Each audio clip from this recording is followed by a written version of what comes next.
Chapter 444, Confession, a similar feeling that wasn't unfamiliar. The experienced Klein immediately used his clown powers to control his facial expression and the slight trembling of his body. Without rushing, he gently retracted his gaze, making the casual glance from before appear normal. Sigh, Talum was so young. He wasn't even married and has no children. Klein sighed as he went with the flow. He had said this because it gave him a plausible explanation for his subtle reaction towards the woman who had offered the flowers.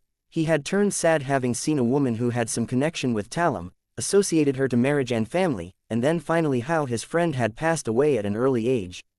Yeah, actually, at his age, he should have been married 4 or 5 years ago.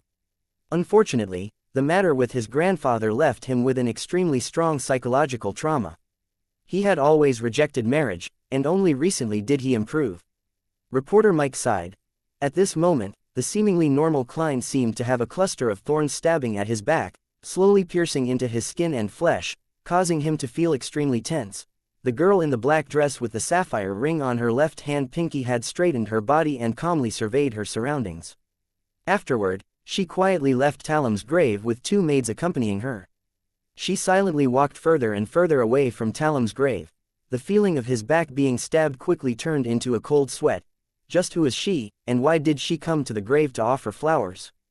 Talum's lover. However, how could Talum, who had no wealth or status, have a relationship with a terrifying person who is involved with a grade 0 sealed artifact or that of a demigod?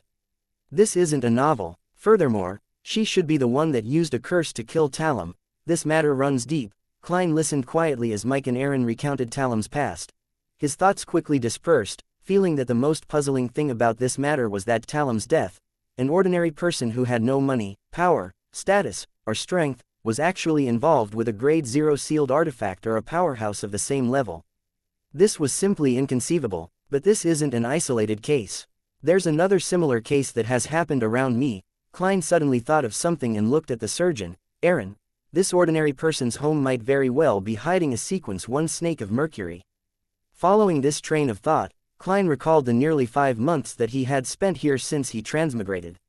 He was stunned to discover that he had unconsciously become involved with many demigods and terrifying sealed artifacts. The woman who had killed Talum, the snake of mercury, Will-Osepton, the blasphemer Aemon, the mysterious woman at the Royal Museum, a high-sequence Beander of the Rose School of Thought, 008, 1-42, in Zangwil, the mutated sun's sacred emblem, the Antigonus family's notebook, Mr.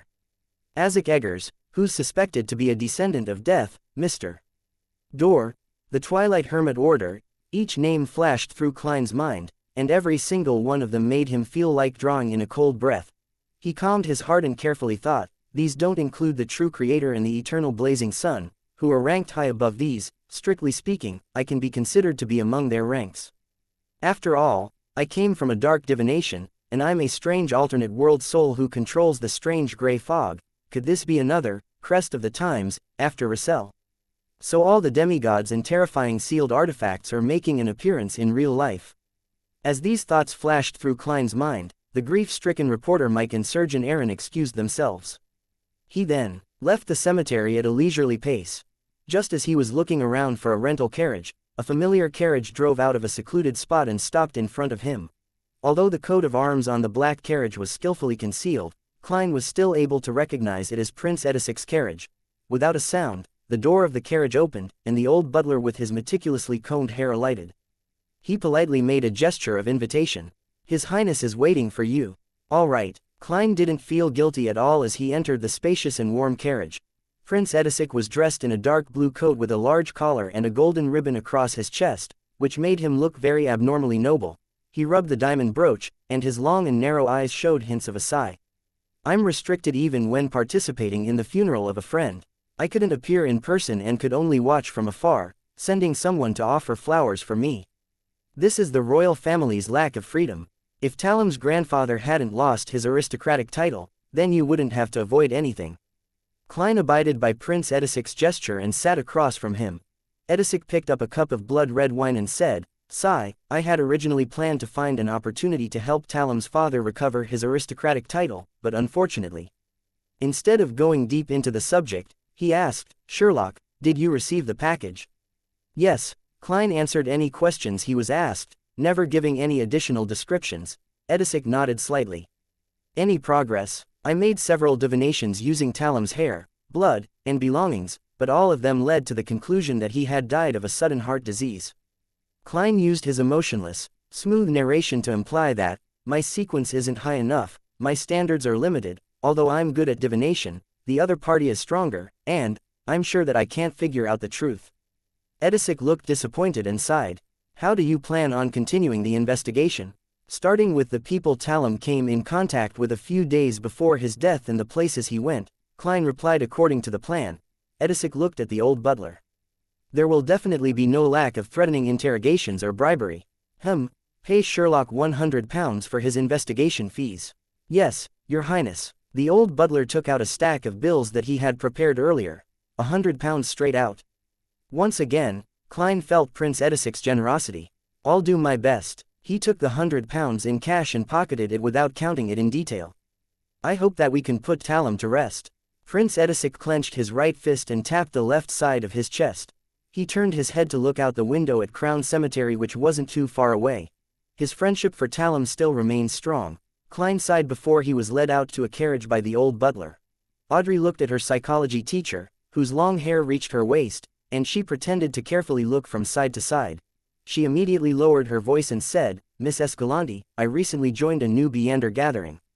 There were high offers for a human skin shadow characteristic and the wind-blessed potion formula. Different people. These are likely mid-sequence items, right? It sounds quite interesting. Right. Will the psychology alchemists be interested? Escalante was startled. She pondered for a few seconds and said, I'll ask when I return. All right, Audrey responded briskly, as though she were simply intrigued by such mid-sequence transactions.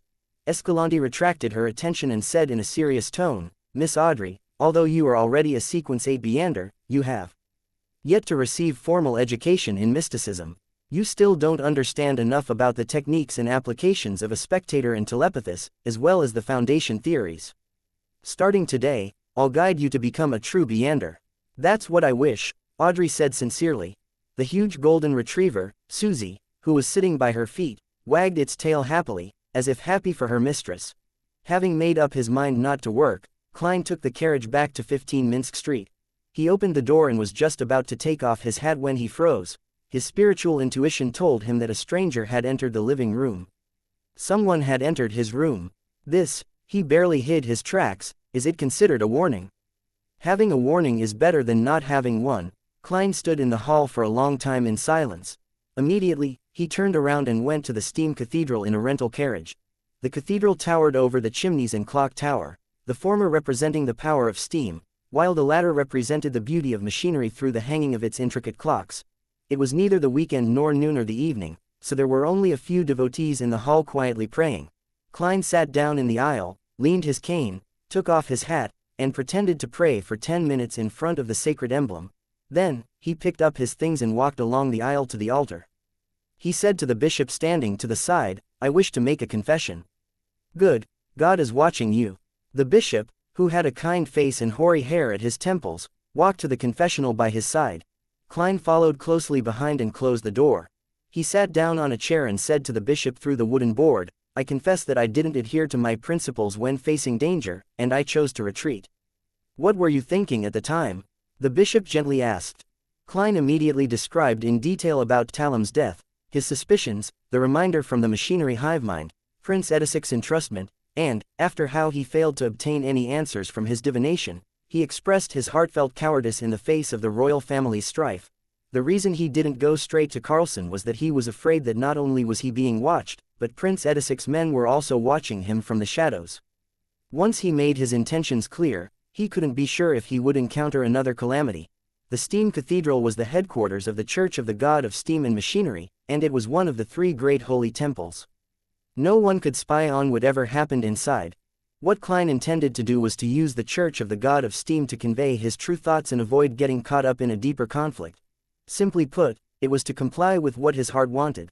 The bishop listened quietly and answered without changing his tone, Your choice derives from human instinct, God will not blame you. Go back, God will protect you. That's good. Klein understood the hint and quietly left the Steam Cathedral. Standing on the street outside, looking at the misty sky, he sighed silently. I need to advance as soon as possible. Chapter 445. Live broadcast. Lightning streaked across the sky, illuminating the pitch-black city walls. Carrying a leather bag on his back and the axe of hurricane in hand, Derek Berg stood outside the doorway to a cave with nearly 10 of his teammates. Lifting his eyes up, he saw that, between the stone cracks of the city wall, the dry and hardened black soil was crusting, but a bunch of tenacious weeds had grown out. They were densely packed and resembled human hair. At that moment, he hurriedly withdrew his gaze and looked towards the city gate when he heard light footsteps. As the lightning and darkness alternated, a tall figure slowly walked over, carrying 2 straight swords which were crossed on his back. Then, his pale, disheveled hair, his ancient eyes, his twisted, deep, old scars, and his perennially unchanged brown coat and flaxen-colored shirt entered Derek in the other's sight. The approaching person was the chief of the 6-member council of the City of Silver, Colin Iliad, a powerful demon hunter. After greeting him, Derek subconsciously looked at the chief's waist. There was a leather belt divided into many compartments, each with a different metal bottle inside.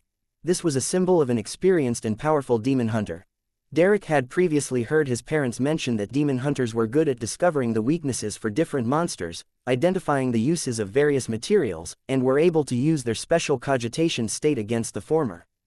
With the latter, they could concoct corresponding magical medicine, holy ointments, essential oils, and special imprints.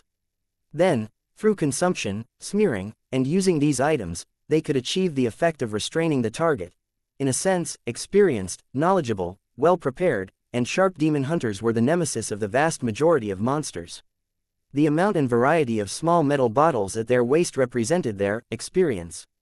Of course, this was only a portion of the demon hunters' beyonder powers. Just by relying on these, they couldn't be called demigods or saints. Colin looked around and confirmed that all the team members were present. He then said in a low voice, "Light up. Let's go." 2 team members immediately lit the candles in their lanterns, letting the faint yellow light shine through the extremely thin leather. During daytime, when the frequency of lightning was relatively high, there was no need to use candles in the City of Silver as there was illumination every 2 to 3 seconds. Furthermore, the monsters in the nearby area had been cleaned out again and again. However, once they left the City of Silver and entered the darkness, they had to maintain sufficient candlelight. Otherwise, once the lightning failed to illuminate the skies, causing a dark environment that exceeded 5 seconds, there was a high chance for the team to suffer from an assault by certain monsters. Intense fighting wasn't the most frightening development. What Derek remembered so vividly was a story his parents had told him. Once, while they were exploring the depths of the darkness, because of a previous battle with a horde of rotting corpses, the candles couldn't be replaced in time. This led them to endure being engulfed in darkness for as long as 8 seconds. When the lightning flashed again and the candlelight appeared, they were stunned to see that only 5 of their original 8 teammates remained. The other 3 had vanished in silence, never to be seen again. Taking a deep breath, Derek gripped the axe of hurricane tightly and walked in the middle of the team, following the chief in a predetermined direction. A bolt of lightning flashed, causing the plains covered in tall black grass to appear like an eerie oil painting. The exploratory team of 10 Beyonders walked along the path filled with craggy gravel, venturing deep into the black grass. The lightning subsided, and the dense darkness instantly swept over them, almost completely engulfing them. The yellow candlelight pierced through the leather and, weakly, swayed to and fro, guarding the surrounding area. East Borough, in a greasy and cheap coffee shop. In accordance with the previously agreed-upon appointment, Klein found old Kohler, who was applying butter to his toast. He glanced at the crumpled cigarette on the table and smiled. "Newly bought? No, it's from the past. I haven't smoked since, but I would always carry it with me, occasionally taking it out to sniff at it. Heh, this will remind me of that vagrant life of mine. Back then, I really felt like I could die at any moment." Old Kohler's tone carried a hint of fear. Klein took 20 solely in change, which he had changed earlier, and pushed it across the table while sitting down. "I was very satisfied with the information from the last time." Without waiting for old Kohler to give a modest reply, he turned his head and looked towards the counter. A loaf of oatmeal bread, 2 slices of toast, a block of butter, a serving of beef stew with potatoes, and a 1-pence cup of tea. "Mr. Moriarty, didn't you have dinner yesterday?" Old Kohler was stunned for a moment as he held the cash. "I'll be very busy later and might not have time for lunch." He needed to pretend that he was active and serious. After all, He had received £100 from Prince Edisic. Old Kohler didn't ask any more questions. He looked around cautiously while stuffing the notes into his pocket. There are some results from the matter you previously asked me to find out more about. Isaac Eggers's bounty comes from a few gang leaders and some intelligence dealers. Well, I don't know who entrusted the task to them since it's difficult to make contact with them. MI9, Klein nodded. That's enough. There's no need to delve deeper. It's too dangerous. Old Kohler heaved a sigh of relief and said, 2 days ago, someone at a budget hotel on Golden Cloak Street saw someone who appeared to be Isaac Eggers. It said that the person was basically a carbon copy of the picture on the bounty notice. Klein's heart palpitated as he smiled instead of showing surprise. And then, could it be that the moment I prepared to try for this bounty, the matter is over? And then, with that clue, quite a number of bounty hunters rushed over, but they didn't find anything. Well, they said that there were traces of a fight in the room. Old Kohler tried his best to recall the information he had gathered. The intelligence would definitely be sent to MI9 first. Did Mr. Isaac have a secret standoff with them? I wonder what the outcome was. Klein took a glance at the boss who was coming over with a plate. He pretended to mutter to himself and said to Old Kohler, "Take me to Golden Cloak Street later. Maybe I can find some clues." It was past breakfast time in East Borough, and there were very few customers in the cheap coffee shop. All right, Old Kohler agreed without hesitation. A total of 16.5 pence. The boss placed Klein's breakfast on the table. There wasn't much beef with the potatoes, but the stew was very overcooked. It was obvious that it had been prepared beforehand. The thick aroma tantalized Old Kohler's taste buds to the point that he involuntarily gulped a mouthful of saliva. After paying the bill, Klein picked up a fork and spoon and said to Old Kohler, "Continue. There aren't many people looking for the believers of the fool anymore, except for a few stubborn bounty hunters. Many unemployed textile women, including some male workers, left East Borough." Old Kohler went down a list of matters. What? Klein swallowed the beef and looked up.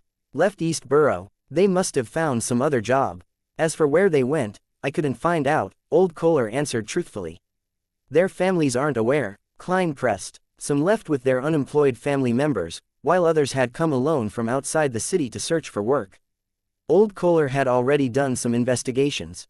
Judging from the target's choice, there's something wrong. Klein made a mental note of it and continued to eat while he listened to Old Kohler talk about matters that had happened in East Borough recently. After making an appointment for the next meeting, he put down the cutlery, wiped his mouth, picked up his hat, and said, "Let's head for Golden Cloak Street." In the only budget hotel on Golden Cloak Street, after the boss accepted a 2-pence tip, he led Klein and Old Kohler to the room which was suspected to be where Isaac Eggers used to live. There have been many bounty hunters visiting over this period of time. It made me earn quite a bit, so I have maintained its original state. The hotel owner opened the door with his key and pointed inside. At first glance, Klein saw overturned chairs and rags scattered everywhere. There were no other signs of a fight. With his considerable spiritual perception, Klein cast his gaze under the bed. After staring for 2 seconds, he walked over and bent down to pat the bed. Dust flew into the air with a poof as a gray rat jumped out from under the bed. It looked normal, without any problems, but in Klein's spirit vision, its aura only had the colors, black and green. The rat turned a corner and climbed up a wall, exposing its belly to Klein's eyes. In that soft spot, its flesh was green with flowing pus. One could see that his internal organs had similarly rotted away. Klein thoughtfully looked back at Old Kohler, who wasn't paying attention to the rat. "Has the bounty for Isaac Eggers been withdrawn?" "No." Old Kohler shook his head in confirmation. Klein examined it again. He then stepped out and said, "Let's go, there's no valuable clues." 15 Minsk Street. Klein, who had been busy all day, lay down on his bed and entered the dream world. Scenes that were continuous at times, and at other times fragmented, swept past, and all of a sudden, Klein woke up. He knew that he was dreaming. "A power has invaded my dreams." Klein maintained his previous dazed state, casually sizing up his surroundings. He found himself in a suburb of fertile fields. A river flowed over from the distance and made a turn around the cliff in front of him. One side of the cliff was bare, revealing a pure white rock. Looking from afar, it seemed to have a kind of holy beauty. Nearly 10 men and women wearing black coats or dark jackets surrounded a hidden underground entrance to the bay. Among them was Klein's acquaintance, Ekenser Bernard. White Cliff Town, Stratford River Creek. Machinery Hivemind. Are they exploring the Aemon family tomb? But why would there be scenes of it in my dreams? Klein was puzzled.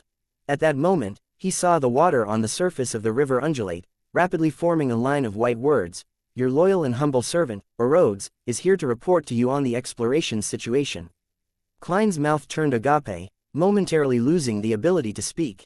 Then, a voice echoed in his head, tell me, why would a perfectly good mirror be a snitch? Chapter 446, Machinery Hivemind's Combat Style. In an instant, Klein switched to his unfathomable state as the fool who overlooked everything. He nodded and said, not bad. Ahead of him, the river surged, and the white words squirmed and changed before taking shape again. What follows is the exploration process your loyal servant, Rhodes, has recorded. You can choose to speed up or skip certain scenes at any time. This sentence froze for 2 seconds, and then the scene abruptly zoomed in. Klein instantly appeared beside Ekenzer Bernard, but no one noticed him. He looked around and felt that he was surrounded by living people with lifelike scenes. Nothing about his surroundings looked unreal, making him feel as if though he was there in person. I can even speed up or skip certain scenes. The original form of this mirror, Rhodes, is a virtual reality family cinema. Klein couldn't help but lampoon. He took another look at the machinery Hivemind members and saw that it was led by an old man in white priest robes and a cleric cap. His face was unusually kind, and his expression was calm and gentle. Your Grace, everyone is ready. Ekenzer approached the elder and said with a bow. Archbishop, this is the Archbishop of the Church of Steam and Machinery's Backland Diocese, the demigod, Horamic Haydn. The machinery Hivemind really is cautious, and not careless. Who knows, they might have even brought along a grade 1 sealed artifact and performed a divination in advance. After all, they're in control of the mystery prior pathway. Luckily, I can basically confirm that the Fog's anti-divination or divination interference abilities are similar to the cards of blasphemy, allowing the result to be as ordinary as possible and the least bit suspicious, otherwise, certain matters might be exposed. However, there's a certain probability that the meeting between Miss Sharon and I will appear, because, to me, that isn't something harmful. It depends on whether a wraith's instinct to interfere with divination will affect the machinery Hivemind's attempt. Wait, the machinery Hivemind is highly likely to have relied on Rhodes, and based on its performance from just now and previously, it isn't impossible for him to curry favor with me by adding some mosaics, Klein thought in enlightenment. At this point, Horamic Haydn drew a triangular sacred emblem on his chest. Begin the operation. God will protect us. Nearly 10 Beyonders headed down as Klein followed closely behind. He didn't fast forward at all. He had always been curious about the combat styles of low and mid-sequence Beyonders of the machinery Hivemind, and he wanted to take this opportunity to experience it. In addition, he was also greatly concerned about how a demigod really did in combat, as well as the secrets hidden in the Aemon family tomb. After being ransacked by time, in a period spanning 1 or 2,000 years, the black marble staircase still retained its hardness without any signs of corrosion. The machinery Hivemind members followed it all the way underground, where they saw the unique asymmetrical stone pillars and axe and blade scuffing from the period of the Fourth Epoch. The pillars stood on either side of the wide road, and in front of them was a large, heavy, dark gray stone bifold door. The stone door had already cracked open, wide enough for 2 people to walk alongside each other. It was completely dark inside. The machinery Hivemind members were in no hurry to enter.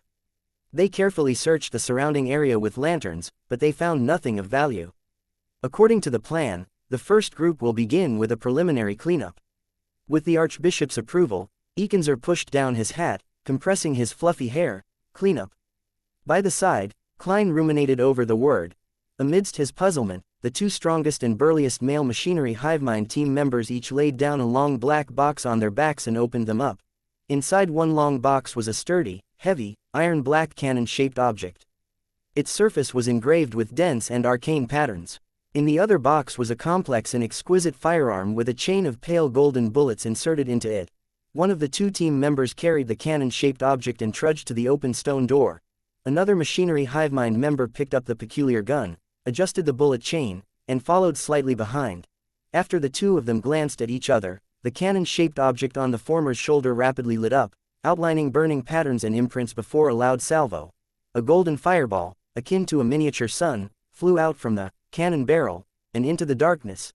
The ground trembled slightly, and intense light was emitted from the crack. The body of the machinery Hivemind member, who was holding onto the cannon barrel, clearly sank a little as his feet trembled. He repeatedly used the Beander weapon to launch one golden cannonball after another at different spots, causing the tomb to sway without a speck of dust falling. After he came to a stop, the team member with the peculiar gun stepped forward and pulled the trigger. Da. Da. Da. Da. Da. The sound of machine gun fire echoed as one pale golden bullet after another flew out, purifying the danger in the depths of the darkness. Isn't this the bombardment effect I've always wanted? Furthermore, they're using Beander expendables like purifying bullets and exorcism cannonballs. How extravagant. Is this the combat style of the machinery hivemind? Klein stared with his eyes wide open and his mouth slightly agape. After the series of savage bombardments, Ekenzer raised his voice above the rumbling echoes and said, Group 2, do the follow-up cleanup. There's more. Klein felt a little numb from what was happening. The second group was also made up of 2 team members who used scrolls made of different kinds of leather. They chanted simplified incantations, activated the scrolls, and tossed them inside. The construct behind the stone door was suddenly shrouded by gentle and pure light. Droplets of golden holy rain pattered down, cleansing everything in the area. Klein looked at this scene and suddenly found it somewhat ridiculous. Wait, aren't you guys here to engage in archaeological studies? Aren't you professional archaeologists? Aren't you afraid that the tomb would collapse from using such cleanup methods? While these thoughts flashed through his mind, the second team was done, and they shouted at Ekenzer, Deacon, as expected, the construct's structural integrity hasn't been destroyed. They were clearly prepared. All right, continue forward. Ekenzer gave the order. Klein walked in the middle, through the stone door, and saw piles of dirt and debris on the ground. It was impossible to tell what kind of monsters had once been active here, and no one could guess the functions of the mechanisms that had been set up here. After these cleaning up procedures, as long as one didn't dodge in advance, no Beander below that of high-sequence Beyonders would be able to withstand it. Klein once again gained a deeper understanding of what the aesthetic of violence was like and what it meant to be simple, direct, and unreasonable. In what followed, the previous scenes were repeated over and over again. The machinery hivemind team members smoothly approached, exploring one area after another, occasionally harvesting some Beander characteristics that were beginning to gather. There are no murals. Seeing the main tomb chamber in sight, the Archbishop of the Church of the God of Steam, Horamic Haydn, stopped and muttered to himself in puzzlement. Klein, who was considered half a historian, was equally puzzled. Generally speaking, a noble family member's grave would more or less express their position and honor when they were alive. And when a grave became a tomb or even a mausoleum, it was very common for a mural to be used to describe its master's life when it possessed enough space. In even older and more obscure eras, this wasn't rare, and it was even the most common method. The first thing humans learned was drawings, not writing. Thus, it really was a little strange that there were no similar murals in the tomb of a fourth epic noble family. Upon hearing the Archbishop's question, Ekenzer immediately ordered the men to spread out in groups of 2 to search the vicinity for relevant traces of murals. Watching from the sidelines, Klein couldn't help but want to fast forward a little to immediately see the outcome.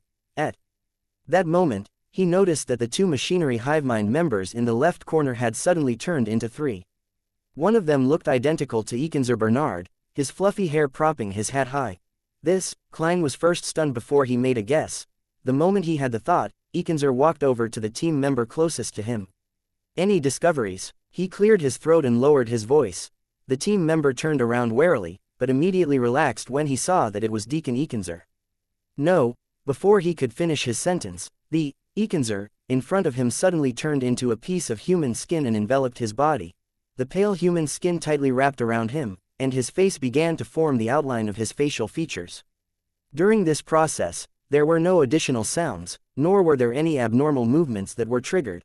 All of a sudden, the human skin began to emit rays of light, just like the rising of the sun. The human skin immediately turned translucent and quickly soared into the air as if it was being burned. A black whip immediately lashed out, striking its body, causing its movements to clearly slow down. In such a battle, slowness was an original sin. One Beander weapon after another, burning scrolls, and pale golden bullets were released towards the human skin. After a brilliant burst of light, countless ashes fell from the sky. All of them coruscated faint light and slowly struggled to gather together. It really is a human skin shadow. Klein turned his attention to the machinery hivemind members who had just been attacked. The man pulled at his collar and pulled out a protective charm. There were many symbols and magic labels related to the sun on it. Thankfully, the Archbishop got us to wear these things. He held the lantern and sincerely praised. It was only then that Klein realized that his brooch had the quality of the night, his ring had the intensity of the storm, and his belt exuded the sense of physical strength. Although they aren't all mystical items, most of them are in the category of charms and Viander weapons. Even if their effects will quickly decline, they're still worth a lot. If you weren't an artisan or a rich Viander, there's no way to gather that much. Is this the combat style of the machinery hivemind? Burning money. Klein felt a sudden setback, and it took him a long time to recover. At that moment, the human-skinned shadow characteristic gathered and took form. It was like a huge diamond with countless sides reflecting light, and each side reflected a different face. The faces were densely packed, layered, and left one dizzy. I'm just short of it. Klein was overjoyed.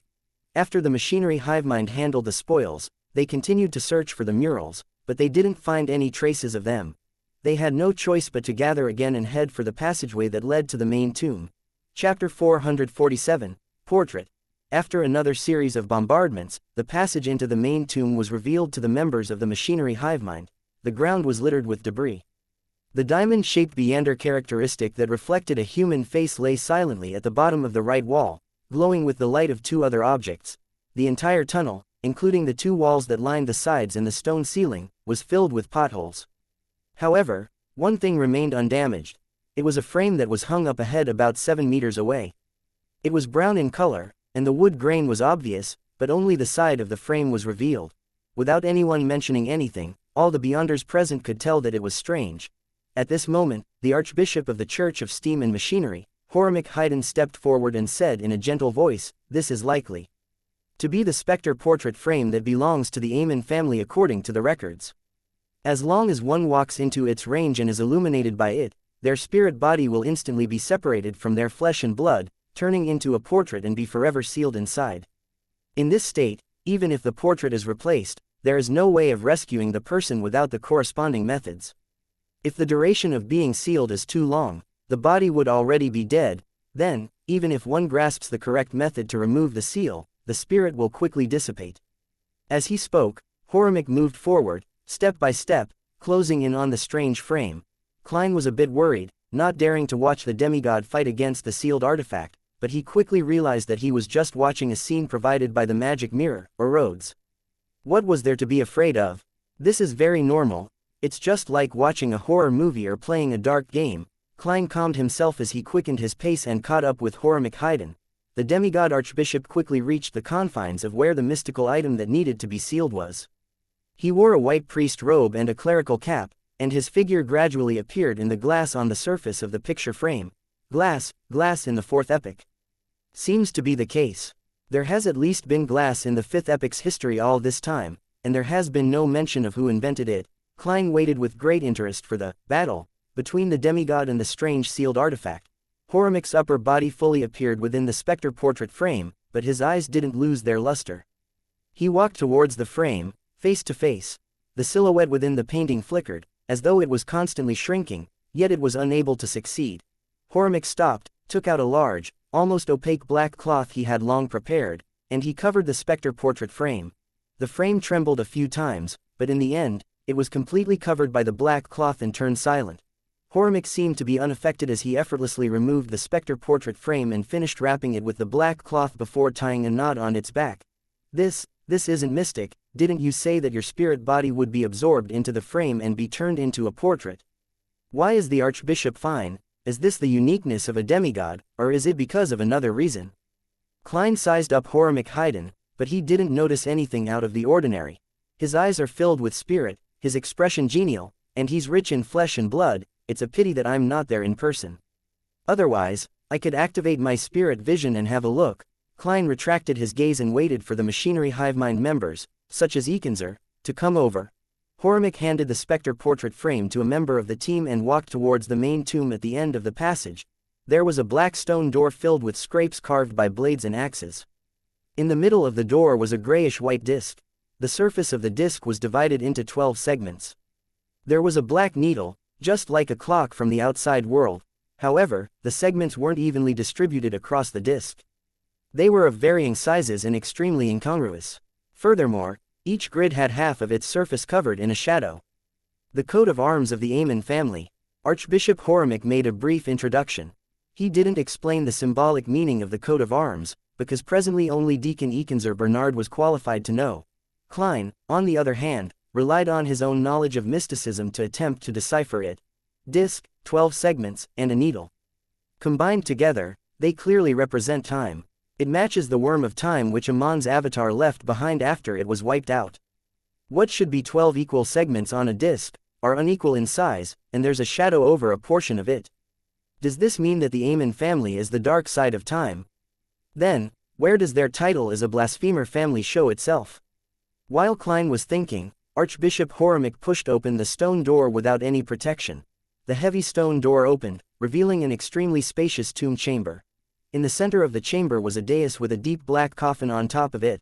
The surrounding walls were decorated with iron lamp stands, each holding a burning white candle. All the candles didn't flicker. It was so quiet that it seemed like a scene that was fixed in place, completely devoid of any signs of it suffering the effects of time that spanned 1 to 2,000 years. On the straight path from the stone door to the coffin, there were corpses lying on the ground. They were all wearing black tweed coats, half-top hats, or even ordinary worker clothes with a cap on their heads. It was obvious that they had entered in recent years, the Beyonders that previously recruited helpers. How did they get past the area at the front? The human-skinned shadow and the other monsters were clearly still alive. With a mind filled with questions, Klein looked at the corpses. What he saw left him immediately shocked. The corpses all had sparse white hair, dry and wrinkled skin, and obvious markings on their skin. They looked like 80 or 90-year-olds. There were no obvious wounds on their bodies as though they had died of old age. Furthermore, it appeared as though they had died recently and hadn't even rotted yet. It's very obvious that there wouldn't be this many aged Beyonders exploring the tomb. Even if the discoverers of the tomb were old, they would still try their best to choose the young and strong when recruiting helpers. There's something odd about it. Klein frowned and looked around again. He quickly thought of the worm of time left behind by Amon's avatar, and the coat of arms of the Amen family that represented time on the stone door. Making people age rapidly is one of the Amen family's Beyonder powers. The dark side of time, the loophole in time, could it be that as others rapidly age, the members of the Amen family would regain their youth and extend their lives? Wait a minute, for these Beyonders to easily barge into this place like that, perhaps it was deliberate on the tomb master's part. He wanted to rob them of their time in order to maintain his own existence. Klein looked suspiciously at the black coffin on the platform. At this moment, the demigod, Horamek Haydn, raised his left hand and pressed it down. "You will stop here." "Yes, Your Grace," Ekenzer and company answered without any hesitation. As members of an official organization, they had read up on a large number of past Beyonder events. They knew that under similar circumstances, they had to obey the will of a high-sequence Beyonder and absolutely couldn't act rashly or else they would die without knowing how. Horamek looked ahead, and his eyes fell on a picture frame that hung upside down at the bottom of the dais. His expression didn't change as he continued to walk forward at a leisurely pace, not making any preparations at all. The hallmark of demigods is to be rash. Klein was stunned. He seemed to be able to imagine Horamek's teeth dropping, his white hair wilting, and his skin shriveling as he rapidly aged. 1 step, 2 steps, 3 steps. Horamek, who seemed fine, suddenly trembled, and a sharp and piercing grinding sound could be heard from his body. His pace began to slow down, his movements became stiff, and his skin visibly dried up. There's something wrong with that. That isn't the aging process of a normal human being. What was that grinding sound just now? Klein muttered inwardly. 4 steps, 5 steps, 6 steps. Ripping sounds came from Horamek's body as something fell to the ground. Klein subconsciously looked over and saw a gear covered in rust. Horamek continued on as items kept dropping from his body from time to time. There were rusty screws, melted wax, yellowed bones, and loose springs. His figure became increasingly thin and unsteady, as if it could collapse at any time. This is just like a robot. Well, in this era's terms, like a living doll. Klein was suddenly enlightened. He remembered that before old Neil died, he had said that the Church of Earth Mother's Sequence 4 was good at alchemical life, and that the Savon Pathway's corresponding sequence was barely able to do so too. As for Horamek, he was a high-sequence Beyonder of the Savon Pathway. The Horamek in front of me isn't the real him, it's just a refined doll. Just now, the reason why the Spectre portrait frame was ineffective was that a doll doesn't have a spirit body. The real Horamek should still be far away, as expected of a demigod. Amidst Klein's enlightenment, the archbishop walked up to the dais, bent his knees and back, and turned the upside-down frame over. Generally speaking, when exploring a tomb involving Beyonder elements, it was necessary to avoid flipping items over, but this time, Horamek had made the opposite choice. Following the flipping of the portrait frame, a wind suddenly blew in the sealed tomb, dispersing the formless imprisonment and silence. The candles on the iron-colored light fixtures rapidly ignited, becoming unusually bright. However, they soon reached the end of their lives and melted away. The old corpses on the ground rapidly rotted and stank. In just a few seconds, the tomb's main chamber had turned dark, leaving only the lanterns that the machinery hivemind members were holding onto to barely illuminate the area ahead. Horamek picked up the picture frame from the floor and went up the stairs to the dais. He came to the black coffin, stretched out his right palm, and forcefully pushed. Creak. The heavy coffin lid opened up a crack with a creaking sound, as though it wasn't nailed shut at all. Horamek looked down and said in the same unchanging voice, "There's no corpse." As the scene drew nearer, Klein saw that the coffin's interior was empty except for a pale gold cushion embroidered with a worm with 12 rings. At that moment, Horamek turned around and the picture frame in his hand was reflected in the eyes of Xianxia and the others. With just a glance, Klein's gaze suddenly froze. It was a portrait of a smiling young man. He had black eyes and black curly black hair. He had a broad forehead and a thin face. A crystal monocle hung over his eye. He wore a black pointed hat. Amen. Chapter 448. Amon's Possible Origins. Amen, Klein said the word in his mind. He had originally thought that the blasphemer who appeared in the forsaken land of the gods, City of Silver, was a descendant of an ancient family like Amen. Through inheriting the legacy of his ancestors, step by step, he stepped into the demigod ranks. To his surprise, it was very possible that that particular person could very well have lived for more than 2,000 years and was a member of the Amen family when it was at the peak of its strength. An old antique, why would he, for no good reason, build a tomb for himself? Did he fake his death to get out of a situation, or is there another reason, such as leaving traces so as to have time fixed onto his body? He was able to live from the 4th epoch to the 5th epoch, all because he was siphoning the lives of others. I originally guessed that he's a sequence 3 or sequence 2. Based on what I've seen today, it's not impossible for him to be a sequence 1. After all, long periods of time would eventually bring about an intrinsic improvement. Klein switched back and forth between puzzlement and speculation. His thoughts were like boiling water, gurgling non-stop. The Horamek doll tugged at his throat and accidentally pulled off a piece of skin, revealing the complicated mechanical structure within. His voice came out from that spot and brought with it the impression of leaking air. "Search the corpses on the ground, don't come any closer." "Yes, Your Grace." Xianxia and company heaved a clear sigh of relief. The corpses on the ground had long since produced their Beyonder characteristics. Some of them had even combined with certain parts of the body to form a terrifying mystical item. In addition, the dead carried all sorts of items on them. The machinery hivemind sure has reaped quite a harvest this time. Together with the specter portrait frame and the human skin shadow characteristic, this completely makes up for the crazy expenses of the cleanup, a huge investment for a high return. Klein's eyes lingered on the ground for quite a while. He inhaled, tore his gaze away, and followed Horamek, who didn't carry a lantern, to the wall on the other side of the coffin. At this moment, the magic mirror, or rods, brightened up the scene, allowing the things in front of him to be seen clearly. Klein saw that the wall across him had become mottled due to the rapid weathering just now. Many of the murals had been destroyed and could no longer be restored to their original states. The only one that was more complete and could barely be seen clearly was a colorful mural at the top of the wall, which took up a small half of the dome.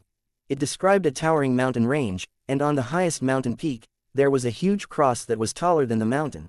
The cross was covered in layers of radiance, making it seem unusually holy. In front of it, a tall and domineering figure could be seen vaguely. The mountain range was like a pet that lay prostrate at its feet. This figure was surrounded by 2-winged, 4-winged, and 6-winged angels. They were holding bugles, playing harps, or playing flutes, looking pious and sprightly. At the foot of the mountain range, 2 12-winged angels were humbly walking towards the mountaintop, each holding a baby in their arms. The baby on the left had curly black hair, and the baby on the right had pale blonde hair. One of their eyes was black, the other golden. Elsewhere in the mountain range, there was a vague depiction of a giant with chains at its legs and a dragon that had its legs bound and never be able to land. Horamek first looked at the baby on the left, and his genial expression became increasingly serious. He said a word in a very low voice, Amen. Then, he turned to look at the baby on the right, and after a few seconds of silence, he said another name, Adam. Amen, Adam. As Klein repeated the names, he felt that the fog that hung over the history of the fourth epoch and the third epoch was growing thicker. He combined all the information he had learned and quickly made a guess. On the mountaintop, the figure in front of the glowing cross is surrounded by angels, with giants and dragons submitting to it. It's definitely a real god that's at sequence 0, another being who likes to partially use the cross as a symbol as the true creator. It's said that Amen is the descendant of an ancient sun god, but the one at the top of the mountain doesn't seem like a pure sun god. Could it be that he is the Lord that created everything, the omnipotent and omniscient God that the City of Silver believes in? This is in accordance with the legends of the City of Silver. The awakening of the creator who stripped the king of giants and the dragon of imagination and other ancient gods of their authorities. The so-called ancient sun god is actually the Lord that created everything is spoken about in the City of Silver. He may be in charge of the domains such as sun and time. In addition, the authorities of the giant king, Ormir, and the dragon of imagination, Anquelt, has likely returned to him. This can no longer be completely contained within sequence 0. So, the original Amen was the descendant of the City of Silvers, Lord that created everything, the omnipotent and omniscient God, who inherited the Beander characteristics of the time domain. This seems to slightly explain why he remained silent in the City of Silver's dungeon for decades.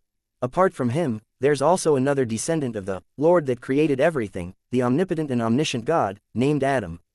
What did Adam inherit in the beginning? Does he still have a descendant alive, and if so, where would he be? What's the relationship between the true creator and that person?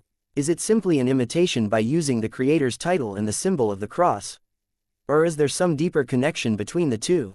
Klein didn't let his doubts show too much. After all, the magic mirror, or Rhodes, could be sizing him up. Horamek stared at the mural for a while, then he suddenly took a few steps forward and pressed his extended palms against the wall. Without a sound, the majestic mural disintegrated, turning into pieces of stone fragments that landed on the ground. Even the color quickly evaporated, disappearing without a trace. The Church of the God of Steam and Machinery is consciously concealing the history of the third and fourth epochs, or the other churches the same. Klein frowned and followed the Horamek doll to the other side. After making a half circle, they discovered another thing. A stone door, which only had an outline, loomed in the corner. At this moment, the Horamek doll's joints were constantly creaking, but this didn't stop him from quickly approaching the stone door and reaching out with his right hand to attempt to push. Above the stone door, there was a sudden burst of aqueous light that condensed into a scene that looked so real that it seemed possible to directly touch it. Dark blue waves were surging forward, and there was a dense black mist that looked like liquid. A craggy mountain protruded from the mist, continuously flowing with viscous liquids. Behind this mountain, the black mist seemed endless, with no end in sight. There was also no limit to its depth. The deeper one looked, the more placid it felt. It was as if once something fell in, it would fall forever. What is this place? Klein's expression didn't change as he muttered inwardly. Horamek retracted his palms and watched as the scene gradually faded until it disappeared.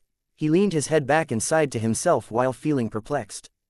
The abyss. Abyss. That's the source of all corruption. It's said that it's an abyss that can even corrupt a true god. Klein was amazed, but as a former clown, he regulated his expression and limbs to appear unperturbed. He immediately thought of something. Russell, who was exploring the fog sea, had once deviated from his path, leaving behind a puzzling sentence, "I saw the abyss." As Klein pondered about the layers of waves that were surging towards the black fog, he made a conjecture. There's an entrance to the abyss somewhere in the fog sea. Immediately after, he looked towards the stone door. He suspected that Amen, who lurked around the City of Silver, had employed a certain ritual. After finishing the tomb, he didn't depart from it normally. Instead, he used a special tunnel to head for the abyss. Thus, in the eyes of most people, he was already dead. As for whether the City of Silver or the forsaken land of the gods was located somewhere in the abyss, Klein couldn't be sure. After all, the history of this tomb was at least 1500 years old, so Amen had plenty of time to use the abyss to go somewhere else. Would he still occasionally come back to siphon off time? If he finds out that someone has dug up his grave, the expression on his face would definitely be very marvelous. Klein rejoiced for a baffling reason. At this moment, the Horimic doll held his left hand in his right palm and abruptly twisted it. With a creaking sound, his left hand was bent at the wrist, but there were no bones that pierced out of his skin, spewing out flesh and blood. There was a heavy, black metal tube inlaid in his left wrist. His entire left arm was a small-caliber mystical cannon.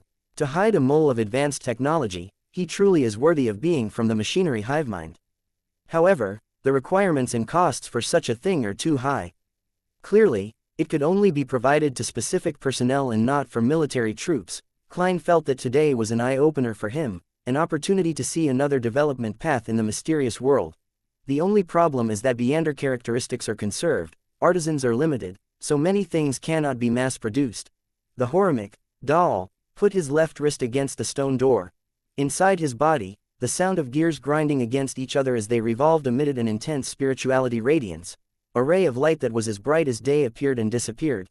The stone door suddenly turned into pure powder, as if it had never existed. He destroyed the door.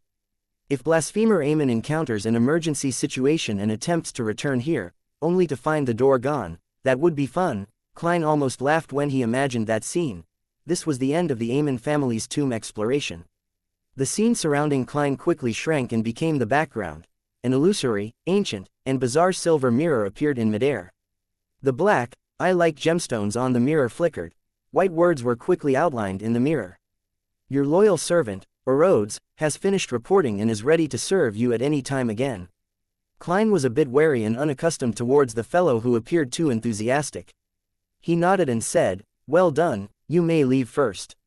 Yes, the mighty existence above the spirit world. As soon as Rhodes produced that line of words, the scene around him shattered into pieces. After confirming that its power had left his dream, Klein thoughtfully said to himself, "The mighty existence above the spirit world. It really has vaguely sensed the gray fog. Does this magic mirror with a wicked sense of humor really wish to rely on me, or does it have some other purpose? I have to watch carefully, otherwise, with it at the machinery hivemind, I don't want to be repeatedly blasted with cannon fire."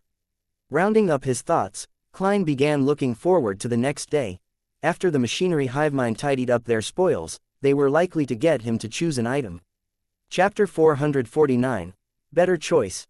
In Empress Borough, inside the opulent villa of Earl Hall, the cold air was kept out by the windows and walls. The building's interior was warm as though it were spring, and the fireplace was elegant. Audrey Hall was having her measurements taken by the fashion designer, Mrs. Guinea, so that she could create a costume for Audrey for the New Year banquet in consideration of her recent physical and emotional state. At this moment, her personal maid, Annie, came close to her ear and whispered, "Lady Escalante is here." Such a fast response. Audrey was delighted, but she didn't make an obvious show of it on her face. With a faint smile, she said, "Please get her to wait in my art studio." For 5 minutes. Art studio? Annie asked in surprise. "Yes, I'd like to ask her to admire my recently completed oil painting.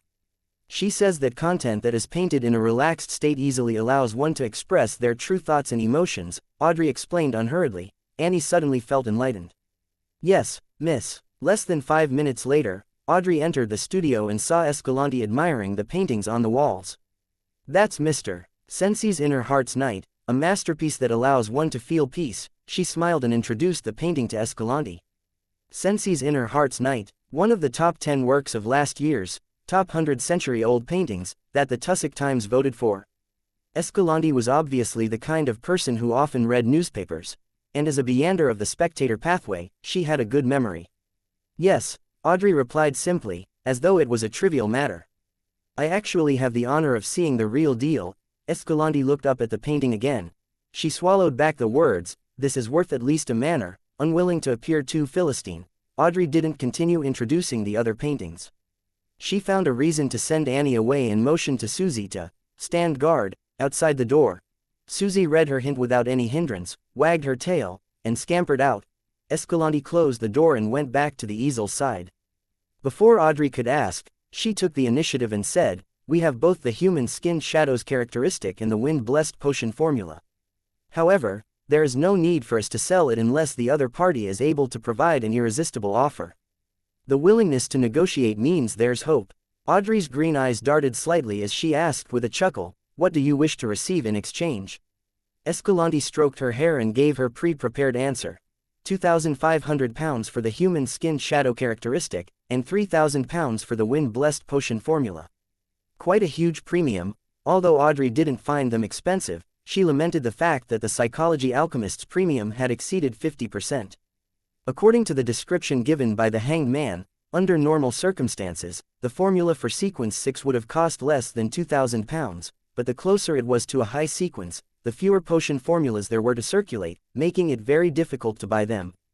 There was no normal situation, and what was even more important was that even if one chanced upon a sale, it was very difficult to ascertain their authenticity. At that moment, Escalante added, if the other party can barter with mystical items, all that's needed is for them to be of roughly the same value. That is to say, you want mystical items more and can accept a price reduction for them. The Psychology Alchemists is one of the youngest secret organizations. They clearly haven't accumulated enough in this area compared to the others. Audrey pursed her lips and said, I'll inform them, but I can't guarantee that they'll accept it. She wasn't the least bit worried that the psychology alchemist would notice that she hadn't been involved in any Beander gathering recently. After all, her schedule was rather tight: afternoon tea, music lessons, dinners, dances, equestrian training, language lessons, dancing lessons, and so on. There were too many opportunities for her to interact with different people. In that case, perhaps a particular dinner was a cover for Beander gatherings, or perhaps the music teacher was a senior Beander, and it was almost impossible for the psychology alchemists, who hid in the shadows, to investigate it when they couldn't act openly. Having said this, Audrey curiously asked, Ms. Escalante, I thought you wouldn't sell the wind-blessed potion formula since it's already at sequence 6. Heh, if there's a chance, it might be more useful to spread this information out, Escalante answered vaguely. In her mind, although Miss Audrey was a new member who had a high level of importance attached to her by the organization, she was still a new member after all. There were many things she couldn't know about. Why? Audrey suppressed her doubts and smiled sweetly. She asked innocently, Ms. Escalante, if this deal succeeds, can you count it as my contribution? Escalante broke into a laugh. Klein, busied, all morning, until he returned to Minsk Street. He filled his stomach and prepared to rest. Only then did he have the time and opportunity to listen to prayers above the gray fog. Someone on Miss Justice's side has the human-skinned shadow characteristic. Seriously, either it doesn't come, or it comes in pairs. As a secret organization, the Psychology Alchemists is quite qualified in the field of resources. Klein was suddenly left in the throes of happiness from having a choice. Even if he counted the 500 pounds which the hanged man still hadn't paid him, he only had 1,335 pounds in cash. This didn't prevent him from seriously considering the request for a deal with the Psychology Alchemists. After thinking for a dozen seconds or so, he passed Justice's words to the hanged man to see what choice the latter would make. 3,000 pounds. Alger Wilson, who was still in Rorstad Archipelago's capital, the city of generosity, felt as if someone had struck him hard.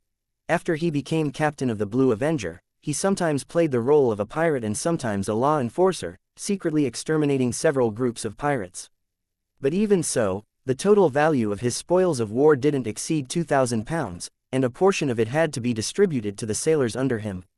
Of course, this didn't include the ships and cannons which were captured, as they had to be handed over to the Church of the Lord of Storms. This made Alger often sigh that most pirates weren't rich, that they were used to squandering on having opulent lives. Liquor, barbecue, whores, marijuana, and gambling had drained the pirates of their money. Unless I meet a pirate crew with Beyonders, it would be very difficult to get rich so suddenly. Alger paced a few steps, then he made up his mind. He took out a gold mask from his undergarment pocket. The mask had rough facial features, and the way they were formed had the characteristics of a primitive human being from an ancient forest. Alger sat down, humbly recited the honorific name of the fool, and said, I'm willing to use this mystical item to barter for the wind-blessed potion formula. As long as the user wears this mask, they will become extremely calm and emotionless. At the same time, they will also obtain an extremely strong regenerative ability, exaggerated speed, and outstanding strength, as well as grasp a certain amount of black magic and primitive curse techniques. Its weakness is that as the number of times it's used increases, the wearer will become more and more unlike a human being. They will turn colder and colder, eventually treating themselves as a god. Sitting in his seat as the fool, Klein looked at the 500-pound note in front of him. The 5 strands of dark blue hair as thick as a tiny snake, and the simple golden mask. He tapped the edge of the long table with his finger, thinking carefully about what mystical items he could use for a trade. The all-black eye? Certainly not. This is the main ingredient of a Sequence 5 Nimblewright Master. It's just short of having Little Sun to obtain the method to remove the mental corruption. Dark Emperor card. This card, which cannot see the light of day, has a value countless times higher than that of a human-skinned shadow's characteristic. Mr. Azek's copper whistle. At the moment, its only function is the summoning of a messenger, and it's an important tool for communication. I can't sell it. The copper whistle of the numinous episcopate member who left behind white feathers. Similarly, it can only summon a messenger, but the target on the other side of the messenger seems to be very dangerous. Sun brooch. This is something I want to use for myself. It effectively makes up for my weaknesses. Master key. It involves Mr. Door and has too many hidden secrets. In addition, just from the value of its effects, it pales in comparison to the human-skinned shadow's characteristic. Biological poison bottle. This is very compatible with my spirit body state. If I use it well, I can even fight a group of beyonders. Demon hunting bullets, purifying bullets, exorcism bullets. There are not mystical items and are considered consumable beyonder weapons. They are of very low value. The Book of Secrets. This isn't a mystical item either. The psychology alchemists likely do not lack such knowledge. At present, only the beyonder characteristic of an interrogator can be sold. However, the psychology alchemists wants mystical items. Furthermore, the trading venue is in Backland, so it would easily expose information pertaining to hero bandit Dark Emperor. Klein took this opportunity to sort out what he had and finally came up with a perfect plan. He first took the form of Mr. World, manipulating him to take up a praying posture, and then he responded with a hoarse voice, "I accept the price of 2,500 pounds, but give me 2 days to raise the money." Immediately following that, Klein threw the reply scenes of the Hanged Man and the World to the Crimson Star, which symbolized Miss Justice. After receiving affirmation from Miss Justice, Klein waited patiently all afternoon at Minsk Street. It was late afternoon when the Machinery Hivemind member, Carlson, rang his doorbell. Klein didn't ask anything further. He followed the man to the Lever Cathedral near the West Balam dock and entered a 3-story building next to the cathedral. The signboard wrote, Backland Institute for Mechanical Research. How academic. Klein suddenly thought of the Blackthorn Security Company and cracked the corner of his lips into a smile. Under Carlson's guidance, he passed through some strange devices and found himself in a windowless room. On the long table in the room, there were many items emitting strong spirituality, including the human-skinned shadow characteristic and the specter portrait frame, which was covered in black cloth. However, there were no characteristics left behind by the dead beyonders. Obviously, the higher-ups of the Machinery Hivemind don't want me to know about the law of indestructibility and conservation. Klein wasn't the least bit surprised. You can choose one. The hatless Ekenzer pointed at the long table. Klein scrutinized the items several times before sighing. There's nothing I want. If I were to convert it into gold, how much would I get? He had already made up his mind that he wouldn't obtain the human-skinned shadow's characteristic from the Machinery Hivemind. Although this could be explained as the need to create some mystical item or to try out a unique ritualistic magic, there was still a chance of exposing his own sequence. In a situation where there was a better choice, Klein didn't want to take the risk. Thus, he intended to take only money. Not only would this help him gather the 2,500 pounds that the psychology alchemists quoted, but he could also effectively dispel the Machinery Hivemind's wariness towards him. Ekenzer was visibly relieved. He smoothed his hair and answered, with a smile, 1,500 pounds.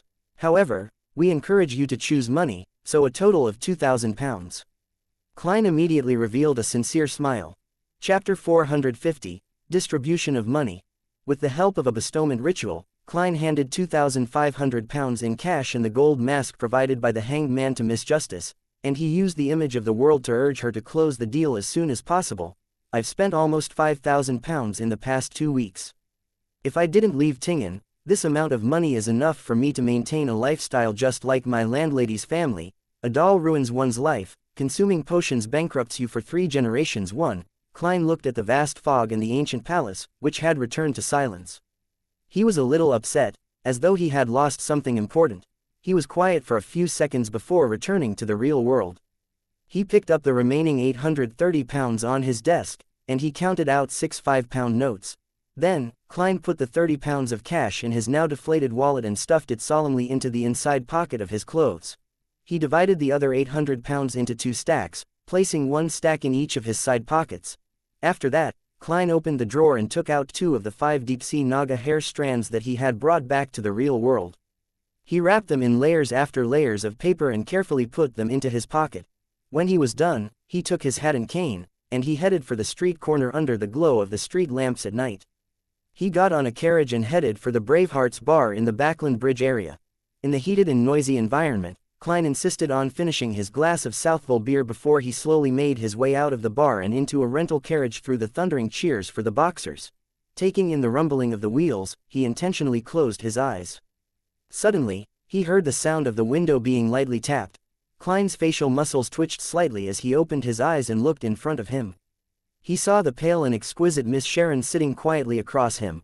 Without waiting for her to question him, Klein smiled and said, "I sold the information you gave me last time for a good price, the one about the Amen family tomb." Sharon looked at him silently. Leaning his cane to the side, Klein took out 2 stacks of cash and a small clump of paper from his pocket. 800 pounds plus 2 strands of deep-sea naga hair, for a total of about 1,000 pounds, that's what you deserve. Klein took a silent breath and smiled as he handed over the cash and paper clump. Sharon glanced at him and reached out her hand to take both items. She lowered her head, looked at the items in her hand, and asked in an ethereal voice, "How much did you sell it for?" 2,000 pounds, so we split it equally.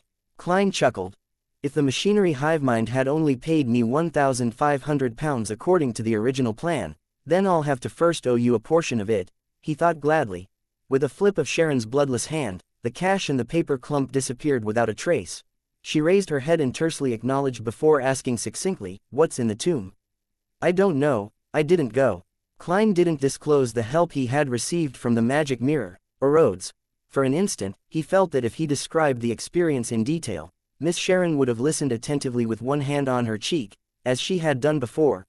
This Wraith lady seems to have a hobby of watching situational scenes in dramas or listening to all kinds of rumors, Klein summed up. Sharon's expression didn't change. After a few seconds of silence, she said, "Someone is digging a tunnel to the underground ruin." Huh, Klein wasn't able to react for a moment to what Sharon was talking about. However, he soon understood which underground ruin Sharon was referring to. There was only one underground ruin the two of them knew of, and that was the 4th epic Tudor dynasty ruin. Someone is digging their way into the underground structure. Klein pondered for a few seconds, then he suddenly came to a realization.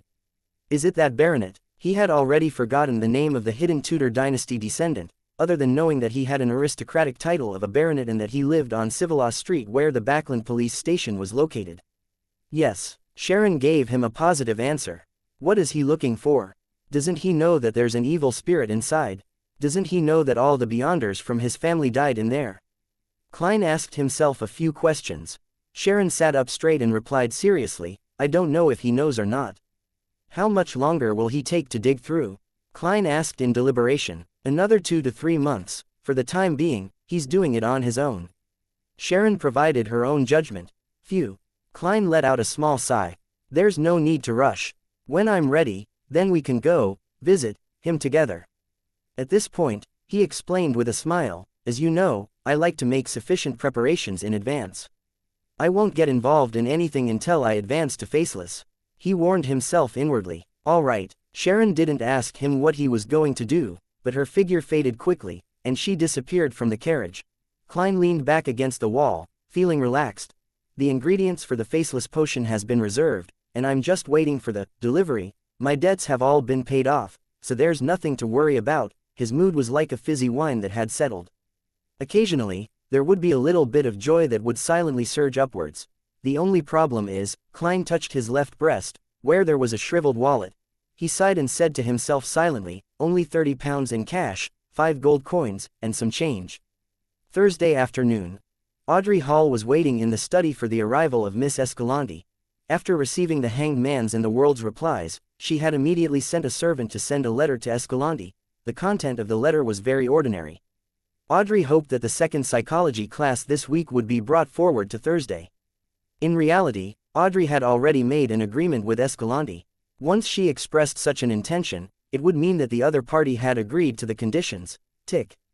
Talk. The wall clock on the wall moved briskly, and Escalante with her waist-reaching long hair entered the room with several teaching materials in hand.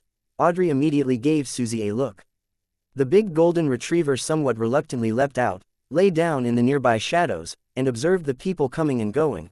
Escalante closed the study door, looked around slowly, then sat down across the small white round table and put down the teaching materials. Are they paying for it in cash, or with some kind of mystical item? This member of the psychology alchemists asked in a low voice. One directly gave £2,500, and one provided a mystical item. Audrey flippantly took out a white cardboard box from her medium-sized orange handbag. The outside of the box was covered with a wall of spirituality.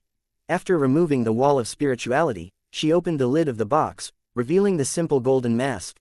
Then, she recounted the flaws and effects of the mask. To be honest, she was very curious when she received the mystical item. She had wished to test its effects since it was her first time coming into contact with a mystical item. However, she finally resisted her urges, as she didn't wish to turn cold. It's basically the same value. Escalante tried it and breathed a sigh of relief. After 2 seconds, she pulled out the thickest textbook and flipped to page 48. The middle part of the textbook had been hollowed out. There was an iron box about the size of a palm and a rolled-up piece of parchment. Human skin shadow characteristic, wind-blessed potion formula. Escalante showed and introduced them to her. Audrey's gaze cast towards the characteristic which resembled a diamond. The face inside left her head spinning. This has the ability to restrain a spectator's powers. Is this the sequence pathway of Mr. World? No wonder. Audrey looked away and studied the formula. This has the ability to restrain a spectator's powers. Is this the sequence pathway of Mr. World? No wonder. Audrey looked away and studied the formula. Sequence 6. Wind blessed. Main ingredients. 6 crystalline feathers of a blue shadow falcon, a pair of dragon-eyed sea condor eyes. Before Audrey could examine the supplementary ingredients, Escalante rolled up the parchment in time. After that, she set up the wall of spirituality around the metal box again, closed the textbook, and pushed the thick book towards Audrey. Audrey held the book, but she didn't hand over the gold mask and £2,500 to Escalante in a timely manner. Seeing the look of puzzlement in Escalante's eyes, the prepared Audrey smiled and said, "The other party is worried that the characteristic doesn't match and that the formula is fake. They hope to verify it first. And before the verification, the money and items will all be held under my custody. All of them believe in my trustworthiness, and I do not wish to lose this reputation. I understand their concerns." Escalante paused for a moment before saying, "We trust you, too." Since the money and items were in the hands of one of her own members, she wasn't worried about being cheated despite feeling upheavals. Besides, Miss Audrey is rich and powerful. She can be trusted to be a guarantor, Escalante thought with relief. Klein held a spirit pendulum in hand, divining the authenticity of the wind-blessed potion formula. He didn't wish to inadvertently lose the most experienced and powerful member of the Tarot Club, Mr. Hanged Man. When he opened his eyes and saw the topaz pendant turning clockwise, Klein heaved a sigh of relief and sent his thoughts to the crimson star that symbolized the Hanged Man. City of Generosity. Alger first saw the endless gray fog before hearing Mr. Fool's low but distant voice. Miss Justice has completed the deal. An illusory piece of parchment appeared in front of Alger. On it was the wind-blessed potion formula. With the potion going through Mr. Fool's hands, he had no qualms about the authenticity of the formula. He bowed his head respectfully and thanked him. When the illusion dissipated, he immediately found a pen and paper to jot down the potion formula. Then, he paced back and forth in excitement, muttering to himself, "Blue Shadow Falcon, that primitive island has it." After finishing the matter regarding the Hanged Man, Klein finally had the time to check his human skin shadow characteristic. After confirming its authenticity, he relaxed and leaned back in his chair, exhaling happily. Finally. After 3 seconds, Klein suddenly sat up, and he decided that there was no time to lose. Tonight, he would concoct the Faceless Potion. Chapter 451. Faceless. 15 Minsk Street. In the dank, cold kitchen, Klein rummaged for his newly bought large iron pot, poured fresh water into it, and carefully scrubbed it several times. Then, he dropped some matches into it and snapped his fingers. The scarlet flames soared, and under his control, they quickly burned the remaining water droplets dry, without harming the surface of the pot. This time, there were no ingredients such as pure water in the potion recipe, so Klein was even more careful than the previous 2 times. He wanted to ensure that everything was in good measure to prevent any problems. Although he was able to divine whether the concoction would be successful or not, at least to not endanger his life, such a result could still involve his potion being ineffective. Attempting to extract the Beyonder characteristics from the concoction would be relatively difficult, just like the removal of the mental corruption of a rampager. He would need the corresponding technique, methods, or rituals, and Klein wouldn't be able to gather a second round of ingredients within a short period of time either. After finishing his preparations, Klein took a deep breath as he looked at the neatly arranged boxes. Finally, he recalled the potion recipe. Faceless. Main ingredients: mutated pituitary gland of a thousand-faced hunter, characteristic of a human-skinned shadow. Supplementary ingredients: 80 milliliters of a thousand-faced hunter's blood, 5 drops of black jimsonweed juice, 10 grams of dragon tooth grass powder, 3 strands of hair from a deep-sea naga. He first picked up the cardboard box which came from vampire Emlyn White. He opened the box and took out the glass bottle that contained 100 milliliters of a thousand-faced hunter's blood. Glancing at the scale, Klein unscrewed the lid and steadily poured the sticky liquid into the pot with a stable wrist. The liquid changed its color depending on the variation in the lighting.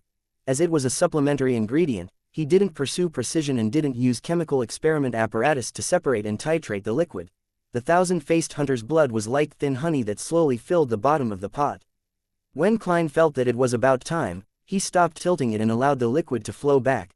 There's still about 20 milliliters left. My spiritual intuition is quite accurate. Klein withdrew his gaze from the glass bottle and tightened the lid.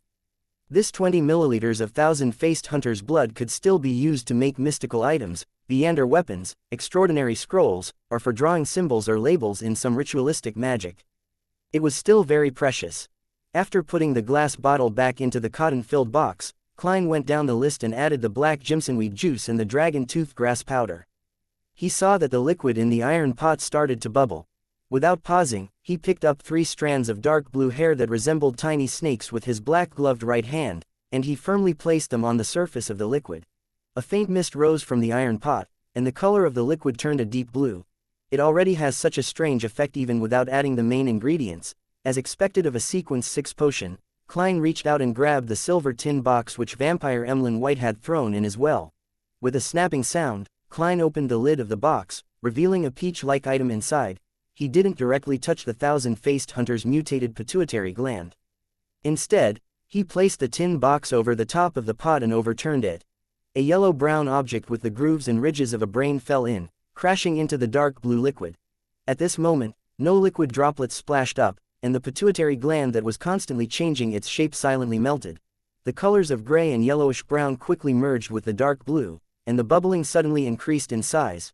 At this point, Klein was a little nervous, but he controlled himself. He picked up the last box and overturned the huge diamond-like human-skinned shadow characteristic into the pot. All of a sudden, the mist converged, and even the glow of the gas lamps showed signs of being attracted and devoured as the room turned darker. When everything returned to normal, Klein finally saw what the final potion looked like. It was blackish-green all over, and from time to time, it would produce a bubble the size of an eye, and as if it had a life of its own, it would produce a burping sound every few seconds. When the bubble reached the surface, it would immediately burst, and during this process, it would reflect light in a myriad of colors. The colors combined to form a picture of different faces, and the facial features seemed to be a random combination. Klein picked up the iron pot with one hand and poured the liquid inside into a glass bottle that he had prepared beforehand. Because of a potion's characteristics, not one bit was left in the pot. Using divination to confirm that the degree of harm was acceptable, which meant that the potion had been successfully concocted, Klein took the faceless potion bottle and walked steadily back to the second floor, entering the room with the curtains closed. After locking the door, he sat on the edge of the bed and, with the help of cogitation, calmed his slightly agitated and anxious mood. After sitting upright for more than 10 seconds, Klein twisted the cap off of the bottle, raised his right hand, and swiftly poured the entire potion into his mouth. A slightly tingling sensation swished in his mouth and esophagus, and finally, it fermented into a numbing sensation that made him lose his senses. Klein's psyche seemed to be extracted from his body as he had the feeling of being a bystander and saw his mouth, nose, ears, and eyes melting. His entire face was melting. In just 2 or 3 seconds, his face and head had turned into what seemed like scorched white wax. His body was similarly abnormal. It was as if his bones and skin were being melted by blood. No, I can't allow such a situation to continue developing. Klein knew that if he didn't keep it under control, he could be on the verge of losing control at any moment. As a spectator, he tried his best to pull his thoughts back to his body, trying to visualize the layers of stacked spherical lights and maintain his state of cogitation. After a brief but repeated attempt, he finally felt his body once again. He tried his best to control every tiny part of his body to hold on to his lower limit. As the melting and dissolving assaulted him again and again, Klein lost sense of how long he held on for, but when it finally came to an end, he regained the feeling that his body belonged to him. At that moment, he knew that he had finally broken through the threshold and was now a sequence 6. He was now a faceless. Klein didn't sweat, but he was mentally exhausted. He barely got to his feet and walked to the full-length mirror, trying to observe what he looked like. Under the gas lamp's illumination, he took 2 sudden steps back and caused the floor to reverberate. The scene in the mirror was extremely shocking. Klein saw that his face and exposed skin were covered with dense, pale granules. It would make any normal creature who saw those go numb and subconsciously resist. The more timid ones might even lose their mind. Despite knowing the acting method, and having completely digested the magician potion, my advancement to sequence 6 was still rather difficult. I was only 2 to 3 steps away from losing control. I wonder how much of a risk those beyonders who relied on the accumulation of time and barely qualified to consume the potion faced. The probability of failure definitely isn't low. It's no wonder sequence 7 is relatively common among the members of the churches, and they will shoulder the responsibility of captain or bishop. While the number of people at sequence 6 begins to plummet, Klein closed his eyes and sat back in his chair. With the help of cogitation, he was able to restrain his overflowing spirituality and recover from his exhaustion. After about 10 minutes, the disgusting granules on his body had completely faded and merged into his flesh. Phew. Klein exhaled, walked back to the full-length mirror, and he looked at his full bearded appearance. Suddenly, his facial hair began to squirm. His flesh and skin began to undergo a bizarre change like half-melted wax. Within a second or two, Klein had reverted to his original appearance. Black hair, brown eyes, ordinary facial features, a clean face with a deep outline, and a somewhat thin body. He quietly gazed at his past self and stretched out his right hand to press it against his face. With a gentle touch, Klein's face changed again. His nose bridge was high, his lips were extremely thin, and there was a tinge of elegance in his handsome face. There was an unconcealable pride in his appearance. It was none other than vampire Emlyn White. A little too short, he laughed at himself. At this moment, the bones and ligaments in his body began to produce cracking and snapping sounds as his entire body suddenly soared up a little. He now looked identical to Emlyn White, externally. I've noticed that I can accurately recall the exterior appearance and temperament of every person I know, and I can grasp their unique scent. Klein's pores squirmed, and his body changed accordingly. The smell of his body became different as a result of this. He looked into the full-length mirror again, letting his hairline slowly recede, and he changed the color of his eyes into a deep gray. Without a sound, Dunsmith seemed to come alive again, and he was staring at the team member who always came to him to report on unusual matters. Letting out a breath, Klein returned to his original form, but the corners of his mouth remained curled upwards.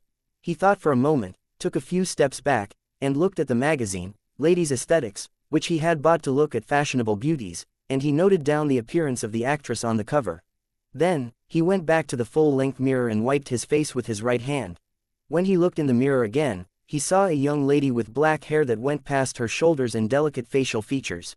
It really works. Klein looked down at his chest, but he didn't see any protrusions. Trying hard to control his body, he managed to create a pair of cups by moving his fat and some of his flesh. However, there was nothing he could do about his lower body.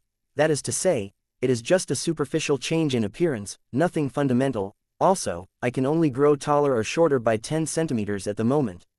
Going beyond this range would be difficult. Also, there's a limit to the enlargement and shrinkage of the head.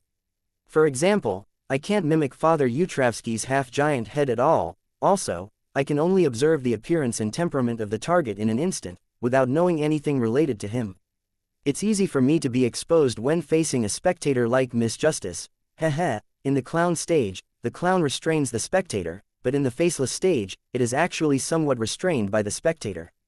Interesting. Upon having this thought, Klein stopped changing and returned to the appearance of Sherlock Moriarty.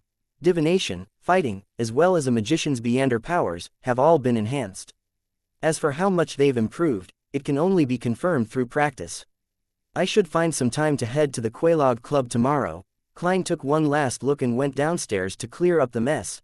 After rounding up everything, he quickly washed up and crawled into bed. Lying there, looking out the window at the crimson moonlight, he gradually calmed down. After a few minutes of this, Klein slowly closed his eyes and smiled to himself. Good night, Faceless. Chapter 452, Benson's Decision. Townsend Street, in between Empress Borough and West Borough, Zio Derecho was standing in a dark, secluded alley. Even without looking up, she could see the countless magnificent palaces and tall Gothic towers in the distance. It was the highest district in the whole of Backland, and it was also where the Lowen royal family resided. It shared the same or even slightly higher status as the White Maple Palace of Intis and the Ormir Palace of the Faesac Empire in the southern and northern continent and in the entire world, but its name was neither romantic nor ancient. It was called the Sodella Palace, and in ancient Faesac, it meant balance. Zio looked away from the famous Bell of Order, and directed her sight to the other side of the alley. In the shadows where the street lamps didn't shine, a figure slowly walked out. The figure wore a golden mask that revealed the lower half of his face. He was none other than the mysterious person who had previously sold the sheriff formula to Zio and had occasionally entrusted her with some tasks. When Zio and Furs discussed in private, they both suspected that the person was from MI9. Any progress this week? The man wearing the gold mask asked as per usual. Zio shook her head. No, I don't think anyone was keeping tabs on Capum before the incident. She paused for a moment, then she reluctantly asked, do you still want to continue investigating this matter? The masked man was silent for a moment. There's no need, but if you hear anything related in the future, then contact me right away. Today, I'll give you a new mission. What mission? Zio was completely in her bounty hunter state, ready to assess the risks. The masked guy laughed. This is a very simple mission, and it's one that you've been dreaming of doing. Seek to purchase the sheriff and interrogator main ingredients in all your circles, especially a special ingredient that can be directly concocted into a potion. If someone responds to it, we will pay for it. The purchased ingredients will belong to me. Zio blurted out a response. This was her greatest concern. No, do you believe that such a simple mission would have such a high reward? Of course, if you're able to fish out the person we're looking for, it's not impossible to negotiate and let you obtain the main ingredients, the masked man said with a chuckle. But I don't know the main ingredients of the interrogator potion, Zio hesitantly said. I'll tell you later. This is also our advance payment. Even if we don't find the target, you'll have the main portion of a sequence 7 potion formula, worth more than 600 pounds. I think you're fully aware of our generosity, the masked man said in a bewitching tone. Generous indeed. Who's their target, and why are they willing to pay such a high price to find them? Well, if he were from MI9, taking advantage of this mission to retrieve the Beander ingredients of the Arbiter pathway on the market should also be one of his goals. There's no problem about wasting money. As quite an experienced bounty hunter, Zio instinctively thought of a few things. After some deliberation, she nodded and said, I'll take this commission. Very good. The masked man's tone turned relaxed as he surveyed his surroundings and said, the interrogator potion's main ingredients are the horn of a flash-patterned black snake and dust of a lake spirit. After saying that, he slowly retreated and melded into the shadows, disappearing into the corner of the alley. He really told me the main ingredients of the interrogator potion. Zio was momentarily stunned. Only at that point did she clearly realize how much importance the masked man's faction placed on this mission. I wonder who their target is. It seems to be focused on some special ingredient that can be used to directly concoct a sheriff or interrogator potion. With this in mind, Zio suddenly froze up. She remembered one thing. When she advanced to sheriff, she had used a special ingredient she had bought through Furs, one that could be used to concoct the corresponding potion. This is that their target. Zio instinctively decided to keep silent on this matter, to never tell the masked man anything. She rubbed her fat baby cheeks and walked towards the street outside, ready to take a public carriage back to Cherwood Borough. At that moment, she saw a brown carriage drive past. Her eyes were instantly attracted by the coat of arms on the carriage. The coat of arms consisted of a single flower and 2 rings. There was nothing special about it, but Zio stared at it in a daze as though her gaze had frozen. It was only when the carriage was far away, did she withdraw her gaze. Her mood immediately reached rock bottom. It didn't turn for the better. even when she returned to the shared rented house. Seeing that her friend was in a bad mood, Furs poured 2 glasses of red wine and brought them to her. What happened? She sat across her and pushed one of the glasses toward Zio. Zio looked down at the red wine. After a full 2 minutes of silence, she said in a slightly hoarse voice, "On the way back, I met someone I used to know." "Who?" Furs asked, cooperatively. "Viscount Stratford." Zio replied to any question she received without elaborating. Furs thought for a moment and then she said, "This Viscount seems to be the captain of the Royal Guards." As a best-selling novel author, she would receive invitations from noblemen who liked literature and participated in afternoon tea parties and banquets from time to time. With her professional habits of collecting material as a writer, she would certainly volunteer to understand more famous noblemen. It was at such a party that she got to know Viscount Glaint. "Yes, he used to be my father's deputy," Zio said with some difficulty. "Your father?" Furs knew that Zio came from a fallen aristocratic family and had some secrets. However, she didn't know the specifics. Zio picked up the glass of red wine and gulped it down, coughing a few times after she choked. After calming herself down, she said, "My family was once part of the aristocracy. In its heyday, it even served as an Earl Palatine." "Earl Palatine? What position is that?" Furs asked, half curious, half trying to soothe her friend's mood. "It's equivalent to being the spokesperson for the royal family, nobles that are the closest to the throne," Zio said in recollection, her face jubilant. "From that moment forth, our family had the fief a true earl would have, but it wasn't as illustrious during the time of my father. However, we still held the trust of the former king, Might Wielder William VI. He was the leader of the Household Guards Division and the captain of the Royal Guards." Her tone gradually turned melancholic as she found it difficult to hide her pain. "But 7 years ago, he was accused of participating in a revolt, and he was eventually executed and deprived of his aristocratic title and fiefdom. Because of this, my family fell from grace, and many of my family members even died for no reason. In order to live, we changed our surnames and left East Tucker County. I don't believe that my father would engage in mutiny. He was so loyal to the royal family, even more so than his belief in the goddess. Anyway, I left my mother and my younger brother and came to Backland, looking for a chance to improve myself. Hoping to restore my family's glory and my father's reputation." Zio was vague about some of the things midway through her recount, but Furs didn't mind. She sighed and said, "It'll be very, very difficult." But she immediately smiled. "But I will support you. And behind me is the mysterious Tarot Club," she added in her mind. Nighttime in Tingen City, 2 Daffodil Street. Melissa, who was doing math problems, turned her head to the door and looked at Benson, who had just taken off his half-top hat. "Where did you go? Aren't the results announced tomorrow?" "They're already available tonight, and I happen to know 2 of the city's employees who are in charge of the unified exam," Benson said with a smirk.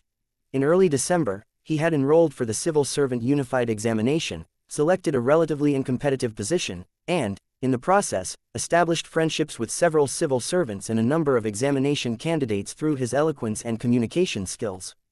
"What was the result?" Melissa unconsciously put down the fountain pen in her hand. Benson's expression immediately darkened, but before Melissa could open her mouth, he revealed a bright smile. "I passed, and I'm ranked quite high." "That's great." Melissa stood up and took 2 steps forward. "You have to start preparing for the second round of exams at the end of January. It's held in Backland. I need to prepare your luggage for you ahead of time. When are you planning on leaving?" Seeing his sister's concern, Benson walked into the living room, smiled and said, "I plan to do so after the new year. We'll go to Backland together and rent a house there. Regardless of the success of the exam, I'm prepared to stay in Backland and try my luck. And you can take advantage of the New Year's holiday to transfer to the technical school in Backland to prepare for the entrance exam at the Backland University of Technology and Industry in June." Just a month ago, the Backland University of Technology and Industry had been reorganized and officially upgraded to a University for Industry and Technology. Melissa's lips unconsciously pursed as she quietly listened. She looked around wistfully and replied softly, "Okay." Friday afternoon at the Quelaag Club. Klein walked out and hired a carriage to head for Prince Edisic's Red Rose Manor. It was the place where Talum had gone to a few days before his death. As a qualified detective, he would be completely unworthy of the £100 he was paid, if he didn't hold any investigations there. "No matter what, I still have to put on a convincing act," Klein muttered as he sat in the carriage and enjoyed the scenery outside the window. After his morning practice, he had roughly grasped the range of improvements in every aspect. Flame controlling, flaming jump, and other Beyonder powers had become about 30% stronger. The might of air bullets and the length of the underwater breathing pipe had even increased severalfold. His divination and combat skills had also received a substantial improvement. Paper figurine substitutes and damage transfer didn't experience much change, but because of the growth of his spirituality, the number of times that they could be used had increased. Klein finally arrived at Red Rose Manor amidst the rumbling journey and informed the two soldiers guarding the entrance of his purpose.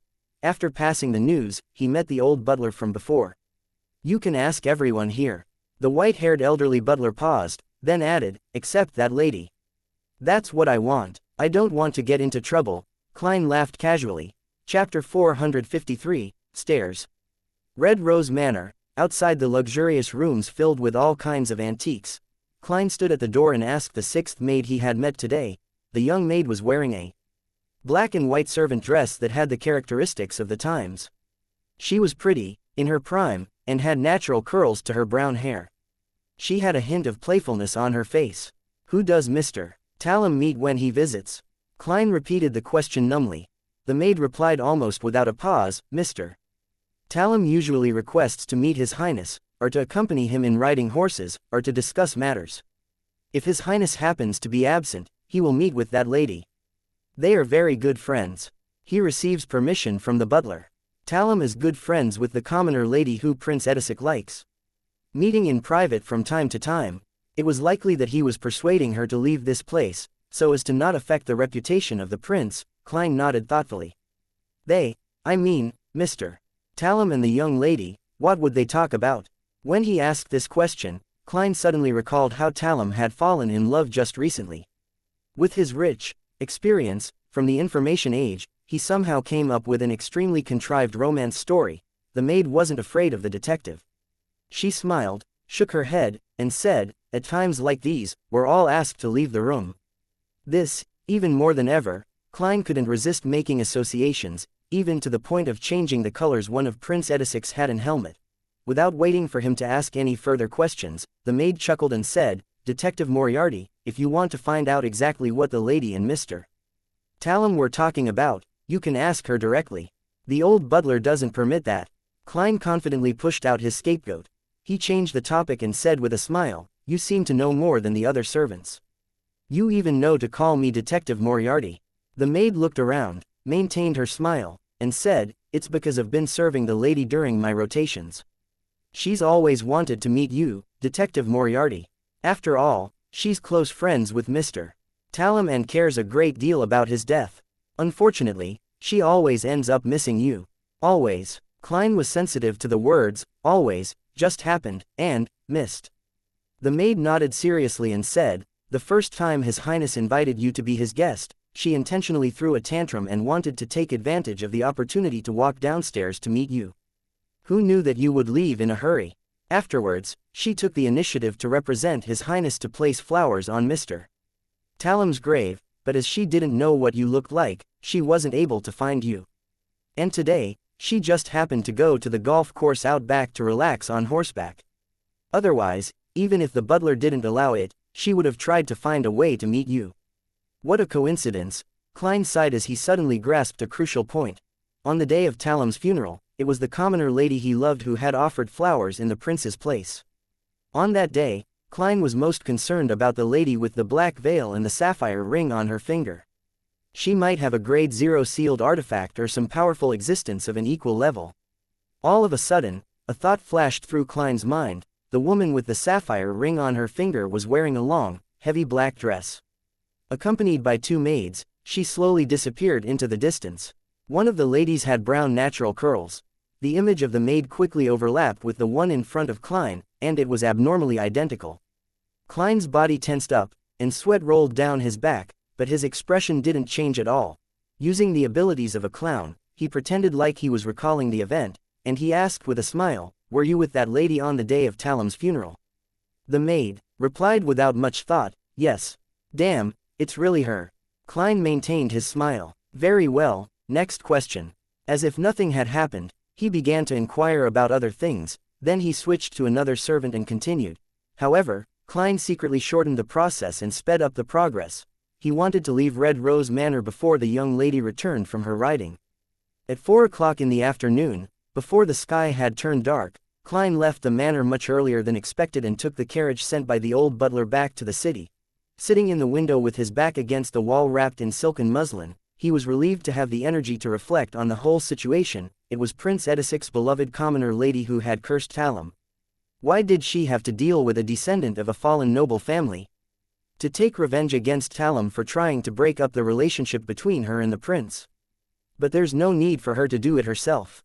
She can find a chance to mention it while in bed. Prince Edisic has plenty of ways to make Talum disappear without a sound. Talum was in a state of deep love before he died. Yes, the first sign was after he successfully persuaded the commoner lady to leave Prince Edisic. They had an affair. So, the commoner lady who was brought back to the manor killed Talum in order to silence him and remove any latent dangers. Logically speaking, it makes sense, but the problem is how could a person with a grade 0 sealed artifact or a powerhouse of an equivalent level be restricted by Prince Edisic? Even if the Augustus family is an angel family, with the accumulation of enough knowledge, they would still need to use tremendous strength and special methods to be able to restrain someone like that. This isn't something a prince can do. Besides, how could such a figure have taken a fancy to Talum? Why does she want to see me all the time? Did she sense that I'm using the gray fog to spy on her? No, if that were the case, I would have been buried with Talum on the day of his funeral. Besides, when she first wanted to see me, I didn't have any blood, hair, or belongings. I hadn't made any divinations yet. Klein was puzzled as he thought about it. In the end, he decided to bury the problem deep within his heart. He wasn't to probe or investigate. I hope that the machinery hivemind, with my earlier reminder, will pay importance to this matter of noticing the royal family's abnormality. Yes, they might regard it with great importance, not because of Prince Edisic's reputation, but for another reason. I hope the royal family continues to prevent the lady from visiting me. After a few days, when the time is right, I'll relinquish this mission, express how powerless I am on this matter, and then use the excuse of going to the south for a holiday, to change my identity and hide for a while. Klein's heart gradually calmed down. Evenings in Backland were always replaced by dark clouds and drizzling rain, and Klein, who felt physically and mentally exhausted, held down his half-top hat and walked quickly across the wet street to No. 15 Minsk Street under the illumination of the street lamps. After resting for a bit and taking advantage of the dark surroundings, he took 4 steps counterclockwise and went above the gray fog. After advancing to sequence 6 Faceless, he had always wanted to check the mysterious space to see if there were any changes. However, as he was too tired last night and couldn't wake up in the middle of the night, he had to wait until he was done being busy outside. In addition, Klein had to eliminate any interference in order to divine a particular matter. That was, after this advancement, when his spirituality wasn't stable yet, he didn't hear the illusory ravings of Hornassus, Phlegre, Hornassus, Phlegre, Hornassus, Phlegre, anymore. He wanted to know if this was a natural change after ascending to sequence 6, or if there was some other reason. Within the majestic palace, the mottled bronze tables and the 22 high-back chairs with different symbols on their backs stood quietly, as if they had remained unchanged since time immemorial. The same was true for the gray fog below them, as well as the endless emptiness around them. But as soon as Klein entered, his spiritual intuition was keenly aware that the mysterious space was somewhat different from before. He was in no hurry to explore or make any attempts. Calming himself down, he sat at the end of the table, conjured a pen and paper, and wrote a divination statement, the reason why I haven't heard any ravings after my advancement. Holding the piece of paper and muttering the sentence, Klein leaned back in his chair and quickly entered the dreamland with the help of cogitation. In the dusky sky and land, images flashed, and in the end, they all came to a stop on a particular scene. It was Klein, whose face and body was still covered in pale granules. He was surrounded by an illusory, thin layer of gray fog that was undetectable. The dream shattered. Klein opened his eyes and roughly understood the reason. The gray fog has interwoven with reality, helping me block out the ravings that come from who knows where. After advancing to sequence 6, my connection with the mysterious space above the gray fog has become even stronger, thus, bringing about certain changes and allowing me to naturally borrow a portion of its powers. From the looks of it, that should be the case. Yes, I should try to explore the area and see if there are any changes. Klein slowly stood up and followed his spiritual perception, walking in a certain direction outside the ancient palace. Beneath his feet was the gray fog that spread out like the sea. He finally decided to stop after walking for an unknown period of time. However, when he gave up on exploring, a light suddenly flickered at the end of the path. In his joy, Klein quickened his pace and approached. 7 or 8 seconds later, he saw a flight of stairs that seemed to lead to heaven. The staircase was formed from pure light. It was holy, transparent, and untainted, capable of shocking anyone's heart. There were only 4 levels as the staircase reached up into the void, and each level was rather high, as though it was meant for creatures even larger than giants. Klein looked up, followed its path, and saw a layer of grayish-white fog, condensed and suspended in midair, as though it was supporting something. It was a significant distance from the staircase of light. The 4-stepped staircase represents my consumption of the sequence 9, sequence 8, sequence 7, and sequence 6 potions. What exactly is above that layer of fog? Klein cautiously advanced until he reached the staircase of light and stepped onto it. There was nothing odd about the steps, and they were as solid as stone. Klein went up the stairs, climbed up to the 4th level, and then tried to look up at the area above the gray fog. Unfortunately, his vision couldn't penetrate anything. He thought for a moment, then he took 2 steps forward and jumped up with all his might. However, the moment he left the staircase of light, he lost his momentum and his spirit body's flight instinct. He plummeted straight down and landed on the bottom layer of the gray fog. Looks like I need to advance another 2 to 3 other sequences. If sequence 4 really does result in a qualitative change, then I should be able to see after becoming a demigod. Klein looked up and made a judgment.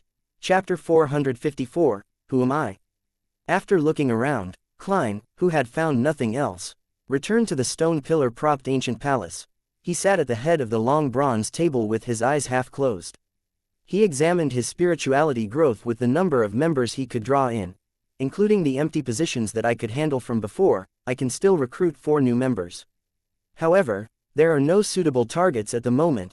Klein shook his head and muttered before returning to the real world to busy himself for a good dinner. After slicing potatoes, boiling beef, adding onions, and stir-frying them for a while, as well as sprinkling seasonings like sugar and pepper, Klein poured the prepared hot water into the saucepan, covered it with a lid, and turned the fire down. I have to admit that a magician's flame controlling is a good helper in the kitchen. Ever since I got it, my culinary skills have clearly improved.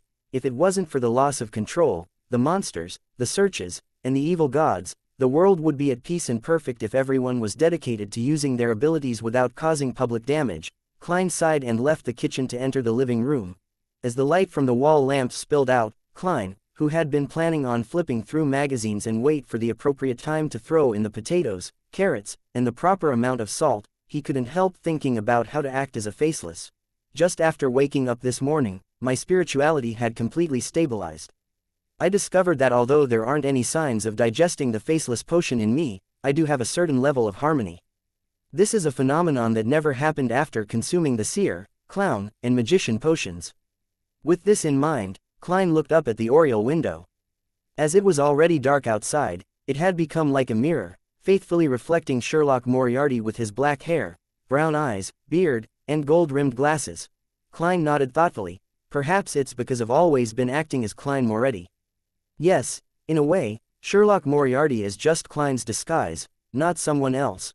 Although I've received many memory fragments and gained some of the original's feelings that previously existed, in essence, I'm still a guest from an alternate world. I am Earth's keyboard warrior, Joe Mingrui. I've been through so much in the last 5 months that sometimes I even think I'm Klein Moretti.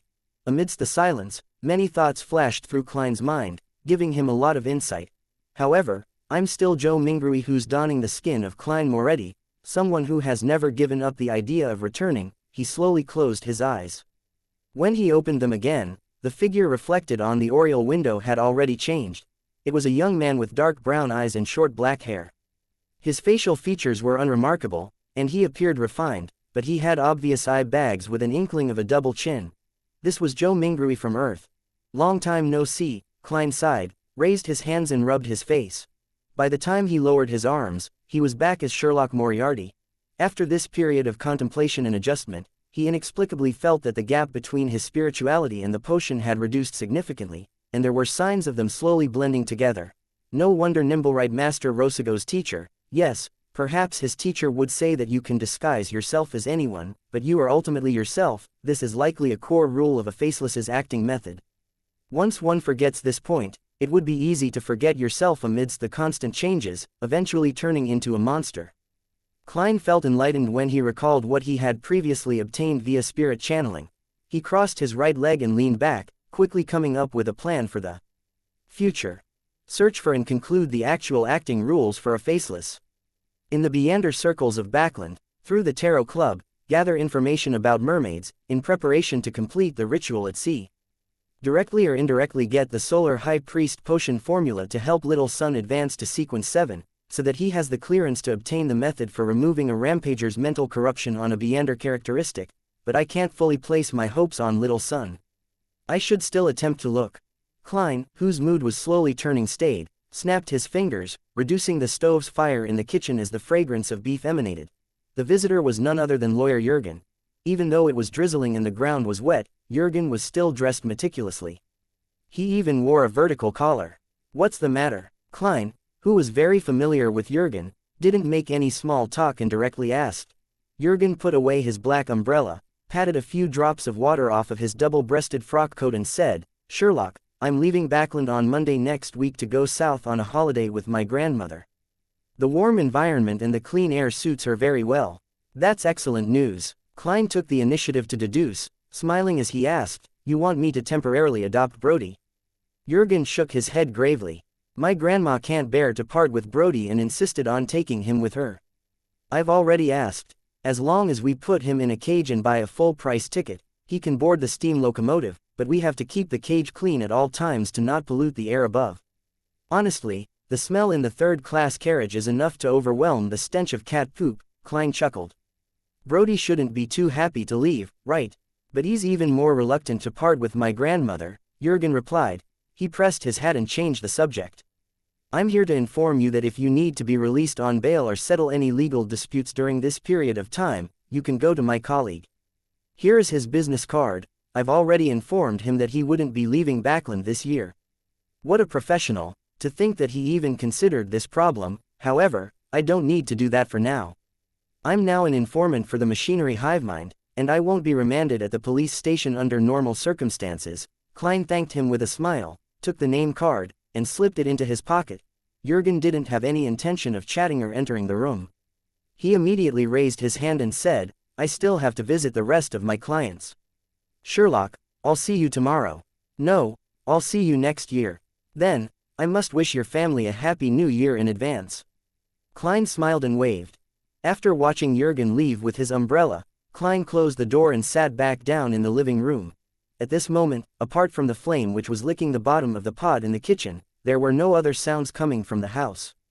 It was so quiet that Klein could hear the carriages outside moving in the distance. He looked around slowly and saw the coffee table, contracts, cupboards, pens, porcelain cups, dining table, chairs, and walls. Retracting his gaze, Klein leaned back against the sofa and looked out the window at the dark night and the street lamps emitting a misty glow in the dark.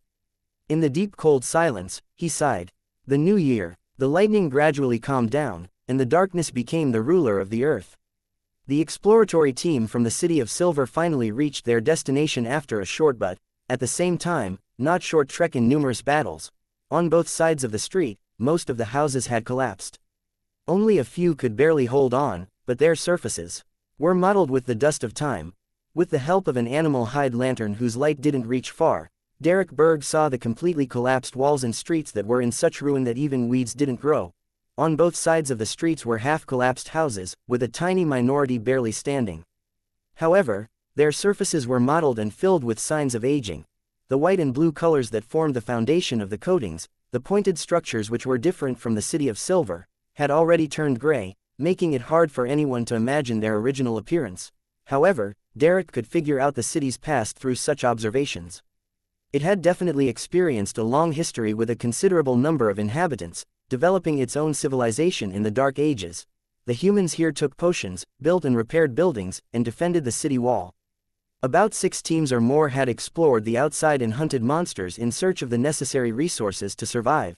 They would celebrate for any brief periods of calm, offering sacrifices to the gods and yearning for a response. They gave birth to the next generation, allowing hope to continue. However, in the end, they disappeared into the darkness, losing all their voices and leaving behind only ruins. The ruins were like a huge grave, burying a civilization that had struggled to survive but eventually vanishing dismally. Demon Hunter Colin looked around, his expression somewhat solemn, as though he saw the future of the City of Silver. He pointed ahead and said, "The other places have already been cleared. The temple is in the center of the city." The exploratory team dispersed a bit, but they still maintained sufficient order and didn't let down their guard. After passing through ruins that had been destroyed for an unknown period of time and went past streets so quiet that they drove people mad, Derek finally saw a high, wide artificially made platform. On top of the high platform, there was a half-collapsed building. It looked extremely similar to the temples in the City of Silver. It had a dome propped up by pillars, creating an arched entrance. The style of the buildings here was completely different from that of the other buildings. It really is true that they later converted to the fallen creator. The thought had barely crossed Derek's mind when the 4 lanterns in the team went out at the same time. All of a sudden, the exploratory team was plunged into pure darkness. There was no lightning in the sky, the candles on the ground had extinguished, and all human breathing seemed to disappear at once. Derek's body immediately tensed, as he felt as if some monster had stuck its tongue out in the darkness and was trying to lick his scalp, but his spiritual perception told him that nothing real had appeared. At that moment, an immature, helpless, terrified, and dry voice sounded out by his ear. It was a child whispering, "Save me, save me." For a moment Derek froze, not knowing how to react, but in an instant, a coruscating glimmer of dust appeared before him. The dust exploded one after another, igniting a silvery white light that illuminated the surrounding area. Colin stared at Derek and said in a deep voice, "What's on your mind?" Derek instantly snapped to his senses and clasped his hands in shame and pressed them to his mouth and nose as if in prayer. His body immediately emitted rays of clean, pure light, causing the surrounding darkness to silently disperse. The other team members seized the moment to reignite the candles. Because of the demon hunter's timely reaction, no members disappeared this time, nor were there any new members appearing. Colin retracted his gaze from Derek and looked at the half-collapsed temple on the high platform. He solemnly said, "From now on, we can't afford to be careless. We have to be on full alert." Chapter 455. Help Seeker.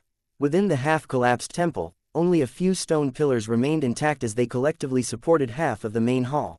At the very front of the main hall, there was an altar covered in cracks. In the middle of the altar, there was a huge, pitch-black cross. Hanging from the cross was a naked man who was hanging upside down. Around his ankles, thighs, and torso there were obvious rusty metal spikes protruding outward that were accompanied by bright red bloodstains.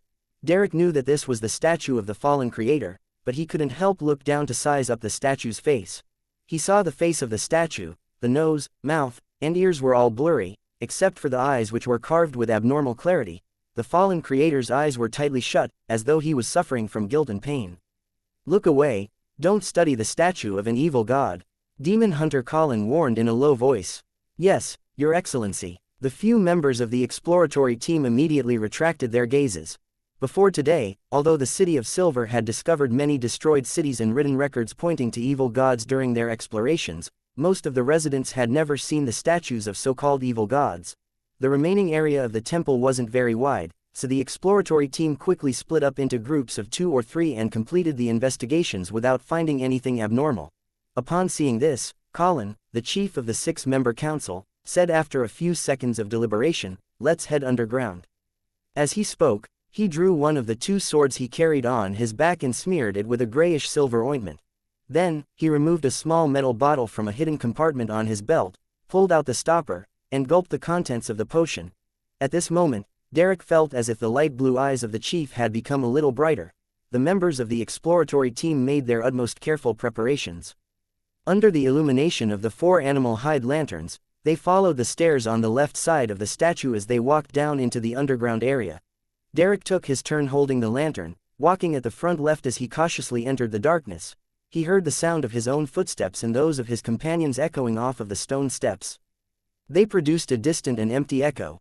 The echoes didn't suffer from any interference, making the absolute silence beneath them obvious. However, in the hearts of the exploratory team members, it was like a knock on the door. The attempt to uncover a secret that had been buried for an unknown number of years left them feeling extremely tense. After walking without having any sense of time, Derek finally saw that the road ahead had turned flat. He also saw the newly discovered mural which the corrupted Dark Regents had mentioned. The mural was spread across two sides of the wall. It was simply colored and gloomy, looking ancient as if it had seen the vicissitudes of life. Derek took a casual glance and was immediately attracted by one of the murals. On the wall to the left up ahead, a pure white cross was depicted in the middle. It was surrounded by seawater-like blackness, drowning all the humans who were struggling as they stretched out their arms. Hanging upside down from the cross was the fallen creator. The rusted nails and blood-red stains were no different from the statues in the outside world. But in this mural, the fallen creator was suffering from a black erosion, so much so that part of the white of the cross had become pitch black. In addition, the cross supported a hazy piece of land, and countless humans were kneeling and praying to the fallen creator. Around the mural, in the deepest part of the darkness, there were 6 figures akin to evil gods. In the upper left corner was a woman wearing a black, classical dress. Her clothes were layered but not complicated, and it was embedded with a starry sheen. Her body was relatively ethereal, with signs of rippling outward. Her face was blurry, as though she was wearing a mask without any facial features. The darkness around her surged as one strange eye after another faintly became discernible. Directly above was a young man wearing a pure white robe. His face was painted with a pure gold color, and there were tentacles in the form of light growing out of his skin.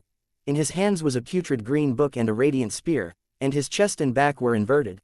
In the upper right corner was a trident-wielding monster with an octopus-like head, wide eyes, and a body wrapped in lightning.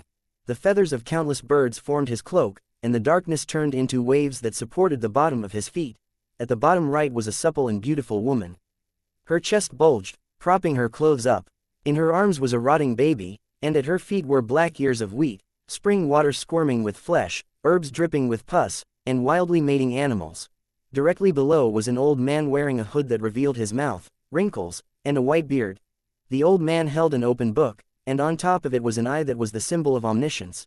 At first glance, this old man looked the most normal, but the smile on his face was indescribably evil. At the bottom left was a giant warrior in tattered armor. He held a long sword and was sitting on a throne with bleak dusk as its backdrop. What this mural means is that when the cataclysm struck, the evil gods climbed out of the abyss. In order to save the people of the world, the fallen creator had suffered the vast majority of the sins and pain, and as a result, showed signs of being corrupted and having his image change. But, I think, he is the worst evil god. Carrying an animal hide lantern in his hand, Derek looked at the mural on the wall as he walked. He realized that the description was identical to Dark Regents' description, with the core theme being that the place where they were had not been abandoned by the gods. Instead, it was blessed by the creator and had maintained civilization through the apocalypse. Of course, Dark Regents had only briefly mentioned it, and the details were far what the murals depicted. Throughout the entire process, Derek didn't let his guard down. He prepared himself in case any accidents were to happen so that he could respond immediately. Under the dim yellow light of the candle, the exploratory team went through many corridors, halls, and rooms one by one, delving deep into the temple's basement. Suddenly, a semi-open gray stone door appeared in front of them. Outside the door, a cluster of beautiful mushroom-shaped objects grew. They were palm-sized, with white stems and bright red heads, sparkling with dark golden specks. Upon seeing these mushrooms, the members of the exploratory team had their appetites whet. All they wanted to do was to rush over, pull out a stalk, and stuff it into their mouths. Gulp. Quite a few people swallowed their saliva. However, most of the people who were able to enter the exploratory team had rich experience and were of a relatively high sequence. Having received a warning beforehand, someone immediately stood up and said in a low voice, "Those are rotten flesh and hairy scalps." Derek knew this teammate and that his name was Joshua. He had successfully traded for a mystical item from a particular exploratory expedition. Joshua stretched out his left, scarlet-gloved hand at the door. With a flash of light, a burning fireball quickly took shape and shot out, landing directly on those extremely tempting mushrooms. Boom! The ground trembled slightly, and an inferno spread out to cover the space of 2 meters. By the time the fire subsided, all of the mushrooms had already disappeared, leaving only bits and pieces of flesh and blood. It left all of the Beyonders, who nearly failed to resist the temptation, disgusted. Demon Hunter Colin didn't interfere with the actions of the team. He quietly watched from the side, nodding from time to time. Why would there be mushrooms made from flesh and hair? Where did the flesh and hair come from? Joshua withdrew his left palm and muttered to himself in confusion. Another member of the team made a bold guess. The original inhabitants of this city. It's possible, perhaps their deaths were a result of turning into pure flesh and hair. Derek agreed inwardly. After a brief discussion, the exploratory team split into several groups and cleaned up the hall outside the gray stone door. After doing all this, they regrouped and slowly passed through the door, ready to engage in combat at any moment. Behind the door was a place that looked like an altar. The surrounding light could hardly dispel the darkness of the region, which seemed to hide something unknown. Above the altar, a similar pitch-black cross in an upside-down fallen creator was erected there. Carrying an animal hide lantern, Derek stood the closest as he instinctively swept a glance. His gaze suddenly froze because he discovered that the fallen creator's statue here was different from the one outside. Its eyes were open. He had blood-red eyes and black pupils, staring straight at any intruders like it possessed life. Tat. Tat, tat. Derek heard the chattering of teeth. He originally imagined that it came from a team member, but he soon realized that he was the one trembling. Although he didn't understand much about the evil god's dangers, his teeth were instinctively chattering at that instant. Tat. Tat, tat. His teammates reacted similarly. At that moment, a speck of powder floated into the air. Demon Hunter Colin clenched his fist. As the sound of thunder reverberated through the air, Derek and the others suddenly snapped to their senses, escaping their nightmare state from earlier. Before they could investigate the area, the sound of weeping could be heard from behind the altar. Sob, sob, sob, sob, sob, sob. In the chilling silence, Demon Hunter Colin calmly ordered, "Derek, Joshua, go around and take a look." As a chill went through his body, Derek held the animal hide lantern and the axe of hurricane in his hand. Together with Joshua, he slowly walked around to the back of the altar. As the darkness was gradually dispersed by the light, they saw a black figure curled up behind the altar. After taking 2 steps forward, the shadow revealed its original form. It was a 7 or 8-year-old child, with soft yellow hair. He closed his eyes, as though he wasn't used to the light, as he shouted in excitement, "Save me, save me." Derek's pupils shrank, and when he thought of the cry for help he had heard in the pure darkness earlier, he subconsciously lifted his axe of hurricane. At this moment, Demon Hunter Colin took a step forward and solemnly asked, "Who are you?" The child stopped pleading for help and said reminiscently, my name is Jack." After dinner, Klein put on his coat and hat in preparation to head out. He was going to find Miss Sharon, resolve the problem of the baronet digging up a tunnel, and ask for clues about mermaids. He wanted to complete these matters before Detective Sherlock Moriarty headed south for a vacation. Chapter 456, Playing Ghosts. Outside the Braveheart's bar, a rental carriage briskly drove by. Inside the carriage, Klein, who was wearing a half-top hat, was sitting opposite Sharon, who was still wearing her black Gothic regal dress. Looking at the expressionless and pale face of his former bodyguard, Klein was at a loss on how to exchange pleasantries. He could only go straight to the point. "I'm done with my preparations." Although Sequence 6 Faceless had only given him 1 Beyander ability, all the powers he had before had experienced a clear upgrade, resulting in a great improvement to his strength. This was the best form of preparation. However, a Faceless's powers could be deemed a godly skill in certain situations.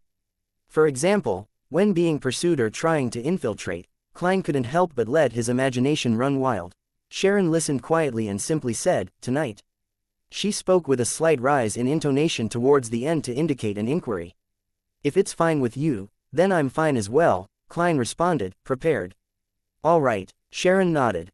After a few seconds of silence, Klein asked in deliberation, "Have you heard about anything to do with mermaids? Do you know where one can meet such a creature of legends?" Sharon's blue eyes stared unblinkingly at Klein, as though she had transformed into a real doll. After a while, she emotionlessly said, "There are no longer mermaids in places where humans can reach. Only the fishermen of the Gargas Islands would occasionally hear the mermaids singing in the midst of a storm during their long voyages to hunt white-tailed whales." Located in the depths of the Sonia Sea, the Gargas Islands was the farthest human colony in the sea, characterized by local products such as whale oil and whale meat. "I wonder if this rumor is true or fake," Klein nodded. The bell chimes in the night rang out quietly, as though they came from a faraway place. There was an abandoned chapel in the middle of William Street. Withered vines crawled over its walls and gray stones were strewn everywhere.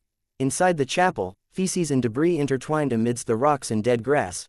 In the half-collapsed corner, a middle-aged man, wearing black tights, was moving stones that hid the entrance to a cave. He carefully and excitedly went into the tunnel, carrying his digging tools, lighting tools, and earth basket. His hair was gray at the temples, and his eyes were puffy. He was Baronet Rafter Pound, who was considered mentally ill by the outside world, but he was secretly a descendant of the Tudor family of the Fourth Epoch. This prodigy, who was always entangled with high-class call girls, had a serious expression on his face, and his eyes were bright. It was impossible to find any signs of him being addicted to drinking and sex. He pushed himself up on his elbows and rapidly crawled down the slope, as though the end of the tunnel hid the greatest and only hope of his life. Not long after, he touched the wet mud and cold stone in front of him. This didn't extinguish Rafter Pound's enthusiasm. He repeated motions that he was extremely proficient with after having recently gained the experience. As he was digging, carrying, and moving things, an empty area appeared before him. It was a dark underground palace that was in front of him. Rafter Pound's expression immediately became crazed with excitement. He quickly moved forward and grabbed the black iron badge. The badge was a hand holding a scepter. Seeing this, Rafter Pound's eyes lit up as if they were on fire. Just as he put the black iron badge on his chest, everything in front of him shattered. He was still in the narrow and irregular tunnel, with wet mud and ice-cold stones in front of him. No, there was someone else there who was quietly watching him. He had no eyes, no nose, no mouth, no eyebrows, and no ears. Rafter Pound's pupils contracted. He could only feel a numbness rising along his spine from his waist down to the back of his head. Without even thinking about it, he immediately threw away all his tools and frantically retreated. His elbows smacked the ground, but he felt no pain despite having a mangled wound. Finally, Rafter Pound left the tunnel and returned to the abandoned chapel. Because of the loss of his lantern, he could only see the deep darkness and the dim crimson that shrouded the edges. Suddenly, the withered vines that were crawling up the wall swayed like snakes. A figure walked out from the darkness. She was wearing a Gothic regal dress and a black small soft hat, with a pale face to the point of being transparent, as well as pale blonde hair and blue eyes that didn't look human. Rafter Pound almost shouted out loud. For such a woman to appear in an environment such as this was no different from a ghost story from folklore. He took a few steps back and almost tripped over a rock. At that moment, he seemed to think of something, and he suppressed his horror in an instant, revealing an excited and hopeful expression. Are you that evil spirit inside the underground palace? Yes, it must be you. Sir Pound, there seems to be a misunderstanding. Faceless Klein came out of the tunnel and stood in the shadows. His and Sharon's original plan had been to scare Rafter Pound off, scaring him so badly that he would no longer dare to explore the underground ruins again. However, Rafter Pound's reaction was somewhat out of their expectations. Sharon was silent for a second before tacitly asking, "What do you wish to say?" Rafter Pound quietly exhaled, and he then curled his lips into a smile. After attempting for so many years, I believe you already understand that killing the descendants of the Tudor family won't help you break the seal. Only by working with me, who has the great Tudor bloodline, can you hope to get out of this predicament that has lasted for more than 2,000 years. The Tudors knew about the existence of the evil spirit, but they still died in that room. Klein frowned as spoke before Sharon could. He imitated Sharon's ethereal voice. What took you until today to come here? This was a branch of the Faceless's Beyander powers, to mimic the sound of a target. He could reproduce any voice as long as he heard it before. Of course, Klein believed he couldn't repeat the ravings of the true creator and the pleas of Mr. Door. This Beyander power was still limited to the realm of ordinary people. Sharon looked sideways at him but didn't expose him. Rafter Pound didn't notice and chuckled. It's because the Dark Emperor has appeared. Fate tells me that the glory of the Blood Emperor will appear once again. Is there some logical connection? Klein had an inexplicable feeling that Rafter Pound was more like a madman than before. He asked in Sharon's voice again, "Dark Emperor?" "Ha ha." Rafter Pound laughed. "Yes, hero bandit Dark Emperor. He must be closely related to the real Dark Emperor. Why don't I know that?" Klein felt amused. He thought for a moment, then he stopped asking, giving up the right to ask questions. Sharon, for some reason, remained silent. Upon seeing this, Rafter Pound was overjoyed as he quickly asked, "So, what's your answer?" "I refuse," Sharon replied emotionlessly. Rafter suppressed his anxiety and tried to persuade her again. At this moment, his eyes suddenly glazed over as he abruptly took a few steps to the side, arriving at a relatively intact stone wall. This, Klein and Sharon noticed an abnormality at the same time. They responded in their own ways. one pulling out a revolver and pointing it at Rafter Pound, the other filling the ruined chapel with a crimson lunar brilliance. Rafter Pound didn't even look at them. He faced the stone wall and slammed his head into it. He slammed his head 3 times in a row and fainted with blood dripping from his forehead. Then he got up again. His eyes were bloodshot for some unknown reason. Rafter Pound raised his right hand and wiped the blood from his forehead, covering his palm with blood. He stuck out the tip of his tongue, licked the scarlet liquid, and said in an intoxicated manner, "A member of the Tudor bloodline sure is delicious, it's really intoxicating. It will allow my loathing to exceed its limits to the greatest extent, and it will help me temporarily expand the boundary of the seal." Klein's muzzle was aimed at him as he asked in a stunned tone, "The evil spirit in the ruins?" Blood trickled across Rafter Pound's face, and he laughed horribly. "You guessed right. Before, I judged that you were weak and wanted to corrupt your mind and enter your dreams to tempt you into rescuing me. Who knows, heh, you're also a person with a secret. Don't be so direct." Klein subconsciously glanced at Sharon, but he found nothing out of the ordinary about her. "What do you want to do?" Klein asked directly. The evil spirit sighed. "I'm an innocent person who was harmed because of Alistair Tudor's ambition. Due to the constraints of my corpse, I've been trapped in that underground ruin for nearly 2,000 years. I hope that you can help me out of this predicament and allow me to become a free spirit. I swear, I won't involve innocent people." After saying that, he looked at Sharon with his bloodshot eyes. "You should be a wraith from the mutant pathway. The next stop is a critical point to becoming a demigod. I'm not sure if you have the puppet potion formula, but I can help you obtain it. I can even be a part of your ritual. That is the reward I can promise you." Puppet. Sequence 4 of the mutant pathway is called Puppet. What a strange name, Klein muttered inwardly. The evil spirit turned to look at him. "You will similarly be rewarded. It's an object that can be considered mystical and precious, and because of some sort of attraction, its holder came to the underground palace and died by the side of the Tudor descendants. This is what it looks like." As he spoke, the evil spirit spread open the palm of his hand, causing the crimson moonlight to form a scene. Inside the picture, there was a normal-looking tarot card. The image on it was completely different from the others. Sitting inside a chariot wasn't a king, but rather a male priest wearing a dark red robe. The priest looked like Russell Gustav. This, a card of blasphemy. Klein's eyes instantly shifted. He saw that the starlight in the upper left corner had condensed into a line of text. Sequence 0, Red Priest. Chapter 457. Information provided by the evil spirit. Sequence 0, Red Priest. Which pathway's sequence 0 is this? I've learned the true name of another sequence 0. Of course, the pretext is that the evil spirit isn't lying. It said that the holder of the Red Priest card would seek out the underground ruins of the Tudor family due to some form of attraction, but they ended up dying in that room. This should be the law of convergence of Beander characteristics within the same pathway, right? No, Emperor Russell had apparently mentioned that after advancing to become a high-sequence Beander, possessing a corresponding card of blasphemy would allow them to subtly sense the Beander ingredients needed for subsequent sequences. In other words, the room where the evil spirit is sealed has a demigod-ranked characteristic of the Red Priest, path of the divine hidden within. Perhaps, the evil spirit was a demigod of this pathway when it was still alive, and it might even be a little stronger. The subtle sensation provided by the card of blasphemy is probably a result of the law of convergence. Klein suddenly thought of many things. He subconsciously turned his head to look at Sharon to see her reaction. By doing so, he could determine if she knew about the card of blasphemy and whether she understood the meaning of a sequence 0. However, there was no change in Sharon's nearly transparent face. It was as if the evil spirit had just shown an ordinary tarot card. However, this actually implies something. When any Beander first come to learn of a sequence 0, they will subconsciously think about what it represented. Perhaps only a Beander in the spectator pathway can read the subtle body language of Miss Sharon. Klein sighed to himself. Seeing that both of them were silent at the same time, the evil spirit gave Klein a deep glance, slowly making the projection of the card of blasphemy disappear. It once again looked at Sharon with its bloodshot eyes and said with a low and hoarse laugh, "If you are unwilling to become a demigod of the mutant pathway, then I can provide you with the sequence 4 potion formula of the abyss pathway. The temperance of desire and the flamboyance of malice has always been very congruous, isn't it?" Sharon ignored the evil spirit's question and turned unhurriedly to Klein, leaving him to respond.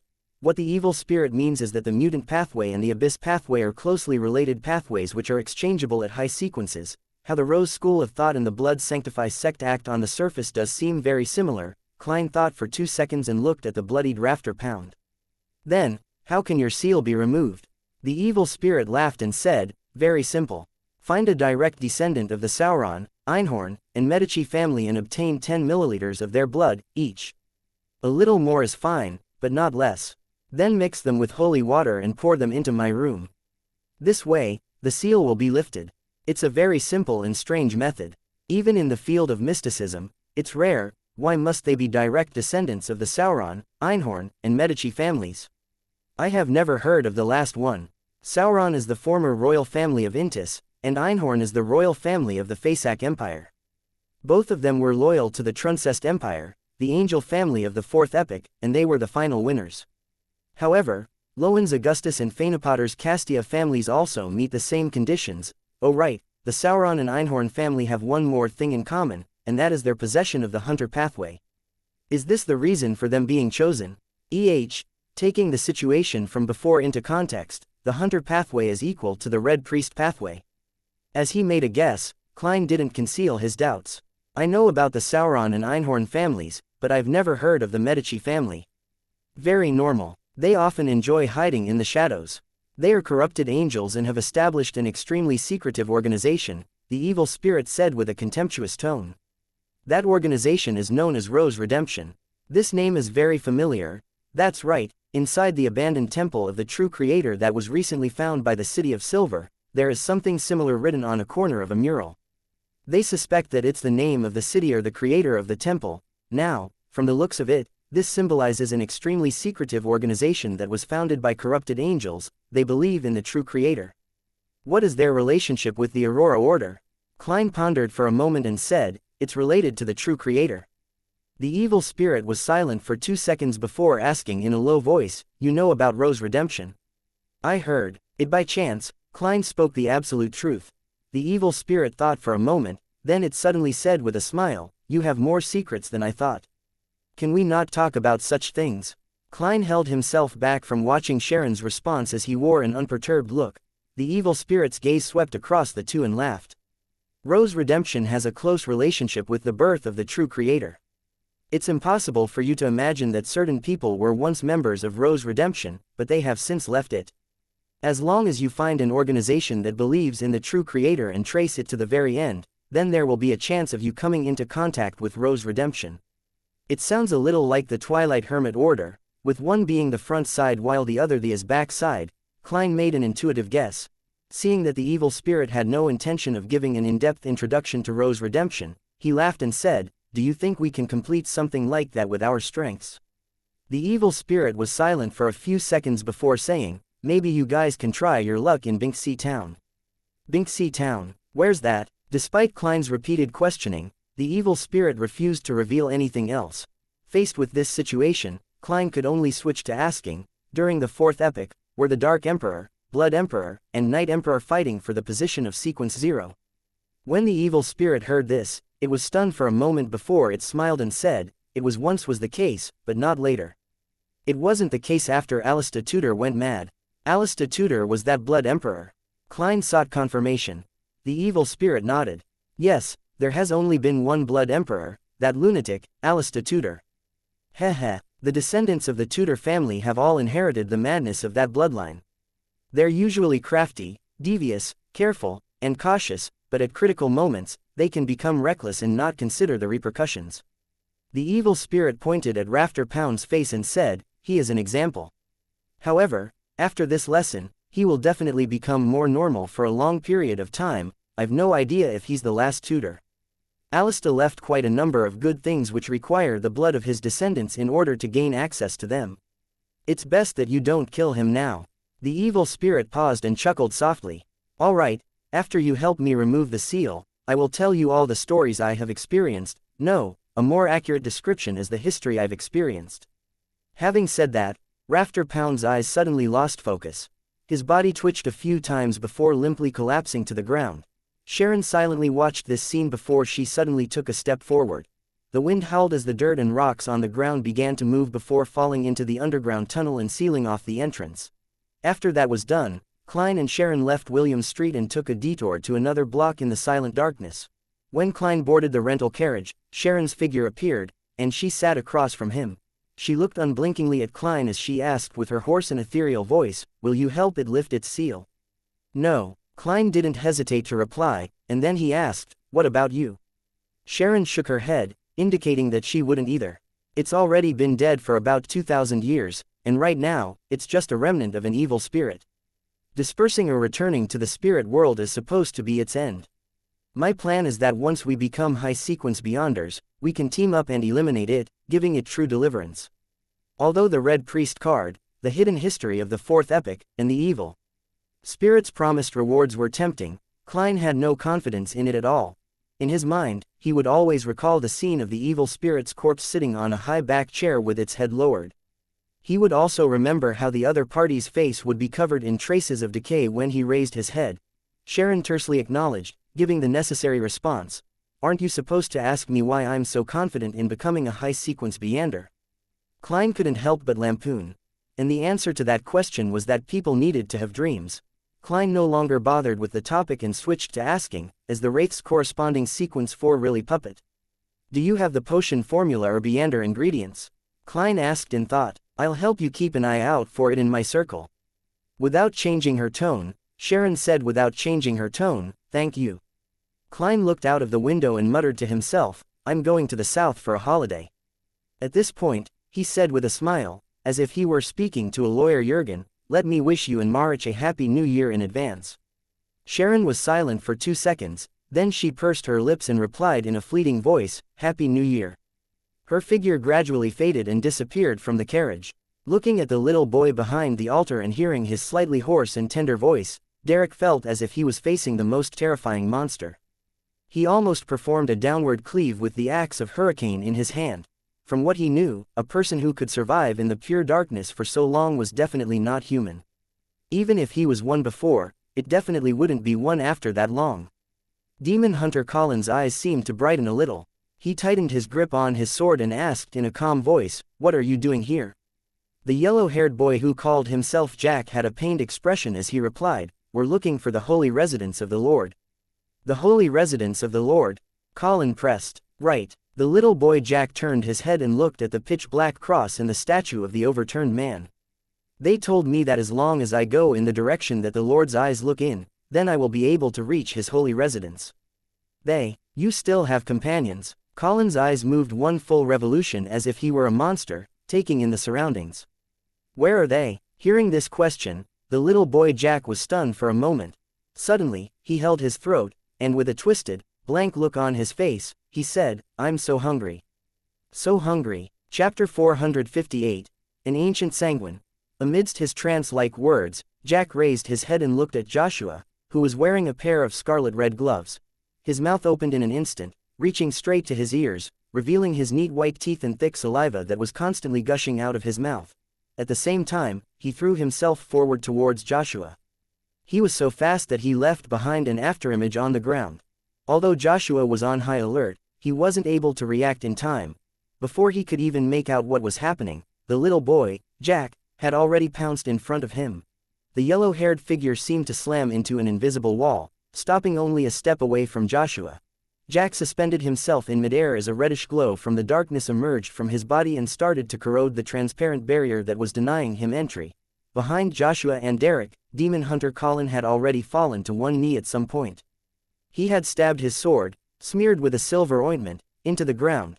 Soon after, the area around the altar instantly brightened, as if it was the purest ray of the light of dawn. Colin suddenly drew his sword. And his figure strangely split apart, turning into a series of afterimages that spread out around the altar. Every single figure raised the sword in their hands at the same time and, combined with the light of dawn in the vicinity, released a bright glow. One sword after another was thrust forward as the light of dawn converged towards Jack from all directions, encircling him in the middle. Under the brilliance of the rising sun, the black and red figures quickly evaporated, disappearing under the storm-like barrage of attacks. In the underground hall where the altar was located, the brilliance became abnormally bright, so bright that Derek Berg couldn't help but close his eyes. With a sudden jolt, he suddenly woke up from his slumber and saw a bonfire quietly burning in front of him and his teammates, who were diligently guarding the camp. demon hunter Colin, who was sitting cross-legged beside a stone pillar, opened his eyes and said in a deep voice, "We will set off after 50 rounds of lightning." Upon hearing this, Derek looked up at the sky and found that the frequency of lightning hadn't significantly increased. Darkness remained the ruler of this land.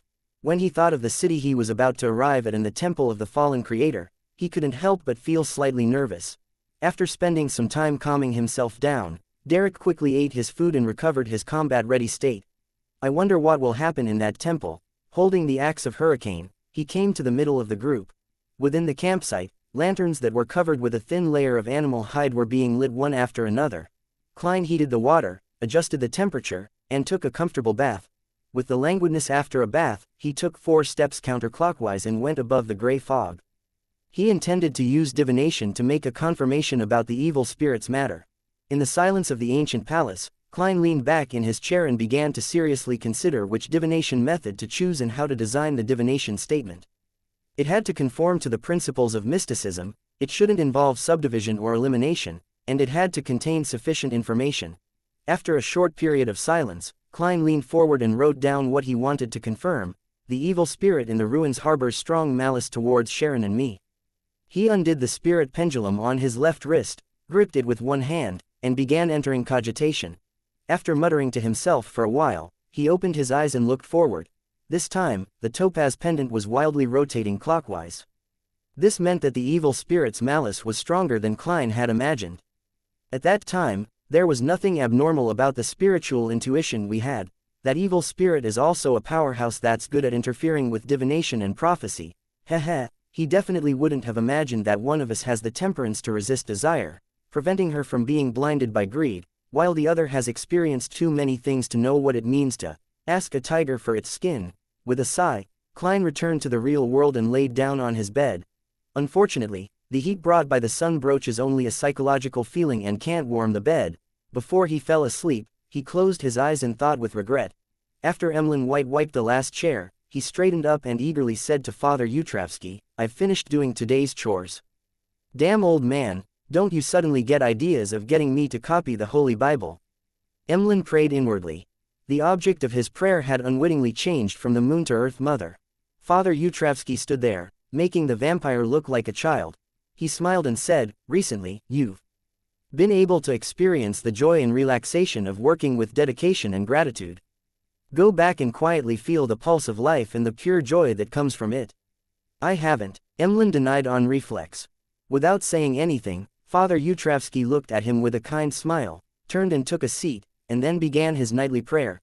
Emlyn White's lips quivered as he wanted to refute, but in the end, he failed to say anything. He silently left the Harvest Church and habitually closed the door. When he returned to his current residence, he found that the house was empty. Both his parents had disappeared without a trace.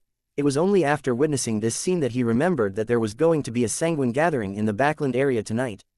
Those fellows are really disgraceful. As noble sanguine, they should sleep in coffins or stay in their own rooms. Why are they mimicking humans and holding all kinds of gatherings? There's even dancing, Emlyn muttered contemptuously. As he spoke, he touched his belly and swallowed a mouthful of saliva before deciding to change into some clothes to attend the gathering. The Odora family sure is enviable. They actually have a pure human partner who runs several hospitals and has fresh blood every day. They can drink as much as they want, anytime they want.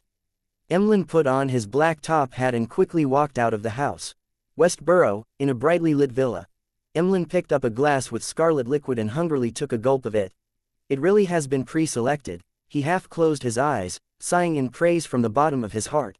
At this moment, on the dance floor, handsome men and beautiful women were dancing, twirling and taking slow steps with each other under the romantic music. What's the point of all of this?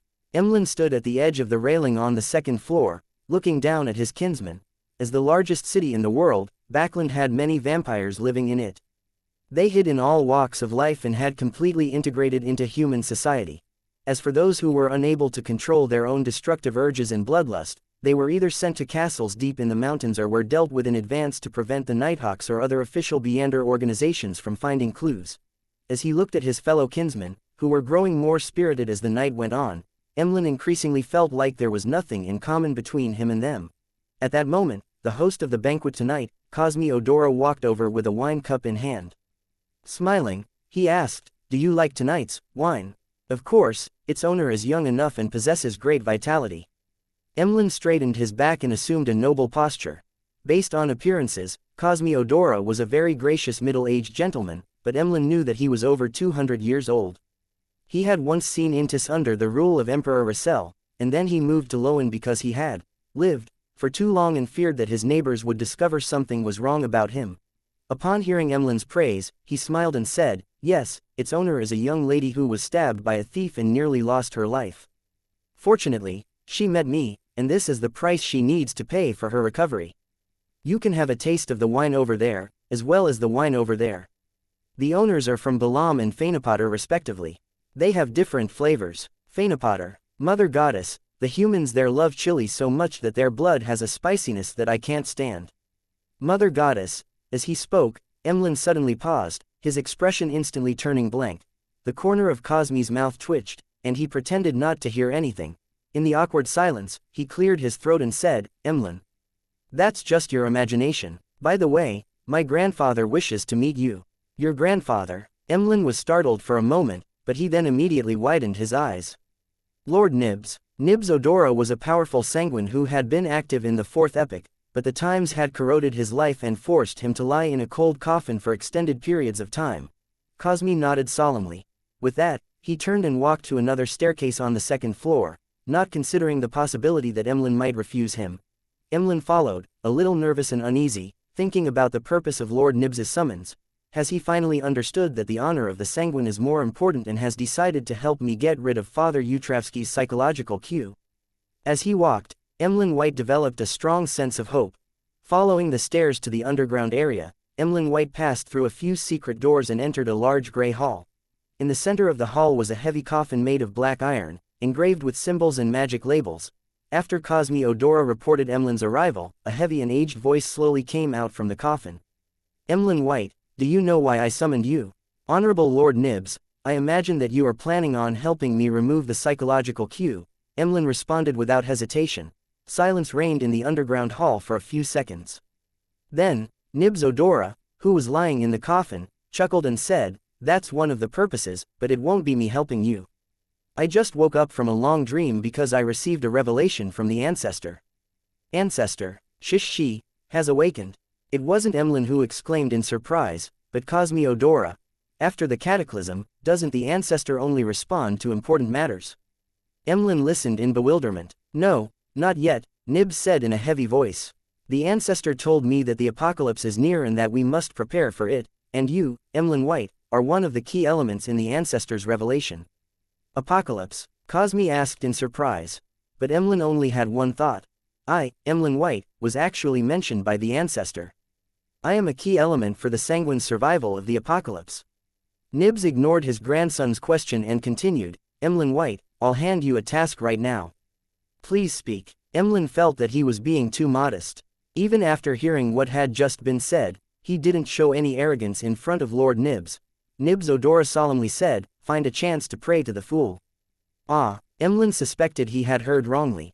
Nibs lowered his voice and added, "The fool whose honorific name has only recently been spread." Chapter 459. Letting a chance slip. Although I have always had the urge to pray to the fool to get rid of the psychological cue that Father Utravsky gave me, I also know, very clearly, that it's dangerous to recite the honorific name of an unknown being. Not all hidden existences will start with bait and slowly provide guidance. In such matters, they are often like sharks in the sea, who would go mad and lurch forward once they smell blood. But now, Lord Nibs, no, what does the ancestor want? Emlyn White said, finding it rather ridiculous, "It will be very, very, very dangerous." Inside the black iron coffin, Nibs Odora replied with an aged voice, "Yes, under normal circumstances. But not all hidden existences are filled with malice. Among them, they will similarly abide to rules and enjoy transactions. For example, the 7 pure lights of the spirit world. Since the ancestor has given such a revelation, it means that the danger that the fool can bring is not too serious, or even none. And during this entire process, I will always be by your side to protect you. Don't you want to get rid of the psychological cue? Have you already become a believer of Earth Mother and abandoned the moon?" "No, I haven't," Emlyn frantically denied.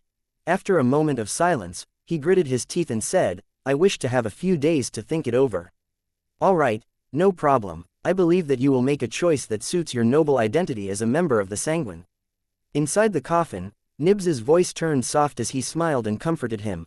After sending Emlyn White back to the second floor, Cosmiodora once again returned to the dark and gloomy underground hall, and he asked with confusion and doubt, "Grandfather, how could the revelation given by the ancestor involve Emlyn White? He's just a weak member of the Sanguine who only recently reached adulthood." Nibs's voice came through the thick black metal coffin lid and reverberated in the air. "No, the revelation provided by the ancestor never included Emlyn White. She only showed a scene of the dawn of the apocalypse, depicting the erosion of the Crimson Moon, as well as mentioning the Fool and the corresponding honorific name. During this process, no Sanguine appeared. The mention of the key element was just my way of convincing Emlyn White. However, being able to take risks for the future of the Sanguine can also be considered a key element." Cosmi was first enlightened before he had another question. "Why did you choose Emlyn White? What's so special about him?" Nibs Odora suddenly laughed. "Hasn't he been clamoring about praying to the Fool all this time? Didn't he think that we weren't putting too much weight on his problem, that we aren't willing to antagonize Bishop Utravsky, so he was trying to find other help? I'm just fulfilling his wish." For a long time, Cosmi was speechless. Emlyn White stood at the railing of the second floor, looked down at his tireless kinsman, and nervously took a sip of his wine. "Up to this day, I haven't heard of any terrible outcome for people who prayed to the Fool. Perhaps it's just as Lord Nibs said, the Fool is just like the 7 pure lights in the spirit world, a hidden existence that maintains order and is warm-hearted." Wait a minute, what are the 7 pure lights in the spirit world? Why haven't I ever heard of them before? They seem to be on the side of good. I wonder if this will be any help to me. In short, the Fool isn't necessarily dangerous, and there is Lord Nibs protecting me. Maybe I can take advantage of this opportunity to get rid of the psychological cue. Emlyn consoled himself with fear and anticipation. Monday morning. Sherwood Borough, 15 Minsk Street. Klein squatted in front of the toilet, holding a brush and carefully cleaning the dirt inside it. According to his schedule, after completing his visits on Saturday and Sunday, he decided to take a day off and wait until tomorrow to report back to Prince Edisic about the final results and hand over the assignment. But during what should have been his relaxation time, he found the house a little too messy and dirty. It was only when he saw this that he remembered that the cleaning of the house had been done twice a week through the temporary employment of the landlady's maid next door. As the Sammers had gone on holiday to Seville City in Daisy Bay, one of the maids had gone along with them, while another had returned to the countryside after receiving a year-end bonus. 15 Minsk Street, where he lived, hadn't been cleaned by anyone for quite some time. Klein had planned to put up with it for 2 days since he was leaving Backland, but in his free time, he didn't dare to take the time to head to the Quelaag Club to have fun. He was afraid of infuriating Prince Edisic, so he could only stay home. Hence, seeing the things that irked him, he changed into his old clothes and began spring cleaning before the new year. He went on to scrub the toilet, wash the bathtub, wipe the windows, mop the floors, clean his equipment, and wash clothes. Klein busied himself from 8 to 11 before barely completing his desired cleanup. Of course, he only did it perfunctorily without that much attention to detail. Sometimes, renting too big a house isn't a good thing. Klein washed his hands and wiped his face with a towel.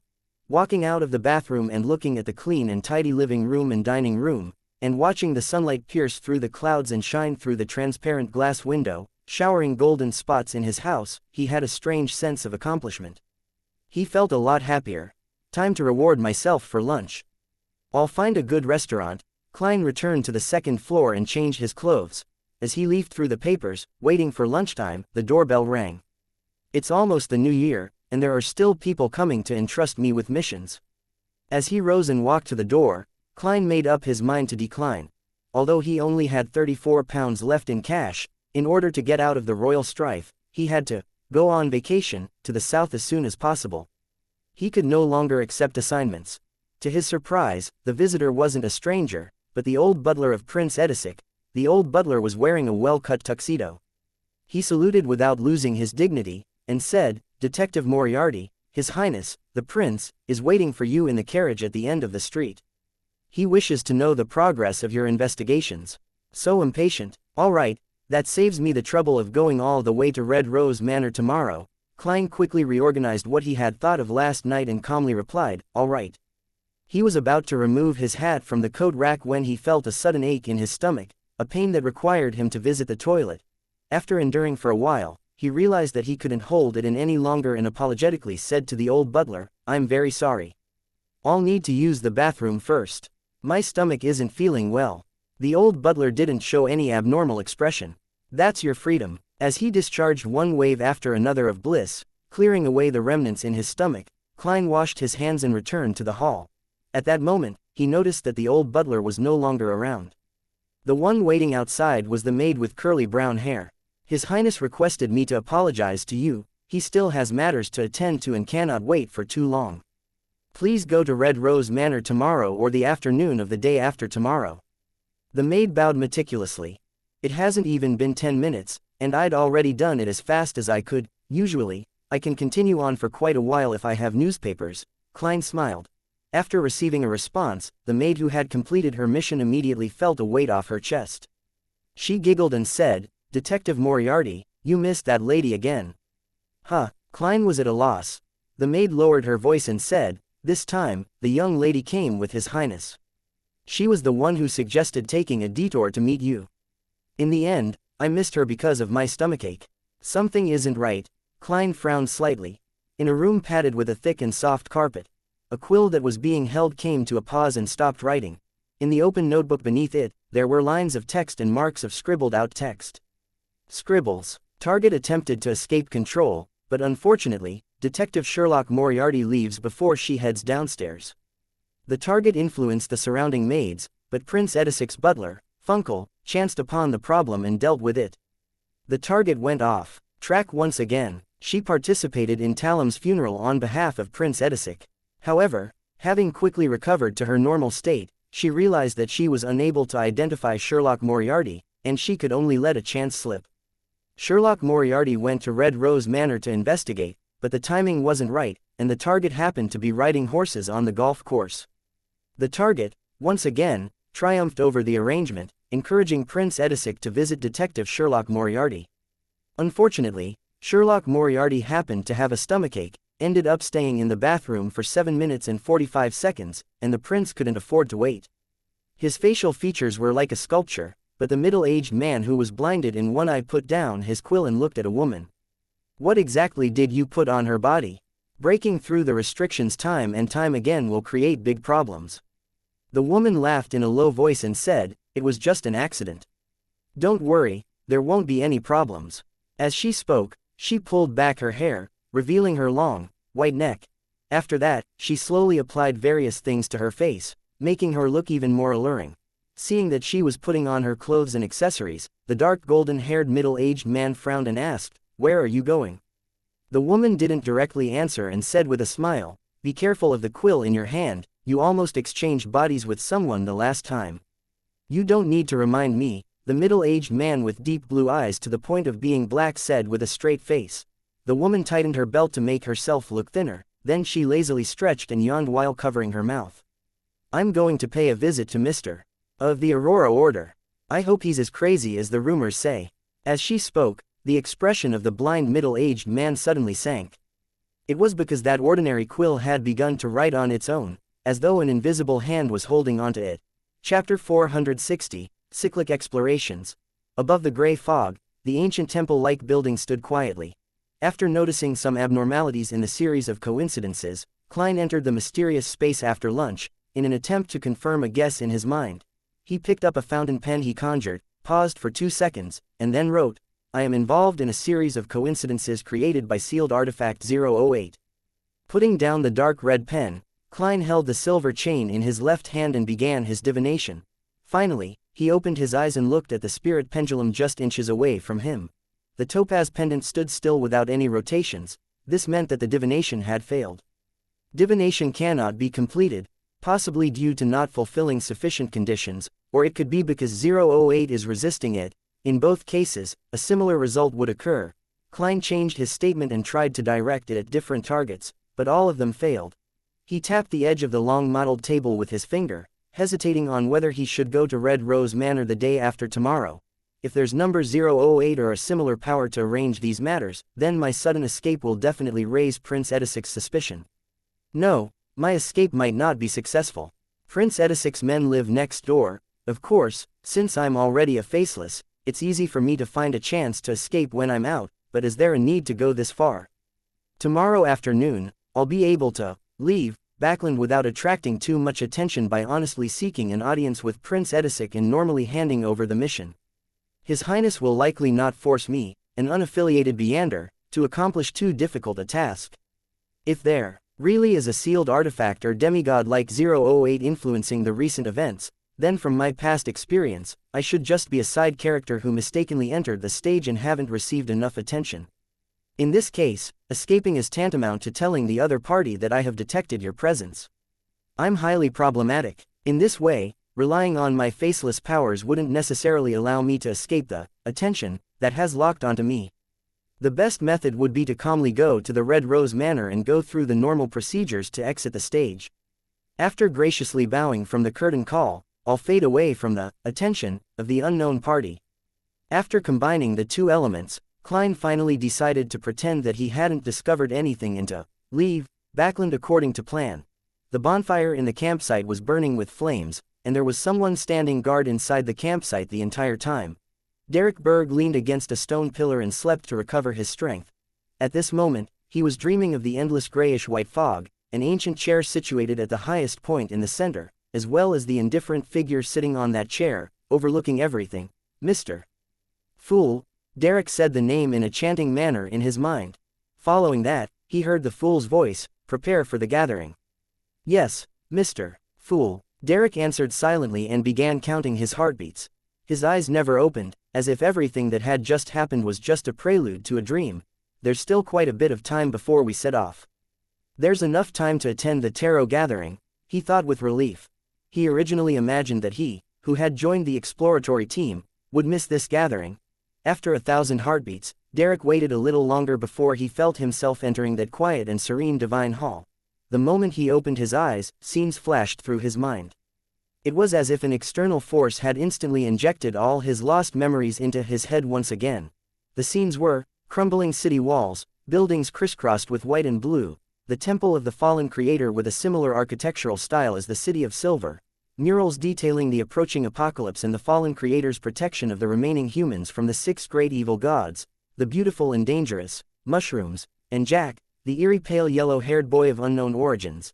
These kinds of scenes had repeated over and over again for a total of 5 times, but each time there was a slight difference in the details. The first time, outside the fallen creator's temple, all of the animal hide lanterns had been extinguished, nearly causing a tragedy. The second time, someone lost control of themselves and almost swallowed a mushroom. Fortunately, Chief Colin stopped them in time. The third time, the little boy, Jack, told a story, which was that he and his father had been searching for the creator's holy residence in the endless ocean, and they ended up encountering a huge storm. The fourth time, Joshua was severely injured by Jack, who had mutated without any warning. The fifth time, the temple completely collapsed, blocking the exit of the underground area. And all of these occurrences ended with Demon Hunter Colin killing the little boy, Jack, and then started off with their rest in the camp, preparing to enter the ruined city. The beginning and end were connected as it repeated in a cycle. We've explored the temple 5 times, we have been living through this experience all this time, and there is no way to truly end it. The more Derek understood his sudden new memories, the more frightened and terrified he became. Audrey, who was sitting on the other side of the long bronze table, originally wanted to greet Mr. Fool and the others with a cheerful and light voice as usual. However, when she glanced over, she immediately noticed that little Sun's mood wasn't right. She immediately asked, "Mr. Sun, did something happen? Has the exploration of the true, fallen creator's temple not gone smoothly?" Derek seemed to have grabbed onto hope as he hurriedly described the rough situation once.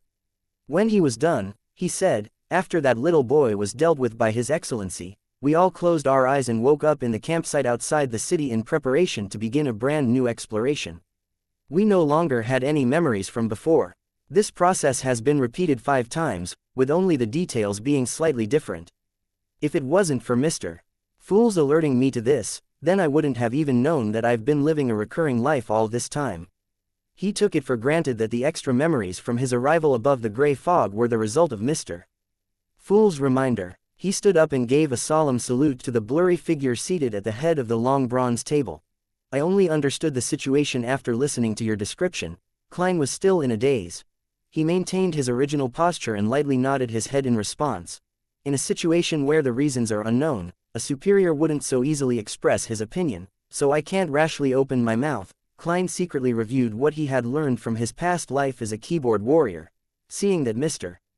Fool seemed to be an imperturbable ancient wall, Derek felt a lot more at ease and felt that the matter could finally be resolved. He turned to look at the hanged man, the world, justice, and the magician, and he sincerely asked, "Do you know the root of the problem? How can this be resolved?"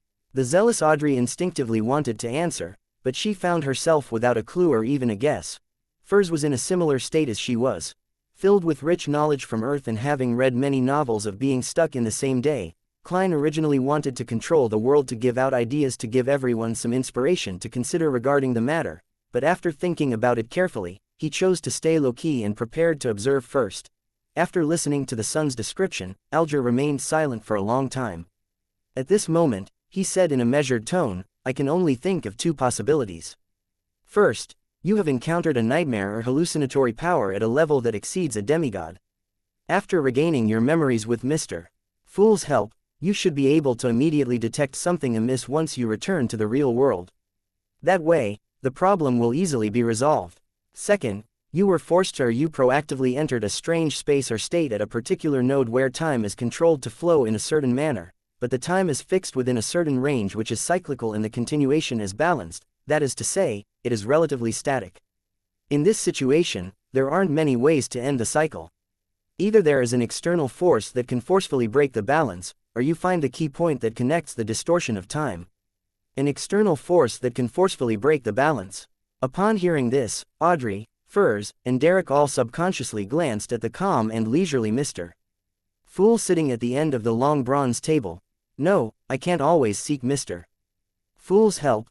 By not saying anything directly, he probably wishes to test my ability at dealing with such matters." After a moment of thought, he said, "Mr. Hanged Man, let's assume the second situation. In your opinion, what do you think is the key point that connects the distortion of time?" Without waiting for the hanged man to respond, Audrey guessed with interest, "That little boy Jack. You can't kill him when you're facing him." Alger nodded. "That's a possibility." He hesitated for a moment before saying, "The son's description of Jack and his father reminds me of a particular incident."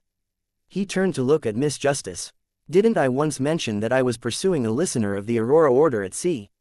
The goal for his voyage was to seek the true Creator's holy residence." Audrey carefully recalled and said without any strong confirmation, "That seems to be the case." Alger immediately said with a deep voice, "That listener also brought his son, and the son's age is very close to the son's description of Jack. Are you saying that Jack went from your world to the vicinity of the City of Silver?" Derek asked, stunned. After a short period of settling down, he inwardly felt an indescribable sense of happiness. This means that the City of Silver hasn't been completely sealed off yet. There's still a chance to connect with the normal world where the Hanged Man and Justice are from. I can only say that it is possible. The Hanged Man couldn't give an affirmative answer. He thought for a moment and suggested, "You can find a chance to bring up the Sonia Sea, the Loan Kingdom, and the port city in front of Jack. Perhaps there will be a different reaction, but of course, try to avoid doing so in front of the chief of your City of Silver as much as possible. Also, the key point doesn't necessarily lie with Jack. We have to consider other possibilities as well. You should tell us the specifics, such as the details of the mural, and maybe we can find something useful." At this point, Alger began to look forward to receiving information. Chapter 461, The Kind and Enthusiastic Hanged Man. Unlike the past, Derek was clearly smarter. He didn't clumsily rely only on words to provide a description. After receiving Mr. Fool's permission, he conjured a series of scenes from the memories that he could recall. He showed the exploratory process and the points he found important to the Hanged Man, Justice, the Magician, and the world in a fragmented fashion, and then he included some explanations for them. The walls that had collapsed in the darkness, the streets that passed through the destroyed buildings, the stone pillar-propped white and blue ancient temple that was covered in dust under the light of the animal hide lantern, the statue that hung upside down from a pitch-black cross, the series of murals depicting the fallen creator who suffered from the sin in place of humanity, the exceptionally alluring mushrooms, the statue at the altar that had strangely opened its eyes, and the young yellow-haired Jack who had been hiding in the back. All these scenes took shape and were reflected in the eyes of the Tarot Club members in the most direct and realistic manner.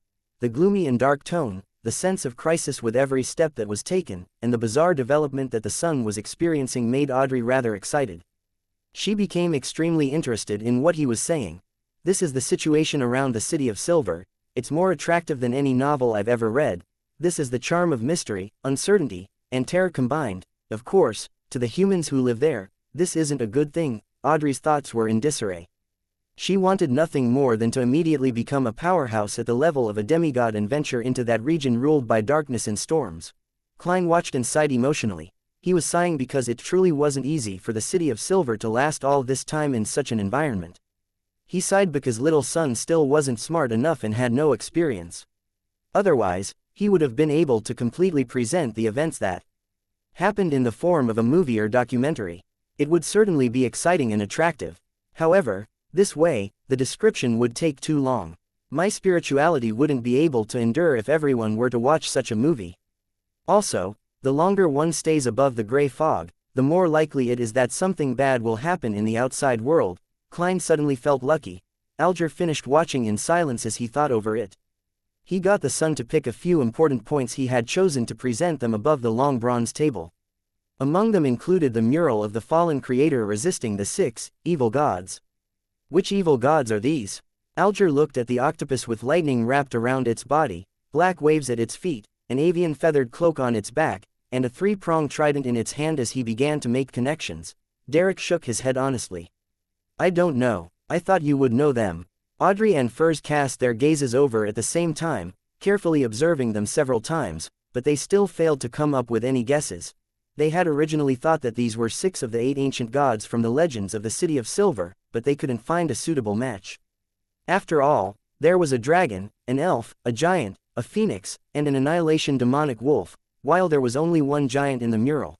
The fool took a serious look and his pupils nearly contracted. In consideration of his standing, he had only taken a cursory look at the mural in the beginning, but now, he finally realized that something was wrong. This is very similar to the statues of the 6 gods which I saw in the Tudor family's underground ruin, except that one is a normal version and the other is a corrupted version.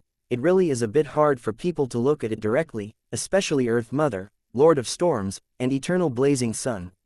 Not only have they been sullied as evil gods, but they're even akin to ugly monsters. Klein didn't feel a sense of sudden enlightenment from having realized the truth. He had expected the true creator to disparage the 6 gods and distort their images. However, I can't completely ignore the possibility of this mural appearing. Just like how I had always thought that the Orthodox gods didn't have a human form, with only symbols left. As a result, the statues in the ruins of the Tudor family have made me less certain. It seems like the establishment of the images of the gods have undergone a long evolution, and many secrets are hidden within. Klein was relieved when he saw that Miss Justice was focusing on examining the mural and didn't pay attention to Mr. Fool's attitude. Because it involved whether or not little son could get out of the strange predicament of repeating that short period of life, he decided to tell them what he knew. Of course, the long introduction and display of the images of the 6 gods inside the underground ruin didn't fit the identity of the fool. He intended to control the world to complete this task. And this was in line with his goal of making the world and Sherlock Moriarty equivalent. The fool should enigmatically say, Evernight, Sun, Storm, Wisdom, Earth, Giant, and then give no explanation. With superfluous descriptions, Klein thought for 2 seconds and let the world say in a hoarse voice, I've seen similar statues. After attracting everyone's gaze, he paused and added, in an adventure to a 4th epic ruin. Audrey was very interested, but she maintained her basic level of restraint. Mr. World, what kind of statues were there? Can you show it to us? Of course, if you aren't willing to, or if you require compensation, it's negotiable. There's no need, as this might also solve some of my doubts. The world smiled darkly. He acted by making a request to Mr. Fool, and when he got permission, he conjured the statues of the 6 gods and their corresponding sacred emblems. With her head against the full moon, the lady, who wore layers upon layers of hazy dresses that didn't repeat, gave off an exceptionally beautiful feeling. On her long black skirt, there were also specks of starlight, as if it were a night sky, and on top of that, that iconic Evernight sacred emblem. Audrey immediately recognized her to be the Evernight goddess she worshipped. This statue was most similar to the evil god in the upper left corner of the mural, but its face was more human, and there were no strange eyes hidden around it. What sacrilege! This is sacrilegious to the goddess. Audrey was a little angry, but she quickly calmed down. As the most infamous evil god, it's expected that the true creator would let his followers disfigure the goddess. But why would there be a humanoid sculpture of the goddess in the underground ruins? Isn't it said that the orthodox gods only have symbols? Audrey frowned slightly, lost in thought. Alger felt somewhat enlightened as he said with a sigh, so the murals depict the distorted images of the 6 gods. They really had humanoid images in the past. Perhaps this is the reason why the churches have always been trying to find the forsaken land of the gods. As for the forsaken land of the gods, it's most likely hidden in the depths of the Sonia Sea. Yes, it definitely doesn't exist in a normal state, otherwise, it would be impossible for the deities to not notice it, Alger added silently inwardly. The son was first taken aback before he came to a realization. Mr. Hanged Man, are these the deities that all of you mentioned before, the Evernight goddess, the Lord of Storms? Yes, the Hanged Man gave an affirmative answer.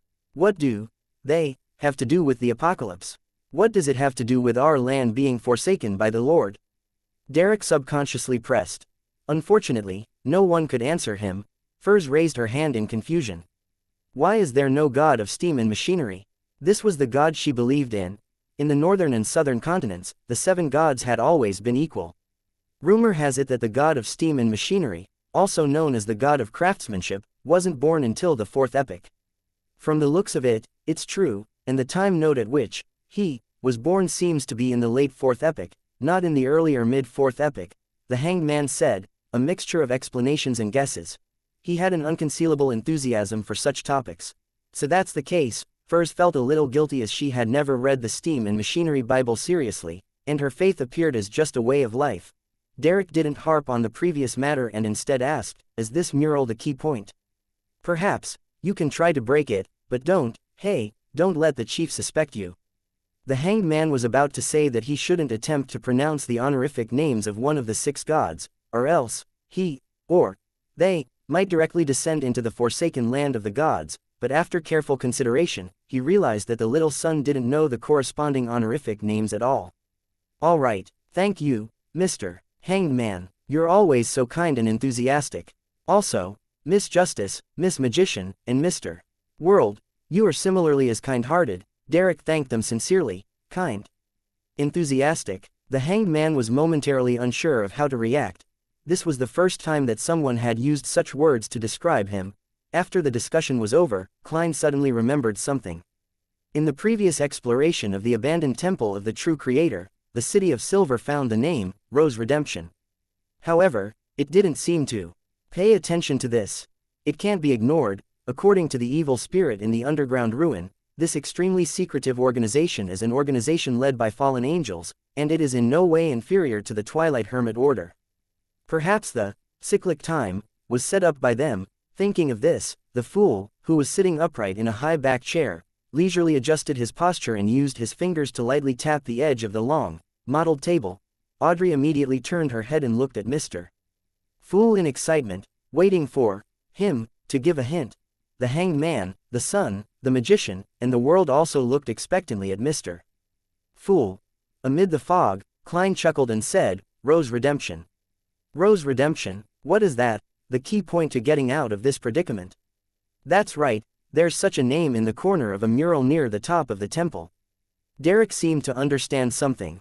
Alger, Audrey, and Furs also recalled and gave the name, Rose Redemption, high importance, but they didn't fully understand the true meaning that Mr. Fool was trying to convey. Honorable Mr. Fool, what does Rose Redemption represent? Audrey raised her hand and took the initiative to ask. This time, Klein didn't respond other than giving a short laugh. His idea was very simple. The organization, the Rose Redemption, was intricately tied to the true creator. No matter what happened in the temple, it would always point to them in some way. As for whether this name was a so-called key point, Klein wasn't sure or worried. After all, he held the right to interpretation. If the Sun and the others misunderstood the real meaning, how could it be Mr. Fool's fault? Chapter 462, What is a Miracle? Seeing the fool chuckling silently, Audrey and the others had no choice but to withdraw their gaze and stop asking questions. In a situation like this where they were only given hints and not explanations, they didn't find it problematic. Existences at the level of deities typically had similar habits, and sometimes, what they gave weren't even hints, but revelations, in the eyes of a powerful figure like Mr. Fool. Just providing a single name is enough. Our failure to comprehend things is because we are lacking. We need to work harder at figuring out and attempting things. Audrey was increasingly looking forward to her future as a psychiatrist. I remember that there was something related to Rose's redemption in that semi-abandoned temple. Alger tilted his head and looked at the sun without any hesitation. Derek nodded and said, yes. It was text derived from Jodin in a corner of the murals. We used quite some time to decipher those words. Text derived from Jodin. Alger hadn't paid much attention to this detail before, but he couldn't help but make connections at that moment in time. That little boy, Jack, seems to have gone there from the Sonia Sea. Text derived from Jodin. Alger deliberated before making a request to conjure a line of text. Those words were in ancient Fasak, the origins of the northern continent's language, and they meant Rose's redemption. Derek took a closer look and was stunned. It's very close, but the way that the words end is handled differently. Mr. Hanged Man, is this a language from where you come from? As he spoke, Derek conjured the text on the mural again. Yes, Alger gave an affirmative answer. This language itself has evolved.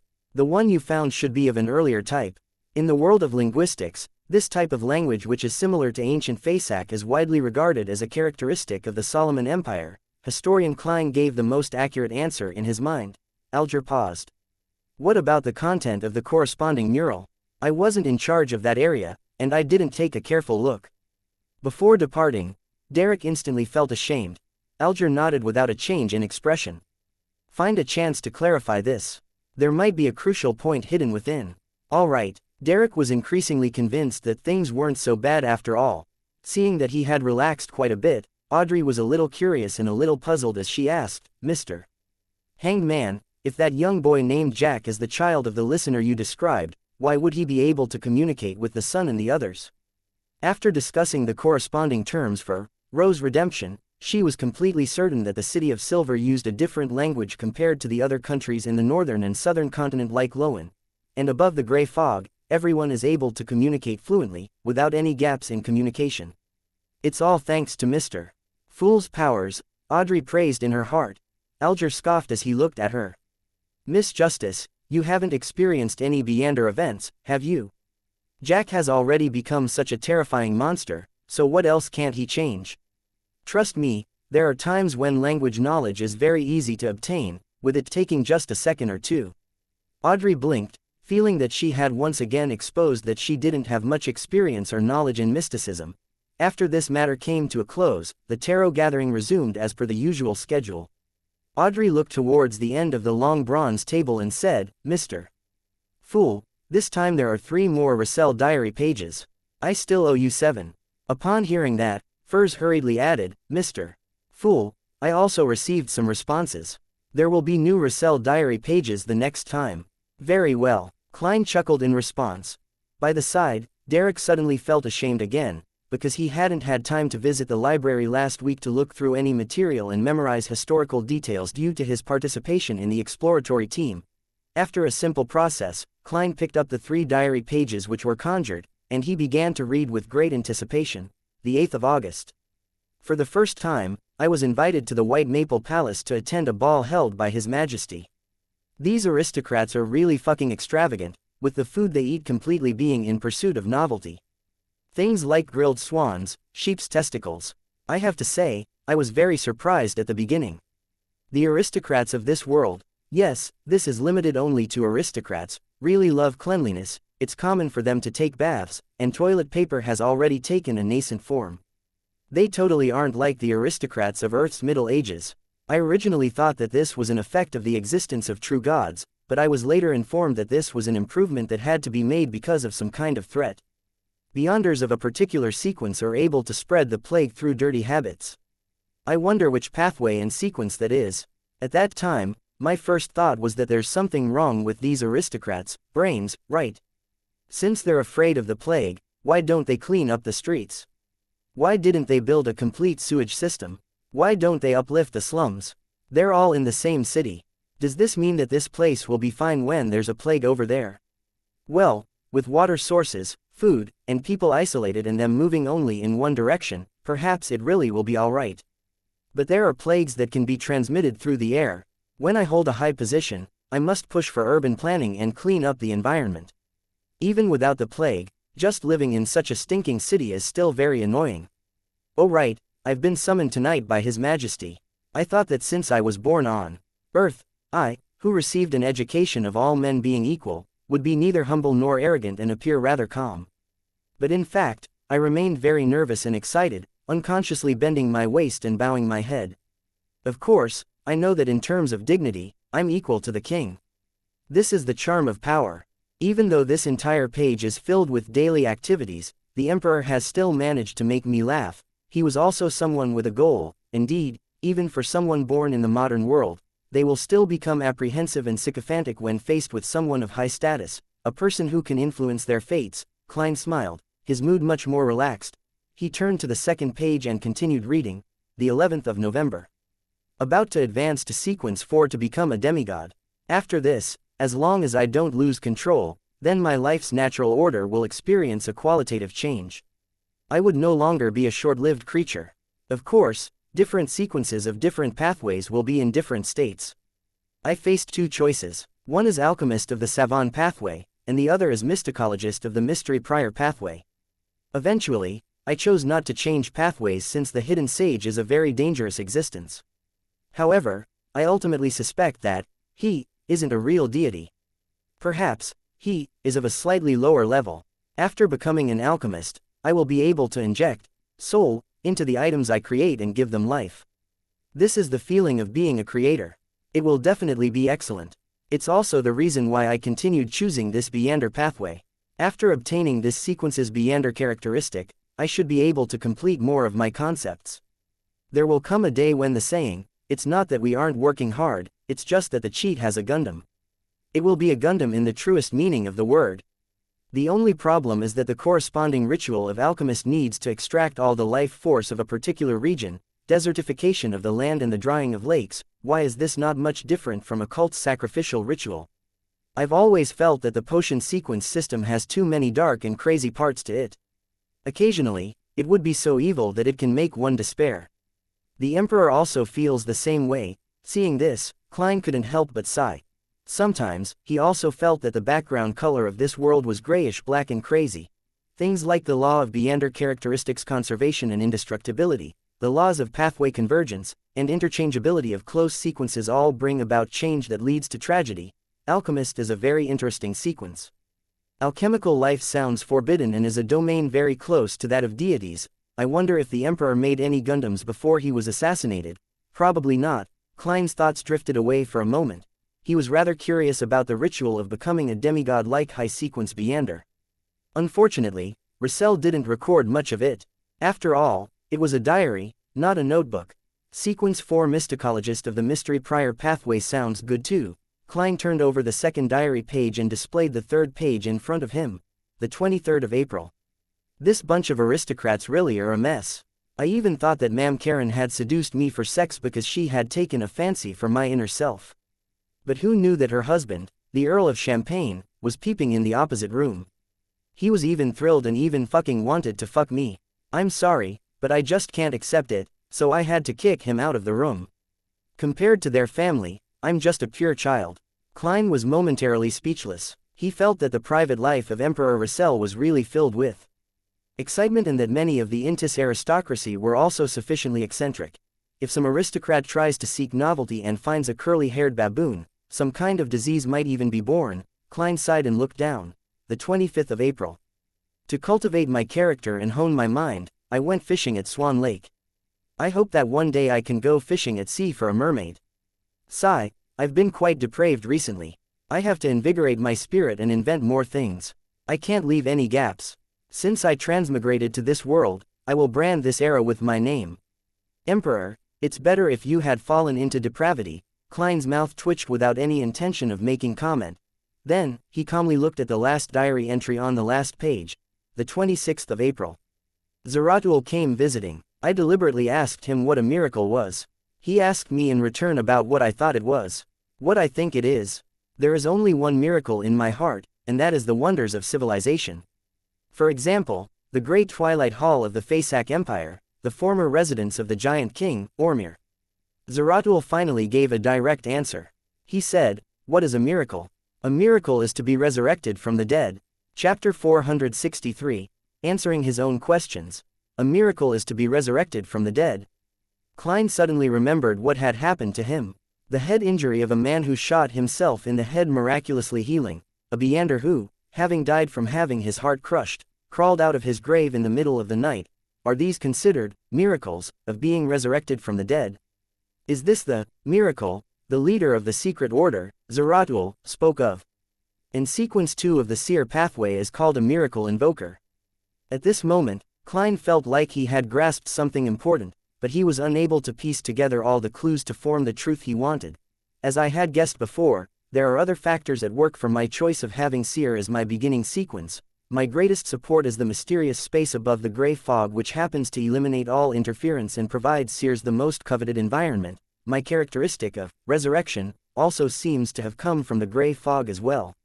When I came to Backland, the events in which Nimblewright Master Rosago was involved in were naturally drawn to me, which is consistent with the convergence of Beander characteristics of the same pathway. The higher quality it is, the stronger the attraction as the effects appear intermittently. The sudden change in the Antigonus family notebook style of passing key information to me, related to the main peak of the Hornassus mountain range via the misfortune cloth puppet, might also be a result of such elements. Combined with the other miscellaneous phenomena, does it mean that this mysterious space has a very close relationship with the seer Beander pathway? That this is a grade 0 sealed artifact of the corresponding sequence? Or perhaps it's a divine kingdom left behind by a sequence 0 of the same pathway? There's also the possibility of it being the so-called uniqueness of the seer pathway. Klein moved his gaze away from Russell's diary, his anticipation for advancing to a high-sequence Beander increasing. He wondered what he would discover in the hidden area after he completed the staircase of light. Perhaps the reason for my transmigration and the way home will be found there. He suppressed his excitement and allowed Russell's diary pages to disappear from his hands. At the same time, he became increasingly wary of the leader of the secret order, Zeratul. He was a powerful existence that had long since become a miracle invoker from the seer pathway many years ago. There might be times and matters that have his fingerprints hidden all over them. Although all of these thoughts were churning in his mind, Klein acted as though nothing had happened as he calmly said, "You can begin your transactions." Furs immediately turned to look at Miss Justice, who sat on the same side of the table, and she said with expectation, "I have received a reply. My teacher has a pair of mirror dragon eyes. The price is £1,000. Upon saying that, Furs felt a little uneasy. This was because Dorian Gray Abraham's reserve price was £800, which was already at a premium above the usual £500 to £600. And on that foundation, she had added another £200. After attending so many tarot gatherings and all kinds of Beander circles, I finally understand one thing. Just like Emperor Russell said, money isn't omnipotent, but nothing can be done without money. Although I've already received the fixed payment for my new book and have savings reaching £350, there's still the Spirit Eater stomach pouch awaiting me. There's also all kinds of expenses needed for sequence 7, 6, 5, and even 4, the meaning before Mr. Fool's secret hint is that I should be able to be freed from the curse of the full moon once I become a high sequence Beander. Even if I can find some of them through teacher, I can't fully rely on him and the Abraham family. In this regard, saving up money on my own isn't enough, and efforts must be made to make money. The price of £1,000 is really expensive. If Miss Justice wishes to bargain, I'll later tell her that teacher agreed to lower the price by £100 after repeated negotiations. As Furs waited for the reply, she consoled herself, £1,000. Audrey never expected to receive news for the psychiatrist potion ingredients so quickly, so she subconsciously asked in a confirming tone. Without waiting for a reply from Furs, she happily added, "Okay, deal." Although she still owed Viscount Glaint a final installment and still owed the Fool's Adorer £2,000, she would officially be declared an adult at the New Year's ball. Not only would her control over her wealth be greater than ever before, but she would also receive many valuable gifts, such as the one promised by her father, Earl Hall, a few days earlier. He had promised to give his dear daughter a further £50,000 in Backland Bank shares and more than £2,000 in cash.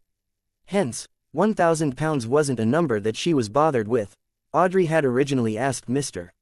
Fool to extend the payment period of the £2,000 to February or March in order, on the one hand, to pay off her debt to Viscount Glaint, and to save up money as discreetly as possible without arousing suspicion.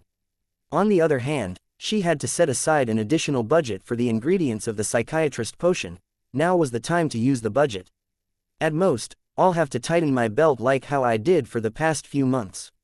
After March, there wouldn't be any problems. Audrey thought, not troubled at all. She agreed. Furs was both happy and confused. Furs asked Mr. Fool to bear witness to the transaction and arranged for Miss Justice to make the payment first before she delivered the Beander ingredient on Wednesday.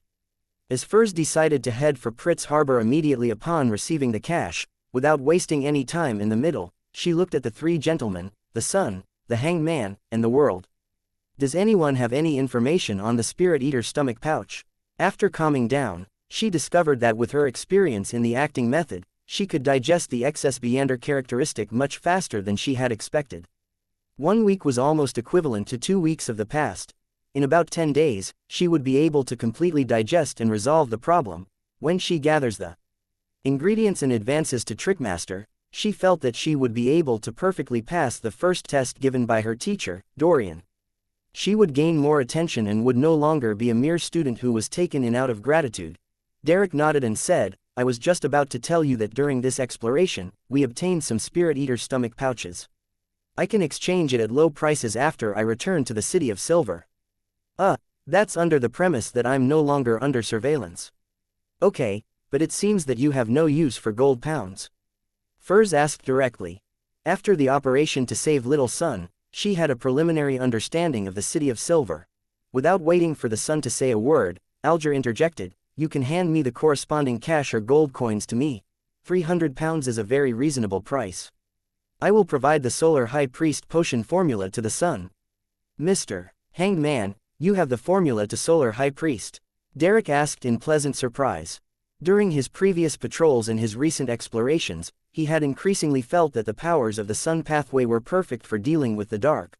Although the giant pathway's sequence 6 Dawn Paladin could already create the Light of Dawn, in the realm of the Holy and Light, it's still inferior to a Light Suppliant. The Hanged Man nodded slightly and said, that's right. He had found the Solar High Priest potion formula in a treasury of the Rorstad Archipelago, but it was only recently that he had found an opportunity to provide sufficient justification and have the sufficient conditions to have the right to read it once. The reason that he gave was that people suspected to be priests of the Church of the Eternal Blazing Sun had appeared on the Sonia Sea, and since he was temporarily unable to return to the Intis Republic, he could only search for the potion ingredients corresponding to Solar High Priest.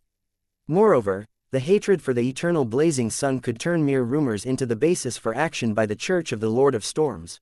Derek was delighted at first, but he soon said with some awkwardness, the value of the Sequence 7 potion formula is higher than a Spirit Eater's stomach pouch. I don't have the gold pounds all of you were talking about. You can repay it with ingredients of the same value, the Hanged Man gave a terse response.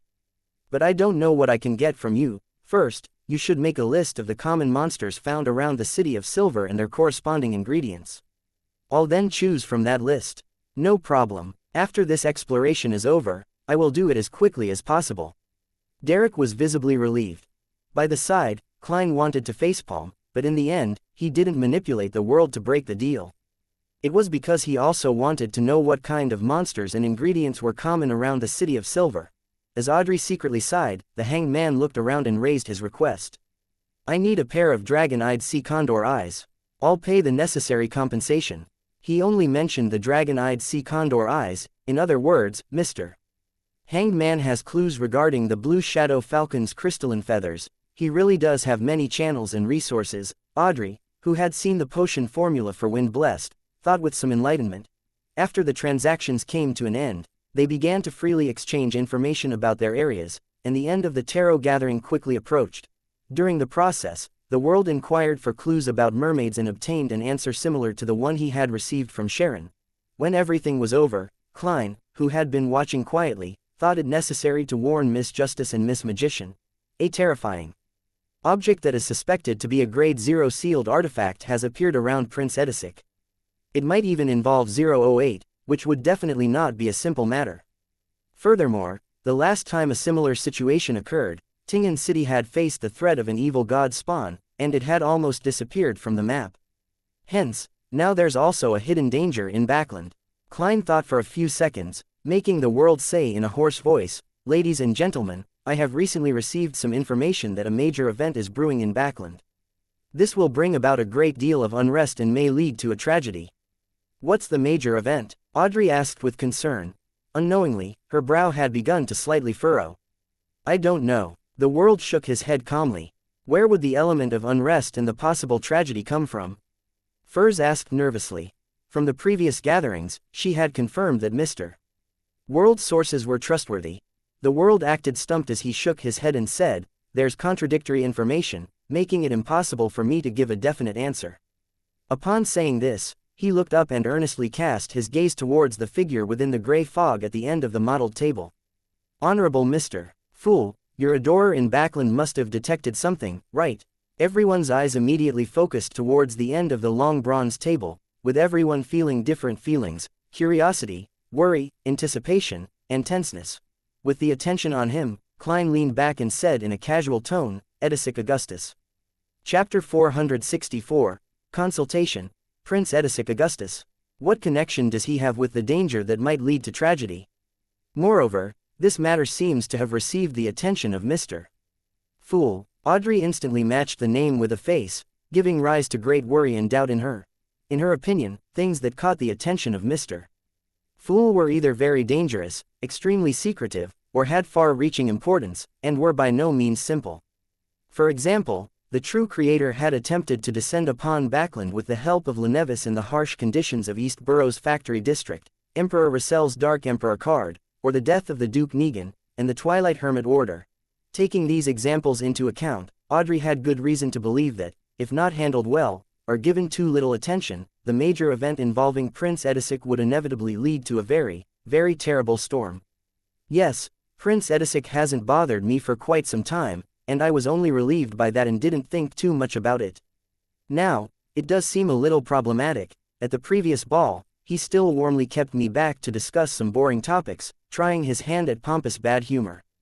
But just 2 or 3 days after that, he turned rather cold and had even deliberately avoided me. I have to find a chance to ask father about him, but I can't show too much curiosity, or else it might be very possible that he would agree to the royal family's marriage request. Audrey recalled some details, and she suddenly felt her shoulders sink from the weight. She had never liked Prince Edisic, including his 2 elder brothers, and she had no intention of becoming a princess consort. As for the reason, it was very simple.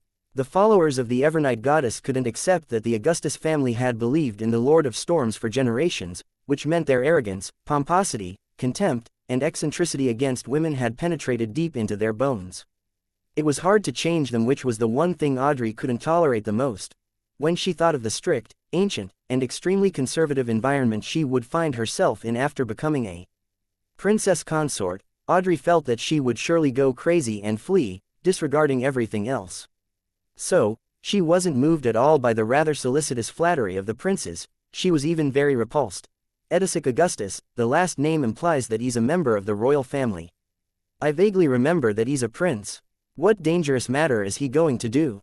I have no way of coming into contact with him. Right, I can ask Miss Audrey and Viscount Glaint for help, but I have to think of a reason ahead of time to prevent any suspicion from them. Furs frowned slightly as she interpreted Mr. Fool's words. Alger was very interested in the matter, but he didn't dare to ask Mr. Fool, who was obviously just providing a hint.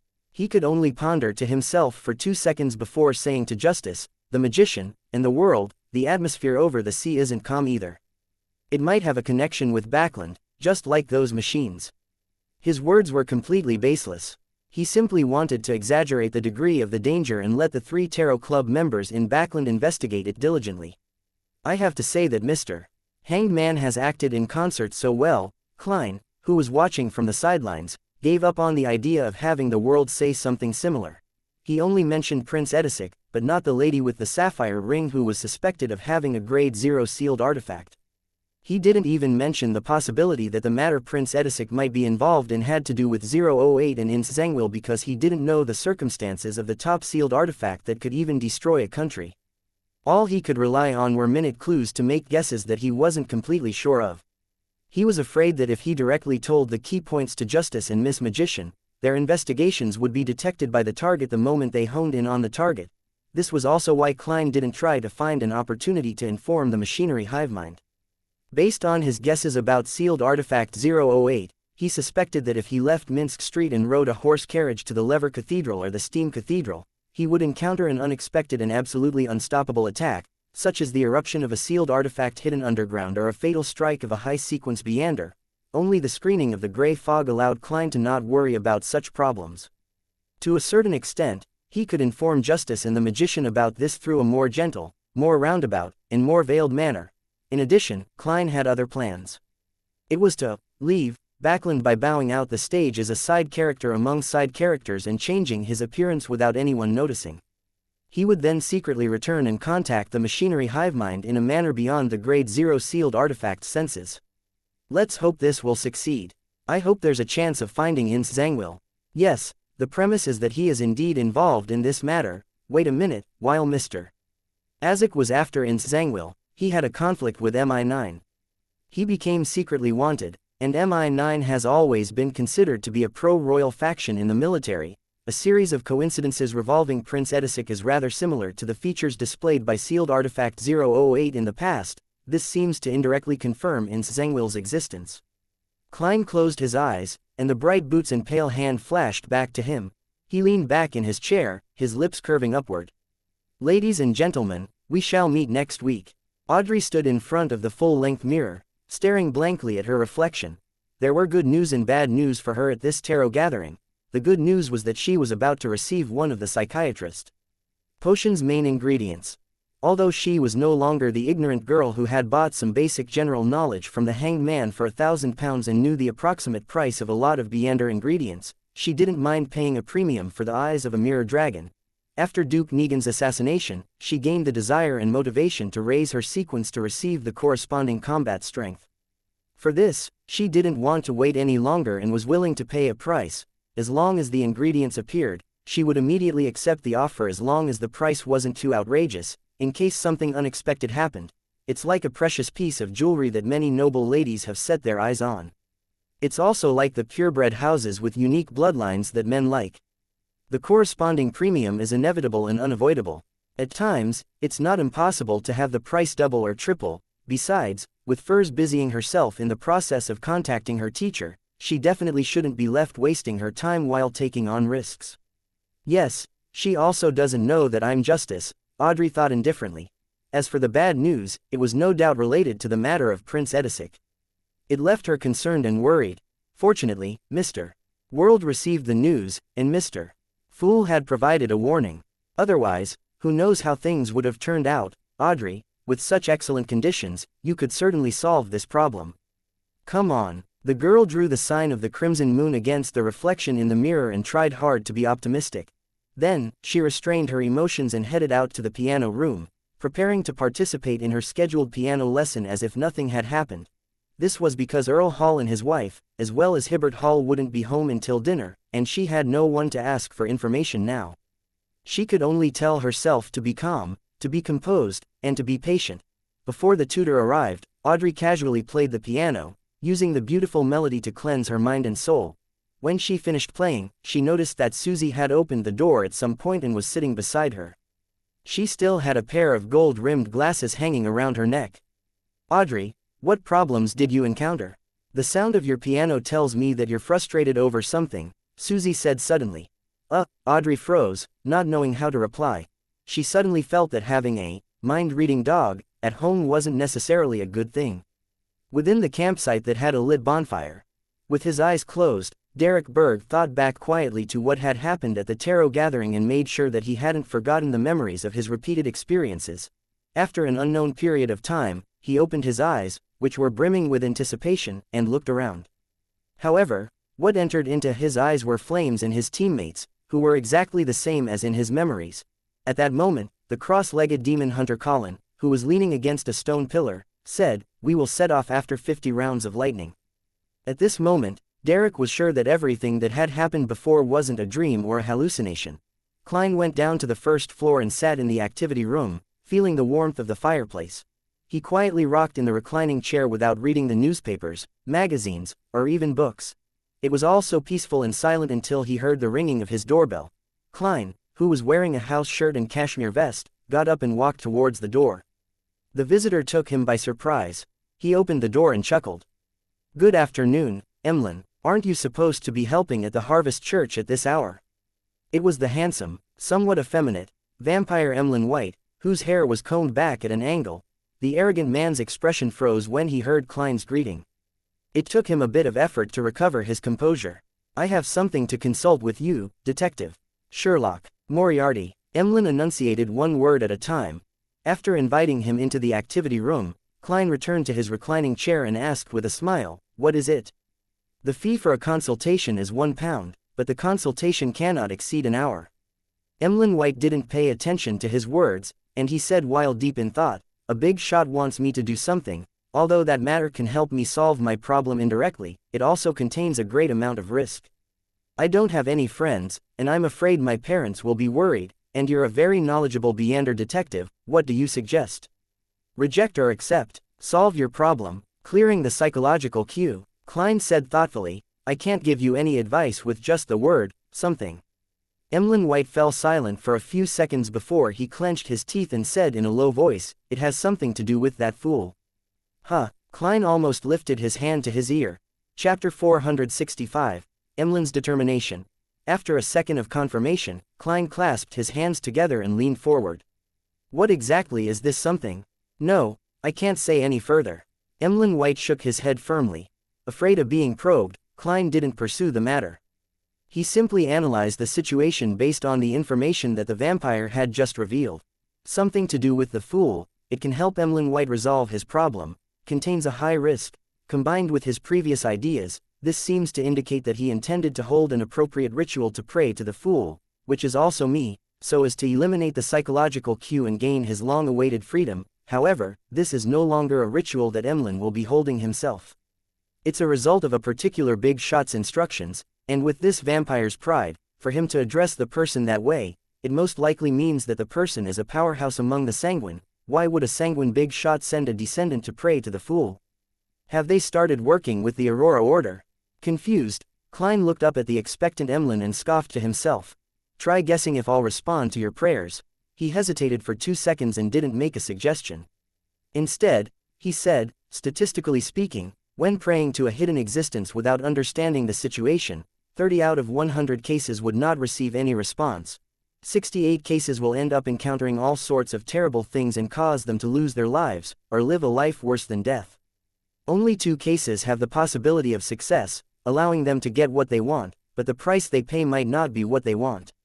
As a former keyboard warrior, Klein had always believed that when it came to proving something or reinforcing a point of view, anyone who just gave an example, an exception, without mentioning the entire sample and overall statistics was being an asshole. It was merely a trick of concept, and in these cases, there were usually similar companion words, such as, "I have a friend," "a girl I know," or, "someone around me." Therefore, to convince Emlyn White, he deliberately fabricated some data. Of course, this wasn't entirely baseless. At least, many of the files which Klein had read while he was a member of a Nighthawks team had described similar situations. Only 2 cases of success. Problems happened to 68 cases. Startled, Emlyn couldn't help but lift his hand to smooth his hair. Basically, that is the level of danger over the matter you're going to do. If you have malicious intentions, the risk is even higher than this, Klein replied sincerely. Emlyn shook his head subconsciously. "No, there's no malice. Besides, the big shot will protect me in the process." "No malice? Even if you have malice, you might not know since you're just cannon fodder who has been pushed to the front lines." Klein raised his right palm and strengthened his tone with a gesture. "This will reduce the risk by a lot, but it definitely won't reduce it to 0. Does that big shot really have the means to resist a hidden existence?" "Probably not," Emlyn answered haltingly.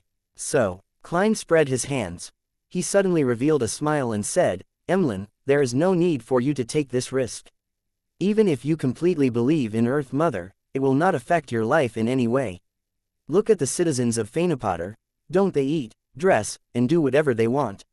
When the time comes, there's a high chance that Father Utravsky will no longer force you to do volunteer work at the Harvest Church. You will regain your original freedom. Furthermore, I believe that you have adapted well to the teachings of Earth Mother without any contradictions. Emlyn White remained silent for a while and said, being a believer because I like her beliefs is completely different from being forcefully turned into a believer through a psychological cue. Even if I do abandon the moon one day and believe in Earth Mother, I also hope that it is a choice that I freely made.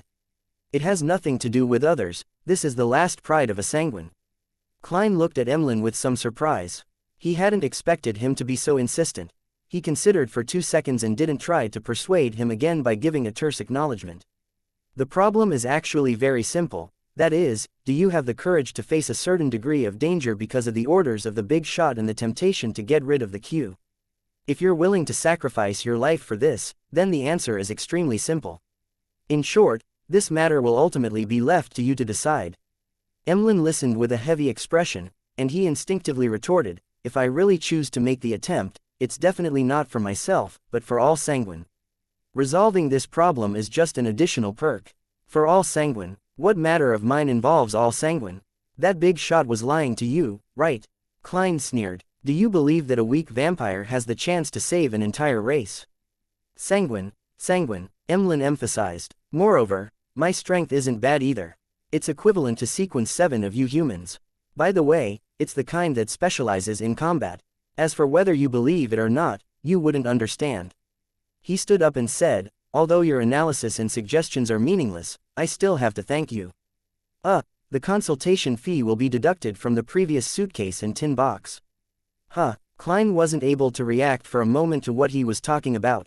It was only when Emlyn had left that he suddenly realized what he meant. Aren't the vessels in large transactions usually free? That petty and stingy vampire.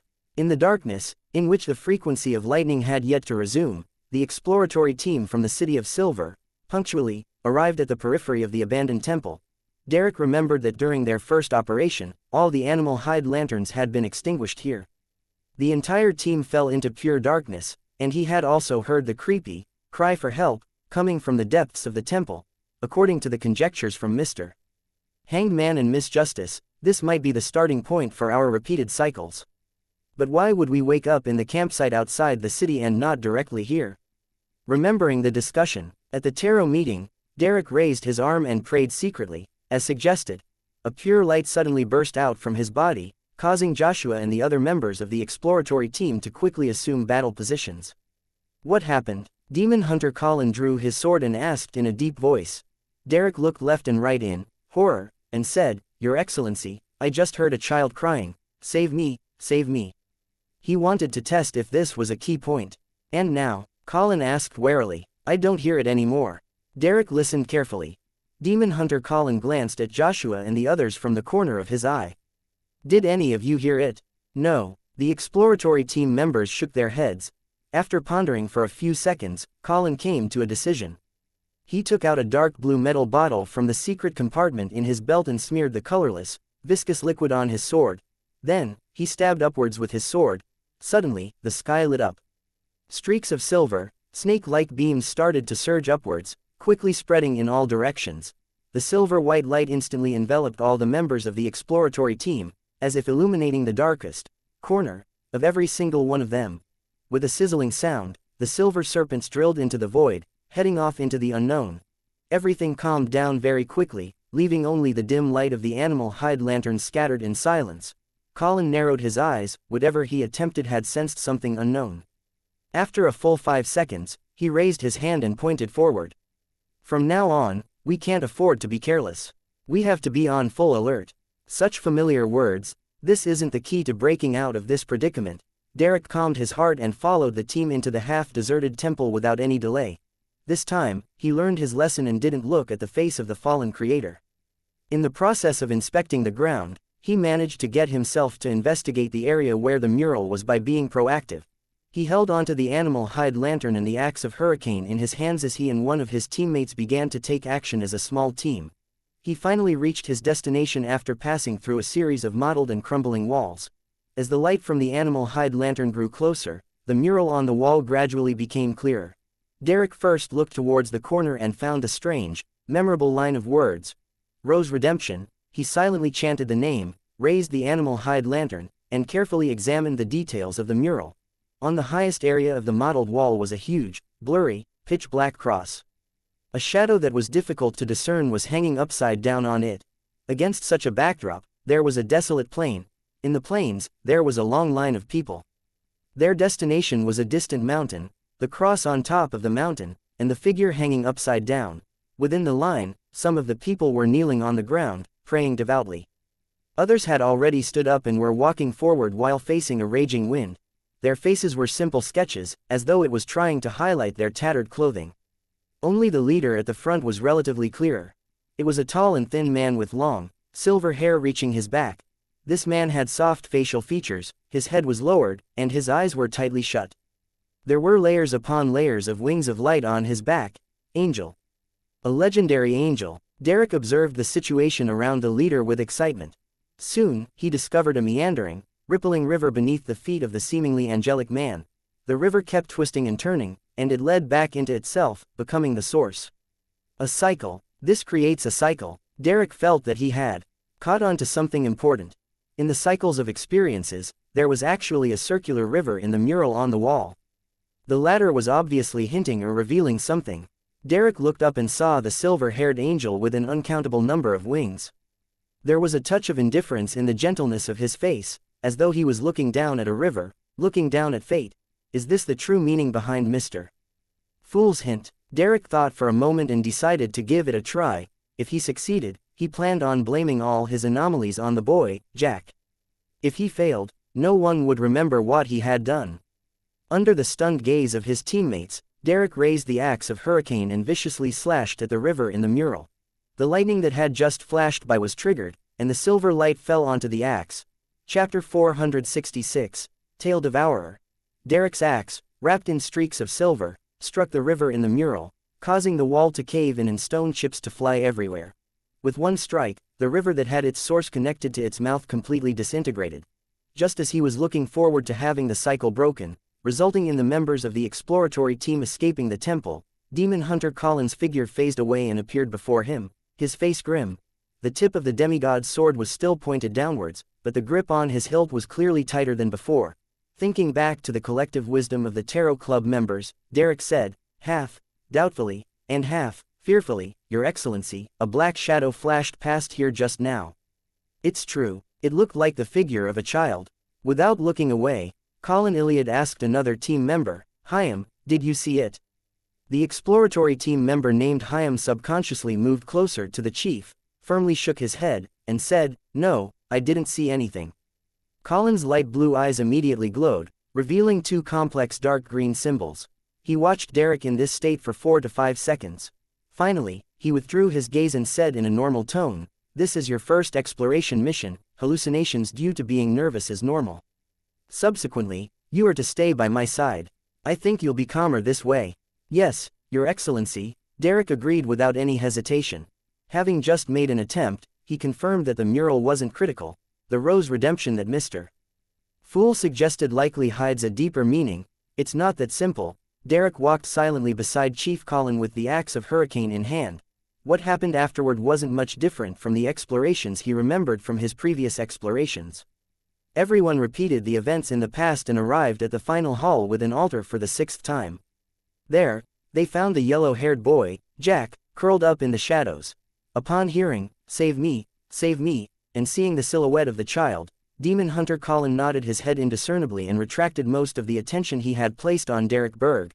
Just as he was deliberating his words, Derek suddenly asked, "How can we save you?" Jack revealed an excited expression. Save me, send me home. Send me home. Quote. Where is your home?" Derek asked, curious and frightened.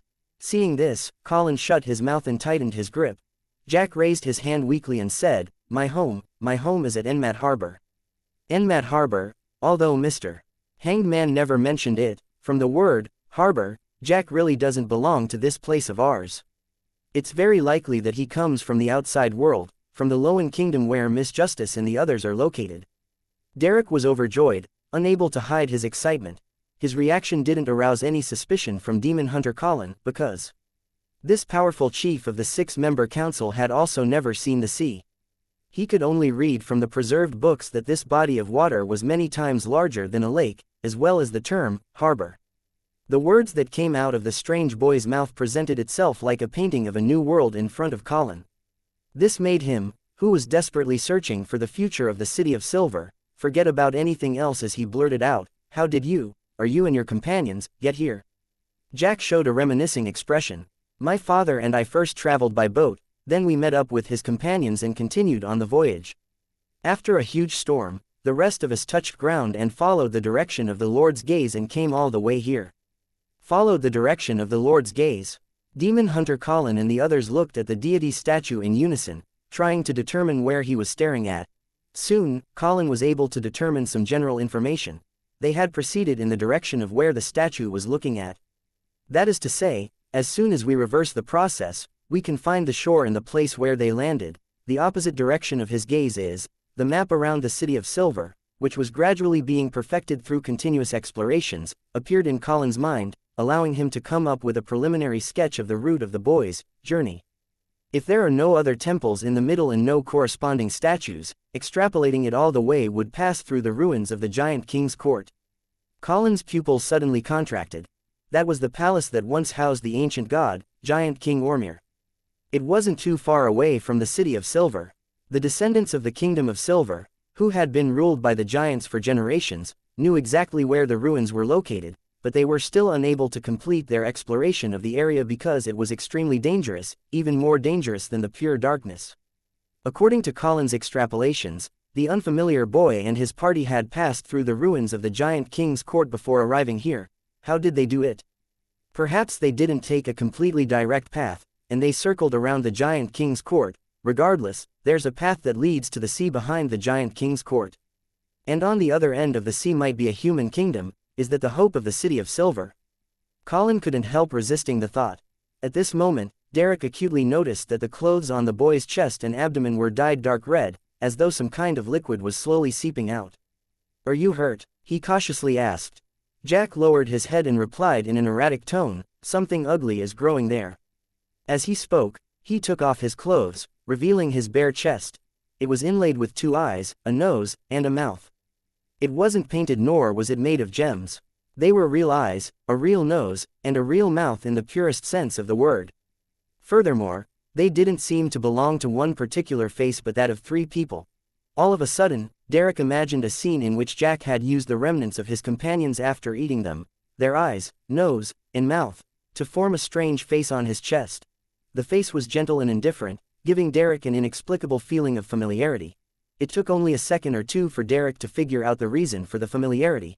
The face was very much like the angel in the mural above them, the silver-haired angel with his feet over the circular river. Sure enough, the reason we keep repeating the exploration is because of him. A thought struck Derek, and he blurted out a single word, as though he was going to blurt the incantation to extricate himself from the predicament. "Rose Redemption," he solemnly shouted. Jack raised his head and stared at him, his mouth slowly grinning wide before reaching his ears. "I'm so hungry." Derek froze as he saw a fierce battle ensue. When he regained consciousness, he found himself sitting by the bonfire in the campsite again. Rose Redemption isn't the incantation, he began to reflect deeply. The 7th exploration soon began. Derek, who had made an attempt, no longer behaved strangely, but he proactively sought to investigate the Rose Redemption mural. As usual, the exploratory team entered the underground hall with the altar and the deity statue. They found the obviously strange little boy, Jack. After a similar conversation, Derek once again saw the human face that had been pieced together with the facial features of other people. Now experienced, he didn't take any actions which could agitate the boy. He lowered his voice and said to Demon Hunter Colin, "Your Excellency, the face on his chest is very similar to the angel in the mural above us. It's the angel with silver hair whose feet are above a river that is connected from mouth to source. Yes, the mural which is labeled, Rose Redemption, at the corner." Colin was taken aback at first before he frowned. As he paid attention and consoled Jack, he sized up Derek from the corner of his eye. After a few seconds of silence, he said with a suppressed voice, "Due to you mentioning this matter, you made me think of certain things." Without waiting for Derek to ask, he continued, "We've been studying this mural for a very long period of time and only believe that it depicts an angel leading a group of ascetics on a pilgrimage. And perhaps this group's name is Rose Redemption. The river, that runs from source to mouth, represents a cycle, and our interpretation of it is that this pilgrimage takes place over and over again. And now it may be that it is used to identify the angel. That's the idea you gave me, as Aemon used to hide in your body." "Why?" Derek was at a loss. Demon Hunter Colin stared at Jack and said, "The worm left behind by Aemon had the symbol of time, and a circular river is often related to fate. Putting the two together, it reminded me of a few books that mention something that I'm unsure of their credibility. When the Lord that created everything, the omnipotent and omniscient God, cast his attention on this world, he had many angels around him. Among them were leaders of the angels, kings of angels that were closest to being a god. There were a total of 8 of them, and some of their names have already been lost to history. There are still records of others, perhaps simple or detailed. Legend has it that the sons of God were among these 8 kings of angels. Among them, 2 kings of angels had the titles, Angel of Time, and Angel of Fate." Derek was immediately enlightened as he asked for confirmation, "You believe that Aemon is the Angel of Time and that the mural is depicting the Angel of Fate?" "I can't be sure for now. Only the title Angel of Time has been passed down. As for the Angel of Fate, the records are relatively detailed." Colin suddenly took a deep breath. Immediately, he solemnly said, "Angel of Fate, Tail Devourer Ouroboros." In the evening, within the Odora family's underground structure, Emlyn White looked at the iron-black coffin and said to the ancient sanguine inside, "Lord Nibs, I accept the ancestors' mission." Nibs replied in his aged voice, "Very good. When do you want to begin? Do you have any wishes that remain unfulfilled?" Upon hearing Lord Nibs asking about his last wishes, Emlyn White's calves went limp, and he almost regretted it. He stiffened his neck and said, "There's no need. We can begin now." Chapter 467. The Delayed Response. The iron-black coffin with its strange patterns lay quietly in the center, and there seemed to be hidden shockwaves in the air that seemed to be silently colliding. Emlyn White stood in the corner and lit the candles according to the normal ritual procedures, burning the essential oils and corresponding herbal powders. A dense and unsteady atmosphere emanated, and after recalling the requirements of artificial sleepwalking, Emlyn lowered his head, began to enter cogitation, and repeated the honorific name of the fool. Amidst his monotone voice, Emlyn gradually entered a magical state. His body felt relaxed and reserved. It felt like he was in deep sleep, but his spirituality was light and energetic as it constantly spread outwards. At this moment, he had a feeling that he was continuously drifting upwards. In the ancient palace above the gray fog, Klein was sitting at the end of the long bronze table, tapping his fingers on the rippling light screen to his side. He was expressionlessly watching the praying figure in amusement. Although it was vague, Klein could tell at a glance that it was vampire Emlyn White. Very courageous, having the drive akin to buying a doll. Klein sighed and didn't respond. He had previously tried to divine the purpose of the sanguines, but he was unable to obtain any effective revelations. The only thing he was sure of was that it had nothing to do with the Aurora Order. This piqued Klein's curiosity, but he wouldn't take the risk of responding to Emlyn White when a lofty sanguine was beside Emlyn. He didn't know if he could grasp traces of the mysterious space above the gray fog and threaten it like blasphemer Aemon. He had no intention to confirm it since he was dealing with an avatar of Aemon back then. Yet, he was now facing a powerful sanguine's true body.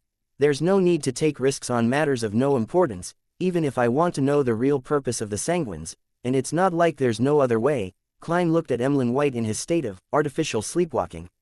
He said to himself with a smile, "I can delay my response." He planned to wait until tomorrow or the day after. He would suddenly respond when Emlyn White was without protection and when the sanguine had given up. However, there was a premise, which was to first use divination to confirm the degree of danger. Tail Devourer, just like that river. Derek Berg suddenly thought of something. Demon Hunter Colin solemnly nodded. "It means that we may have stepped into a river that runs from its mouth to source, preventing our departure. Fortunately, this should only be remnants of that Angel of Fate's power. He isn't hiding here. No, it's definitely certain, and it has long since been the case," Derek silently said to himself. At this moment, Colin took out a dark red metal tube. He unscrewed the cap and gulped it down. His light blue eyes quickly turned lighter, tinged with silver. In the end, his pupils seemed to turn vertical, reflecting Jack's figure. A few sparks of silver light lit up in his eyes. They circled or collided at random in an extremely intense manner. Demon Hunter Colin first stabbed his sword into the ground, and with a flip of his hand, he pulled out his other sword, smearing it with golden, sun-like oil. Noticing this action, Jack's expression immediately changed, as if he was shrouded in a thick shadow. Before he could open his mouth, Demon Hunter Colin moved. He pulled out his sword from the ground, leaving behind a blurry figure. The golden and silver light shone brightly, illuminating the entire underground hall. The light before the little boy was the most intense. After a mournful scream, the darkness once again shrouded the altar. Jack stood in his original spot, without taking even a step. However, the face on his chest had disappeared, leaving behind only a hole where his pulsating internal organs could be seen. A few meters to Jack's side, Demon Hunter Colin genuflected, his two swords hanging down at an angle. In front of him, the face was torn apart, reduced to scattered eyes, a nose, and a mouth. These organs spasmed and bounced like electric shocks, and soon they were still, rotting rapidly like they were supposed to. In an instant, Derek felt an invisible, aqueous barrier around him silently shatter. Almost at the same time, he seemed to have left the swift river and returned to the bank. Looking at the gloomy underground hall and the upside-down deity statue, and at Jack, who had a distorted expression and had fainted due to the pain, Derek felt a sense of joy and relief. He knew that he and the others had finally escaped the cycle of repeating their lives. Derek was well aware that although the final solution didn't seem complicated, it might have taken dozens or hundreds of repeated attempts to find the clues and solution, without knowing any clues or the problem beforehand. In the process, the slightest carelessness could lead to death, and Derek had no way of knowing if a life that was lost could experience a redo, or if they would still revive by the bonfire but would end up dead after escaping this predicament. What's even more serious is that people would always repeat the same choice, which was to say that they wouldn't be able to discover the problem in the first place. Without the corresponding memories and experience, they wouldn't detect any abnormalities even if it was the 1000th time, and they would completely lose themselves in the circular river until they reach the end of their lives due to the normal flow of time in the outside world. At the thought of such a possibility, Derek thanked Mr. Fool wholeheartedly for restoring his memory and giving him a hint. Turning his head to the side, he saw that Joshua and the other members of the exploratory team didn't show any abnormal reactions as they checked the surrounding area in a way that was similar to the sixth exploration. Perhaps it will only be after returning to the City of Silver that they would realize that they've lost a part of their lives from the difference in dates, Derek thought silently. At this moment, Demon Hunter Colin stood up, walked back to the boy's side, and took out another small metal bottle. He then poured the thick black liquid inside onto the boy's empty chest. The liquid quickly condensed into a translucent membrane, sticking to the wound and stopping the flow of blood. "Hyam, Joshua, the both of you are in charge of him," Colin suppressed his throbbing hand and ordered in a low voice. To him, this was the City of Silver's hope for ridding the curse and defeating the prophecy of the apocalypse. Phew, Derek wanted to covertly thank the fool, but he realized that there was no corresponding prayer gesture. The sumptuous dinner glistened under the light of the candles in an alluring manner. Unlike what was imagined in the newspapers and magazines, the dinner for a great aristocratic family wasn't serious, and there was no need for silence. This was a rare occasion for family members to gather together. While eating, they would casually chat about a variety of relaxed topics in order to communicate and solidify their relationship. Audrey sliced a piece of steak which was produced from her ranch, observed Earl Hall's expression, and, without hiding her curiosity, she asked, "Father, did something happen to Prince Edisic recently?"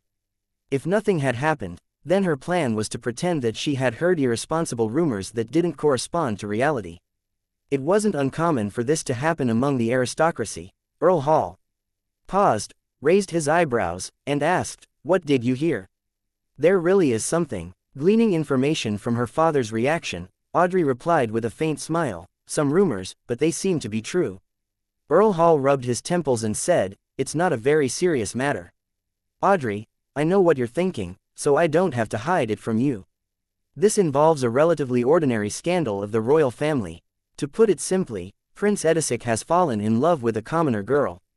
This led to the death of an aristocratic descendant. The royal family has blocked the spread of this matter, not wanting to cause too much of a commotion." His wife took a sip of champagne and said, "It seems he isn't mature enough." Mother is being very tactful with her criticism, it does sound suspicious. Has Prince Edisic really gotten himself involved in a dangerous situation that would bring about terrible changes to Backland? Audrey put on a look of sudden understanding and said with a smile, "This makes me wonder, why would the story of freedom and love involve the death of an aristocratic descendant?" Hibbert Hall kept his head lowered while slicing the tender steak and guessed with great interest, "It reminds me of the complicated love stories that are so common among the believers of the Lord of Storms. It's very common to fight for honor and for a lady. It's a tradition that has been placed into a museum." Earl Hall denied his eldest son's statement. Audrey seized the opportunity and thoughtfully said, "I don't think Prince Edisic is that kind of person, and rumors have already proliferated. Maybe that's not what they really want to cover up." "Perhaps not." Earl Hall ruminated over these words, unconsciously frowning. Knowing when to stop, Audrey didn't say anything else, and she naturally led the conversation in a different direction. She planned on probing her other noble friends about the matter. As a girl that Prince Edisic had once courted, it was absolutely normal for her to want to know the details of the matter. Whether it was curiosity or indignation, they were enough to motivate people to make such an attempt. Being unable to maintain a state of artificial sleepwalking for long, Emlyn White returned to reality in exhaustion. Opening his eyes, he stared at the iron-black coffin, then he said with a mixture of relief and disappointment, "Lord Nibs, there's no response." After a long moment of silence, Nibs finally said in a rather hoarse voice, "Okay. Stay here tonight to prevent any accidents from happening." "All right." Emlyn didn't try to insist otherwise. He spent the night in worry and trepidation, but the night was so serene and unremarkable. It silently faded only when Backland's rare winter sunshine scattered across the window. "What bad weather." Emlyn left Odora's villa, lowered his hat, and mumbled while he got onto a rental carriage. His destination was the Harvest Church south of the bridge. After the carriage continued steadily for some time, Emlyn's vision suddenly blurred and he saw an endless gray fog. Then, to his amazement, he found himself in a mysterious and majestic palace, sitting at a long, mottled bronze table. At the very end of the long table, there was a figure shrouded in a thick gray fog, looking down at him from above. Chapter 468, The Moon. For a moment, Emlyn White was stiff and his mind was blank, like a marble statue sitting there. Then, he heard the figure leisurely sitting in the thick gray fog indifferently ask, "Why did you pray to me?" Emlyn's mind buzzed and he blurted out, "It's a revelation from my ancestor. She told us through a dream that the apocalypse is approaching and that we need to make preparations. And I am key in this matter. My mission was to pray to the fool." Hearing the undisguised and detailed response, Klein, who had prepared his answers, was at quite a loss on where to begin. This vampire, Emlyn White, had explained everything he wanted to know. A revelation from the ancestor. Didn't the ancient goddess Lilith perish in the second epoch, long before the cataclysm, and have her authority taken back by the creator? It was precisely because of this that quite a number of vampires tried to pray to the primordial moon, resulting in an extremely tragic outcome. Moreover, Mr.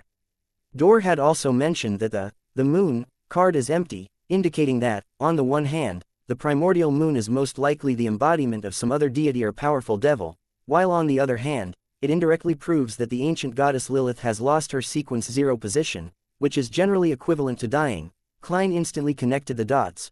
He originally imagined that Lilith, who responded to the Sanguine's prayers on particular matters, was a relic from the ancient goddess, such as the uniqueness of the moon pathway.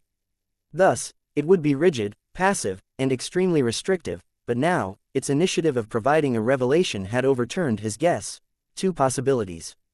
One is that Lilith is being impersonated by another deity who has occupied a key point ahead of time, preventing any opponents from reaching sequence 0 of the moon's pathway.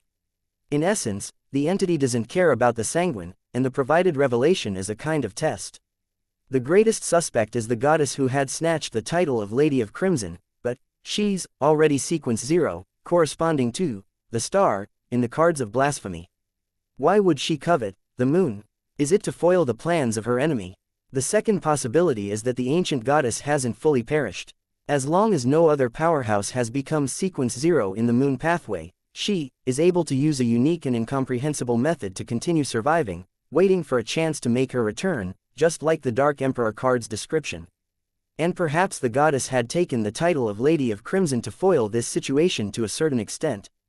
Going by this logic, Lilith's recent apocalyptic revelation is her struggle to revive after years of preparation. And the Fool plays a key role in her revelation. If that's true, then in a certain way, it's an invitation for cooperation, but I'm just a sequence 6 Beander, so how am I to cooperate with a yet-to-disappear ancient goddess? Let Emlyn White join the Tarot Club. The Sanguine are a race with a long lifespan. They have existed since the Second Epoch and must know quite a number of secrets. However, that would be me taking quite a risk. Yes, it would be possible to divine whether or not to pull Emlyn into each gathering ahead of time. Yes, there was a similar apocalyptic prophecy in the sites in the spirit world from Yellow Light Venethan. He also pointed out that the Abraham family's curse would be removed by an apprentice who has the help of a hidden existence. This matches Miss Magician's present stage. She is an apprentice who has received the help of me, the Fool. That's rather interesting. Has every high-level being that's good at prophecies realized that the apocalypse is unavoidable and have seen the Fool's existence and his possible effects? One thought after another flashed through Klein's mind, but his expression didn't change at all. He leaned back in his chair and smiled leisurely. What did your ancestor ask you to pray to me for? The calm voice pulled Emlyn out of his stupor, and he shook his head in a slightly dazed manner. I don't know. At this moment, Klein saw the stars behind Emlyn's chair shift quickly, turning into the symbol of the crimson moon. As expected, the Beander pathway of the descendants of the ancient goddess, Lilith, points towards the moon. Klein chuckled and said, in a situation with the 7 orthodox gods and so many secret existences, why would your ancestor think that I would be the key to the apocalypse? The Fool's attitude finally made Emlyn White calm down, realizing that he had encountered an incredible event. He had been forcefully pulled into a magical place by a hidden existence.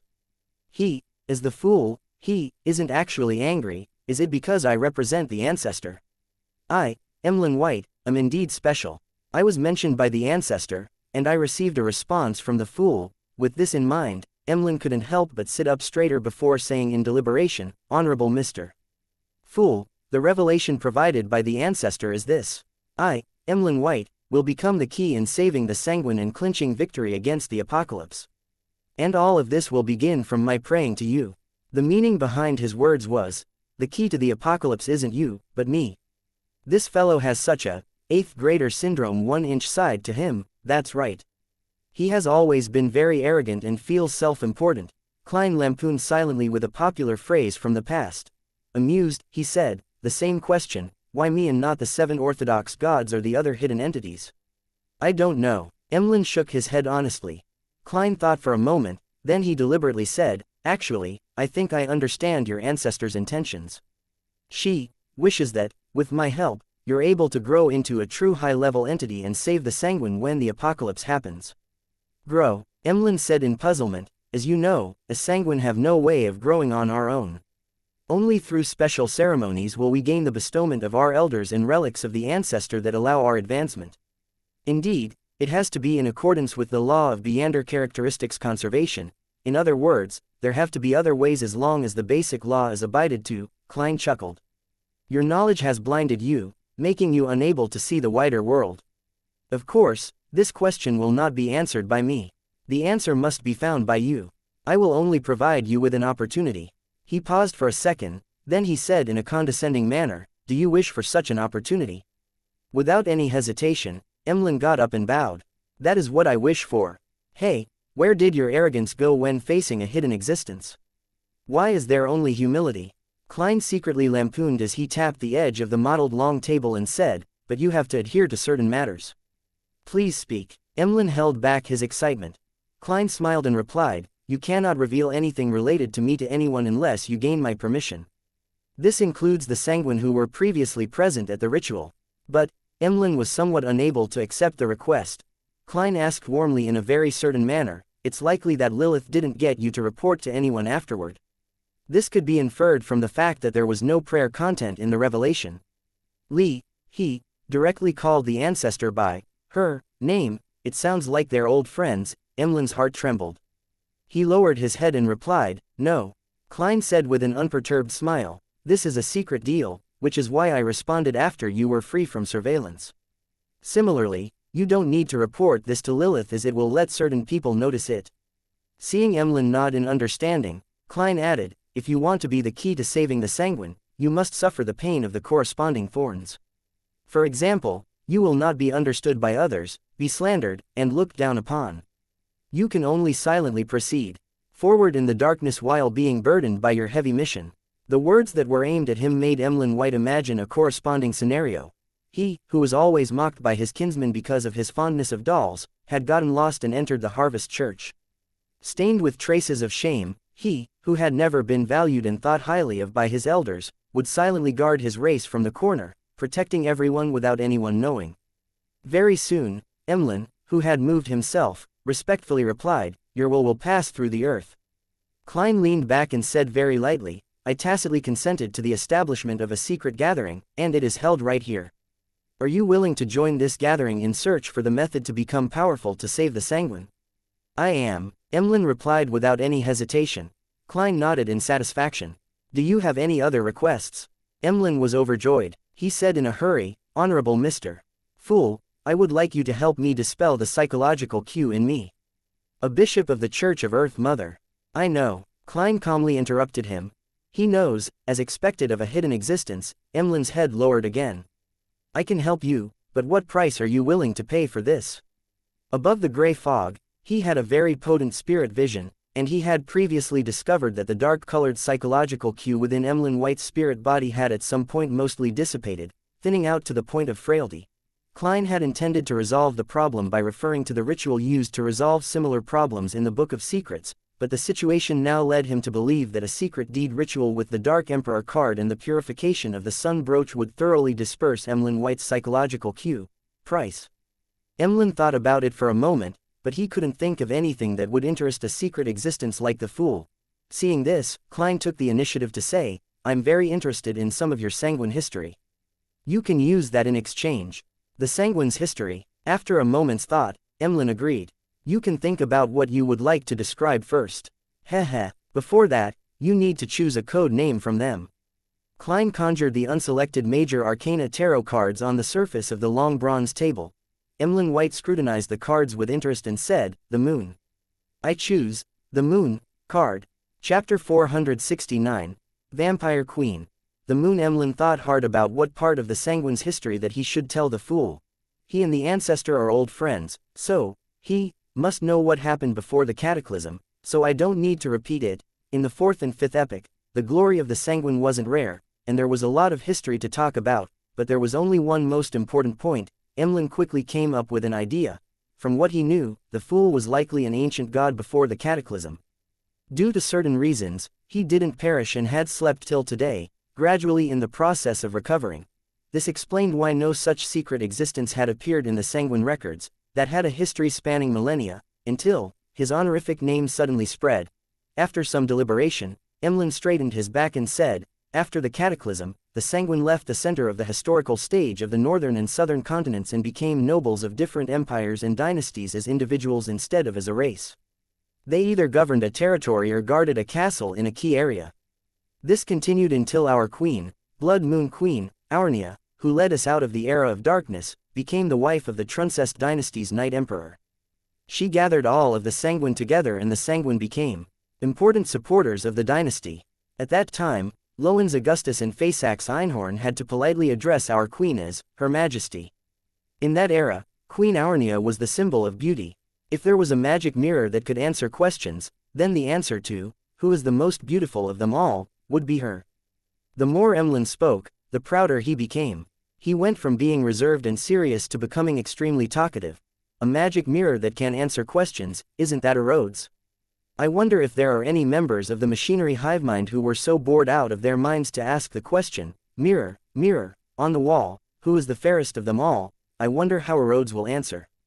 Klein sat in the same posture, smiling as his thoughts wandered. After droning on and on, Emlyn's expression turned serious. All of this shattered in the War of the Four Emperors.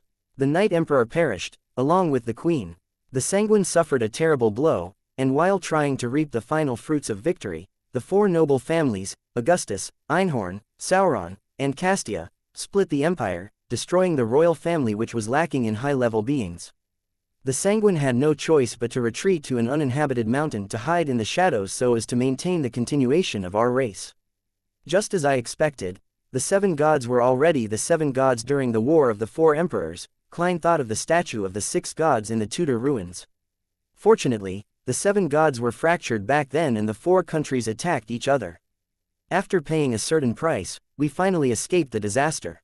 At this moment, Emlyn was in a rare state of being roused. He looked at Klein and said, "Honorable Mr. Fool, do you have the time to listen to my description of Blood Moon Queen's deeds and the glory the Sanguine used to have? That will be a heavy tome formed by pages of glorious expositions. I can repeat everything in them. It looks like you can continue on indefinitely. I used to think that you were a vampire who liked puppets and didn't know much history. I didn't expect you to be so professional and academic.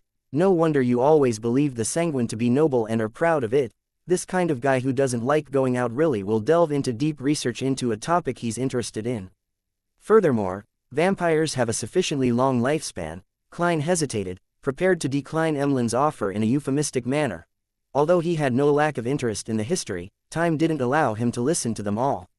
"It's enough." Klein smiled and said, "I like a fair and equal exchange, so I won't let you say anything without reaping rewards. In the future, when you have the chance, you can use your relevant history to trade for what you want from me." All right, Emlyn felt lost for a moment. This was the first time he had the opportunity to tell someone else about the glory of the Sanguine. Normally, in order to hide his identity, he wouldn't be able to show off to the humans. As for the members of the Sanguine, all of them knew what needed to be known, and he wasn't in charge of educating the newborns. Klein didn't say anything else and resumed his supercilious attitude. "All right, you can go back now." A dark red light immediately lit up in front of Emlyn White's eyes, quickly devouring him. After a short period of dizziness, he found that he was still sitting in the rental carriage. Soon after, he saw an illusory goatskin parchment and gained the knowledge of how to request help from the Fool via a secret deed ritual. "When I'm free in the afternoon, I'll immediately hold the ritual at home and ask Mr. Fool to dispel my psychological cue." Emlyn was suddenly excited. He waited until the carriage arrived at the Harvest Church before calming down and paying for the ride. After entering the cathedral, he was relieved to see that Bishop Utravsky was there preaching to the few believers of the church. He no longer felt as vexed as he usually felt and felt rather relaxed. In this state, he suddenly thought of something.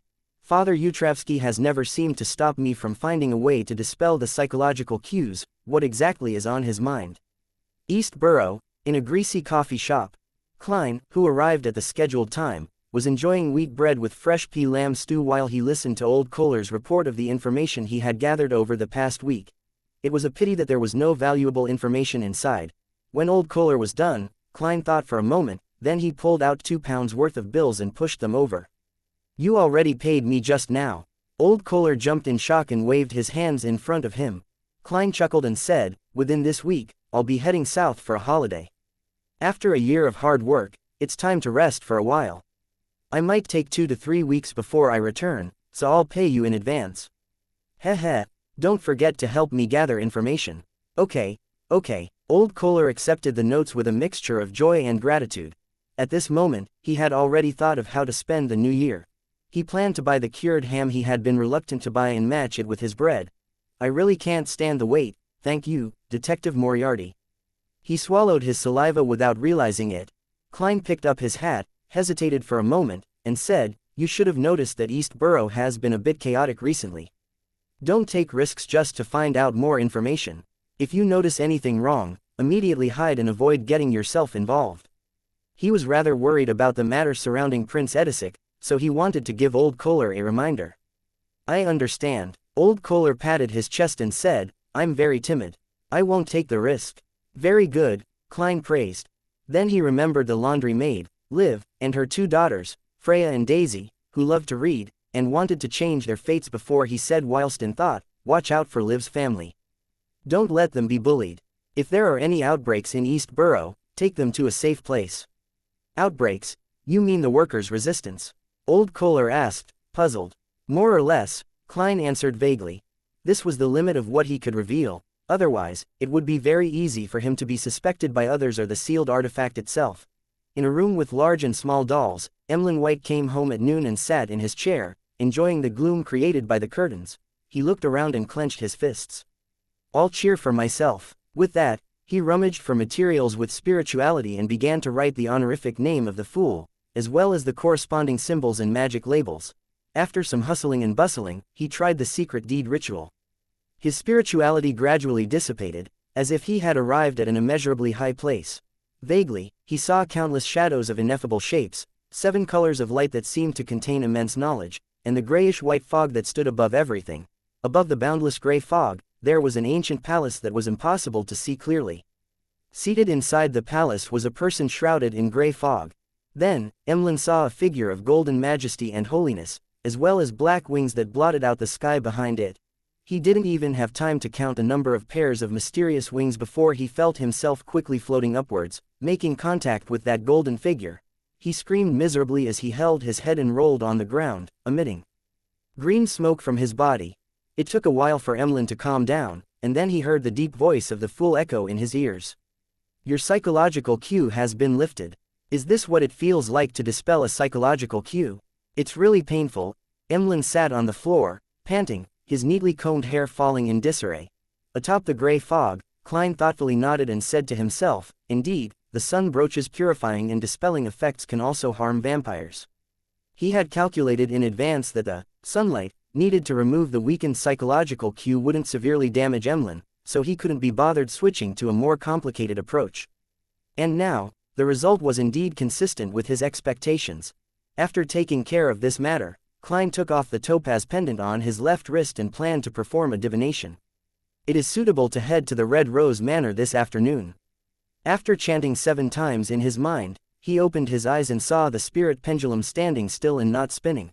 The difficulty of divining something that involves a grade 0 sealed artifact or a corresponding powerhouse is too high. I'm unable to obtain any effective revelations, Klein sighed, knowing the gist of the matter. Then, he started to divine if it would be suitable to head to Red Rose Manor tomorrow afternoon, but he received the same signs of failure as an outcome. It's always said that divination isn't omnipotent, and it has now been proven. I have to decide on my own. I have to take this step, otherwise, there's no way for me to leave the stage unnoticed so as to go behind the scenes. The earlier the better. I can't delay it, otherwise, this matter might become completely impossible to recover from. As his thoughts churned, Klein came to a decision. He immediately returned to the real world, put on his double-breasted frock coat and half-top hat, and he walked out of 15 Minsk Street, heading for Prince Edisik's Red Rose Manor. Chapter 470, Name. Outside Red Rose Manor, Klein walked out of the carriage whilst carrying his cane. He closed his eyes and calmed himself as he looked at the red-uniformed soldiers standing guard at the door. Since sealed artifact 008 has been making coincidences to stop the woman with the sapphire ring from meeting me, there shouldn't be any exception today. There's no need for me to worry about running into her. As long as I fool Prince Edisik with my acting, everything would be fine, Klein thought quickly and walked towards the entrance of the manor. After being searched and handing in the gun holster and revolver, he followed a male servant's lead and walked across the gray slate road, past a fountain spewing clear spring water, and entered the main house. They arrived at the 2nd floor and arrived outside the room that was supposed to be a solarium according to the layout. During this entire process, Klein had his heart in his mouth, worrying that something unexpected would happen. He was afraid that the situation would develop in the worst possible manner. Knock. Knock, knock. After knocking gently on the door, a male servant approached the door and whispered, "Detective Moriarty has arrived." After a full 10 seconds of silence, a heavy voice came from inside the room. "His Highness has invited him in." The door creaked open and warmth spread outwards, with a temperature that was warmer than the hallway. Under the watchful gaze of the 2 tall guards, Klein stepped onto the thick, patterned yellow carpet. He took a few steps forward, skirting the cabinet that separated the inside from the outside, and he saw Prince Edisik sitting by the full-length windows, enjoying the rare winter sun of Backland. The round, impressionable face didn't have the slightest trace of a smile, and this naturally created a solemn and repressed atmosphere. Because of the combination of the elegant fireplace and the metal pipes, the room was warmer than late spring. Prince Edisik wasn't wearing a coat, and his upper body was covered with a white shirt with cuffs which resembled blooming flowers and a pale yellow vest. Seeing this, Klein was actually secretly relieved, because the woman wearing the sapphire ring wasn't accompanying the prince. Thus, he quickly stepped forward and bowed. Edisik held a steaming cup of black tea in his hand and didn't invite Klein to take a seat. He maintained his previous expression and asked in a deep voice, "Any results from your investigation?"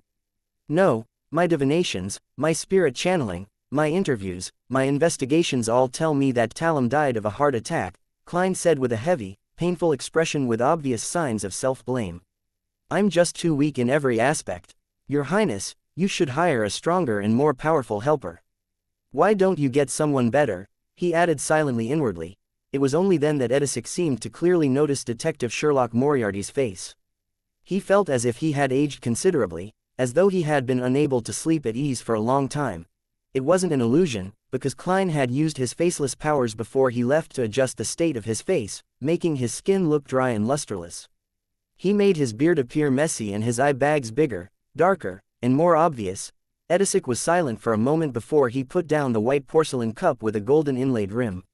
I understand. It's indeed like forcing a square peg in a round hole. I will have someone else follow up on the matter. Prepare an investigation report and don't leave anything out. All right. Klein inwardly clenched his fist and quickly took out a folded piece of paper from his pocket. Your Highness, there's no need for you to wait, as I always have the habit of recording things in writing.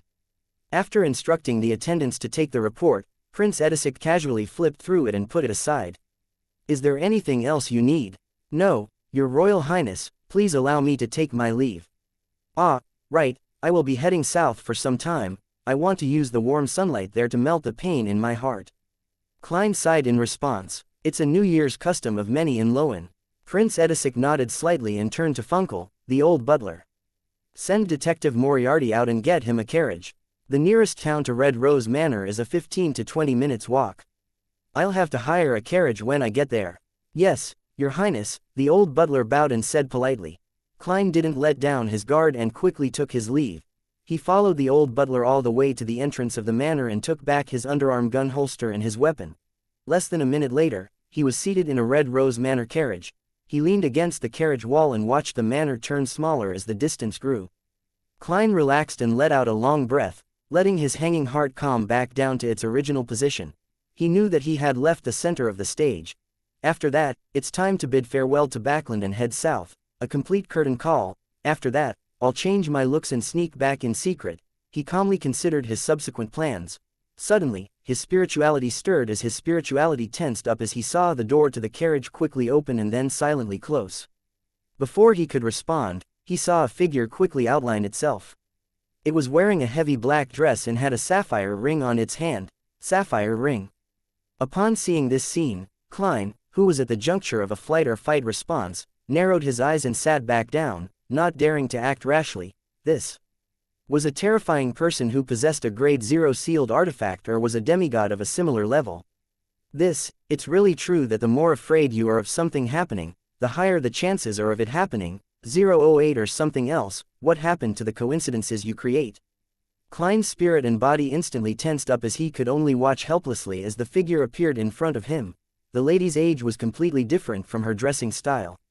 She looked about 18 or 19, had a round face, slender eyes, and a gentle and refined temperament. Deep down, she was sweet and was an outstandingly gorgeous beauty. Klein was surprised for a moment, before immediately recognizing her as he blurted out. Trissa, isn't this the fellow who had gone from being instigator Triss to witch Trissa? How did she go from being wanted to becoming Prince Edisic's woman? How did she, a member of the Demoness sect, end up by Prince Edisic's side? And she even has a grade 0 sealed artifact or a mystical item of a similar level. When he looked again carefully, he saw that there was something different about Trissa. Her facial features, which weren't outstanding alone, were softer and more delicate, but when placed together, they were stunning. Hearing his surprise, Trissa became happy instead of being alarmed. She revealed a sweet smile and said, "You know me. I knew you know me. A detective with Beyonder powers definitely pays special attention to the wanted posters."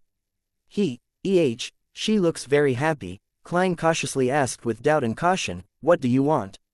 He clearly remembered that the person before him wasn't a good person. Triss had single-handedly created the tragedy of Alfalfa via instigation, while Trissa had caused the deaths of many innocent civilians in Tingen City.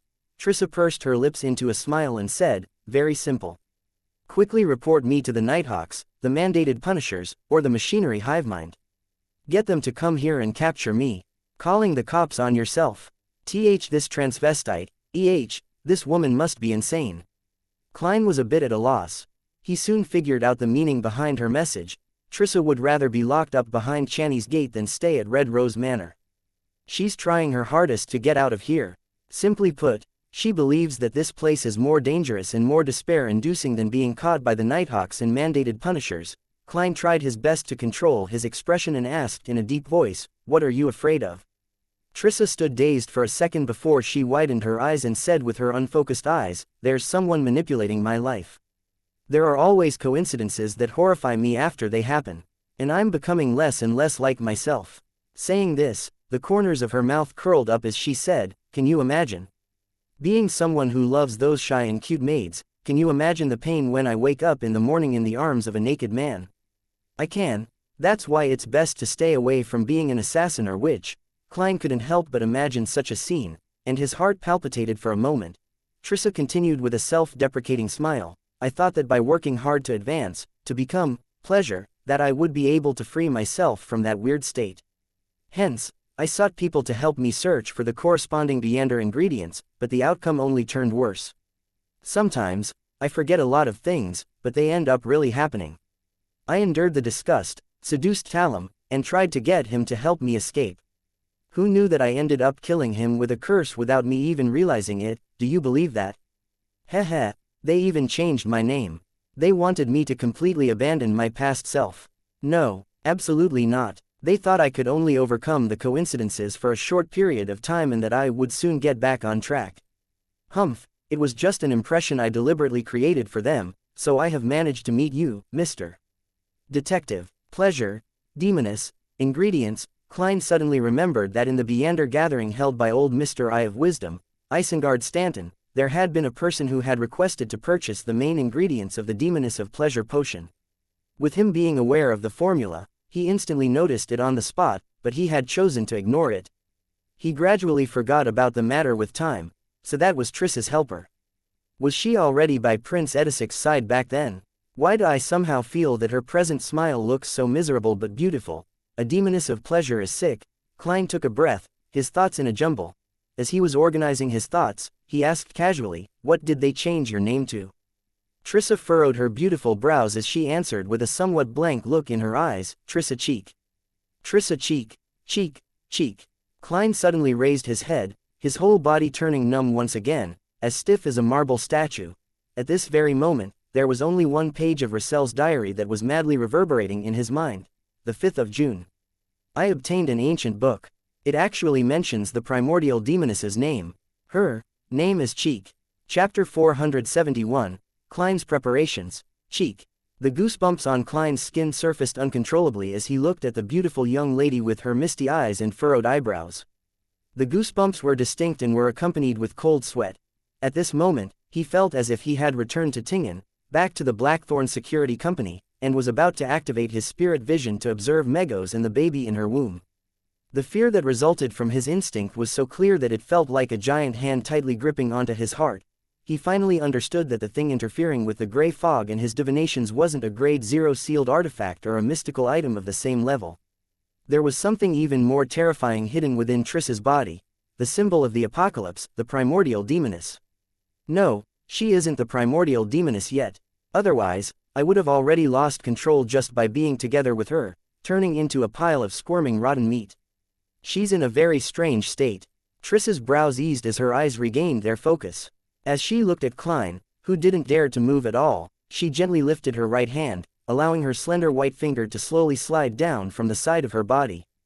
With a bit of grievance, seduction, and malice, she laughed and said, "If you can inform the Nighthawks, the mandated punishers, and the machinery hivemind about this matter, and I happen to meet you before they arrest me, I don't mind letting you know what true pleasure is."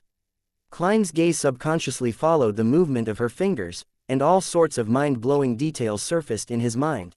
They aren't considered big, but they are very firm. What am I thinking? What am I looking at? Is this the seductive powers of a demoness of pleasure? Ignoring the fact that you were once a man, even if you were a true lady, without having committed many heinous crimes in the past to lessen the psychological rejection I have, I wouldn't dare to. If you were to suddenly awaken as the primordial demoness, even the fool can't handle that. Klein silently sighed, raised his head, looked at the carriage's wooden roof, and said, "Do you think that I, an ordinary low or mid-sequence Viander, would have the ability to escape the pursuit of the royal family? I think they've already discovered that something is wrong, and they're about to take action." Trissa felt somewhat smug that Klein didn't dare to look straight at her. She chuckled softly and said, I'll try to escape and divert the main pursuing force. Although the remaining ones are still very powerful, it's not impossible to deal with them. I believe that you will fight with all your might for the sake of your own life. You have great hope. With that, her figure quickly disappeared, as if someone had wiped it away with a rag. This was different from Sharon, as it wasn't a return to a normal wraith state, but a direct form of invisibility. The carriage door opened and then closed. The sweet fragrance that remained drilled into his nose, and Klein retracted his gaze, his face sinking. Even now, his arms were still trembling slightly, as if he had contracted some disease. If it wasn't for his rich experience, even though he had faced the son of an evil god in the real world with a belly in between them, he, who knew what the name, Trissa Cheek, meant, wouldn't have been able to bear the terrifying pressure and would have collapsed on the spot. It was akin to having a rubber band stretched too tightly to the point of tearing. It seems like Trissa still doesn't know what's happening to her body. She also doesn't know the meaning behind the name, Cheek. Klein quickly calmed his thoughts, looked out the window, estimated the distance, and counted the time. His spiritual intuition and corresponding experience told him that doing anything in such a situation was better than nothing. Therefore, with the danger of being silenced at hand, he was prepared to try his best to save himself. 3, 2, 1, Klein suddenly opened his eyes and snapped his fingers. At the edge of the road, a small fire ignited on a tree with only withered branches left. The flames quickly soared into the sky. Several matches inside his pocket, that Klein had intentionally divided up, burst into flames, and a crimson color engulfed his black attire. His figure disappeared from the interior of the carriage, and he walked out from the flames by the roadside. Pa! Pa! Pa! He kept snapping the fingers on his left hand repeatedly, his figure constantly flashing through the sparse, withered forest. He rode the flames and rapidly arrived deep in the forest which couldn't be seen from the outside. Then, he paused and pulled out the accessory hanging around his neck. He always knew very clearly that there were hidden elements behind this matter. Therefore, for his visit to Red Rose Manor, he abided by the rules of a magician. He had made some preparations beforehand, such as separating his matches and carrying a number of his mystical items on him. Among the mystical items, the biological poison bottle and the sun brooch were involved in the Capum and Wraith incidents. Therefore, out of caution, he left them above the gray fog. As for the all-black eye which was left behind by Nimblewright Master Rosago, it was difficult to get past the manor guards, hence, it was met with the same treatment. Finally, other than the 3 kinds of bullets, purifying bullets, demon-hunting bullets, and exorcism bullets of purification, he only brought along 2 mystical items. The first was the master key that allowed him to pass through obstacles. The side effects of getting lost could be offset by dowsing. Furthermore, it looked like an ordinary key, so it wasn't easily discovered. The other item was a key element of Klein's preparations, Azek's copper whistle. Simply put, when he faced a danger he couldn't handle himself, he could ask for the help of a powerhouse. After that encounter, whether I recognized Trissa or not, I am definitely on a kill list. There's a high chance that I've been targeted by 008. There won't be any negative effects getting Mr. Azek's help. Well, that's if 008 has been behind all the coincidences. Klein raised the cold ancient copper whistle and put it in his mouth, blowing on it. Without a sound, he activated his spirit vision and saw the white bones that gushed out from the ground like a fountain. He saw the nearly 4-meter-tall giant messenger taking form. It lowered its head and looked at him with his eye sockets burning with black flames. That huge body gave Klein a sense of security. He took out the pen and paper he carried with him and wrote a word, help. Next, he folded the paper and stuffed it into the messenger's hanging palm. After the messenger had disappeared, he put away the copper whistle, deliberately put on a prayer posture, and quickly chanted the honorific name of the fool, Honorable Mr. Fool, my investigations have borne fruit. The woman Prince Edisic fell in love with is witch Trissa from the Demoness sect. She has already advanced to Demoness of Pleasure and the upper echelons have changed her name to Trissa Cheek. After quickly making the report, Klein didn't bother to hide his identity and immediately took 4 steps counterclockwise to head above the gray fog. Then, he retrieved the scenes of him praying, and he threw it into the crimson star symbolizing Miss Justice. He tried his best to feign a mocking tone and added in a supercilious manner that was congruent with the style of the fool, Cheek, hee, that's the true name of the primordial demoness. After doing all this, Klein immediately returned to the real world, ready to run for his life. He had only taken a few steps when his eyes suddenly lit up. he subconsciously raised his head and saw several meteors burning with raging flames falling from the sky, tearing through the sky and enveloping the entire forest. At that moment, the scarlet light shone into Klein's eyes, giving him an indomitable feeling. He had never expected that the person he was up against would send meteorites from the sky to silence him. On a yellowing notebook, a seemingly ordinary quill wrote, "For unknown, inexplicable reasons, the Dalask meteor shower arrived at the planet 2 days early. A portion of them just happened to land in the forest where Detective Sherlock Moriarty was hiding." Yes, just happened. Tuesday afternoon, in Audrey's study, the teenage girl, who was about to reach adulthood, was listening intently as Mrs. Escalante explained the connection between the intersection of spectator and telepathous powers with mysticism psychology. Beside her feet, Susie was sitting there attentively. Suddenly, she saw the endless gray fog and a blurry figure in a prayer position in what appeared to be a forest. Soon after, the words reached her ears. Prince Edisic, the Demoness sect, Witch Trissa, Demoness of Pleasure, Trissa Cheek. Audrey automatically filtered out the irrelevant details and noticed the most important words. So that's the reason. The person Edisic fell in love with is a demoness. Furthermore, many of the demonesses are transformed men. Why do I feel like laughing? Is this why he will bring danger to Backland? Well, I have to warn father, but what method or excuse should I use? Audrey tried her hardest to control her expression and gaze, but her mind wandered. At this moment, she saw Mr. Fool leisurely sitting at the end of the long bronze table. She heard him say in a gentle tone with a hint of ridicule in his voice, "Cheek, hee. That's the true name of the primordial demoness. The true name of the primordial demoness, the primordial demoness." As her mind buzzed, Audrey's expression instantly collapsed. What's wrong? As an observant telepathist, Escalante immediately noticed that something was wrong with Miss Audrey. Audrey thought for a moment and didn't hide her concern as she said, "Ms. Escalante, I just remembered something bad. I should have told my parents before, but I forgot. It will lead to terrible and serious consequences. For example, the destruction of Backland. How few of the millions of people who live here, regardless of them being nobles, the middle class, or the poor, will survive?" Audrey pursed her lips. Her concern couldn't be hidden in her sparkling, emerald-like eyes. Escalante frowned and said, "Will it be too late to do it now?" "It's better than not doing so. Ms. Escalante, please wait for me." "No, you should leave first." Audrey entered her spectator state and calmly made her decision.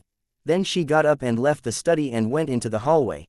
"Father has gone to the House of Lords, only mother is at home, but what should I say?"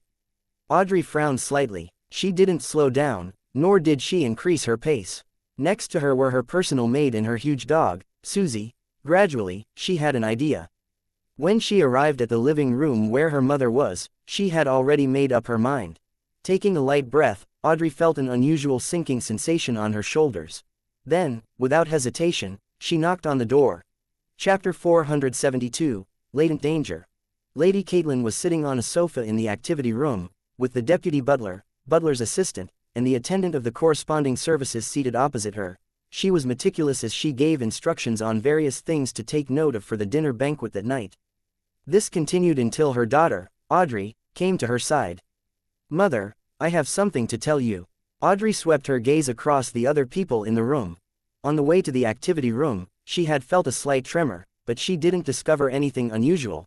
Lady Caitlin looked around and nodded. "All of you can return later." The activity room turned silent very quickly and even Susie was signaled by Audrey to leave. "You should stay by my side more often and learn how to handle matters. Although you don't lack such content in your family lessons, it's still profound knowledge on how to effectively combine theory with practice." Lady Caitlin, who looked to be in her early 30s despite being in her 50s, smiled and educated her daughter. "All right, my little angel, what is it?" Audrey tried to produce the elegant smile she'd practiced in etiquette class, but she found herself with a heavy, nervous smile. She pursed her dry lips and directly said, "Mother, I've been hiding something from you and father." "Oh," Lady Caitlin tilted her head, waiting for a further explanation. Audrey's words were a little staccato at first, but then they immediately became smooth and fluent. I'm already a Beander, the kind of person who possesses miraculous powers by consuming a potion." The blonde Lady Caitlin raised her eyebrows lightly and answered without any hint of surprise, "I know. Both your father and I know about it." Audrey was momentarily at a loss as to how to continue. Lady Caitlin covered her mouth and laughed. You took so many mystical ingredients from the vault, and you are so naive to think that your father and I didn't notice. By your father's side, in this villa, and in the fief of our family, there's no lack of beyonders. They may be a result of a simple employment relationship, or they may have been assigned by the Church of the Goddess, or they may have been members of the Hall family. His Majesty has tacitly agreed to such matters, and we have also tacitly consented to your little adventures. Sigh, you will eventually grow up and mature. Your father and I will never be able to protect you under our wings forever. You will have to face certain matters alone, so having additional powers to aid you as a trump card is good too. Yes, according to the general knowledge that I'm aware of, the initial stages shouldn't be that dangerous, and advancing will require 1 to 2 years, or maybe even 3 years. So, your father and I aren't too anxious, and we intended to wait until you become an adult to give you a word of warning so that you can stop at your present state. No, mother, your general knowledge is wrong. You don't know the acting method. If I have all the ingredients, then I can become a Sequence 7 psychiatrist before the new year. Moreover, I do not wish to stop. The death of Duke Negan has made me understand that the world isn't as stable and peaceful as I thought it was. I want to have the power to protect all of you at critical moments. Mr. Fool is gradually recovering, and evil gods are making repeated attempts to descend. Although I'm still immature and lack the necessary knowledge, I can sense the hidden, indescribable dangers from these matters. Audrey had always known that she couldn't avoid the problem of taking beyonder ingredients from the vault, but she thought that perhaps by chance, her parents weren't aware of the specific effects of those items. At most, they would suspect that she was getting deeper and deeper into her mysticism enthusiast circle. After releasing the burden in her heart, she paid no notice to her mother's exhortation and said, "Mother, I later joined a secret organization, one that's more academic and doesn't worship evil gods. Please forgive me for not being able to say its name and details, but I've already made an oath." Without waiting for her mother to ask, she cut to the chase. "I received word today that the commoner girl who Prince Edisic has fallen in love with is a demoness. I don't know what kind of plot they are plotting." The first 2 sentences of hers didn't contain any absolute connection. The former referred to the psychology alchemists, while the source of the latter was the tarot club, which was Mr. Fool. Through this arrangement of sentences, every word she said was true, one that could be confirmed through divination. However, it would make people believe that her news came from the secret organization known as the Psychology Alchemists. The smile on Caitlin's face gradually disappeared as she solemnly asked, "Demoness?"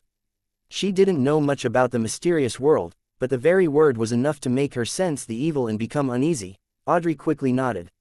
"Yes, a demoness of pleasure. And what scares me even more is that her name is Trissa Cheek." "What's wrong with that?" her mother asked, puzzled. "A member of that organization has seen the name Cheek in an ancient book." Audrey said the lie that she had already planned for. Whether it was her tone, her words, the details of her expression, or her body language, they were all flawless. In the 4th epoch or earlier, it's a name that belonged to the primordial demoness. Immediately after, she gravely added, "That's an evil goddess." Lady Caitlin didn't understand what the primordial demoness meant, but she knew exactly what an evil goddess meant. She couldn't sit still any longer and quickly replied with a question, "Are you sure?" "I'm not sure." Audrey didn't doubt Mr. Fool at all, but she couldn't say so openly. "No matter what, I think it's necessary to seek the royal family. No, get the beyonders of the Church of the Goddess to confirm the matter. If it involves an evil goddess, it's always the right decision to be cautious." Caitlin looked up at her daughter in surprise. "Audrey, you've grown up." If it weren't for the urgency of the matter, Audrey would have pretended to be reserved upon hearing such praise. She would first modestly wheedle, then return to her room in glee.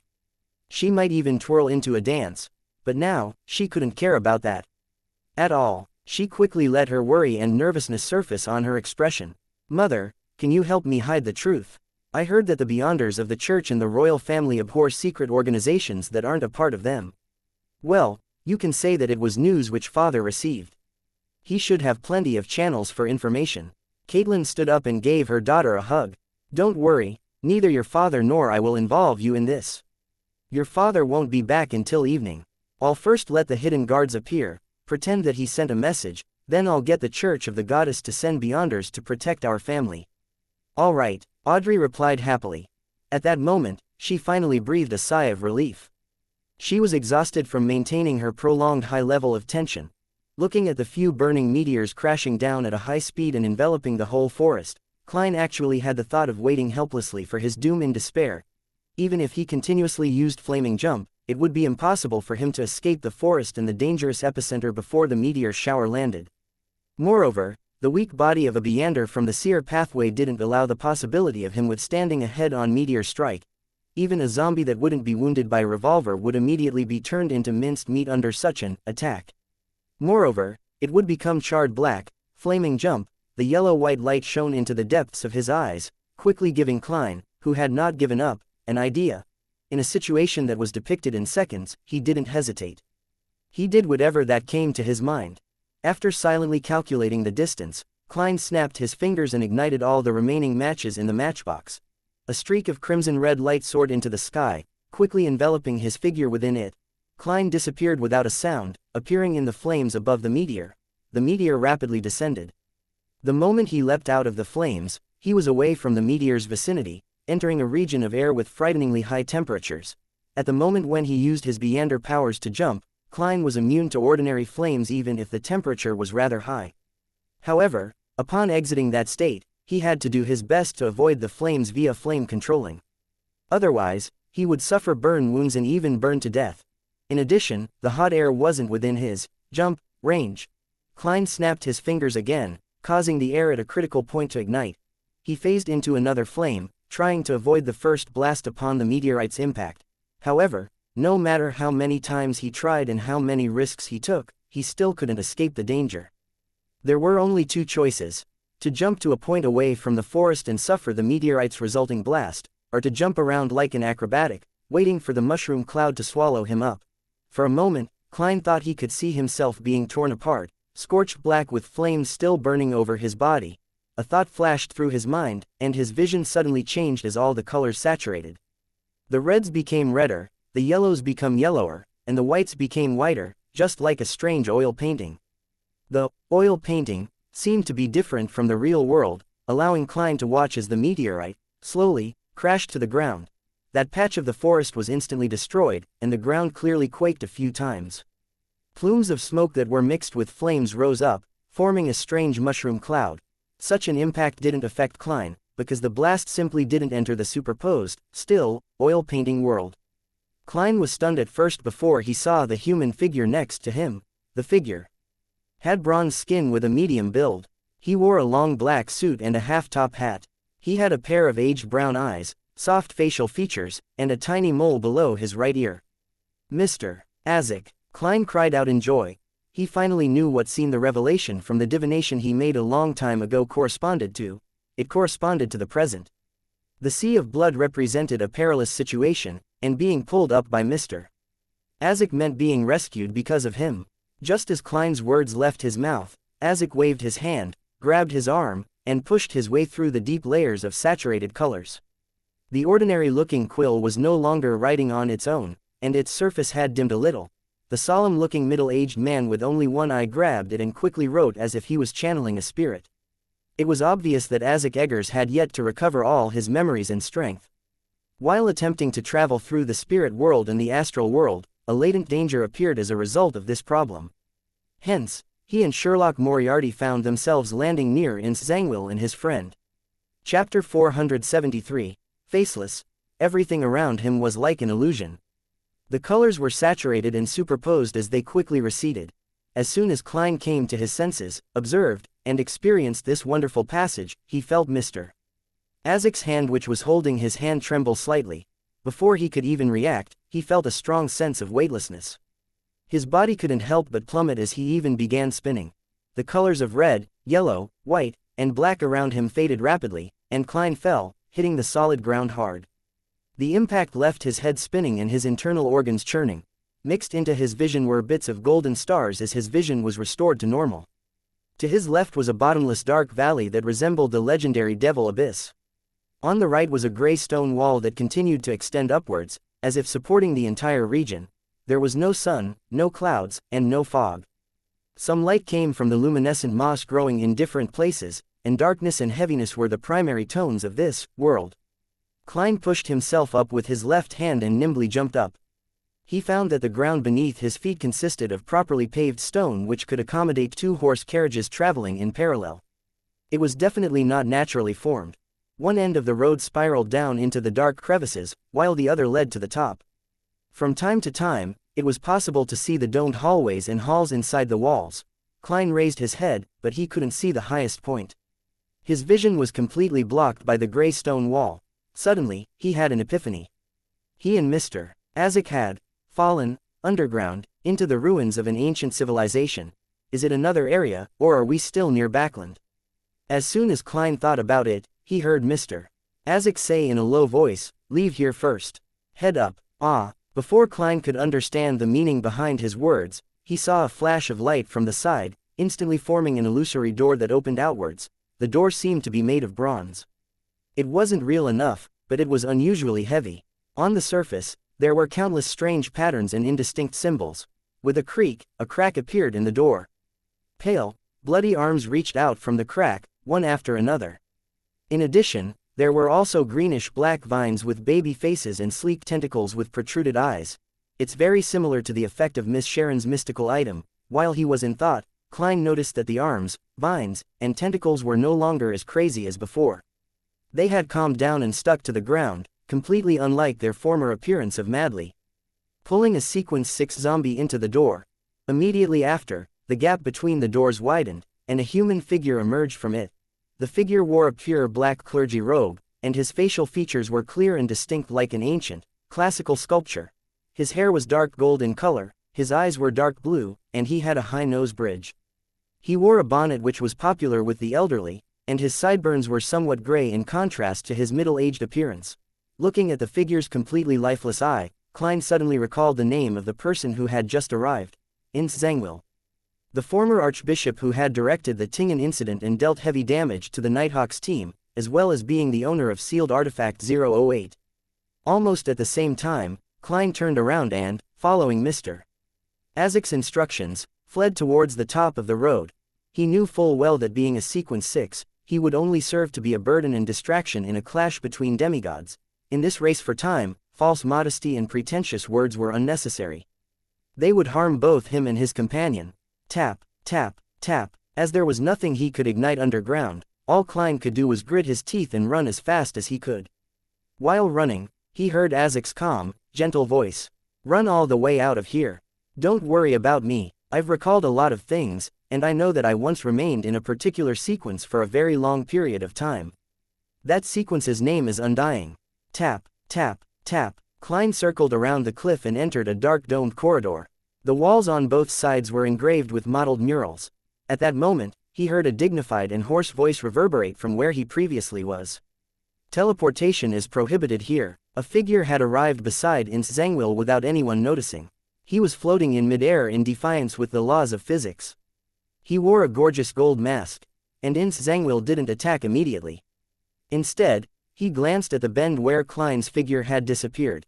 Sequence 4 Nightwatcher of the Church of the Evernight Goddess's pathway could grant a certain amount of bad luck to others, but Ince Zangwill, who had just silently blessed Klein, realized that things like Klein slipping and falling into the ravine didn't happen. Not only that, Ince Zangwill seemed to be hallucinating as well, as he saw a thin, grayish-white fog. Without having the luxury of time to think, he withdrew his gaze and cast it back to Azek Eggers. Tap. Tap, tap. Running at full speed, Klein suddenly stopped in his tracks. His spiritual intuition told him that there were people ahead of him, beyonders. They were most likely the guards here. After contemplating for a bit, he reached out with his left hand and wiped his face. At the same time, crisp sounds emitted from his body as his body grew 7 to 8 centimeters taller. By the time his left palm left his face, he had turned into a single-eyed middle-aged man with dark golden hair and a high nose, Ince Zangwill. Recalling the other party's demeanor, Klein used an illusion to change his clothes before quickly walking around the corner and entering a large hall. There were 4 guards in dark black armor, their gazes keen. Klein's face was calm as he walked over. He deliberately spoke in a hoarse voice and sternly said, "Someone has sneaked in here. I'm looking for him. Did you discover any clues?" The leader of the guards first examined him before lowering his head and saying, "Mr. Zangwill, nothing happened here." "Okay." Klein nodded slightly, walked past them, and left the hall. During this entire process, although he remained highly nervous with his back drenched in sweat, he appeared to be calm and reserved. He looked no different from Zhangwil, be it his appearance or his aura. Relying on his faceless powers and his running speed, he quickly passed through 3 checkpoints and arrived at the end of the building. There was an illusionary door formed by pure ghostly blue light. Apart from that, it was completely sealed shut. Although he was worried about the demigod battle between Mr. Azek and Zhangwil, Klein remained hidden in the shadows outside the room. He patiently spied for a while and found that someone had passed through the ghostly blue light while another person had used it to leave. He noticed that those who left had to show something that looked like a badge before they could get permission from the 4 guards to enter the door of light. I don't have time to wait for the next person with a badge. I can only take the risk. The battle over there could end at any moment. Even if doesn't, the search order will be sent over here quickly. Klein quickly made his decision, once again walking into the room with the likeness of Zhangwil. Something has happened outside. He had no confidence in mimicking the former archbishop's voice, so he could only express himself with deliberate hoarseness as an indication that he had experienced an intense battle. The guards who were left confused by the news didn't react until Klein approached them. They reached out their hands to stop him. Mr. Zhangwil, where is your pass? Don't waste any more time. As he spoke, Klein pulled a badge from his pocket and thrust it into the man's hand. This calm performance made the rest of the guards relax. The moment the guard who had received the pass looked down, Klein suddenly lunged forward. Just as he landed on the ground, he quickly did another roll and went straight through the ghostly blue door. Only then did the guard realize that the badge in his palm had rapidly faded, turning into a piece of paper. On the top left of the piece of paper, there was a rather commonly seen blessing recently, Happy New Year. The abyss-like crevice was filled with an illusory, pitch-black liquid. Moreover, the surface of the water was still bubbling without stopping, and many pale-skinned arms were wildly extending outwards. Zhangwil had a general idea of Azek's standards, and he was neither surprised nor afraid, for he had a demigod to help him at the moment. What worried him the most was another problem. 008, which was forcefully developing the story, could backfire on him at any moment. At that moment, he swept his gaze past the corner of his eye and was shocked to find that the quill, 008, had left his pocket without him realizing it. It was floating in front of the gray rock wall, fervently writing lines of words. In a fierce battle, there would always be a variety of accidents, such as Zhangwil's belt snapping and having his pants drop.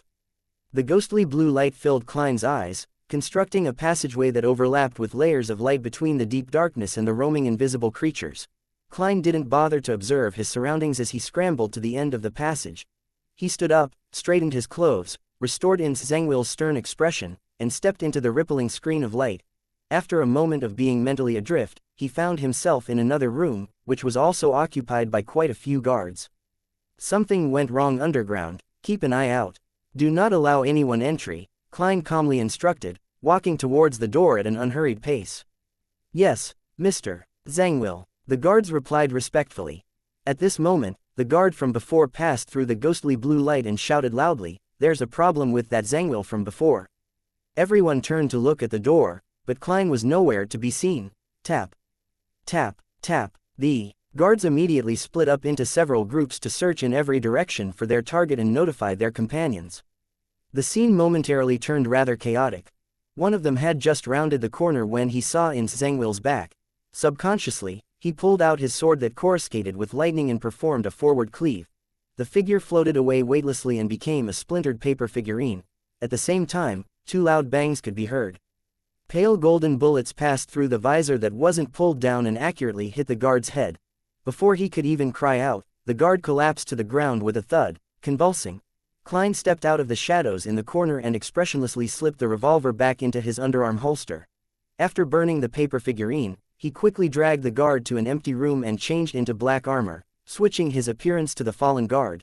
Then, he picked up the lightning sword and left the room, closing the wooden door behind him and running forward in a panic.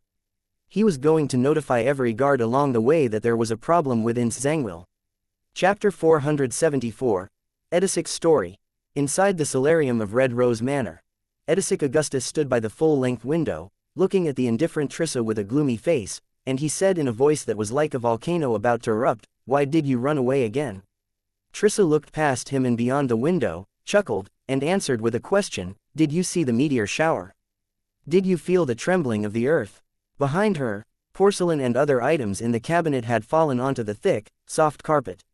The old butler, Funkel, was standing beside her. It's not too rare for that to happen, Edisic replied in a low voice. Trissa raised her eyebrows slightly. You are very dull. Then let me be frank with you. I am a demoness. Prince Edisic's expression didn't change at all. He turned to the old butler and said, guard the door and prevent anyone from entering. Yes, your highness. Funkel gave Trissa a cold look and walked out of the solarium.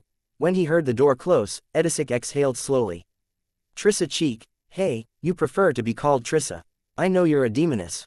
The person who helped you purchase the Beander ingredients failed. What you received was provided by me. I don't mind that my princess consort is a witch or a demoness. I've even seen your wanted poster. Trissa was surprised at first, but she then revealed a mocking smile. You sure know a lot. Did you know that I was once a man, and that my real name is Triss? What? Edisic's eyes widened, and he tilted his head a little, as though he couldn't believe what he had heard. Upon seeing this, Trissa couldn't help but laugh. She laughed so hard that she frantically bent back and forth like a lunatic. Haha, you didn't make a mistake. I was once a man. I used to be like you, and the thing down there was longer and thicker than yours.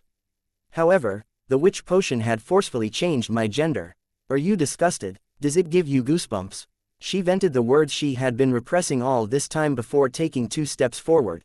Edisic instinctively retreated, his Adam's apple moving involuntarily.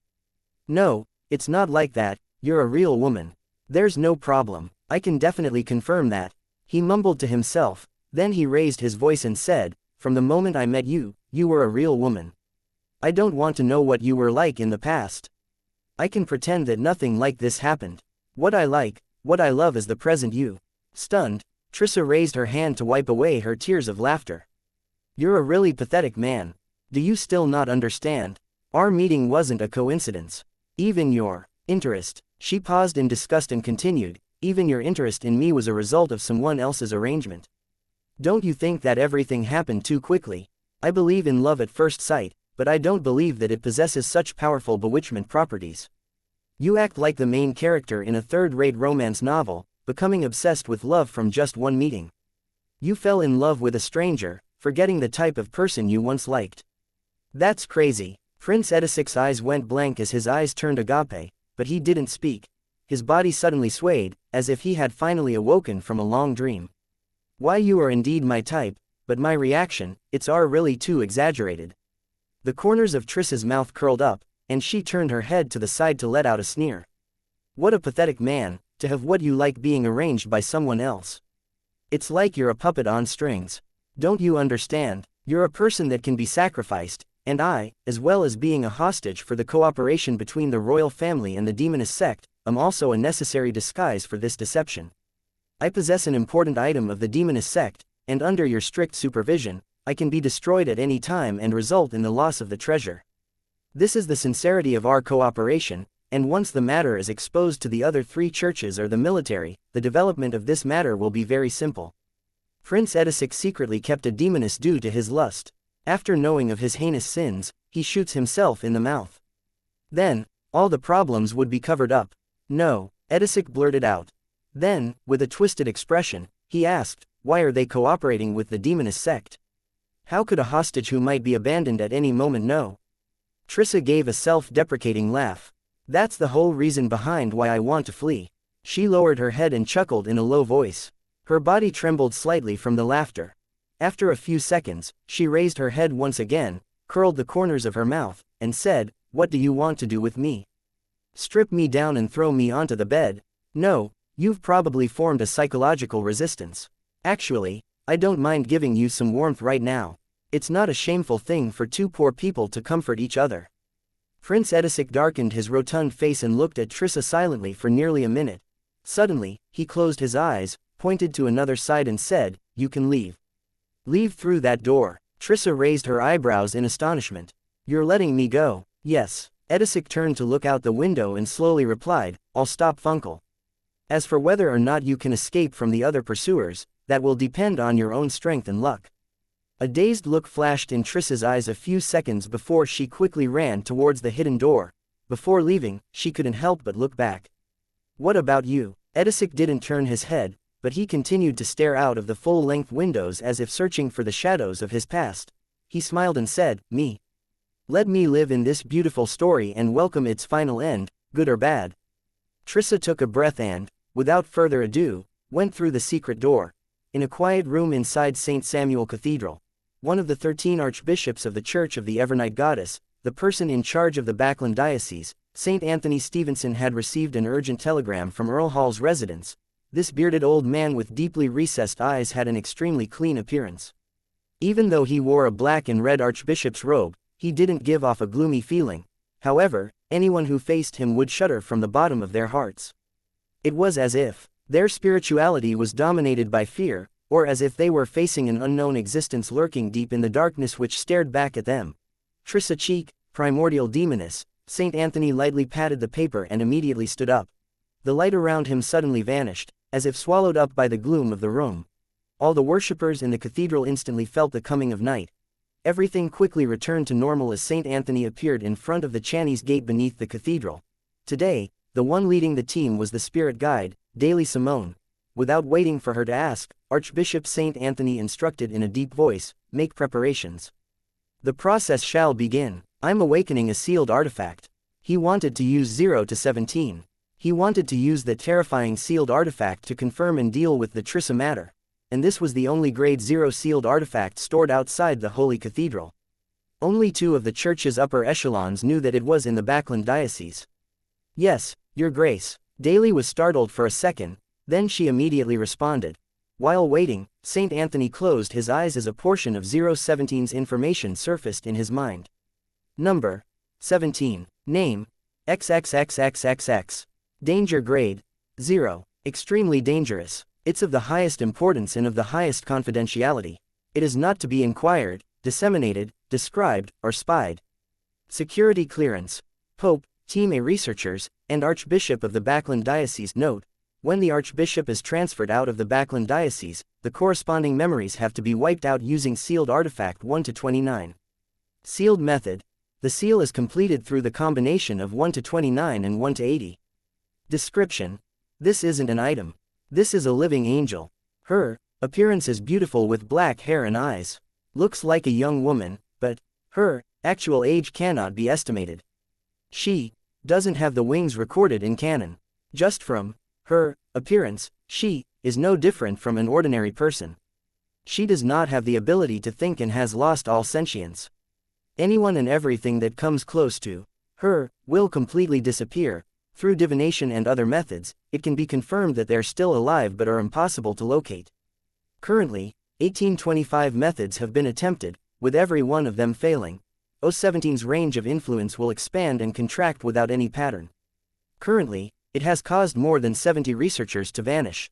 Warning: she cannot be used. Appendix 1.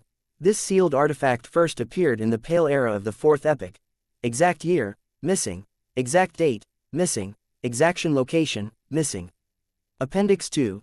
Based on the information, she has been awakened 5 times. By passing on the message to search for the Zangwil imposter, Klein, with the help of divination, overcame the interference of the master key and ran all the way to the exit given to him from the revelation. He knew very well that with a carpet-style search, the corpse in the empty room would soon be discovered, so he had to race against time to get to the exit. A faceless's powers should be matched with a mystical item that can destroy corpses and clean up my tracks. Having gained true knowledge from practice, it didn't take Klein long to cross the checkpoints and patrolling teams before he arrived at the exit where the divination pointed him to. However, what made him even more surprised was that there were no guards here, only a heavy stone door standing there by itself. What's going on? Why is there no one guarding the exit? Was my divination misguided, or are the guards outside? As his thoughts raced, Klein found a corner and took off his armor, restoring his lightweight and agility. Then, he came to the stone door that opened outwards and groped his way to the corner of the left wall. After carefully checking with a gold coin, Klein took out the ancient bronze key. He leaned it against the wall and gently twisted it. Water ripples appeared as they spread out slightly. Klein silently passed through the wall, without taking the door. The first thing he saw was the natural light that fell from the dome, which meant that this place was really an exit. Klein carefully stood motionless as he quickly adapted to the light. He saw neat but mottled gray stones under his feet and thick pillars in front of him. In the middle of the hall, 4 hooded figures knelt around what appeared to be an altar. Soon after, Klein heard a soft but gentle female voice. Mr. A, are you ready? Chapter 475, Lady Despair, Mr. A, Mr. of the Aurora Order. Klein, who had intended to cling towards the walls and shadows and proceed towards the door, shrank back silently. Zangwill should be working with some faction of the royal family. Those who are able to excavate and hide such a large underground ruin near Backland must be one of the main powers in the Lowen Kingdom. With Zangwill and 008 participating in this matter, the Church of the Goddess can be ruled out. Although the people of the Lord of Storms are a bit reckless and male chauvinists, it's unlikely that they will work with the Demoness sect. At least until now, there have been no Beyonders who appear to be of the Sailor pathway. In the same way, the Church of Steam and Machinery aren't likely suspects. Even the Aurora Order is involved. What are they trying to do? Klein leaned his back against the wall and slowed his breathing, thinking and listening to the conversation in the middle of the hall. After a short period of silence, a hoarse voice sounded, "It's done." The answer was so concise that Klein couldn't make out what they were planning. The melodious and pleasant voice from before laughed in a low voice, "You don't seem to trust us very much." "That's right, Mr. I answered bluntly. Heh. Then I'll be frank and describe our goal and why I'm seeking your cooperation." The gentle female voice didn't sound angry at all. "We've done certain things and left behind clear traces. Before we're discovered by the churches of Evernight, Storm, and Steam, as well as the military, we must do the corresponding cleanup, and this requires your help." "Yes, it seems like you don't really understand what I mean, so let me give you an example. Imagine you performed a heinous crime like murder in a house, so what's the best way of eliminating any evidence and clues? There's no need for that. It's our goal to have others witness such an act, Mr. A said indifferently. As expected of a member of the Aurora Order, they're all a bunch of lunatics. Klein made a preliminary identification of the speaking man to be Mr. A, who had killed the Intis ambassador. "Suppose it were me, not you." The clear, soft female voice had a faint wheezing sound. After a second, Mr. A replied, "Burn that house and bury all the clues there." The clear and gentle female voice had a smiling tone. "That's exactly what we planned. I'm in charge of committing arson, while you can use this opportunity to go with this development to create a passageway or vessel, so as to allow your lord to descend upon this world. And the only price you guys have to pay is to bear all the infamy and gain the most enmity from the military and the 3 churches. But I don't think you would mind that. As long as we can welcome the return of the Lord, even if we're abhorred by every single force, we won't show any sign of cowardice." Mr. A's tone no longer appeared indifferent and distant. "Arson. The Aurora Order will take this opportunity to complete the ritual for the arrival of the true creator. This is probably the 3rd time. Why did I bump into this again? What a fucking bad twist of fate." Klein couldn't help but curse inwardly in Chinese. At this very moment, he was extremely curious and wary against the things that were plotted by this particular royal family faction, Zangwill, and the Demoness sect. It was terrifying enough to even use the descent of the true creator as a scapegoat. Perhaps they've kept some cards up their sleeves and will eventually destroy the Aurora Order's ritual in the end and destroy all the other factions except themselves, Klein calmly thought while feeling tense. "It appears like you have no other questions," said the gentle female voice. "This place is sufficiently well hidden and can be used for the required setup. You can do your ritual here at ease and won't need to worry that it'll be interrupted before you succeed. As for the things outside, we've already finished our preparations a long time ago. It's just waiting for the ignition of a spark. If you still have doubts, then you can make another round of checks." Just as Mr. A was about to speak, Klein heard a dull thud. It was the sound of the door opening. "Who permitted you to enter? Didn't I declare that no one is to approach this area?" The gentle female voice suppressed her rage. "Lady Despair, there's an emergency. Someone has infiltrated the basement. The higher-ups sent me to arrange for a follow-up and close the corresponding passages." A male voice with a distinct Backland accent responded very quickly. The so-called Lady Despair maintained her silence for a few seconds, as though she was communicating with an unknown existence to confirm the situation. Finally, she said without changing her tone, "Go back inside. Don't come out again, nor allow anyone out. Wait until further notice." "Yes, Lady Despair." The man ran towards the stone door, with a heavy thud sounding in the background. From the place where Klein was hiding, he could clearly see the stone door leading to the back area. He waited for 7 or 8 seconds before a figure of normal height and build appeared. Phew, the man took a deep breath, stretched out his hands, and bared his teeth as he pushed open the heavy stone door with a ferocious expression. In that instant, Klein had completely taken in the man's appearance and characteristics without missing a single detail. This was the beyonder power of a faceless. That man's skin was reddish-brown, and he was clearly of southern continent descent. His facial features had no special characteristics, making it difficult to remember him. Due to him gritting and baring his teeth, he revealed a portion of his teeth. The third tooth on the upper left of his mouth flickered with a golden light. It was a fake tooth. This, Klein, with the spiritual intuition of a seer, frowned as he felt an inexplicable sense of familiarity. Very quickly, he used his skills to recall the source of his familiarity. The hanged man had once requested the Tarot Club members to find a man with reddish-brown skin and a thick Backland accent who had the third tooth on his left missing. The man's name was Balin, and he was involved in the escape and disappearance of many colonial island slaves. And at this moment, the man in front of Klein was almost identical to the Balin that was described by the hanged man. The disappearance of the colonial island slaves. The many tribes of the southern continent vanishing into thin air. Balin's appearance here. Capum, who took a large share of the underground slave trade, was protected by 4 Beyonders suspected to be of the Arbiter pathway.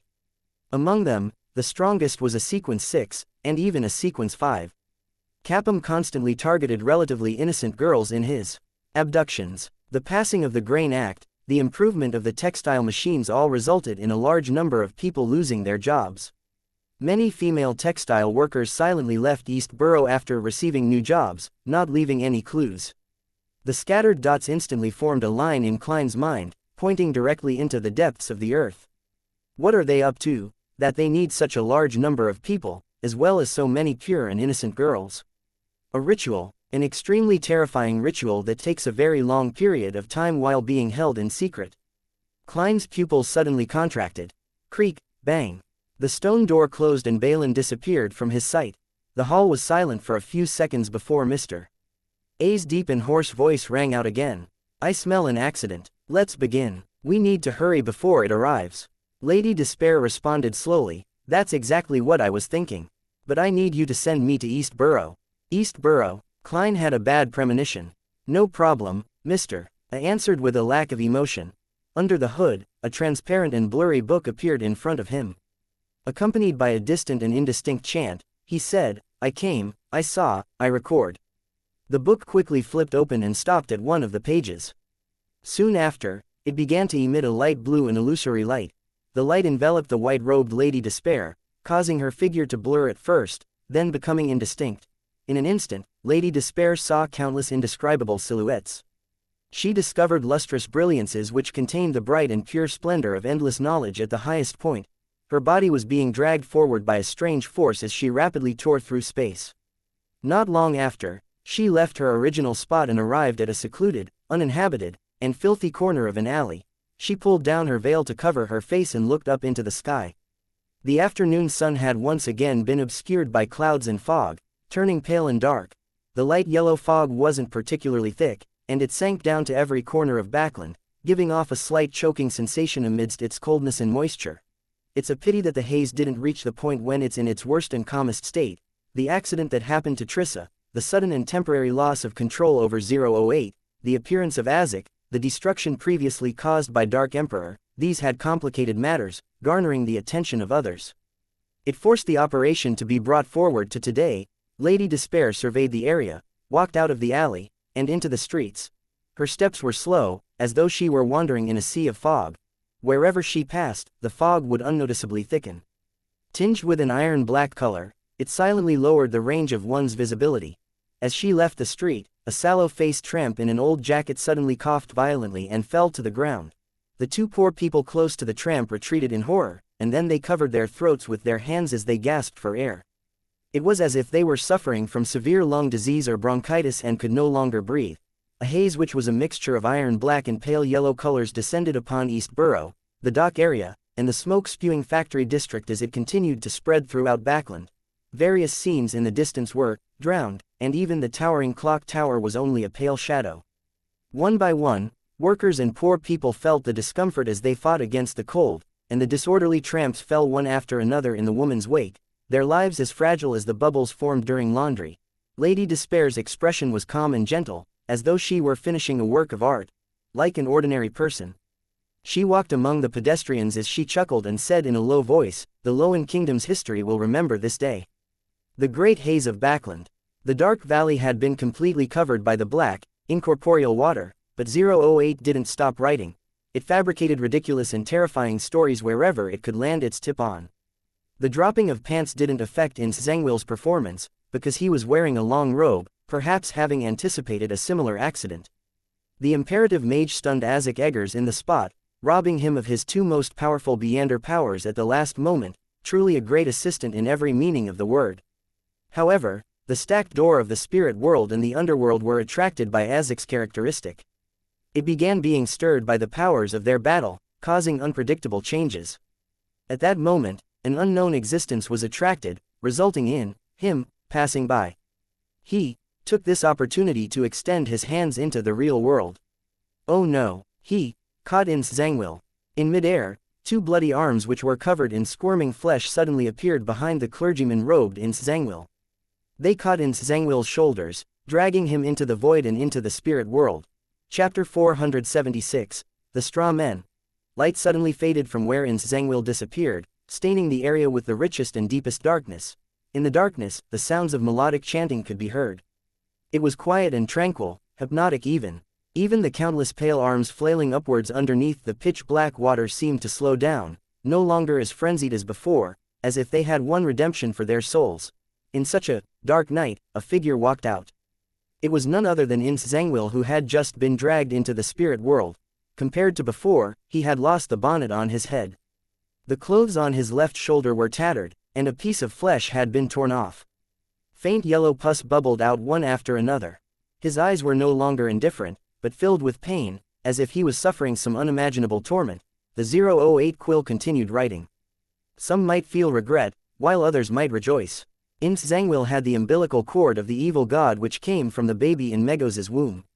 It was from the true creator, and through the umbilical cord, he successfully escaped from the restraints of the unknown existence and forcefully returned to the real world, but as a result, he had lost that mystical item. In addition, he would suffer the ire of the evil god spawn from having failed to descend for a short period of time. This made his strength appear like some kind of commodity in a department store during a change of seasons, with only 55% left. Yes, this number is extremely accurate. In a street in the depths of East Borough, Old Kohler hurried back to his rented apartment, carrying some ham in a paper bag. He looked around warily, afraid that those ravenous wolves around him would pounce on him and steal his New Year's gift. He had seen wolves back when he was still in the countryside, but to his surprise, he was able to experience that familiar feeling in Backland. It's still too expensive. I can only split the cost with someone else and cut it into pieces. This is enough for the New Year holiday. I can eat 2 slices of ham for every meal. 3 slices, no, at least 5 slices of ham. I can cut some of them off and stew them together with the potatoes. I don't even need to add salt. With this in mind, Old Kohler looked at the ham in his arms, seeing the white spots mixed in with the red meat. His throat couldn't help but twitch and he swallowed a mouthful of saliva. As he walked, he felt the fog around him grow thicker. The cathedral's clock tower, that was still relatively clear in the distance, was gradually swallowed by a mixture of iron black and pale yellow colors. Even the pedestrians around him were reduced to blurry shadows once they were 10 steps away. Old Kohler suddenly felt like he has been forgotten by the world as he raised his palm to cover his nose. "Why does the fog smell so bad today?" he muttered, and he quickened his pace. 1 step, 2 steps, 3 steps. Old Kohler felt his face heat up and his forehead start to burn. His chest tightened, his throat felt uncomfortable, and soon he was experiencing difficulty breathing. Have I fallen ill? Damn it, I still want to have a good New Year's, and now I can only send my savings to the clinic or hospital. No, perhaps I'll be fine with some sleep. I'll be fine sleeping with a blanket over me. Old Kohler silently muttered to himself as his head grew hotter and his senses became more and more muddled. Gasp. Gasp. Gasp. He heard his own labored breathing, and his hands went limp as the bag of ham fell heavily to the ground. Old Kohler instinctively bent down to pick it up, but he ended up falling to the ground. He held the bag of ham and tried to keep it in his arms. At this moment, he thought there was thick phlegm rushing up his throat, blocking it, so he fought back, making panting sounds. thud. Old Kohler began to see, through his blurry vision, that a few steps away, someone else had also fallen and was gasping for breath. He was about the same age as him, in his 50s, with white sideburns. Suddenly, he understood that he was about to die. It reminded him of his own wife and children, who, like him, suddenly got infected with the plague and died shortly after. It reminded him of the time when he had been hospitalized. The patients in the same room were still chatting and laughing that night, but they would be sent to the morgue early the next morning. It reminded him of the friends he had known as a tramp, many of which had disappeared over the course of the winter until they were found stiff under a bridge or some spot which was sheltered from the wind. A small number died from suddenly having food. This reminded him of the days when he was still a decent worker, when the neighbors in the neighborhood would suddenly die like this. Some of them died from headaches, some of them died from accidentally falling into molten steel, some of them died from all sorts of painful, bloating ailments. Some of them even collapsed silently in the factories, one batch after another. This reminded him of what he had heard from a drunk in the bar when he was scrounging for information. People like us are like straw on the ground, falling when the wind blows. It's even possible to fall on our own even without the wind. The wind is coming. Old Kohler suddenly had such a thought. He clutched the bag of ham tightly as he groped the pocket of his old jacket for the crumpled cigarette he had always been unwilling to smoke. What he couldn't understand was why his healthy body would suddenly become ill. It wasn't like he had never experienced such a dense fog before. What he couldn't understand was the reason for him suddenly collapsing just as his life was back on track, moving in a direction that was sufficiently nice for him.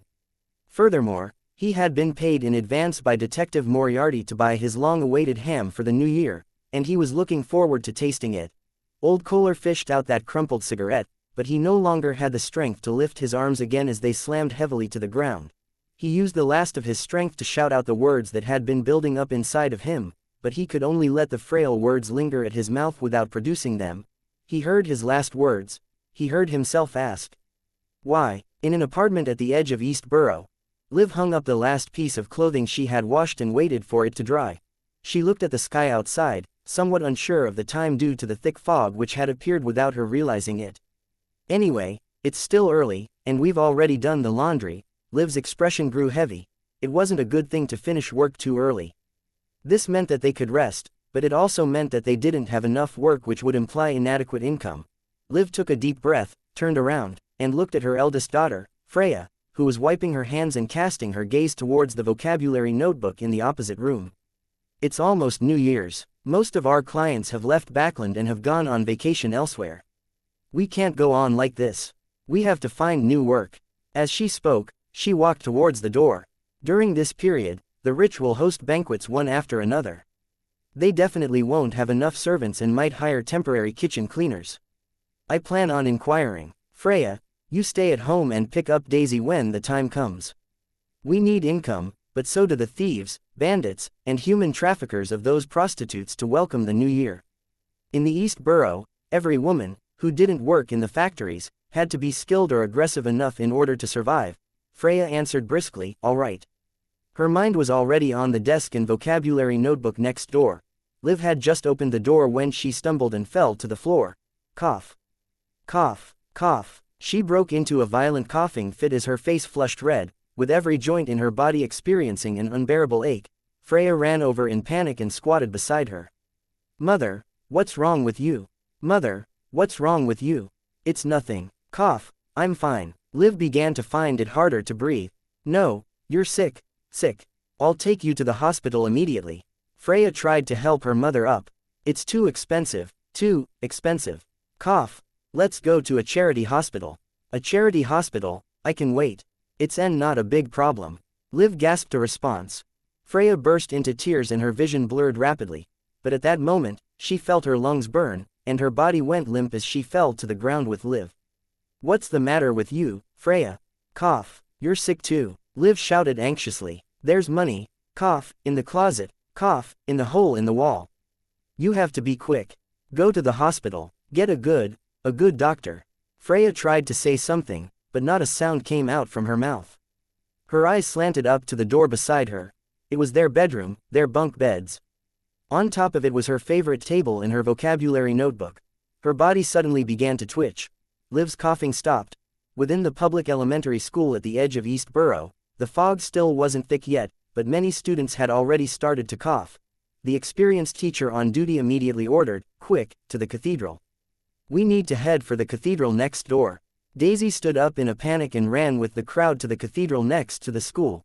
Suddenly, her heart palpitated as she felt the horror of losing something important. "Mother, Freya." Daisy turned her head sharply, wanting to rush home against the crowd. However, she was stopped. She was caught by her teachers and forcibly dragged towards the cathedral.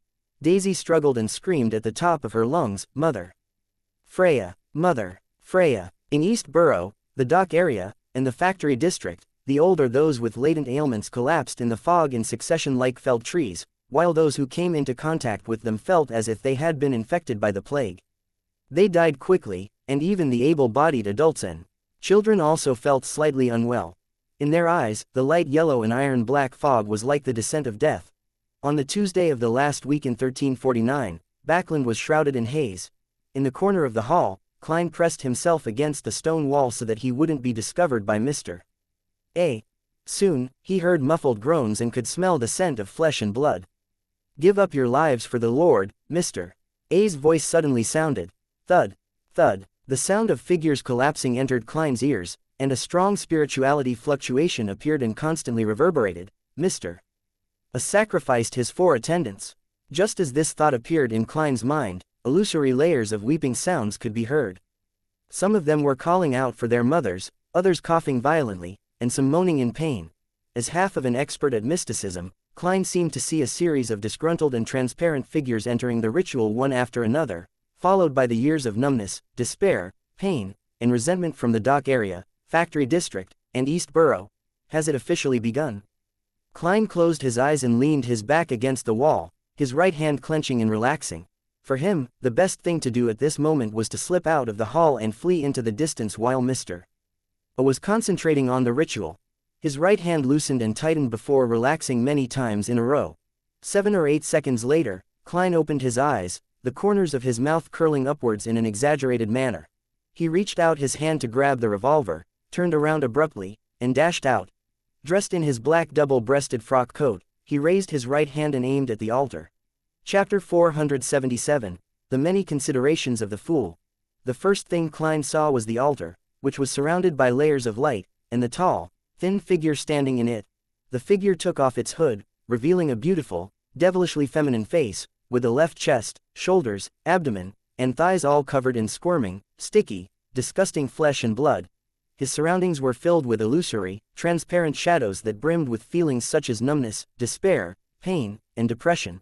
Beyond the altar, the 4 figures which were praying had fallen. Their skin was shriveled, and their bones were tightly wrapped, like corpses that had been eroded for many years. At the top of the hall, rays of light pierced through the air, quickly entering the altar through the stone pillars, floor, and air that were filled with symbols and magic labels. As soon as Klein emerged from his hiding place, Mr. A opened his eyes and looked in his direction. His pupils were dyed with blood, and an extreme madness was contained within his cold eyes. If it were any other Beander, they would have subconsciously looked away, not daring to look him in the eye. But Klein, who had faced the eternal blazing sun and met blasphemer Amen, wasn't afraid of this. Calmly pulling the trigger, he sent a silver demon-hunting bullet engraved with many patterns flying towards the altar. Witnessing this scene, Mr. A subconsciously wanted to raise his hand, but he stopped in the end. He watched indifferently as the silver bullet drilled into the layer of light surrounding the altar. Silently, the patterned demon-hunting bullet melted and disappeared under the layers of radiance, engulfed in untold resentment and negative emotions. In the end, it completely disintegrated, leaving not a single trace of it behind. Klein's pupils shrank as he shot the rest of the revolver's bullets. The pale golden purifying bullets and the bronze exorcism bullets shot out, piercing through the radiant barrier one after another. However, they disintegrated in the same way and disappeared without creating the slightest ripple. Mr. A laughed hoarsely. "It's no use, puny worm. The ritual has already officially begun, and with your strength, it cannot be broken or interrupted. Even if you're a sequence 5 Beander. But you're also fortunate. You will live to witness the coming of our Lord, and be integrated into his body." With that, Mr. A. ignored Klein and closed his eyes again, as if he was indeed nothing but a puny worm. The shepherd raised his hands in a gesture of open arms and shouted out in ancient Hermes, "The Lord that created everything." The Lord who reigns behind the curtain of shadows. The degenerate nature of all living things. Your devout believers pray for your coming. I am willing to offer my body as a vessel to bear the burden of your great will. Amidst the prayers, a light from an unknown source appeared above Mr. A's head, completely enveloping him. The grievances and negative emotions that were gathered around Mr. A surged into his body like a tidal wave. Klein snapped his fingers repeatedly and used flame controlling, trying his best to attack the altar, but they still couldn't resist being disintegrated against the barrier of light. What can I do? All my other mystical items are above the gray fog. To take them out, I need to hold a ritual, which would waste at least a minute or two, and a body without protection would be very dangerous. What should I do? Klein rationally stopped his attempts and stood there, his mind racing.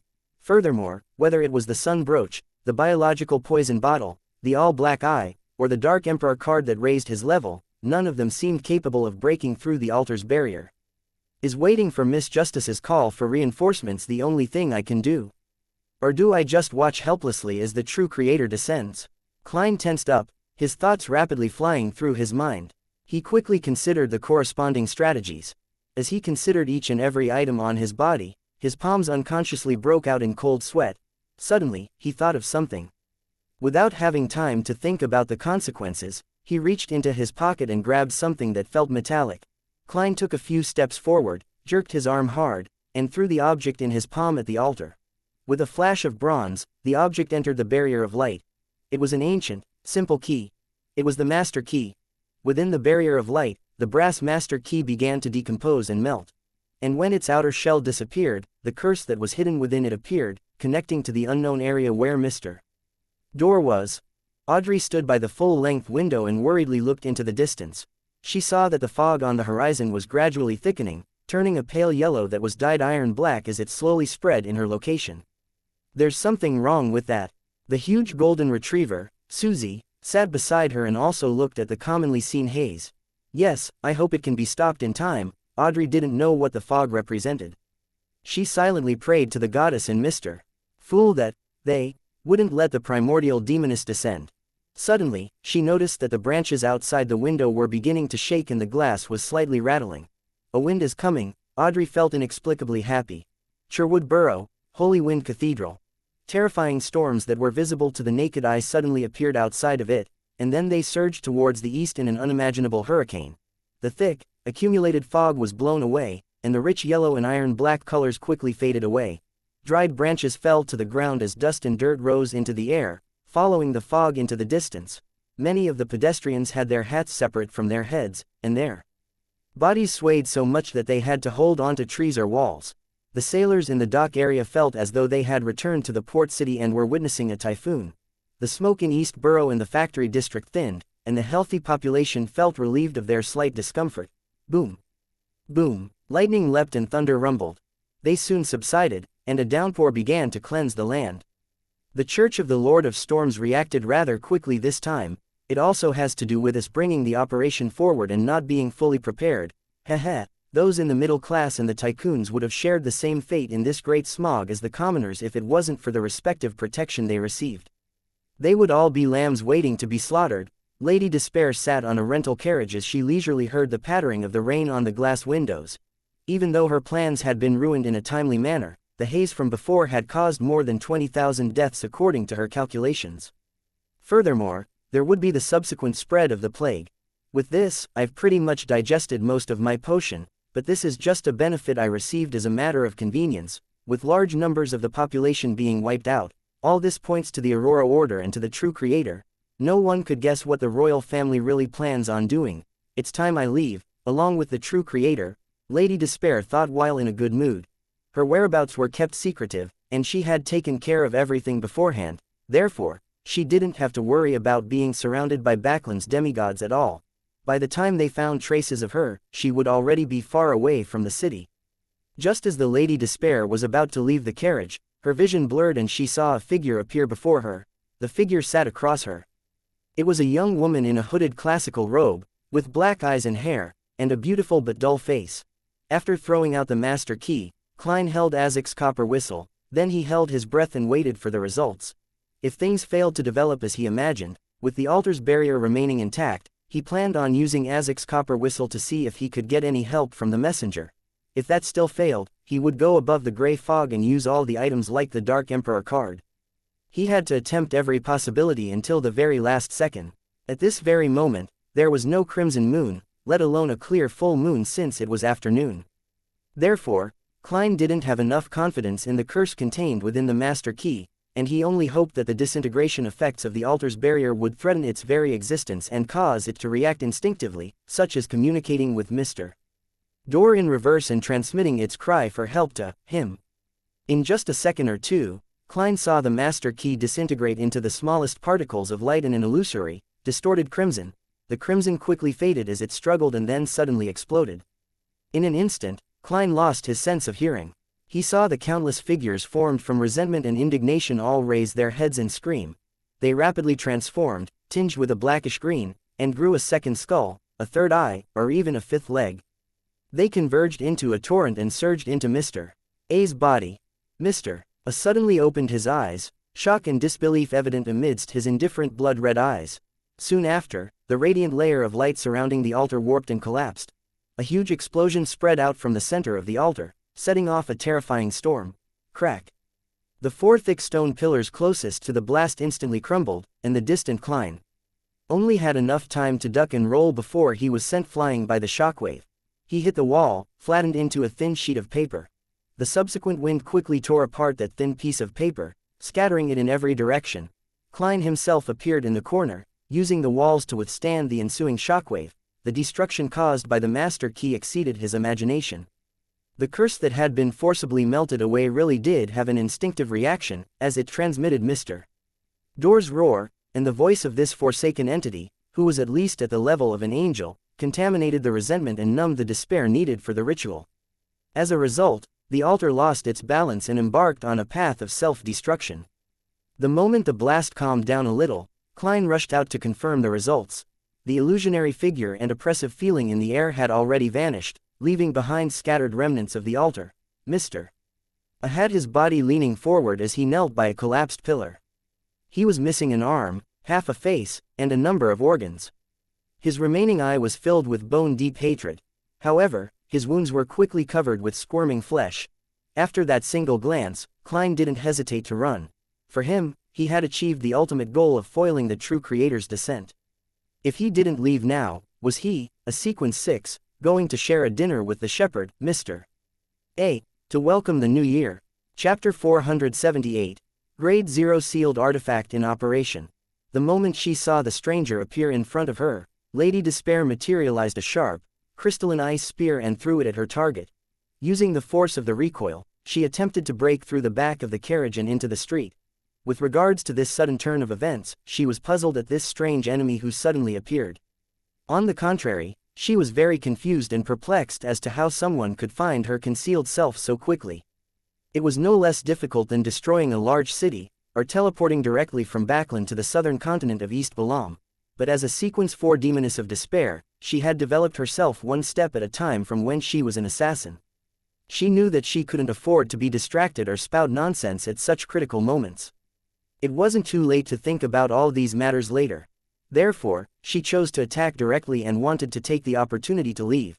She could already imagine how the strange woman with black hair and eyes would be frozen in the layers of sparkling light left in the frosty wake of the ice spear's trajectory. She would have to struggle to break through the obstruction in order to have the strength to chase after her. By then, she definitely would have escaped from the street and blended into the crowd. However, the scene she was looking forward to didn't appear. As soon as the crystalline ice spear left her hand, it silently disappeared into thin air. Its whereabouts were completely unknown. Angel.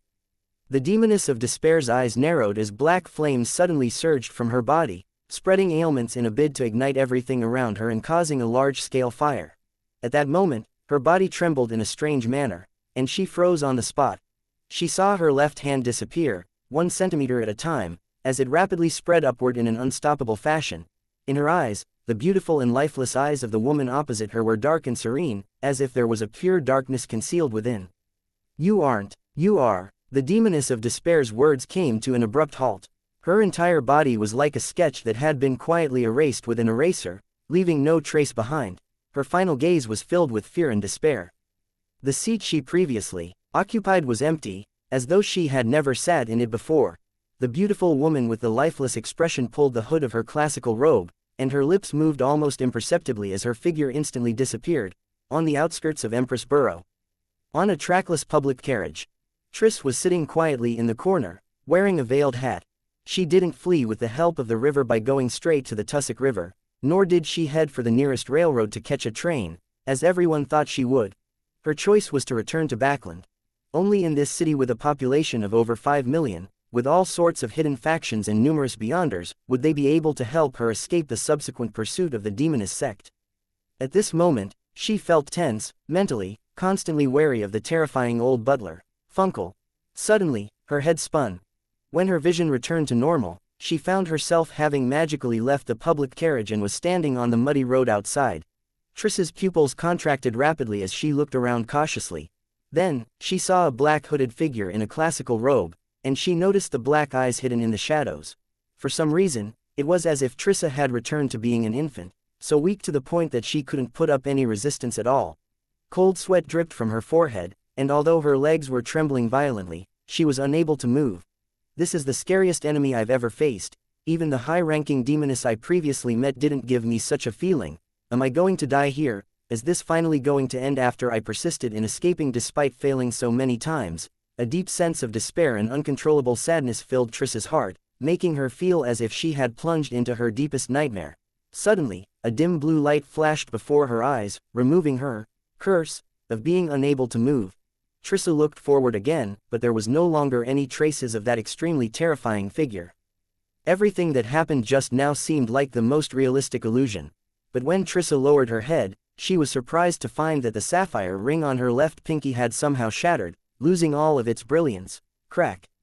Crack, crack. The remains of the ring and the gem fell off one after another. Klein dodged and rolled around the collapsed stone pillar and the heavily injured Mr. A, who was in the process of healing, and he ran for the entrance opposite him. As for the characteristic fragments which were slowly gathering from the remains of the master key, he didn't even take a glance at them, afraid that he would give Mr. A enough time to stop him. He was well aware that even if he had all his mystical items and was well prepared, he wouldn't necessarily be a match for the shepherd, not to mention the fact that he was only equipped with Azek's copper whistle and 3 types of Beander bullets. He didn't even have a single match left. Even though Mr. A was seriously injured, Klein didn't dare to take the risk. He had heard that the Rose Bishop, the sequence prior to Shepherd, was extremely proficient in flesh magic. Its healing ability was in no way weaker to his ability of transferring his wounds. He pulled open the heavy door. The natural light outside shone in, and the clouds in the sky were tinged with a thin yellow, and the sun was pale and dim. Klein rushed out and found that he was in the middle of a mountain. He was surrounded by towering mountains that made the area extremely hidden. Tap. Tap, tap. He frantically ran and wasn't even taking the mountain trail.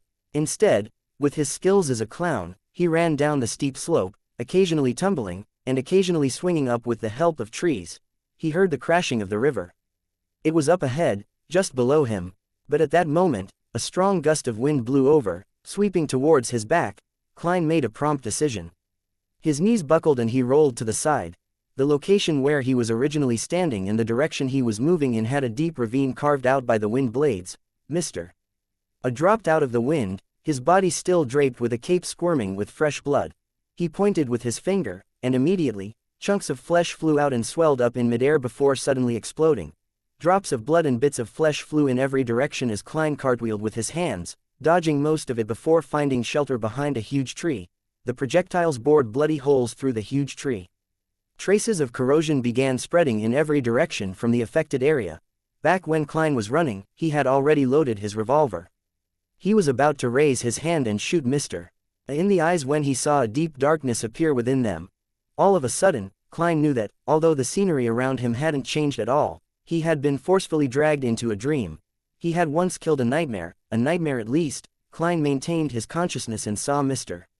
A phase to his side in a manner inconsistent with logic, turning into a blood-red blanket that enveloped him in a manner that couldn't be escaped from. You want to rely on nightmares to scare me to the point of stopping my heart? A thought flashed in Klein's mind and he responded. This was his dream. The lucid him could conjure anything. Thus, a pure and dazzling golden sun appeared. Clear and blazing flames ignited everything in its surroundings in an instant. Klein imagined the scene when he first saw the eternal blazing sun during the dream divination. Almost at the same time, he left the dream and heard a muffled grunt, "Mr." A took a step back, 2 streams of blood running from the tip of his nose. The robe formed from flesh and blood began to slowly flow as though it was melting. Klein snapped his fingers and ignited the trees about 30 or 40 meters away. Beneath his feet, the long withered weeds caught on fire, and the soaring flames enveloped his body. Mr.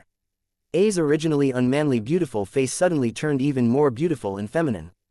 A crystalline and weightless ice spear materialized in his hand as he threw it towards the burning trees a few dozen meters away. As soon as Klein jumped out of the flames, his pupils reflected the transparent tip of the spear. The tip of the spear became bigger and clearer, filling his eyes. Klein threw himself to the side as his body became covered with a thin layer of frost. The transparent spear then extinguished the flames, allowing the thick layer of ice to quickly spread in every direction. Klein, who was still in midair, suddenly curled up into a ball, turning his body upside down. He stretched out his left hand and lightly pressed on the layer of ice. He once again rose into the air and left the cold world. However, the skin on his palm was frozen at the point of contact.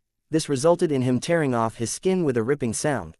Rolling to his feet, Klein reached into his pocket and pulled out a self-made slumber charm. As he was about to say the incantation, his nose suddenly started to itch and he sneezed. Achoo! Achoo! Achoo! His head ached and he kept sneezing, leaving him with no strength to fight back. I fell sick. I became infected by some sort of ailment. The moment Klein realized this, he felt countless threads that were difficult to be seen by the naked eye twirl around him, wrapping him up like a mummy in a certain sense. He wasn't unfamiliar with this kind of experience. He knew that this was the beyonder powers of a demoness of pleasure. Back then, he had relied on the use of charms to cause all parties to fall into a deep slumber. Then, relying on his uniqueness, he escaped the effects of the charm. But now, Mr. A had maintained a distance of about 20 meters. However, Klein was no longer just a clown. The fingers he could still move snapped and made a crisp snapping sound. In an instant, all the spider silk around him was ignited, as if it had turned into a giant torch. Klein had just jumped out of the scarlet flames when he started sneezing again, which was then followed by a fit of violent coughing. This automatically prevented the use of many of his beyonder powers. At this moment, the feminine gentleness of Mr. A's face disappeared, adding a little more dignity to his loftiness. He stretched out his right hand and clenched it lightly. Klein suddenly had an inkling that if he ran, he would only be running in circles. Mr. A, who was wearing a blood-red robe, revealed a cruel smile. An ancient book that was transparent and illusory appeared in front of him. An ethereal, high-pitched voice rang out, I came, I saw, I record. Achoo! Cough, cough. Klein wanted to hide, but he was powerless. At that moment, he experienced, in an unprecedented manner, the power of a shepherd. It was truly worthy of being called the most comprehensive, most flawless, and most powerful beyonder sequence under the level of a demigod. Even if he hadn't made any preparations, with many mystical items being unusable, for him to be suppressed to such a state without being able to fight back, it implied that there were many problems. Chapter 479, The Inexplicable Smile. The old butler, Funkel, was fleeing across a barren field in the wilderness. He had lost his hat, his neatly combed gray hair hung in an unkempt manner, and the outer layer of his clothes were muddy. Huff! Puff! He paused for a moment, panting as he looked behind him. He felt slightly more at ease when he realized that there was no one around. However, when he turned his head and was about to change direction, he discovered that a figure had appeared in front of him. The figure wore a hooded, classical robe, its face was dull and expressionless while its black eyes were hidden in the shadows. Funkel's pupils constricted. He opened his mouth and tried to say a word in ancient Hermes, but he was surprised to find his nose disappearing and his voice gone. A look of despair suddenly appeared on his face. Then, like a stain in the void, his entire body was seemingly wiped clean with a cloth, and not a single trace was left behind. Achoo! Achoo! Cough! Cough! In the face of Mr. A's looming attack that spelled certain death, Klein was infected by an illness. His headache and fever made it difficult to use flame controlling or flaming jump. At that moment, he couldn't even produce air bullets. Fear of the unknown took over his mind. The clown's intuition for danger saw himself split into the smallest particles of light, perhaps taking away any chance of him reviving. In an instant, Klein reached into his pocket and took hold of an object. This was his answer to the most dangerous situation he could think of ahead of time. No matter what kind of situation he was suddenly placed in, a magician had to be prepared to a certain extent, so that he wouldn't panic in the middle of a battle. Klein took out Azek's copper whistle, brought it to his mouth, and blew hard over the sneezing and coughing. Without any stirring motions, he saw, through his spirit vision, a geyser of white bones spewing out as they rapidly sketched out the appearance of a huge messenger with black flames burning in its eye sockets. And at that moment, the pages in the book in front of Mr. A stopped flipping, and the distant voice suddenly came to a halt. A misty green brilliance surged out, and the bone messenger, that was almost 4 meters tall, cracked and crumbled into countless specks of pure light. Behind it, the force that had caused Klein to go in circles was the first to crumble. The figure in the black double-breasted frock coat was then enveloped, turning into a statue made of yellow sand which was blown away by the wind. However, the scattered sand were white spots, as if they were shreds of paper that had been torn to the limit. Klein's figure appeared on the other end, genuflecting and coughing uncontrollably. If it wasn't for the skeleton messenger blocking the blow for him, then he wouldn't have been able to suppress his ailments and use paper figurine substitute. And after that ordeal, his illness worsened to the point of him losing almost all forms of resistance. At that moment, Mr. A, who had failed in his fatal blow, suddenly coughed in a way more violent manner than Klein. He fell to the ground in pain, blood frothing at the corners of his mouth. He coughed out a pile of fragmented organs and squirming flesh. Then, with great difficulty, he opened his mouth and attempted to lick them back into his mouth to forcefully consume them. What's going on? Klein was stunned for a moment, but that didn't stop him from resisting a cough, raising his right hand, and aiming the revolver at Mr. A's head. At this moment, he vaguely understood something. While Mr. A's injuries could be treated with his flesh and blood magic, the impact and backlash on his mind and spirituality couldn't be nullified through this method. Mr. A should have switched to another Beyonder power to slowly heal the damage to his spirit body, but he was driven by hatred. He forcefully suppressed his injuries and chased after Klein. Thus, after continuously using the Beyonder powers that exceeded what his body could bear, his situation worsened and the latent problems flared up. Klein fired all the bullets in the revolver. Bronze, pale gold, and silver beams of light quickly crossed the short distance between the two of them. Unfortunately, he was unable to control his sneezing and coughing during the process. The bullets didn't all hit Mr. A, with only 2 of them hitting Mr. A, and one of them drilling through his forehead and the other into his torso. A sizzling sound rang out, but Mr. A's head seemed to be boneless. It was just a combination of a pile of rotten flesh. This caused the pale golden-colored bullet to sink deep into his body. It quickly came to a stop and failed to deal lethal damage. All it did was emit a golden radiance of sunshine. Mr. A lifted his neck, and the flesh around the hole in his head writhed wildly. He wasn't dead, not even seriously injured. He was once the tenacious Rose Bishop. Seeing this, Klein made up his mind. He turned around and ran, no longer making any attempts to attack. As for Mr. A, he was panting, and when he lowered his head again, he licked the bits of fragmented flesh and organs he had coughed up. Amidst the wheezing and coughing, Klein ran in random directions, occasionally rolling. Finally, he fled to the edge of a cliff which was over 50 meters away. Beneath the cliff, the slightly turbid Tussock River surged incessantly. It was wide but calm. Klein didn't hesitate and put strength into his legs and jumped. He plummeted, feeling the weightlessness of a free fall. His body tore through the air as he attempted to adjust his posture in midair, transforming into a standard diving motion. Cough. Achoo. His ailment stopped his 3.5 flips midway, and the positioning of his body and palms failed to be in the correct stance. With a splashing sound, he struck the water surface, reducing into a thin piece of white paper. The paper figurine quickly became moist, half sinking and half floating. At the bottom of the river not far away, Klein's figure formed as it shivered a little. His clothes were already soaked, as were the remaining paper and bills in his wallet. After distancing myself from Mr. A, the ailment has abated, Klein thought with a lingering sense of fear. If his coughing and sneezing hadn't subsided at the last minute, he wouldn't have even had the time to use paper figurine substitutes, and he would have suffered internal bleeding and instantly died. Of course, if he died in such a manner, he felt that he had a chance of being resurrected. While kicking his legs to keep himself afloat, Klein created an invisible, hollow tube in his mouth, allowing it to rise out of the water and bring him fresh air. This was the underwater breathing performance of a magician. Klein sucked in with his mouth and blew out through his nose, not letting the turbid gas he breathed out pollute the pipe by directly entering the water. At the same time, he stealthily made his way to the shore, hoping to avoid Mr. A's subsequent pursuit. Unfortunately, this isn't a city. The powers of a faceless cannot be used effectively. Otherwise, once I break away, Mr. A definitely wouldn't be able to find me. While swimming, Klein instinctively had this thought. This resulted in him thinking of a problem, and that was the wind controlling Beander power Mr. A previously had. Generally speaking, this belongs to the pathway of the Lord of the Storms. For this pathway, apart from the wind, there's also water, which means they're especially effective for underwater activities. Shepherd is so all-rounded and terrifying. Klein's heart almost stopped beating as the thought flashed through his mind. He suddenly swam upstream, no longer concealing himself. As soon as he emerged from the water and approached the shore, he saw Mr.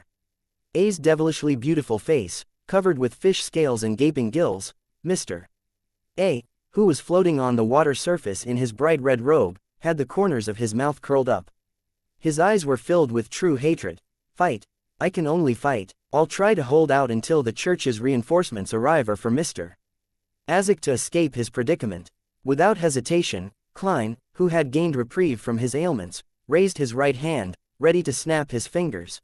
At this moment, the two of them simultaneously looked at the sky as though it was an instinctive reaction. A beautiful feminine figure was quickly outlined. The figure was hooded and in a dark robe, its eyes looking blankly at Mr. A. Then, Klein saw Mr. A being quickly erased as though he had become a pencil drawing, wiped out rapidly with an eraser, leaving nothing but his look of indignation and despair amidst the blankness and madness etched into his mind that was the only audience present. What kind of level is this? What kind of strength is this? The moment Klein thought about it, he saw the figure turn to look at him. It was a beautiful face, but it didn't have the slightest expression. Its black eyes were deep and dark, devoid of spirituality. Just when Klein's heart was beating rapidly, thinking that he would disappear without a trace, without a clue as to whether he could be resurrected, the corners of the woman's mouth slowly lifted into a smile. A smile. Klein was stunned, wondering if he was dreaming. Before he could regain his senses, the figure instantly faded and disappeared from where he was. The sound of water splashing around him echoed in the air. Puzzled, Klein swam to the shore and got out of the water. Looking around, he found that this place was unusually remote. There were no roads or living people. Only the slightly turbid river water continued flowing in an unchanging manner. It ended just like that. Mr. A died just like that. Who was that lady just now? She was so strong that Mr. A didn't even have time to scream, and she smiled at me. Smiled? Maybe it's a she. However, other than figures at the level of the Pope, how could there be angels walking on the ground from the three churches? Furthermore, a figure on the level of Pope obviously wouldn't be in Backland. Klein couldn't believe that he was out of the danger zone. After a moment of contemplation, he finally felt a sense of reality. She should be a powerhouse sent by the churches. She arrived in time and successfully saved me. If I hadn't informed Miss Justice ahead of time, then they might not have taken such timely action. There would have been a high chance of me dying at Mr. A's hands, with the possibility of resurrection being a question. Yes, it also has to do with me persisting on, dragging on the battle all the way until this moment. Not bad at all. With a sigh of relief, Klein began to look for a way out. The man with the gold mask pointed at Azek Eggers and threw his figure into the void, a spot no one knew. Then, he turned around to face Zangwil, who was looking at him with a frown. There's no time, we can't finish him off that quickly. We have to hide this area as quickly as possible. Do you want the church to discover our secret? The man with the gold mask growled angrily. Zangwil put away his doubts, nodded, turned to 008 which had stopped writing, and grabbed it. His figure was faltering somewhat, and by his legs were piled pants that had nearly been ripped apart in the middle of the battle. Inside Red Rose Manor, Prince Edisic sat by the full-length windows with an abnormally vacant look in his eyes. Your Highness, please hurry. A voice sounded beside him. Edisic's eyes turned spirited as he took a breath, picked up the revolver on the table, and pressed it against his temple. Inside it was a bullet that obliterated spirit bodies. He turned his head and looked longingly out at the golf course and the strolling horses. He pulled the trigger. Chapter 480, Honest Rewards. In the hall where the stone pillars had collapsed, a group of nighthawks wearing black windbreakers and silk hats appeared around the altar. The person leading the team was the Archbishop of the Church of the Evernight Goddess, Saint Anthony Stevenson. It was disrupted by someone, he muttered without stopping and directly walked to the stone door that led to the interior. Rich darkness surfaced as the stone door silently opened. Saint Anthony led some of the nighthawks in as they delved deeper. Along the way, they didn't discover a single guard or anything of value. It was as if this place had been forcefully swept clean. Finally, they reached a room in the deepest recesses, but there was nothing there but walls and stone pillars. The blue door of light which was there when Klein left was long gone. The lanterns in the nighthawks' hands suddenly lost their light, and darkness enveloped the room. When everything returned to normal, they found that the surrounding walls had somehow melted away. However, there were no hidden doors or tunnels behind them. It was either a thick layer of mud and rocks or the corridor they came from. Saint Anthony was silent for more than 10 seconds before saying, "Try divination. Search the vicinity." Achoo. Walking through the pathless cliffs and forest, Klein was saddened to realize that he had apparently really fallen sick. The residual effects of Mr. A's Beander powers, combined with the fact that he was drenched during winter, gave him the shameful cold. However, he didn't dare to stop to collect dry twigs to light a fire and dry his clothes and money. He was afraid that the Beyonders of the church would find him. Even though he had already gained the endorsement of Stanton Isengard from the machinery hivemind and obtained the status of a semi-official, this was a matter involving the primordial Demonesses awakening and the true creator's descent, two cases of the highest order. Therefore, he was bound to be subjected to rigorous investigations, have tea sessions with the machinery hivemind, mandated punishers, and nighthawks to recount the whole process actively or passively. There were two major pitfalls to this. One was that he knew people inside the nighthawks, and although Detective Sherlock Moriarty looked quite different from the martyred Klein Moriarty, making it impossible to identify him via photographs, he had zero confidence if things were done face to face. 2. Because of similar pathways, the Church of the Evernight Goddess wasn't very friendly to people and things related to death. Back in the Pale Era at the end of the Fourth Epoch, death had fallen under the siege of the Seven Gods, and Sherlock Moriarty had summoned a powerful descendant of death at the critical moment. This wasn't a problem that could be explained away easily. That high-level powerhouse was rushing to deal with xianxia in 008, so she didn't have time to bother with a friendly small fry like me. However, I can't be careless as a result. I should flee when it's necessary. Yes, I can write to the machinery hivemind when I have a chance, stating the second reason as to why I have to temporarily leave Backland. This way, I might still have a chance to work with them in the future. Of course, I have to secretly observe to see if the machinery hivemind has any strong enmity towards any descendants of death. I wonder how Mr. Azek is doing. Heh. Perhaps Sherlock Moriarty might be dead in the official announcement. He sure lived up to his name and identity. As quickly as possible, Klein tried to find a small town and blend in with the crowd while enduring the alternating fever and cold. Only in human society could the Faceless's powers be fully expressed. The woman who was working with Mr. A. She should be a demoness.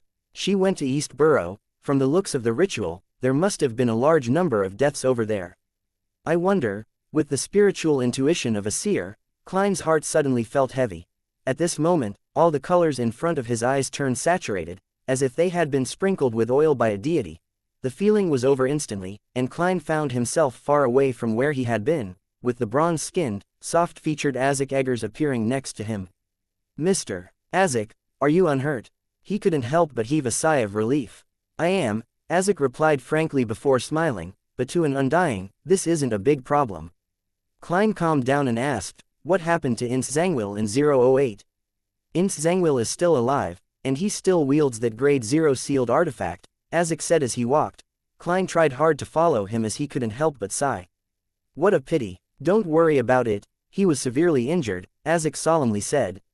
"And most importantly, we know that he was secretly cooperating with the royal family, so we don't have to worry about not being able to find him in the future. This way, you can focus on improving yourself, and I can also try to go to a few places that I've recalled, to awaken more memories." Heh, your luck isn't bad.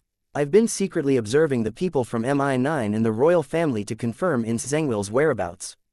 One of the most important places was Red Rose Manor, so I've always been wandering around the area. Otherwise, I wouldn't have been able to rush over to save you so quickly. Klein immediately felt a little awkward when this was mentioned. Mr. Azek, aren't you puzzled as to why I didn't die? I often wake up after entering a coffin as well. This is something that I previously recalled, Azek said with a smile, completely unfazed by the matter. And in my incomplete memory, although it's rare in others, it's not without precedent. He often wakes up after entering a coffin, often. Klein suddenly realized that the problems that he was worried about were nothing in the eyes of a real powerhouse. As expected of an undying of the death pathway, well, Mr. Azek had mentioned that he had been in this sequence for a long time, which means that he has long advanced. Klein thought for a moment, then he asked with concern, Mr. Azek, would Ince Zangwill discover that I'm Klein Moretti? He was afraid that Ince Zangwill would take revenge on Benson and Melissa. Unlikely. At most, he would believe that we knew each other long ago, or that you're my informant, if we use the terms that the police uses. Azek recalled and said, but that grade 0 sealed artifact might notice it, but you don't have to worry. Why? Klein pressed. It was unknown what Azek had remembered, but his expression suddenly turned strange. It was as if he wanted to laugh, but at the same time, he felt horrified. That grade 0 sealed artifact will keep attempting to write down the death of its owner. This is likely to be intrinsic to it and cannot be changed. Therefore, I doubt it would actively divulge such important information that can put Ince Zangwill at a tremendous advantage during such a critical moment, unless it involves something that it cannot avoid or explain. Seeing that Mr. Azek was so sure about it while producing such strong justifications, Klein exhaled. It was as if he had recovered a little from the cold. Seeing this, Azek added, it's best if you leave Backland for the time being.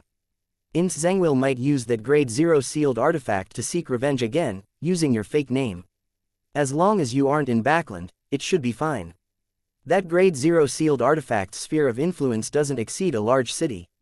Just as I had predicted, there's a limit to its sphere of influence, otherwise, Ince Zangwill could have easily hidden in a small town in the southern continent and leisurely arrange the fates of all his targets without having to worry about anyone finding him. Klein asked after some deliberation, a short trip to Backland for a day or half a day is fine, right? With the premise that I've changed my identity and looks. With that, he rubbed his face, instantly reverting back to his appearance back in Tingen. Azek's eyebrows twitched, and he nodded. It's fine. He turned his head and looked into the distance at the spot that he could no longer see. It seems like I've been targeted by a powerful existence of the Church of the Evernight Goddess. It's best if you don't stay by my side, or you might be implicated. Heh, they're very interested in the Beander characteristics related to death. Yes, I plan on heading out to sea. While I digest my potion, I'll be seeking mermaids. It's a condition for my advancement. Klein explained his plan. Azek tilted his head. Mermaids. Could a mermaid in the form of a dead spirit work? I can find at least 4. Probably not. Klein reached out and wiped his forehead. His intuition told him that it was definitely impossible, but he planned to divine it above the gray fog to confirm it. Without mentioning the dead mermaid again, Azek said, if there's anything, then contact me through the messenger. Messenger? Klein suddenly felt guilt-ridden and ashamed. It died in my battle with Mr. A. It saved my life. Azek gave him a glance, shook his head, and laughed. Don't worry about it, as long as it isn't killed by a powerhouse at the level of an angel or via some special method, then as long as the underworld still exists, it can slowly be reborn there. And before that, I have similar messengers numbering, I don't know how many there are either. It sounds like there's an army of such powerful and humongous messengers. Klein turned agape, unable to say a word. His shame faded, and he asked curiously, Mr. Azek, where is the underworld, or in other words, hell? The spirit world. To be precise, it's a special place that the ancient death created in the spirit world. Azek didn't hide the truth. Ancient death. That should be the ancient god, Phoenix ancestor Gregrace, so the underworld belongs to the spirit world. No wonder the basic structure in mysticism is the real world, the spirit world, and the astral world. It doesn't contain the underworld and the abyss. Klein was about to ask a question when he suddenly remembered something and quickly said, Mr. Azek, I obtained a card of blasphemy created by Emperor Russell. It contains the secrets of high-sequence Beyonders. I believe it can help you recall more things. However, you'll have to wait a while. It's hidden in Backland. Klein didn't mention the bounty, fearing that it would reveal the Tarot Club's secret, the mysterious space above the gray fog, and Miss Justice. Therefore, he could show his gratitude towards Mr. Azak for his help and sacrifice. In this tactful way, Aziz looked at him in surprise, but he ultimately said nothing. He nodded and said, "When you get it back, have the messenger bring it to me. I'll immediately return it to you after I study it, or you can copy the contents and pass it to me." He paused for a moment as if he had thought of something. Then, he took out a glove that was so thin that it looked like it was made of human skin from his pocket and handed it to Klein. "I've already awakened the relevant memories, so I no longer need it. Heh, it's an item that pirate rear admiral left behind. I've placed some seals on it so that it wouldn't be hungry. However, every time it's used it will require you to use a human's flesh and soul to feed it, otherwise, it will devour you."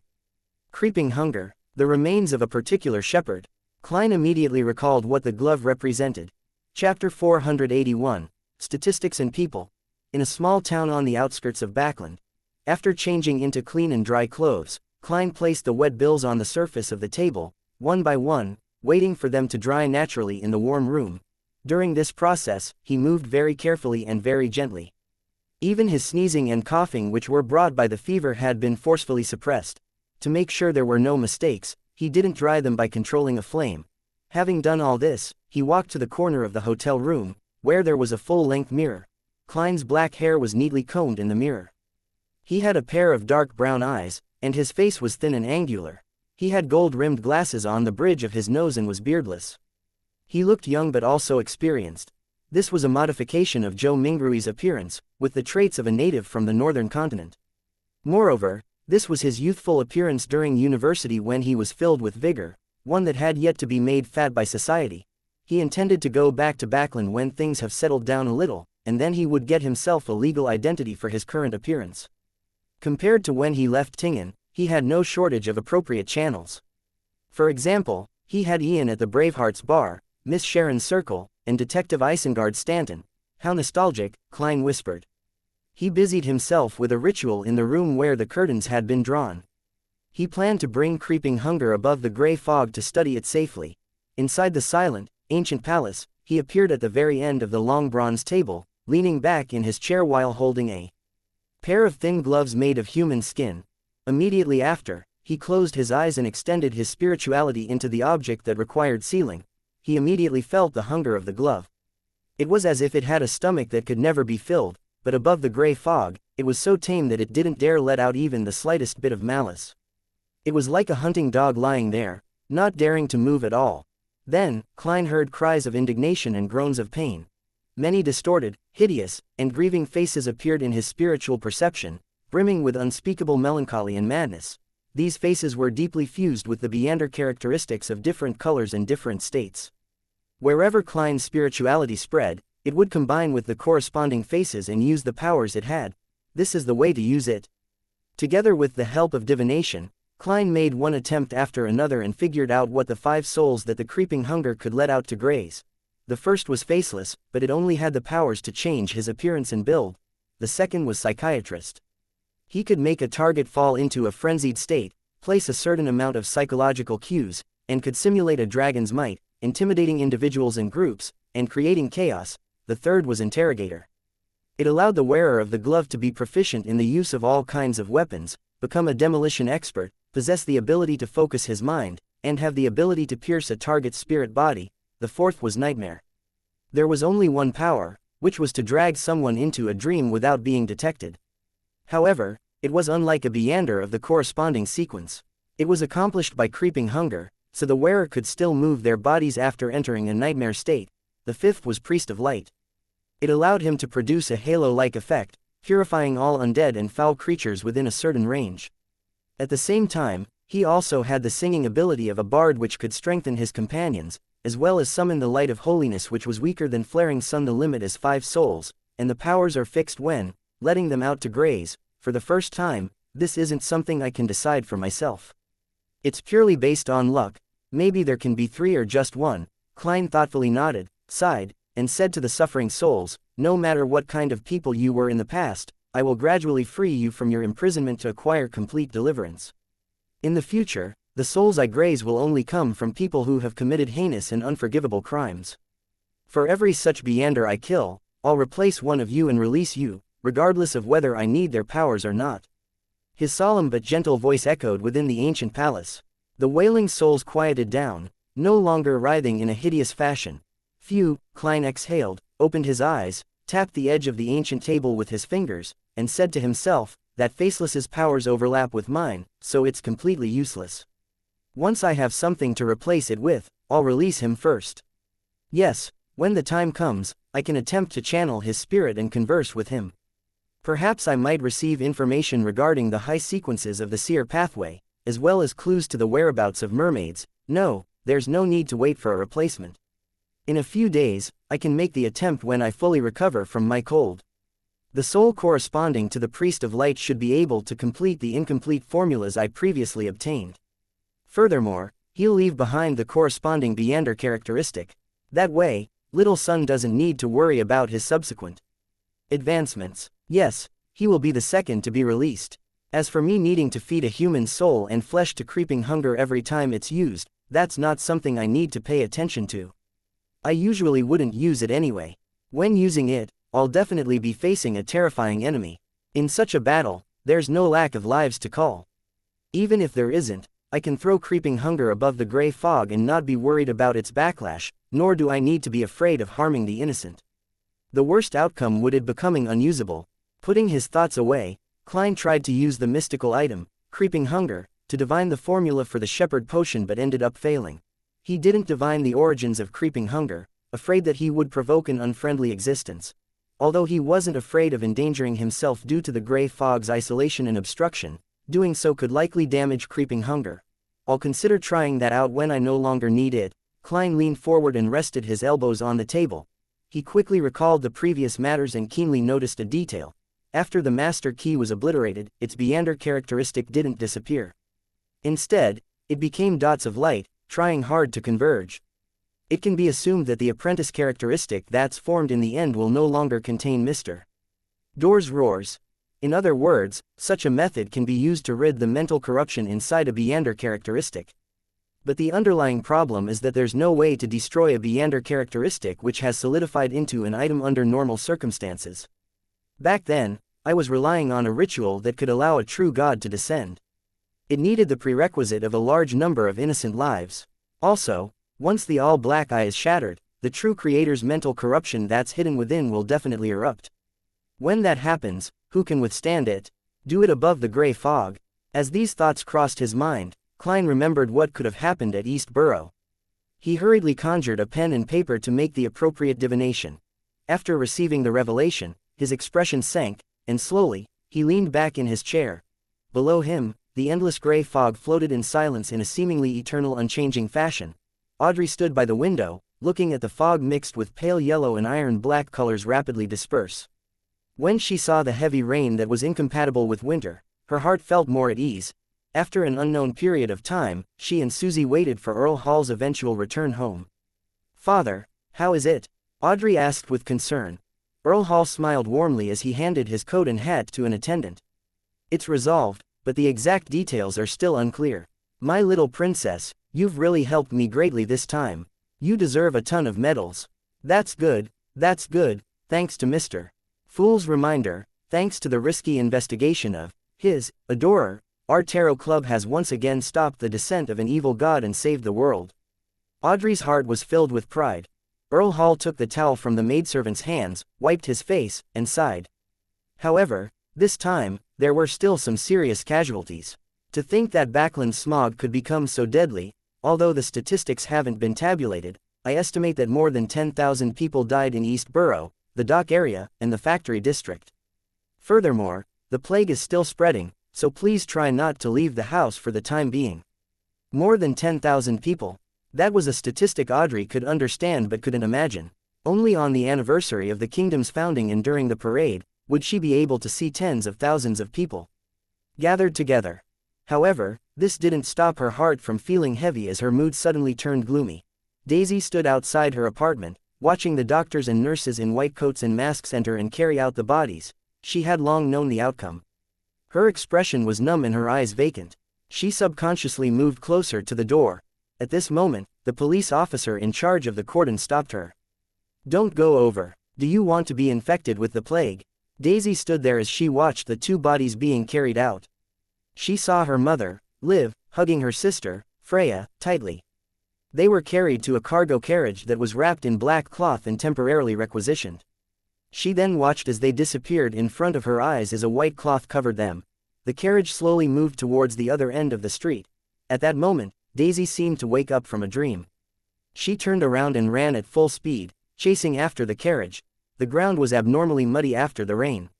She fell and got up several times, leaving her body covered in dirt. However, she was still unable to catch up with the carriage and could only watch it disappear around the corner. Daisy slowed her pace, her body swaying slightly as her expression turned abnormally vacant. She held onto the trees by the street and stared at the place where the carriage had left. Suddenly, her entire body went limp, and she started weeping. "Mother, Freya." The voice was soft, low, sharp, weak, and lingered. At this moment, in East Borough, the dock area, and the factory district, tens of thousands of people were similarly crying out in grief. Empress Borough, Sodella Palace. Wearing a crown above his resolute face and thin mustache, George III sat on the throne. He stared at the Earl Palatine in front of him without saying a word. "Your Majesty, the people from the three churches are waiting outside for your explanation," the Earl Palatine asked as sweat dripped down his forehead. Explanation: Prince Edisic was seduced by a demoness, causing him to collude with a cult and attempt to rebel. That is the explanation. His schemes were exposed, and he has already committed suicide. What other explanations do they need? George III suddenly flew into a rage. He took a deep breath and regained his usual solemnity. "You tell them that anyone who obtains the corresponding aristocratic title via any means can get a seat in the House of Lords. The property restrictions needed for elections will be relaxed, and the invalid constituencies will be removed. This is to appease the factory owners and bankers. Similarly, the National Atmospheric Pollution Council will immediately make their final statement. The relevant bill will soon be passed, and the minimum safeguards and working hours will appear in the form of a law. The poor law shall be reformed in accordance with their requests. The three churches are permitted to send their personnel into the military." "Your Majesty," the Earl Palatine was startled. Such a concession was beyond his imagination, especially the last one. George III flared up again. "Tell them this. Since they want a new order, I will give them a new order." "Yes, Your Majesty." The Earl Palatine didn't dare say anything further and left the palace. George III sat there, unmoving for a long time as though he was a stone statue. After an unknown period of time, his expression suddenly turned gentle. Chapter 482, Ring out the old, ring in the new. Morning of the 31st of December, at the Harvest Church south of the bridge. Emlyn White stood in a kitchen wearing his priest robes, occasionally tossing different herbs into a large iron pot and stirring them to a certain extent. After all the pre-prepared ingredients were tossed in, he waited patiently. For another 10 minutes. Then, he scooped up the ink-black liquid with a metal ladle and poured it into a glass cup and glass bottle beside him. 48, 49, 50. Emlyn glanced at the empty pot and counted the medicine he had brewed. After confirming the quantity, he picked up a large tray and brought the bottles of dark green liquid to the hall. In the hall, more than half of the pews had been removed, and the floor was covered with tattered blankets. Lying within them were victims of the plague who were either in deep sleep or groaning in pain. Emlyn and Father Utravsky worked together, each carrying some of the medicine, distributing it from two ends. The first person in the queue was a middle-aged man with a sallow complexion. He hurriedly propped himself up halfway, received the medicine, and drank it. He handed back the bottle and said to Emlyn in gratitude, "Father White, thank you very much. I feel much better and have some strength again." Emlyn lifted his chin and replied disdainfully, "This is only an extremely trivial matter that isn't worth being grateful for. All of you are truly ignorant." With that, he sped up the distribution of the potions. After 10 minutes or so, he returned to the altar of Earth Mother and complained to Father Utravsky, "You should get 2 more volunteers." Father Utravsky didn't respond. He looked at the patients and said with a gentle smile, "They should be completely healed in 2 or 3 days." "How do you know?" Emlyn turned his head in surprise. Father Utravsky looked down at him benevolently and said, "Herbal medicine is one of the domains of the Earth Mother. As her believer, I do know some of the basics even if I'm not part of the Earth Pathway." Emlyn tsked. "I'm not interested in religion and know little about it. Although I've been copying Earth Mother's Bible in the recent months," he inwardly added in a slightly resentful tone before saying, "Father, I didn't expect you to accept non-believers in the faith." Among them, only 2 or 3 of them are believers of the Earth Mother. Father Yutravsky smiled without minding what he said. They are also lives, innocent lives.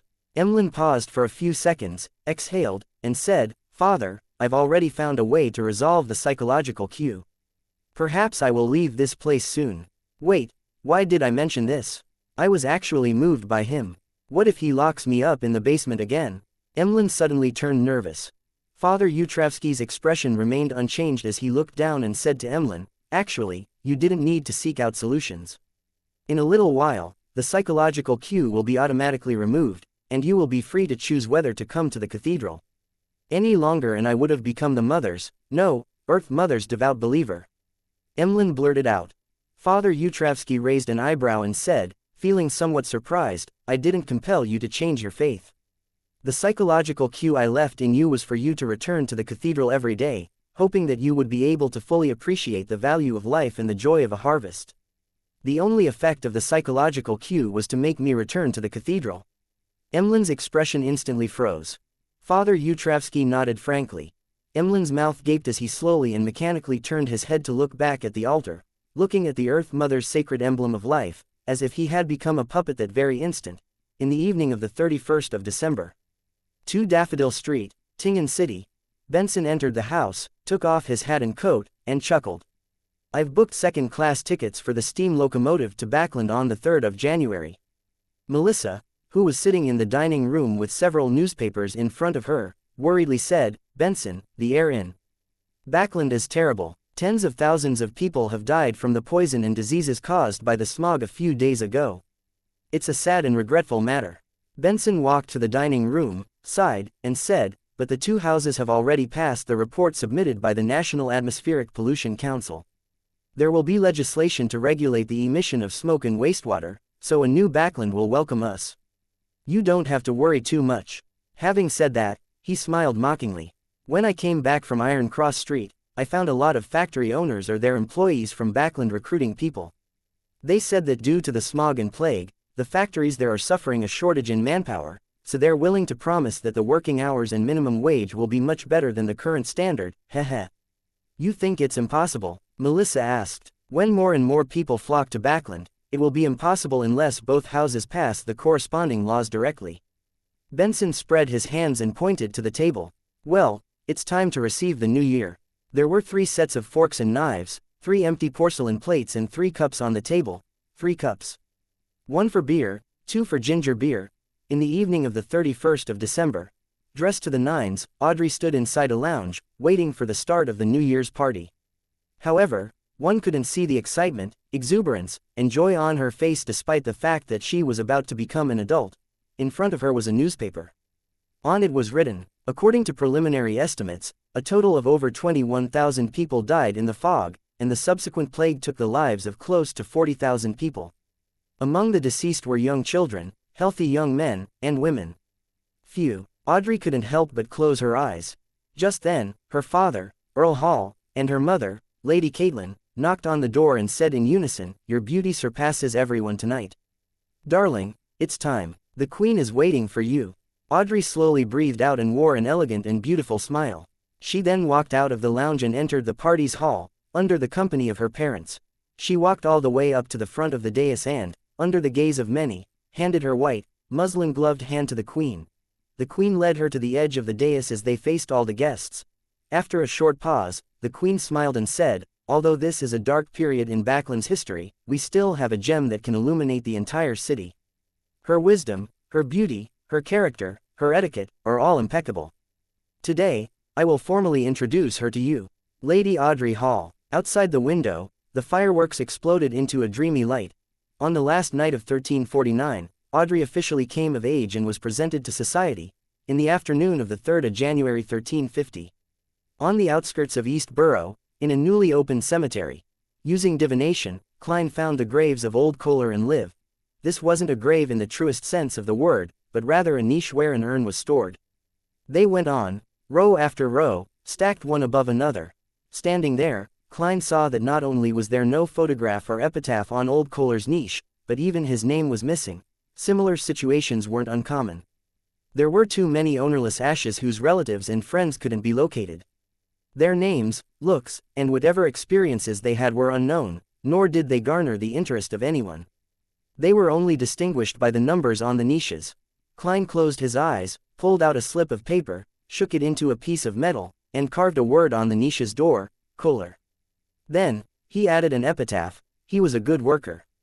He had a wife, a son, and a daughter. He worked hard to live.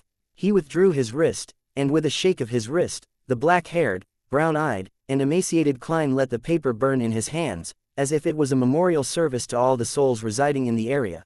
Instead of appearing to help Daisy, who had lost her mother and sister, he anonymously wrote to reporter Mike Joseph, describing the girl's predicament in detail, so as not to implicate her in his own affairs. Mike had met Daisy, knew about her, and had enthusiastically promoted the establishment of a corresponding charity fund. Therefore, Klein believed that he could help her receive more help so that she could complete her basic studies and find a stable job that could support her. Taking 2 steps back, Klein looked around, taking in the names, photos, and even the victims who had those missing.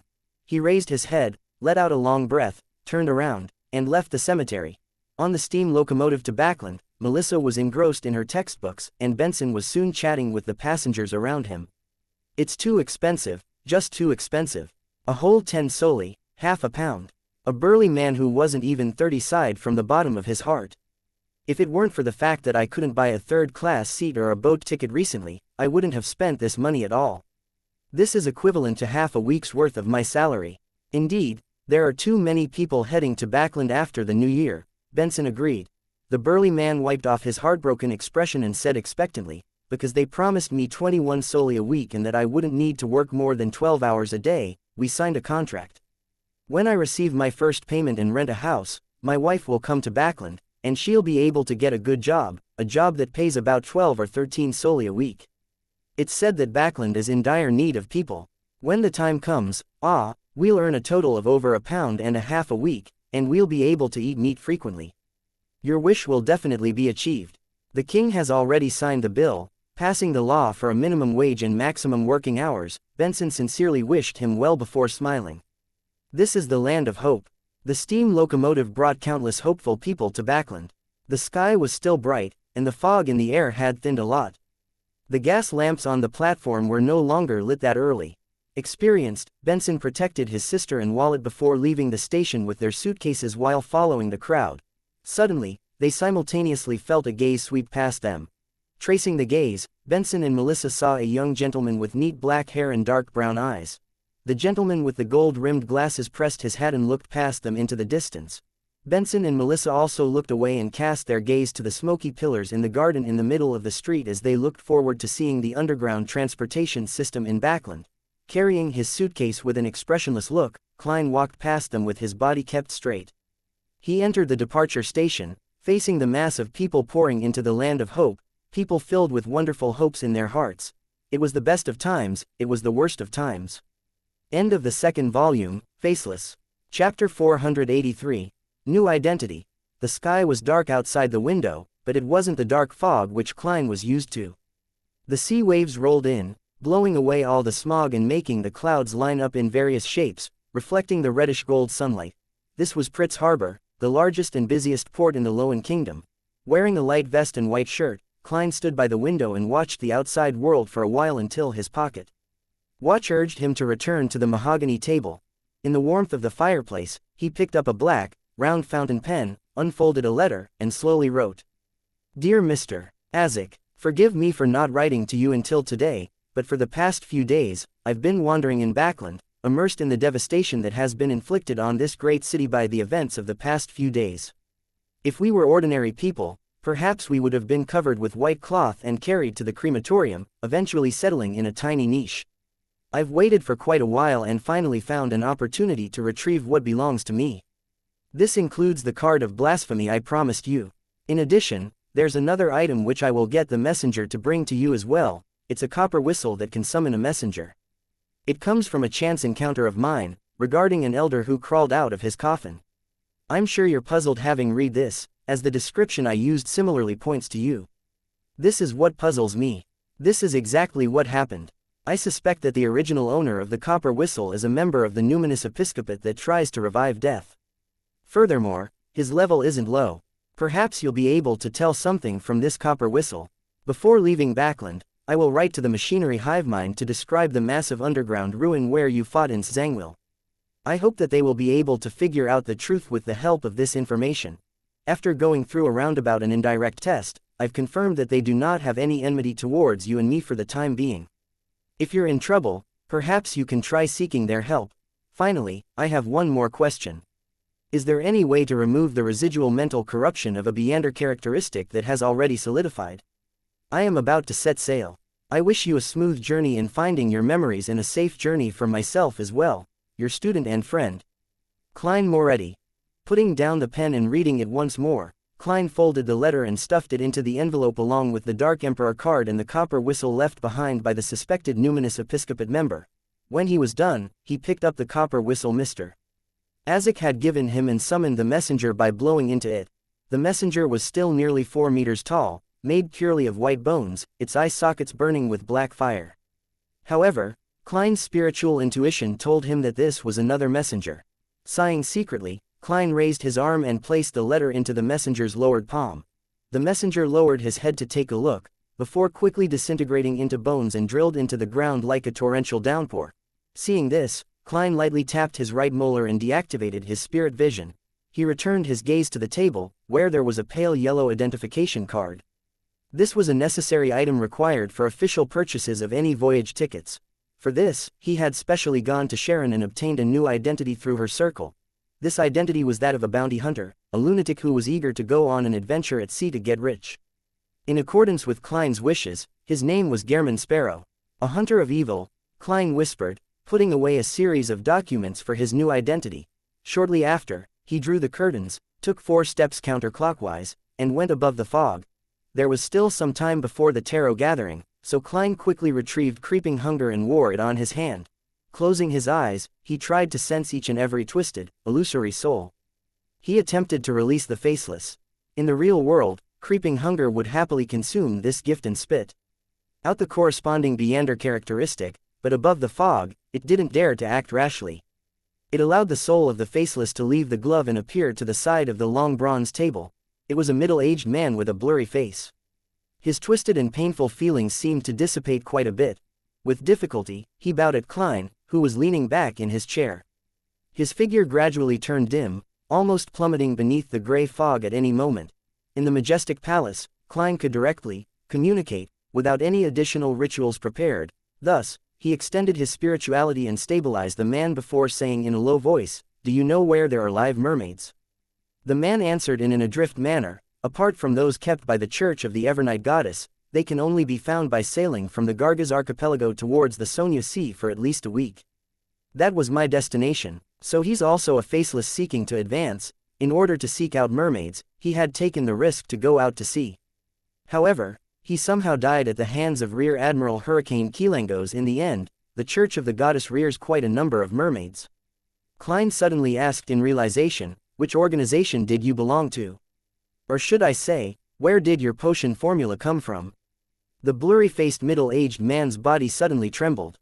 It was only 2 seconds later that he spoke up. "The Secret Order. I belong to the Secret Order." "Secret Order? Doesn't the Secret Order rear their own mermaids?"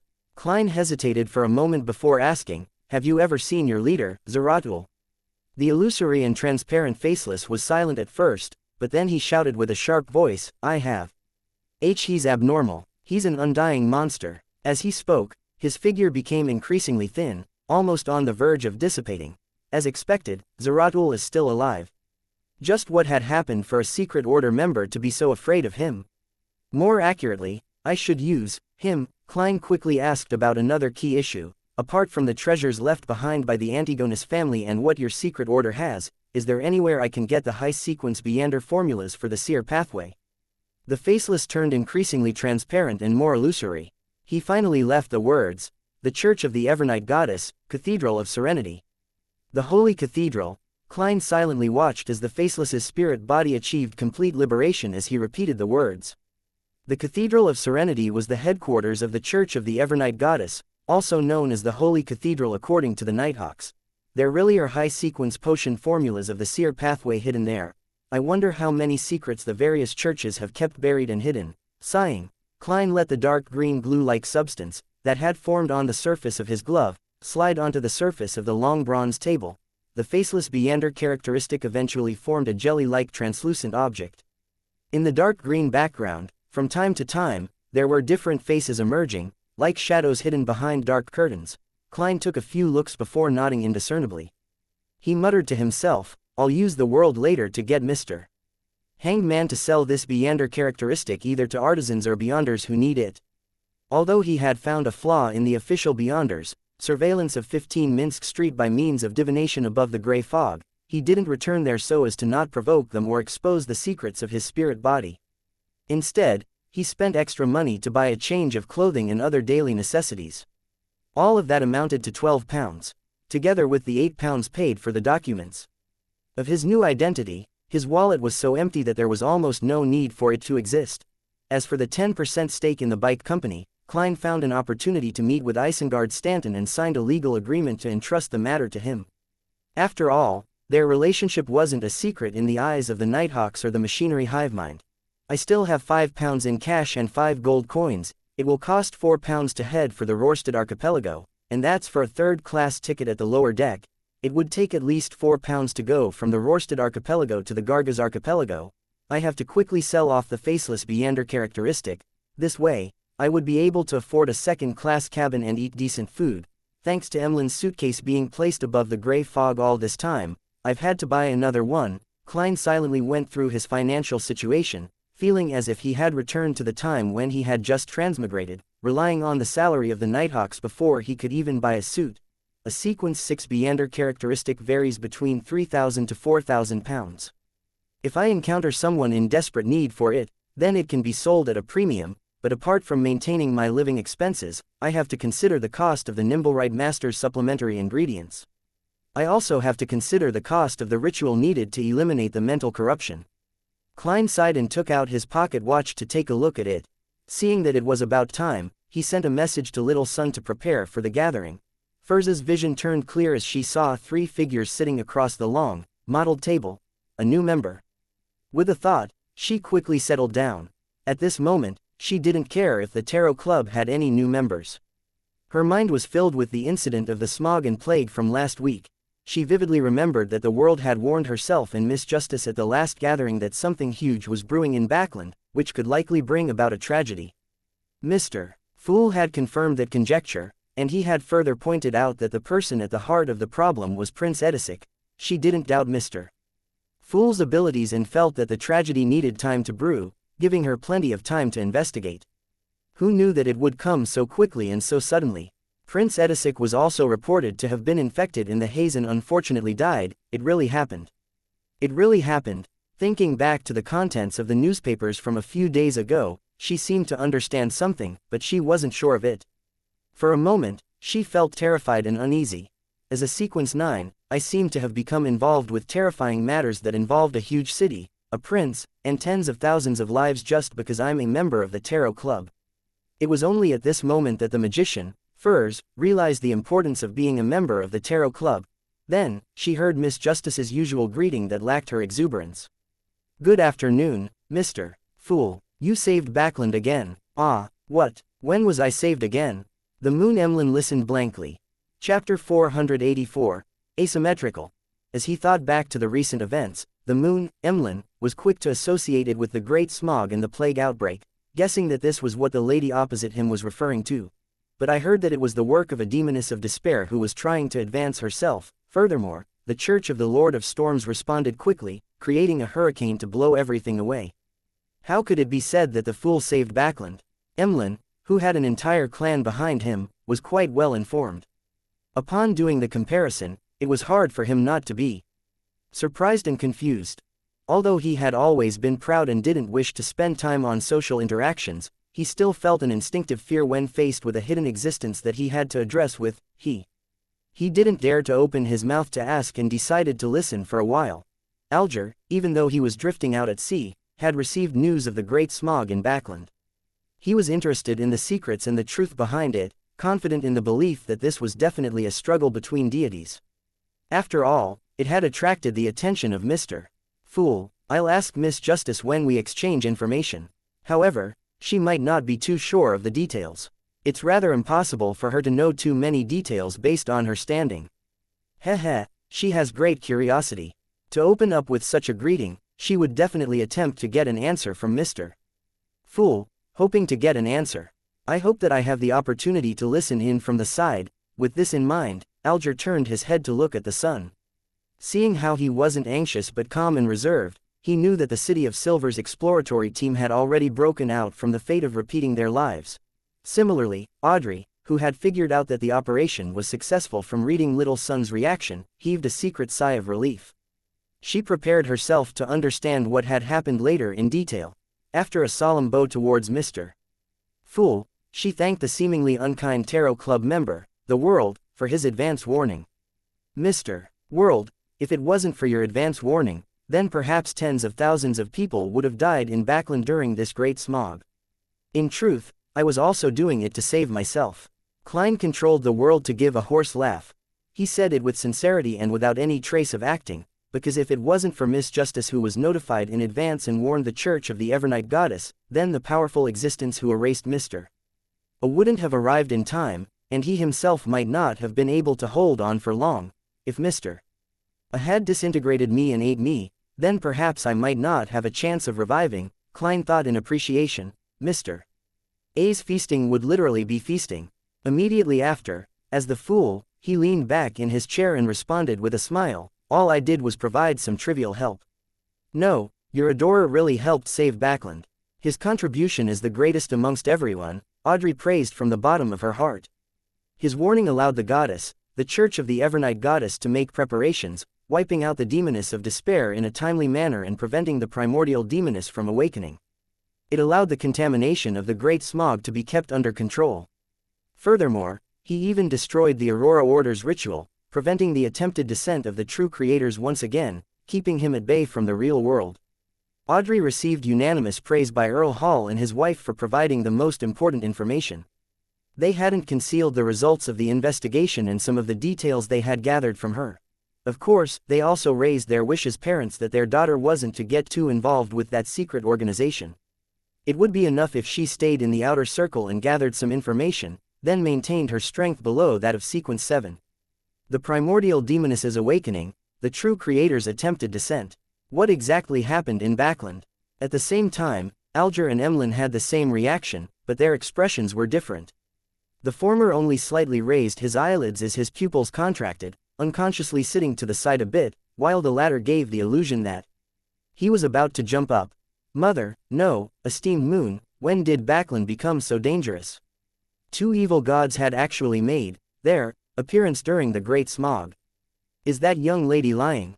Even though Mr. Fool is in existence suspected of being a deity, it's also impossible that he would simultaneously offend two entities of the same level, right? Could it be that he is actually the incarnation of a true god? Or is there an alliance of deities behind him? Is that why the ancestor asked me to pray to him? The more Emlyn thought about it, the faster his heart beat, but it was impossible for him to receive verification. The fact that Sanguine had the nickname vampire didn't mean that they didn't have a heartbeat. It was just that they were relatively slow, and the heart itself was one of the Sanguine's fatal weaknesses. Indeed, it's an event that had attracted the attention of Mr. Fool, but what benefits could he gain from sabotaging the evil god's plans? Alger sighed inwardly. Furs was surprised and frightened. She didn't expect that the horrible Great Smog that had taken the lives of tens of thousands of people would conceal an even more horrifying truth. If it hadn't been stopped in time, the whole of Backland would have been destroyed, and Zio and I wouldn't have survived. Furs swallowed a mouthful of saliva hard. Her feelings were similar to Audrey's feelings as well. Through this matter, this young noble lady clearly understood one thing, which was that the life she believed to be peaceful and calm was like a soap bubble amidst a clash between deities. Just a slight perturbation could immediately pop it into nothingness. Or it could be said that the entire kingdom, the entire human society, exists only because of the balance between the deities, and this balance is extremely fragile. Every time a similar thought gushed to her mind, Audrey felt a wave of grief wash over her. Klein was pleased when he saw that someone knew and remembered his contribution. He smiled and said, unfortunately, he has to stay away from Backland as a result. Mr. Fool's adorer has to temporarily leave Backland. Audrey stood up again and sincerely bowed. Please convey my gratitude to him. Klein maintained his image without giving a reply other than nodding his head. At this moment, Audrey added, I'm very sorry, as the 3 churches and the military are cleaning up Backland, I was unable to get the follow-up pages to Russell's diary. Please wait 1 more week. Sure, Klein said in a flat tone. Hearing their conversation, Furs was startled as she hurriedly looked to the end of the long bronze table and said, Dear Mr. Fool, I received 3 pages of Russell's diary. Not bad, more members mean more channels, and many things snowball quickly, Klein gently nodded. Very good. Russell's diary. Emlyn felt as if he had heard something extraordinary again. Under his puzzled gaze, Furs conjured 3 pages of the diary and passed them on to Mr. Fool. Only then did Klein remember that he had missed introducing a particular vampire. Smiling, he introduced, this is a new member, Mr. Moon. This gathering is called the Tarot Club. They are, Mr. Moon. I thought it would be a lady who would choose the moon. Audrey greeted politely while her thoughts scattered.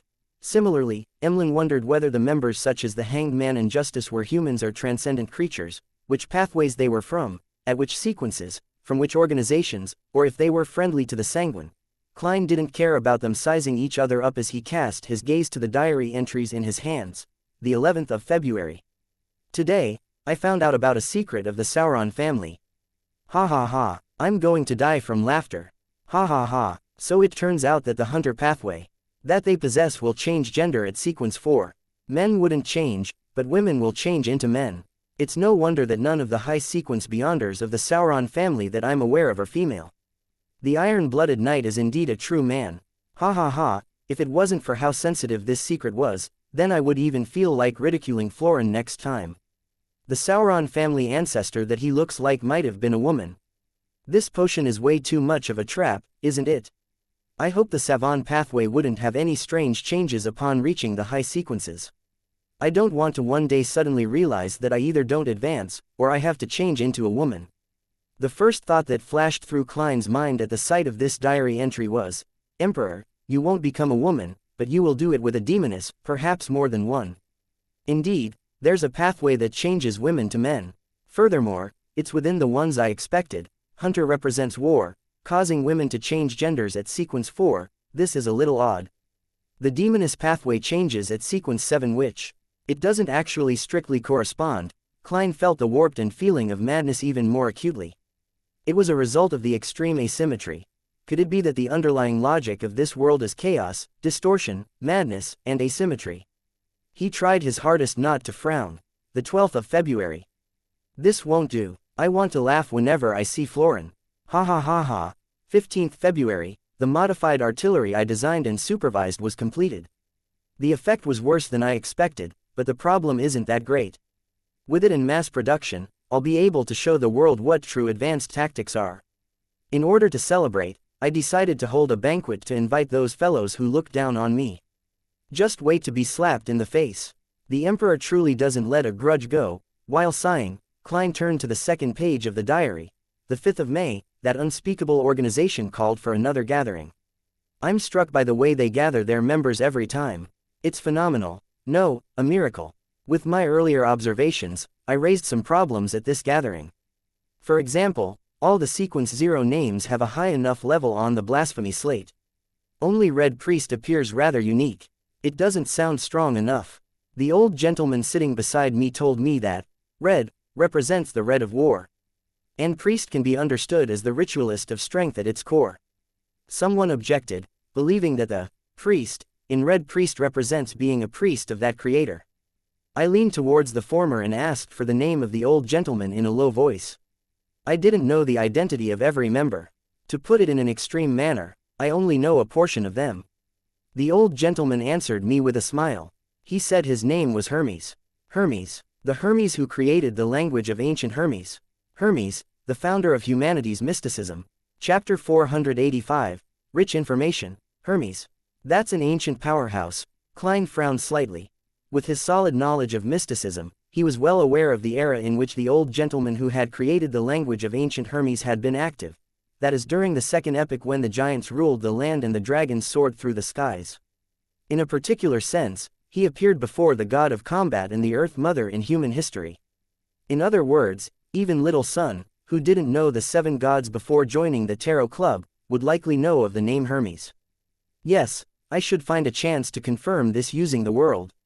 That old gentleman had personally experienced the period when early humans tested the potions themselves, slowly seeking the thorny path of the powers of a Beander, one step at a time. He had used Jotun and Dragonese's blueprints, and standing on the shoulders of the pioneers, he created a Beander language that belongs to humans. He probably saw the first blasphemy slate. He actually survived until the time of Emperor Russell, and he might even be alive until now. This is a living fossil of human mysticism. Klein felt a surge of emotions. On the other hand, he felt the terror of the Twilight Hermit Order. It even had Hermes as one of its members. As for the other secret organizations, or even internally to the 7 churches, they will often use ancient Hermes to perform sacrificial rites and rituals. The Twilight Hermit Order is really high-end, grand, and of a high level. Klein couldn't help but sigh inwardly. What he envied most wasn't the existence of Hermes, a legend who lived throughout human history, among the Twilight Hermit Order, but the fact that they possessed the second blasphemy slate. This is simply cheating. Klein sighed at the thought of how the tarot club only had 1 out of the 21 cards of blasphemy. He turned his focus back to the paper and continued to read the remaining entries of the diary. Heavens, the old man sitting next to me who looks so ordinary and nothing special was actually Hermes. He lived from the Dark Second Epoch all the way to the Beander decline of the 5th Epoch. I made the right choice joining this organization. I can see my bright future. Not using 3 exclamation marks to describe my feelings right now just isn't enough. This bunch of big shots, these undying old bastards, are all gathered together because they believe in the opinion that Twilight is approaching. No, it's definitely not the case. At least, I'm not. There must be people among them who passionately believe in those ideals, purely waiting for the original creator to awaken, hoping for the progress of history to develop to that note as predicted. Heh, according to my understanding, it's most likely not an awakening, but a resurrection. But there can't be more than half of those people. The rest are people having their own goals, either they're ambitious like me, or they're just lurking snitches. Wait a minute, I thought of a problem. I quickly joined the gathering after I agreed to the secret invitation, but I didn't undergo any scrutiny, and although the person who called for the gathering said that the members of this gathering had their differences and had to vote for me to join, barely allowing me to join after a majority vote of 2/3, but that's not the point. The point is that they don't care if I believe in the idea that Twilight is coming, nor do they mind me having all sorts of thoughts. What are they relying on to determine that I won't bring harm to this organization? Could there be a high-sequence Beander of the spectator pathway among them, one that reaches the level of an angel? He had created a secret psychological cue in me through my verbal promise without me realizing it. And that they're confident enough to discover the hidden malice of its members. That might be possible, but thinking about it makes me shudder. In addition, without permission, once the name of that organization is mentioned to the outside world, it will be immediately noticed. They even gave me a few examples of former members who were eliminated. Writing on paper or in a newly created language wouldn't do as well. Let me think. Sequence 2 of the spectator pathway is discerner while sequence 1 is author.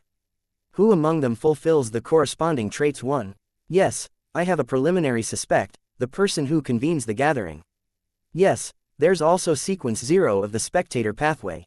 Its name is visionary, but I don't believe anyone here has reached the level of a true god. Otherwise, there's no need to hide behind the scenes. Of course, they might have divine items at the sequence 0 level or the uniqueness of a particular pathway. Perhaps it's what creates this realistic dreamscape that can connect the east and west shores of the continent while having the ability to react the moment its name is mentioned. I didn't think too much into it back then. Amidst my shock, I asked about a few other matters, such as why the term authority is used in the description of deities. Old Mr. Hermes gave an interesting answer. When he saw this, Klein realized that the diary page had already reached its end. He quickly turned to the next page, but he quickly turned back because the following page didn't connect to the previous page at all. Where's the answer? Is it on the next page of the original diary, or was he too lazy to write it because it's too long? Or he felt that there's no need to jot it down in the diary. Klein was so frantic that he wanted to transmigrate and grab Russell by the neck to get him to tell him what Hermes had said. Of course, he didn't show any signs of emotion on the surface, nor did he make any additional body language, so the spectator pathway's sequence 0 is called visionary. This corresponds well with the dragon of imagination.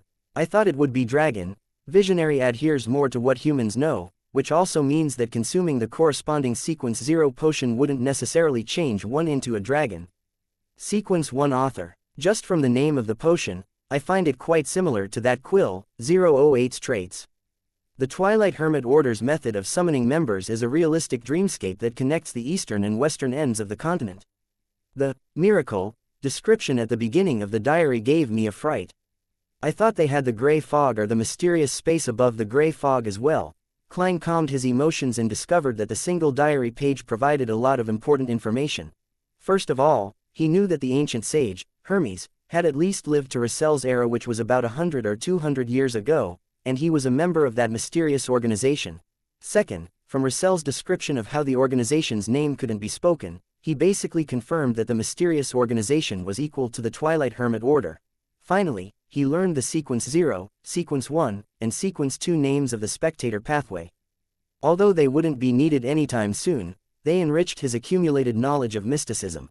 Perhaps Miss Justice would ask the relevant question at any time. Her curiosity had always been strong. Forcing himself to forget the missing answers, Klein turned to the last page. As he read, Audrey habitually observed the details, and she acutely noticed that the Dark Emperor card, which Mr. Fool had placed face down on the long modeled table, was missing. He gave it to an adorer to provide the appropriate help, or he exchanged items with some existence. Audrey blinked, trying to guess the reason. She was more inclined to the first theory, because without the help of Mr. Fool, his adorers wouldn't necessarily be able to destroy the ritual for the descent of the true creator. It's a pity that Father is unable to see the detailed file, otherwise, I would know who Mr. Fool's adorer is. He's a man of medium height, dressed in Lowen's most popular double-breasted frock coat, and he had been near Red Rose Manor at the time. I should be able to lock onto a target by using this information as a basis for investigation, but that might anger Mr. Fool. He hasn't permitted me to expose the identity of his adorer. Audrey, don't think too much. Don't be curious. Perhaps you'll meet in the future. Audrey retracted her gaze. At this moment, Klein felt like laughing because of the contents of the last page. The 16th of March, my first time attending a noble ball in this world. The young ladies and madams are a lot better than I imagined. In the novels I read, they didn't bathe in the Middle Ages and relied on perfume to mask their disgusting body odor. They would frequently step on feces when they were out, and easily smeared their faces with things that are laced with poisonous heavy metals. But it's different here. They love to take baths. They have charming perfumes, fair skin, and tight waists. Most of them have pretty good figures. I overcame my nervousness and had a nice chat with the young daughter of Viscount Darilos. We talked about the meritorious deeds of my ancestors, talked about my family's estate, and my present aristocratic title. Then, she politely mentioned that she wanted to get something to eat. I didn't pay much attention to it at the time since hitting on chicks needed to be taken slow, but when I went downstairs to take a walk in the garden, I found her in an empty study fucking with the eldest son of Earl Flore. Fuck, this is their first time meeting each. Is it me, Huang Dao, Russell, who isn't good looking enough? Or am I not entertaining enough? How realistic. Fortunately, the madams have treated me quite well. I can sense the hidden passion within them, hee. Russell really wasn't used to the Intis style at first. According to historical records, the Gustav family had been on the decline for several generations, with only their aristocratic title of baron and a little property estate to their names. This lasted until Russell made his fortune. I didn't expect the emperor to have a woman snatched away. Wait, I remember Russell mentioning in his diary that he had done it with Countess Flore. Impressive. Impressive. Klein looked down at the two remaining diary entries. They were of no value and were accounts of Russell's life in the manor. The entire content was him wanting to hunt, his missing of delicacies, as well as his hopes of obtaining Beander powers and beautiful maid-servants. Klein leaned back a little, allowed the diary pages to disappear from his hands, and said with a smile, "You may begin." Audrey immediately looked at the sun diagonally across from her. "Have you extricated yourself from the cycle?" Derek nodded honestly first before bowing towards the end of the bronze table. "Honorable Mr. Fool, thank you for your guidance. It allowed me to find the key point of the Angel of Fate on the mural with the words, Rose Redemption. It aided the chief in destroying the repeated cycle of fate." "What Angel of Fate? I don't know anything." The very puzzled Fool, Klein replied with a smile, not bad. Chapter 486, Klein's Conjectures. Emlyn was similarly confused.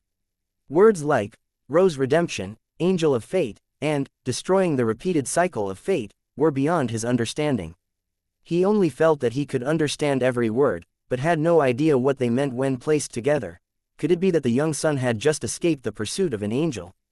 Emlyn guessed from the small amount of information he could understand. After Derek thanked Mr.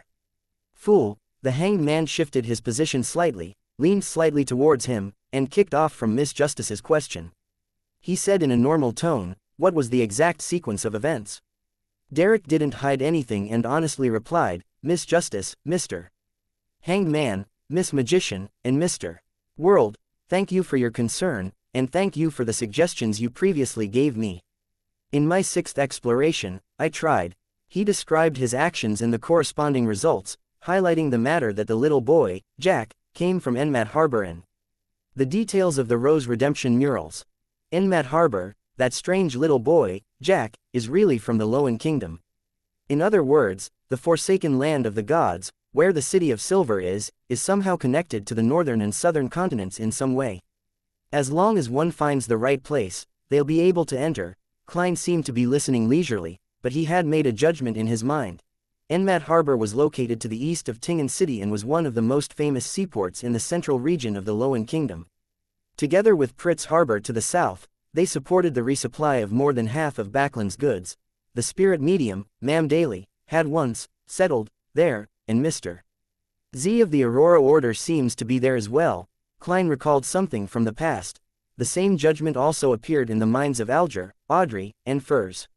Towards this, some of them had pure excitement, others filled with curiosity and worry, fearing that the all-consuming darkness around the City of Silver would continue to spread, eventually enveloping both the northern and southern continent and the 5 seas. The chief told me that he recalled some unverified content recorded in some ancient books, based on matters that had happened in my warning. Rumor has it that when the Lord that created everything, the omnipotent and omniscient God had his attention on this piece of land, he had several angels surrounding him. And there were 8 leaders of the angels, powerful beings that were closest to God's throne. Among them included the Son of God. Derek recalled Demon Hunter Collins' words and slowly said, he suspected that Amen is the angel of time among the kings of angels, and the mural depicted the angel of fate, tail devourer Ouroboros, 8 kings of angels. The 8 kings of angels who are closest to the Creator's throne. Audrey was inexplicably excited when she heard this. She couldn't help but curiously ask, Mr. Son, what are the titles of the other 6 kings of angels and their names? The chief didn't say, nor did I dare to ask. Derek replied, ashamed. I really want to know the answer. Audrey subconsciously looked towards the end of the long bronze table, looking longingly at Mr. Fool, who was shrouded in gray fog, hoping to get the appropriate answer. She had already decided on the price she was willing to pay. Why are you looking at me? I don't know either. Klein controlled the twitching of the corners of his mouth. Of course, he wasn't completely clueless. He could barely guess who 2 of the kings of angels were. The evil spirit in the underground ruin had described the Medici family as one of the founders of Rose Redemption.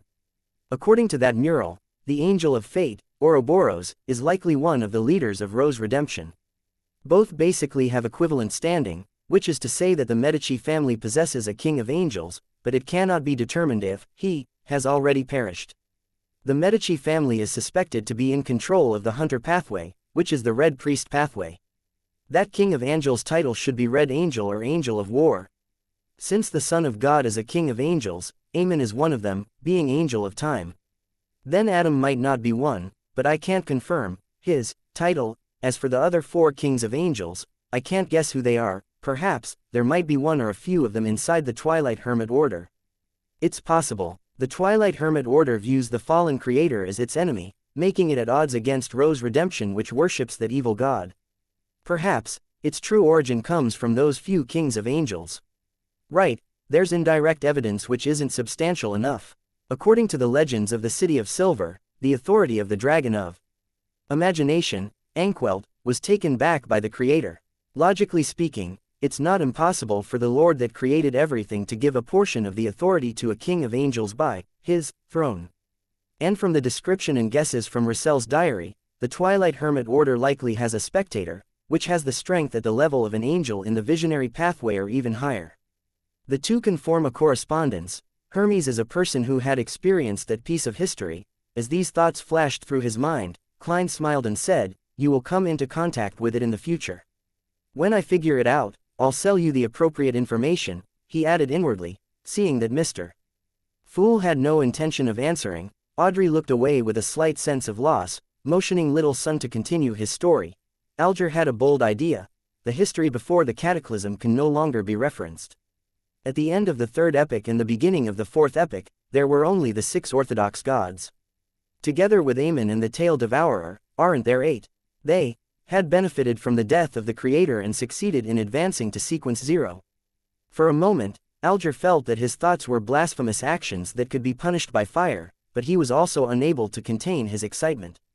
He finally calmed down and concentrated on listening to little son tell his story. Towards all of this, Emlyn could only respond with a blank look. For all this, Emlyn could only respond with a blank expression. Although the Sanguine had a long history and lifespan, so they knew quite a bit about the history before the cataclysm, they were all concentrated before the ancestor fell asleep, and it didn't involve the so-called kings of angels. While Derek was recounting the details of how the City of Silver, Chief Colin, destroyed the repeated cycles of fate, Klein was thinking of another matter. It can be roughly confirmed that the Tail Devourer, Ouroboros, is the Sequence 1 snake of Mercury of the monster pathway. All the kings of angels correspond to Sequence 1s. Could that angel of fate be the one pursuing Will Osepton? If he is, that means that the true creator's forces in Backland aren't limited to Mr. A and his subordinates. However, the 2 snakes of Mercury are fighting for the position of Sequence 0, to the point of draining all of the Tail Devourer's strength. He should be fully occupied and cannot spare time for this.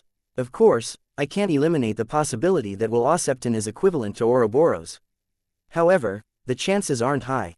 Rose Redemption has quite a number of demigods and even angels. There's no need to let the Tail Devourer restart his life as an ordinary person without protection. There's another possibility. The 2 snakes of Mercury in Backland aren't the angel of fate. The latter is still active in the forsaken land of the gods. That way, all 3 snakes of Mercury are accounted for.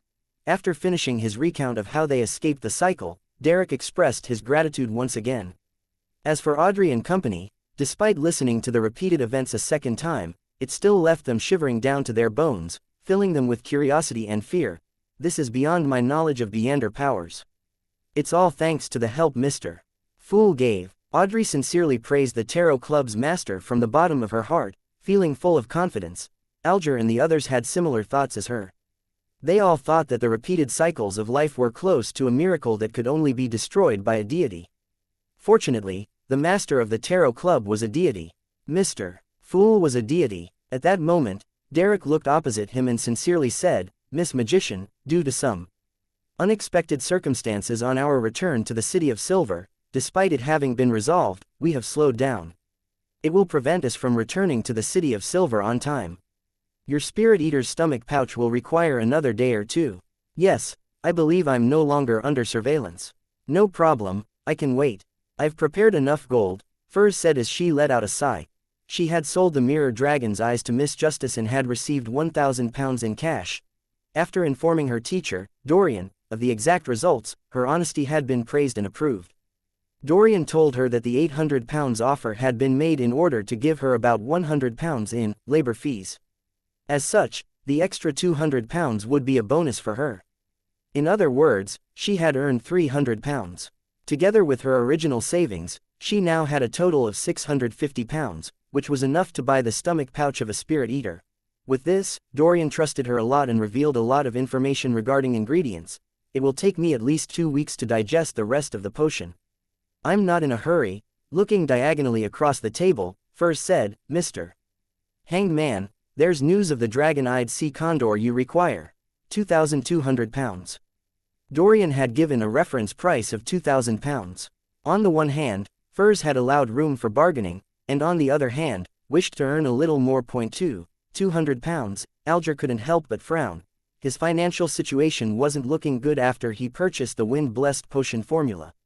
Although he still had some secret savings, they were either of use elsewhere, or he hadn't been able to find a buyer for a long time. Phew. He secretly let out a sigh and calmly said, Very well, but I'll need some time to collect the funds.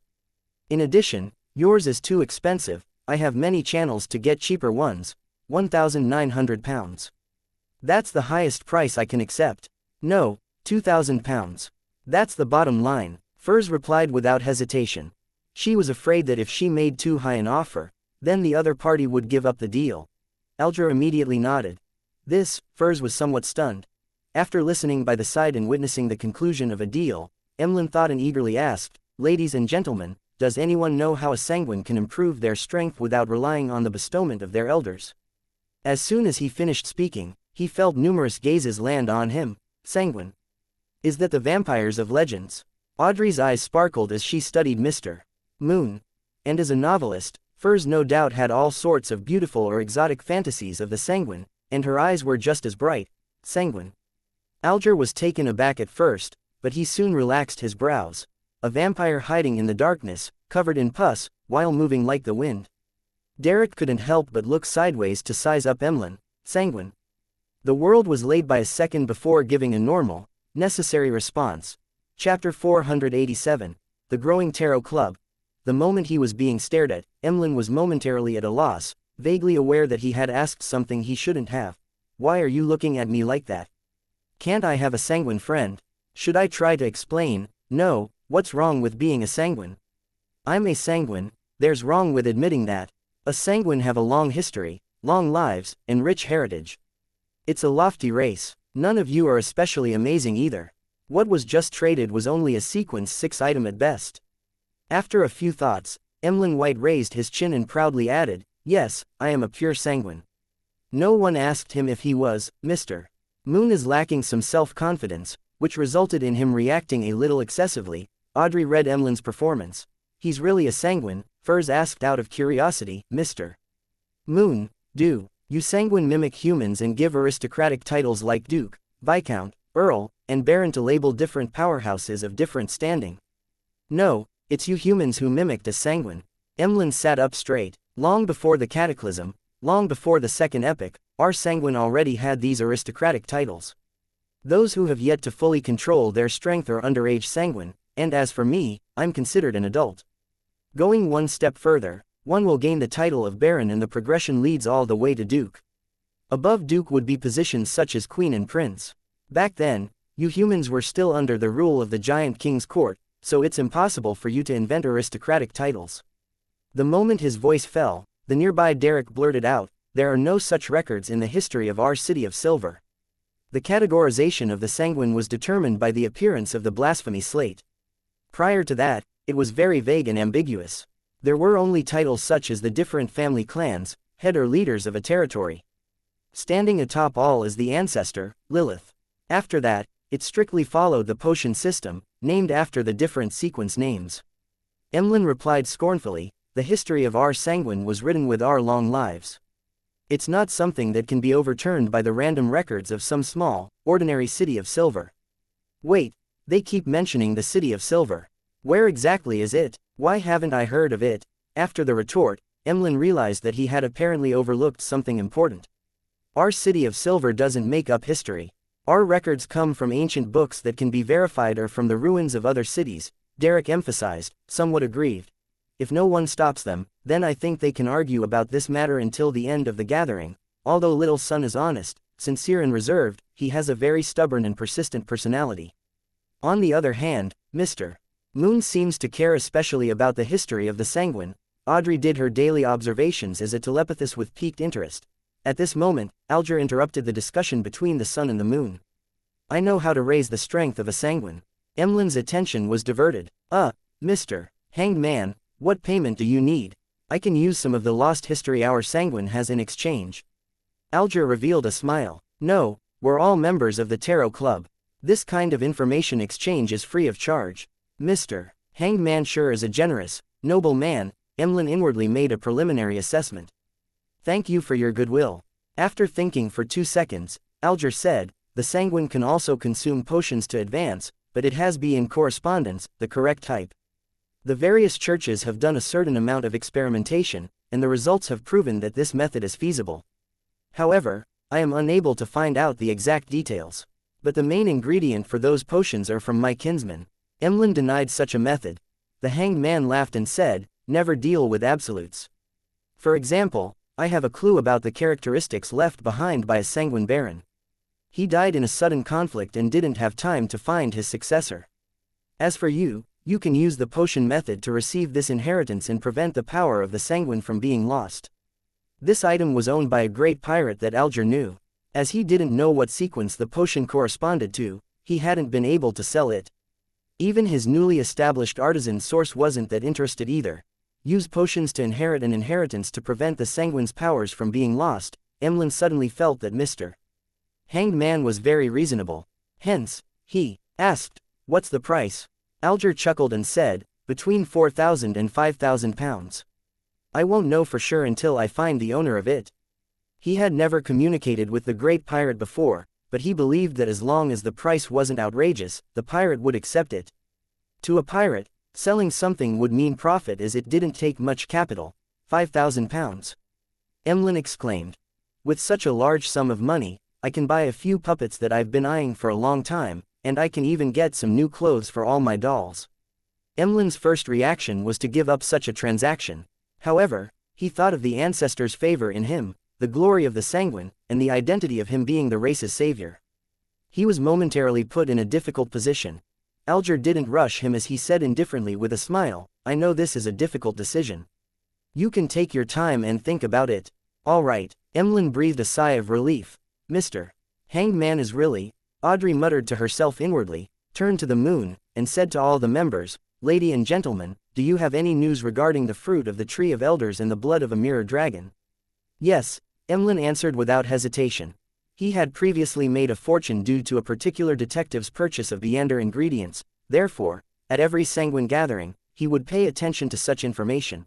Without waiting for Miss Justice's exuberant pressing, he continued on, the price of the fruit of the tree of elders is between 600 and 700 pounds, and the blood of a mirror dragon doesn't exceed 100 pounds. I don't remember the exact amount. He quoted her the original price and frankly added, but you'll have to pay me an extra 50, no, 100 pounds. As you know, I'll have to take on a risk and waste my time. This was what Emlyn learned from Sherlock Moriarty. He felt that this was very good and reasonable, because a middleman needed to be paid. Deal. Audrey happily chose to accept as soon as he finished speaking. She knew such matters could still be negotiable, but she didn't think it was necessary. She was afraid that the deal was off if she angered the other party. To me, the most important thing is to advance to sequence 7. Emperor Russell once said that any problem that can be solved with money isn't a problem. Audrey's recently heavy mood improved. After the New Year ball, she had received control of her fortune worth 40,000 pounds. She just needed to hire some accountants and management staff sent by her father. At the same time, she received gifts of more than 20,000 pounds in jewelry, horses, hounds, paintings, etc.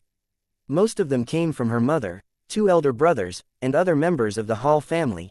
As for the cash, she didn't have much. It was only 5,000 pounds. Her contribution to the Backlands Great Haze had been turned into Earl Hall's political resources by her own request to be kept anonymous, so there was no reward. For this, the great aristocratic banker offered to pay for any expenses his little angel had in the field of mysticism. Of course, Audrey didn't dare reveal her intention to aim for sequence 7. She could still only use her pocket money and savings. Well, I'll be able to pay off my debt to Glaint by this month. Next month, I can pay 2,000 pounds to Mr. Fool's adorer. I won't be tight at all, Audrey thought in a good mood. Very rich. Emlyn almost failed to react before asking, puzzled, how do we complete the deal? Audrey explained with a faint smile, by making a sacrifice to Mr. Fool. She was very proactive in obtaining the fool's consent, conjuring the corresponding ritual requirements. When Emlyn received the 2 goatskin parchments, he stared at them in a daze. The way they traded was beyond his imagination. Only then did he deeply understand how the Tarot Club was different from a normal secret organization. Watching the transactions between the members, Klein was very pleased. This was because with the passage of time, the channels and resources that were open to the Tarot Club would continue to increase. Everyone's goals and items that they wanted would be much simpler to obtain than in the past. It would no longer be in a state of having no response when making requests. Miss Justice represents the psychology alchemists, the Lowen aristocrats, and the power of money. Mr. Hanged Man represents the Church of Storms and the resources at sea. Mr. Sun represents the forsaken land of the gods in the City of Silver. Miss Magician represents the low and mid-sequence Beyonders in Backland and the Abraham family. The Moon represents the Sanguine. All of them will perfect the Tarot Club's trading resources and news-gathering capabilities. They're all about to advance. While he was thinking, Klein controlled the world and said in a hoarse voice, I have a clue to a characteristic left behind by a psychiatrist. Miss Justice, would you have any need for it? Klein hadn't chosen to snatch Emlyn's business because he knew Miss Justice also reared a pet of the same pathway. He wasn't afraid that there wouldn't be any demand. Of course, Audrey hardly hesitated. Her idea was very simple. If met with an enemy attack, it might not be enough to just rely on herself to provide a surprise. Adding on Susie, who would be even more surprising, it would make things more assuring. This will take a certain amount of time, perhaps a month, or even 2 months, the world added in a low voice. No problem. Audrey was under no psychological pressure. She knew that Susie hadn't finished digesting the telepathist potion. Phew, as long as this deal is closed. I hope I can release the psychiatrist as soon as possible. Miss Justice didn't seem to ask about the price. To her, with the fool's supervision, the price wouldn't be too outrageous. She would accept it as long as it isn't too outrageous. Her finances have improved a lot recently. Klein made the world look at the Hanged Man and give a low chuckle. Are you interested in helping me sell an item? The price isn't less than £3,500. You'll be given a 15% commission fee. Pleasure to work with you. Alger first agreed to it before asking with interest, what is the item? He was rather curious about the world. He felt that the other party knew a lot and had no lack of good things. A characteristic left behind by a Beyander and is equal to a sequence 6. The main purpose is to allow a person to change their appearance and build. There's the addition of powers such as close combat and control over fire. Of course, the effects that can be produced will depend on the artisan's ideas and standard. The world chuckled. Changing appearance and build, I really want it. Audrey and Furs had the same idea at the same time. The only difference was that the latter was only entertaining the thought, but Audrey opened her mouth and asked with sparkling eyes, Mr. Hanged Man, can I pre-order the mystical item produced by the artisan using this characteristic? As long as the effect of changing one's appearance remains. Father will definitely agree to me buying a mystical item that doesn't have any negative side effects. Audrey added, in an exceptionally relaxed manner, in her heart. Chapter 488, Living Expenses, Pre-ordering a Mystical Item. Alger was stunned for a second before he realized what Miss Justice was talking about. The limits of his mind were widened, and he felt that there was room for exploitation. In a particular sense, the Beyander characteristic the world has entrusted to me has been sold. There is a definite destination to the item. I can easily simplify the process and make things benefit me more easily. That is to say, I don't have to sell it to the artisan again. Instead, I should choose to entrust the work. This way, I don't have to worry about whether the characteristic can be sold. I can receive the commission from the world and also obtain more profit from Miss Justice's side. The only capital I need to put up is the fabrication fees for entrusting the job. Of course, I have to consider if the artisan will be willing to promise to take the risk. Many thoughts flashed through his mind as he quickly weighed the pros and cons and finally came to a decision. No problem, I'll take care of this matter. He looked at Miss Justice and felt that she was emitting a blinding light of gold. Even after joining the Church of Storms and drifting out at sea for so many years, he had never encountered someone like that anywhere else. There were plenty of sea merchants, and even more wealthy people, but none of them really didn't care about money. Has Miss Justice's financial situation improved to this extent? Klein was shocked too. For a moment, he wanted to speak out to urge her to pay the £2,000 she owed to his adorer as soon as possible, but, considering that he had already agreed to Miss Justice postponing her repayment until February or March, he could only keep silent and not ruin his image as the fool. At the very least, the money for the faceless Beyander characteristic would be available soon. The speed only depends on how Mr. Hanged Man contacts that particular artisan and the speed at which the artisan can produce the mystical item. Unfortunately, I can only rely on Mr. Hanged Man to contact an artisan for the time being. Otherwise, I can directly sell the special characteristic to Miss Justice without having to pay a commission. With this in mind, Klein's mood became mixed. After finalizing a big deal, Alger heaved a silent sigh of relief, feeling his financial situation slowly improve. After thinking for a few seconds, he asked, ladies and gentlemen, which one of you has a way or item to make everyone on board a ship sleep at the same time? The reason why Alger still hasn't gone to that primitive island to hunt down the Blue Shadow Falcon was that he hadn't thought of a method of leaving the Blue Avenger, as well as the 10 or so sailors and crew members of the church without garnering any suspicion. Let everyone on a boat fall into a deep sleep. The first thing Klein thought of was the biological poison bottle, but the effect of this thing was completely uncontrollable, so he was afraid that the outcome wouldn't look too good. Then, he remembered the nightmare soul in creeping hunger. Making people fall into a deep sleep and dragging them into dreams were specialties of this Beander job, but the problem lies in the fact that a nightmare is unable to make that many people fall asleep at the same time. The limit to its influence doesn't exceed 10. To satisfy Mr. Hanged Man's request, it needs to be a sequence 5 of the corresponding pathway or even that of a demigod. Klein struck down the thought and didn't let the world speak. At the same time, Audrey, Furs, and Derek either shook their heads in response or answered with, no. Emlyn tried to recall and said, I can help you ask. Perhaps a sanguine have some mystical items that have a similar effect in the clan. Always saying, a sanguine, in the future, I can convince him by targeting this angle. Alger noticed this and nodded with a smile. I'll have to trouble you.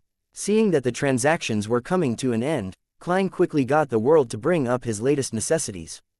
Everyone, help me keep an eye out on the remnant spirituality of ancient wraiths and a pair of eyes from a 6-winged gargoyle. Other than that, the supplementary ingredients weren't too hard to purchase. He didn't think it was necessary to go through the Tarot Club. All right, Derek was the first to respond. Then, he added, feeling somewhat embarrassed, Mr. World, the method for removing the mental corruption of a Beander characteristic will still require some time. I should be able to advance to sequence 7 soon. With that said, he looked to his side. Mr. Hanged Man, once I return to the City of Silver, I'll make a list of the commonly seen monsters in the vicinity. He had kept everything he owed others and every promise he made without fulfilling them in mind. These plagued him to the point that he couldn't even sleep in peace. No problem, the gloomy world indifferently said. Klein really wasn't in a hurry. He hadn't finished concluding his faceless principles, and his digestion of the potion had only just begun. It would still take several months. Therefore, his plan wasn't to head straight for the Gargaz archipelago. Instead, he would act as an adventurer and a traveler as he worked his way through the colonial islands. From time to time, he would change his identity and experience life in order to extract the faceless principles. During this process, he would inquire more about mermaids in detail. After knowing that the Church of the Goddess reared such spiritual creatures and that they possessed high-sequence potion formulas of the seer pathway, Klein kept feeling worried about traps placed against every faceless in the Gargaz archipelago who sought advancement. In other words, Klein had to spend 2 to 3 months or more time traveling and adventuring on the Sonia Sea. This long period of time was long enough for the son to obtain a potion formula, gather the corresponding ingredients, and ascend to the sequence 7 Solar High Priest. With the conclusion of the transaction portion of the gathering, the Tarot Club members entered the period for free communication. Audrey didn't disappoint the Hanged Man's expectations by standing up first and raising the ends of her skirt, bowing towards the very end of the long bronze table. Honorable Mr. Fool, I would like to know the hidden truth behind Backland's great smog. Is it purely a result of those cultists' bid to awaken the primordial demoness and to allow the true creator's descent? Why did Prince Edisic choose to cooperate with them? According to your principle of equivalent exchange that was set by you, what do I need to pay in order to obtain the relevant information? If I knew, things would have been completely resolved now. The experienced Klein maintained his relaxed posture, chuckled and said, there's no need. The root of the problem hasn't been discovered yet, but there are enough clues. I hope the members of the 3 churches aren't too stupid. The root of the problem hasn't been discovered yet. Mr. Fool has made his adorer give the churches and the military a certain amount of clues. Audrey was rather shocked when she heard this, but she felt that this wasn't too surprising within her previous concerns and worries. Thank you for your answer. She sincerely bowed once more. Is Backland still in danger? Furs suddenly felt uneasy. After Miss Justice sat down, Klein controlled the world to chuckle and say, Mr. Hanged Man, I discovered the Balin person you mentioned. The Balin who was involved in the escape of many slaves from the colonial islands. The Hanged Man replied with disbelief. Yes, reddish-brown skin, of southern continent descent, Backland accent, and the 3rd tooth on his left fake, the world answered hoarsely. It should be him. Alger recalled for 2 seconds before saying, "Where is he? What's his present identity? Also, Mr. World, do you wish to receive £100 in cash directly or an item of equivalent worth?" This was the mission of the Church of Storms, and purchasing clues was a reimbursable act, therefore, the hanged man wasn't pressured at all. Of course, money. Klein, who was vexing over his living expenses, controlled the world to say, £100 in cash. Balin is in Backland. He was seen meeting a member of MI9 who was loyal to the royal family. I don't know who it was exactly, because he was wearing a mask. A member of MI9 who was loyal to the royal family. The hanged man ruminated over the words, and then he remembered Miss Justice's question, why did Prince Edisic work with the Aurora Order and the Demoness sect? It also points to the royal family. Can the two cases be one and the same? The truth behind all this involves the disappearance of the slaves. Alger felt that he could vaguely see some key points. You really are a well-informed and well-connected person. The £100 in cash will be paid tomorrow, Alger calmly said his thanks. Hey. The world laughed and turned to look at the sun. Kid, do you know ancient Hermes? Derek didn't try to hide anything as he replied honestly, I've heard of the Hermes language, but the City of Silver doesn't have that kind of knowledge. During the second epic, there was no distinction between Hermes and ancient Hermes. It was only some time during the fourth epic that ancient Hermes was simplified accordingly, making it easier to be used, taught, and disseminated for daily use. However, it no longer had such a strong and direct effect on rituals. That is to say, the Hermes spoken by Little Sun is equal to ancient Hermes. There really is a person known as Hermes in the history of the City of Silver. Klein secretly nodded and said, a pity, I wanted to ask you for a favor. At this moment, Audrey remembered something from their conversation. It was something that originated from the psychology alchemists. She had intended to communicate directly, but after looking at the new member, Mr. Moon, she felt that she didn't understand him too well, so she raised her hand slightly and said, Honorable Mr. Fool, I have something to report to you. Klein nodded slightly and isolated the senses of everyone else. What is it? He asked in a calm manner. Audrey said, honestly, I got some information from the psychology alchemists. The most important thing is that they were founded after excavating the ruins of Hermes, who was the master who created ancient Hermes. The ruins of Hermes. This old gentleman was still alive 100 or 200 years ago. Had he deliberately guided the psychology alchemists to discover the relics, or had he perished in the Russell incident? Klein was stunned for a moment. After deliberating for a moment, he smiled and reminded her, Hermes is a member of the Twilight Hermit Order. He didn't mention that Hermes could still be alive, because it was impossible to confirm. Hermes is a member of the Twilight Hermit Order. The psychology alchemists might have something to do with this mysterious organization. Audrey was stunned before she let out a sigh of relief. Fortunately, I have the Tarot Club and Mr. Fool backing me, otherwise, I would have no way of knowing and no way to guard against. Once again, she gratefully praised the Fool. At this point, Klein wanted to comfort Miss Justice, so that she wouldn't be too distressed and worried about the Backland incident. Maturing didn't mean that she had to give up positive moods and smiles. It wouldn't affect her ability to take things seriously and would instead help her persevere for a longer period of time. However, after consideration, in order to maintain his image as the Fool, he had to give up this advice he gained from being a former clown. He then removed the isolation barriers around the other members, waiting for the end of the exchange and for the end of this tarot gathering. Chapter 489, Held Up Suggestion. After another round of conversations, Derek suddenly asked a question, Honorable Mr. Fool, what kind of hand gesture should we use when we would like to thank you usually? Hand gesture. Klein was momentarily stumped by Little Sun's question.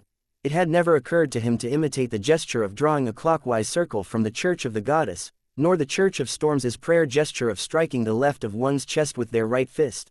This is probably the last bottom line of a fake god, he lampooned inwardly, seeing Mr. Fool smile without a word as though he was waiting for her and others to make suggestions. Audrey suddenly had a lot of inspiration and came up with a new question. Her eyes sparkled as she looked around and said, Everyone, should we design a secret gesture to indicate our identity? Our tarot club doesn't have many members at present, so there's no need to worry about us appearing at the same spot and ending up opposing each other due to various reasons. But in the future, it might be very difficult to avoid that. We need a set of unique signals, so as to identify friend from foe. I have an idea for that. Klein suddenly remembered the secret hand gestures he knew from his previous life, such as the hand in waistcoat. Just as he was about to manipulate the world to make a suggestion, the hanged man opened his mouth. "No, Miss Justice, I don't think it's a good idea. Compared to other secret organizations, our tarot club's most striking characteristic is that the members do not know each other. Even if, let me raise an extreme example.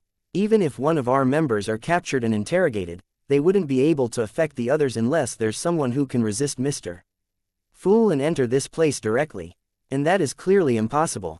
Once we have a full set of signals and passcodes, traitors can allow the opposing faction to use these means to fish us out one by one. Are you that eager to flaunt your identities as tarot club members?" Audrey temporarily failed to provide a rejoinder as she stammered, "But it's reasonable to worry about the situation you mentioned, but this can be avoided through our fixed interaction every week and creating a temporary gesture ahead of time, as well as praying to Mr. Fool." In consideration that she would be providing him large amounts of gold, Alger's tone gradually turned pleasant. Audrey replied with some understanding, "The simplest example is that at the tarot gathering on Monday, we'll first understand if there's a possibility of us bumping into another member, to the point of entering a conflict. Hence, we'll design a set of temporary gestures to identify ourselves. After the matter is over, we would immediately abandon that gesture. If there's any sudden situation and we're unable to communicate in time, or if there's some suspicion, we can seek an opportunity to pray to Mr. Fool to confirm if another member is participating in the same event." Something like that. Alger let out a silent breath. At that moment, Derek suddenly said in enlightenment, "Sorry, I asked a foolish question. Mr. Fool never mentioned any gestures to thank him, because he was worried about us exposing ourselves." He immediately looked to the end of the long bronze table. "Your wish steers our path. I just thought of a special hand gesture." Klein chuckled and replied, "That's right." He cast his gaze towards the other members and said in a composed manner, "Let us end today's gathering here. By your will." All the members apart from the moon stood up at the same time. Emlyn froze for a second before standing up in a flurry, mimicking the bows of the other members. A deep red light immediately appeared in front of his eyes, and he felt his body plummet slightly. Soon after, his vision returned to normal and he saw dolls of various sizes in his room. Only until this moment did Emlyn White completely calm down as he recalled his first tarot gathering. Apart from Mr. Fool, the other members don't seem too powerful. Could they be like me, chosen for various reasons? I have the ancestor backing me, so who's backing them? What a joke. I originally imagined the sun to be a demigod who just escaped the pursuit of an angel. It turned out that he's only a sequence 8 and seeking to advance to sequence 7. A child who doesn't know manners definitely isn't an adult yet.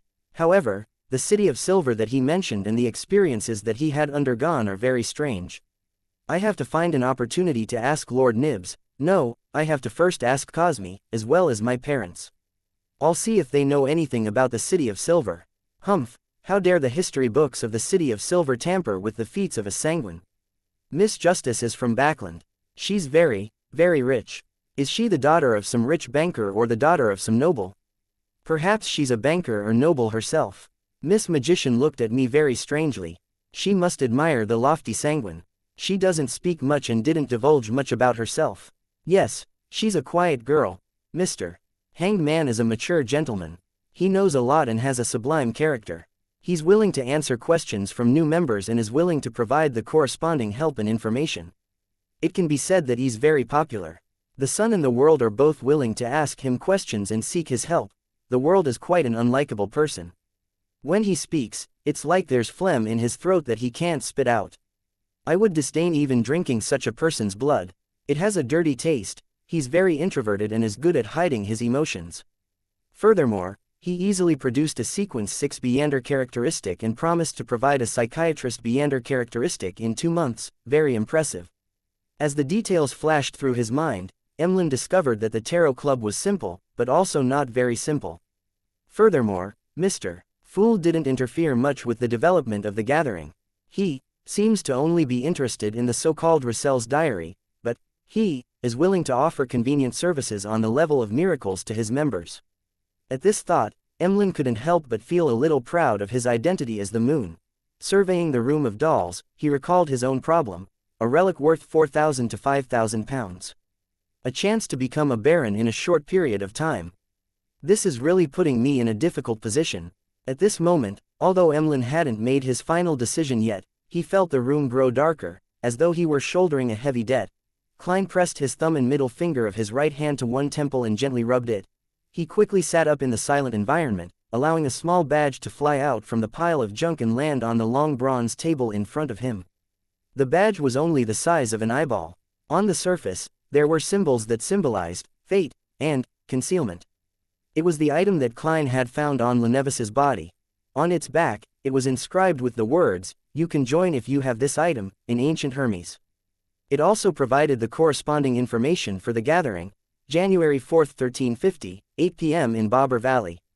The question Klein needed to consider now was whether he should take the badge to the Bobber Valley tomorrow night to try his luck.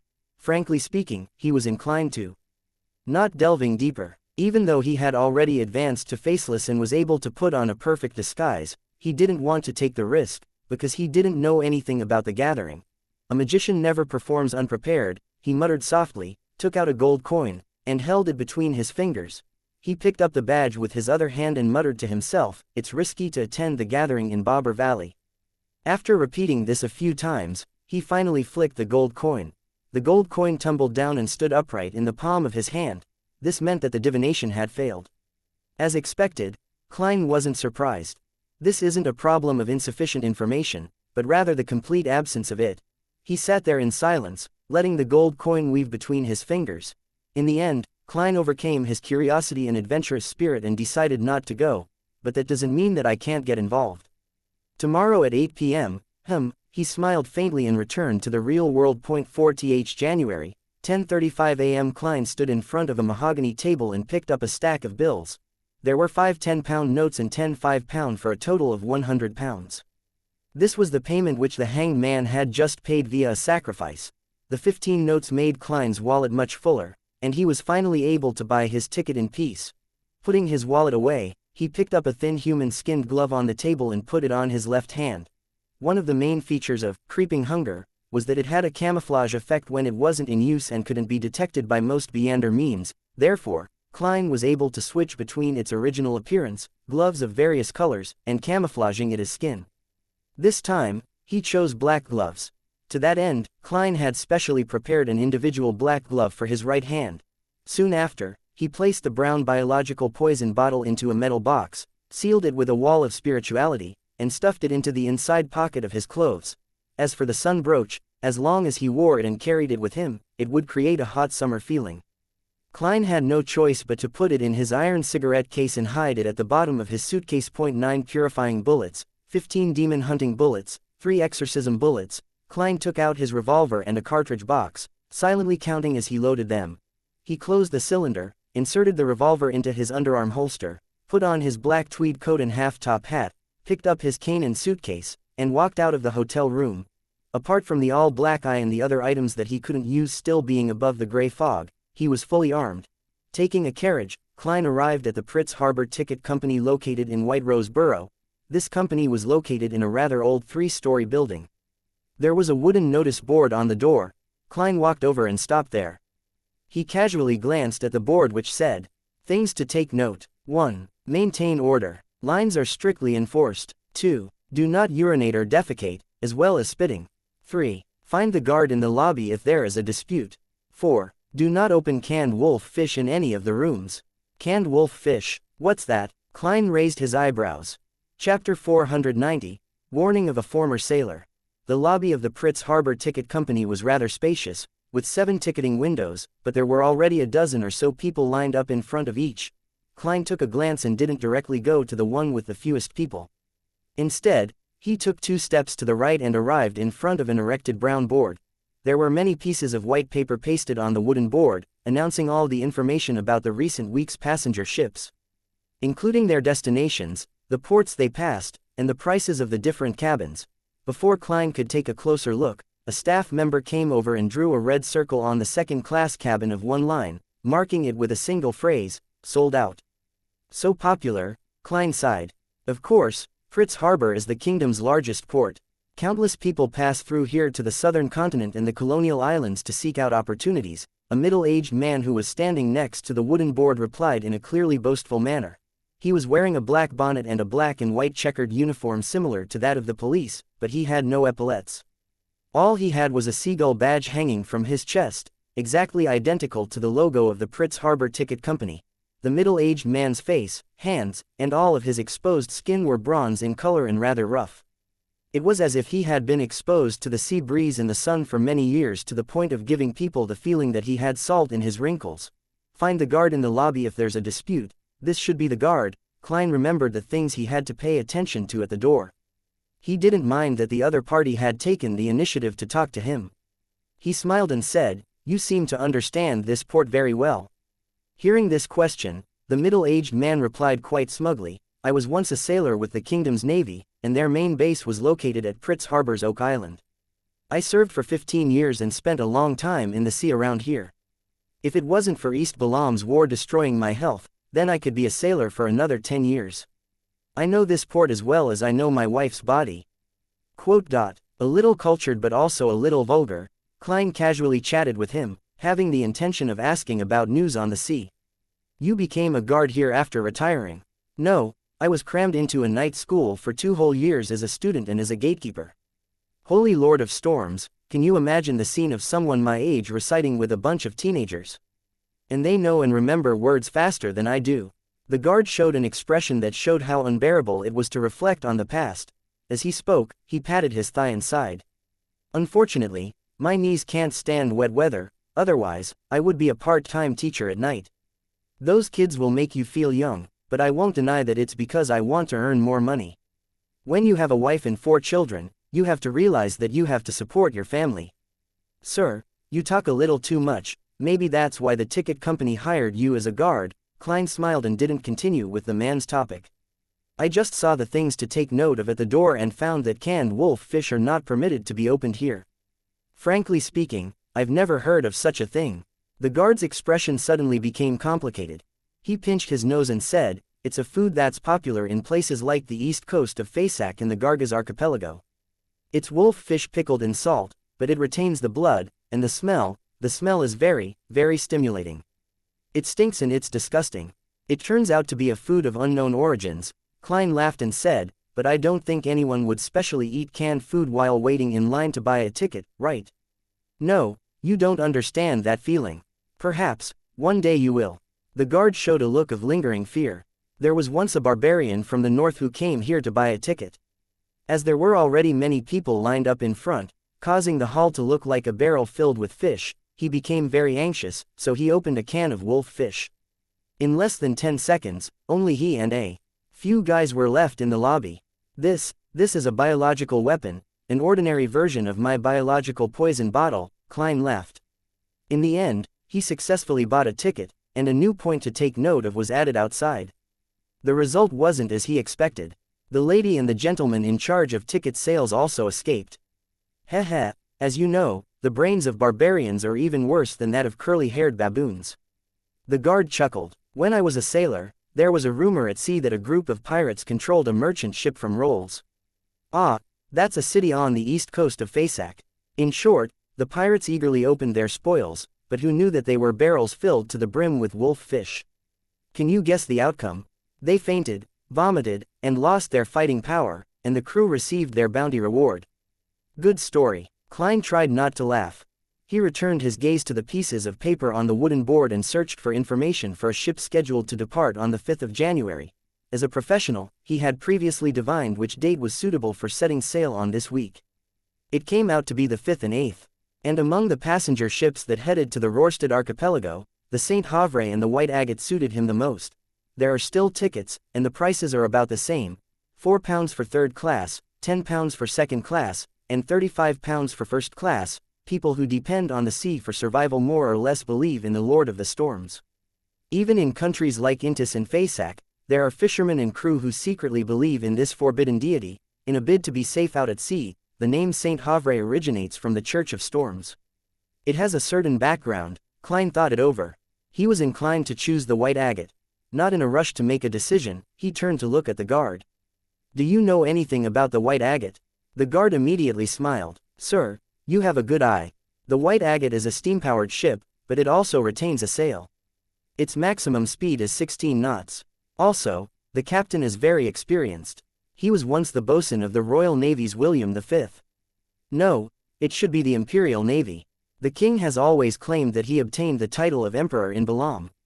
Hey, in the Imperial Navy, no matter how outstanding or excellent the average person is, he can at most become a boatswain. He cannot be an officer unless you can satisfy your superior, regardless of what method is used.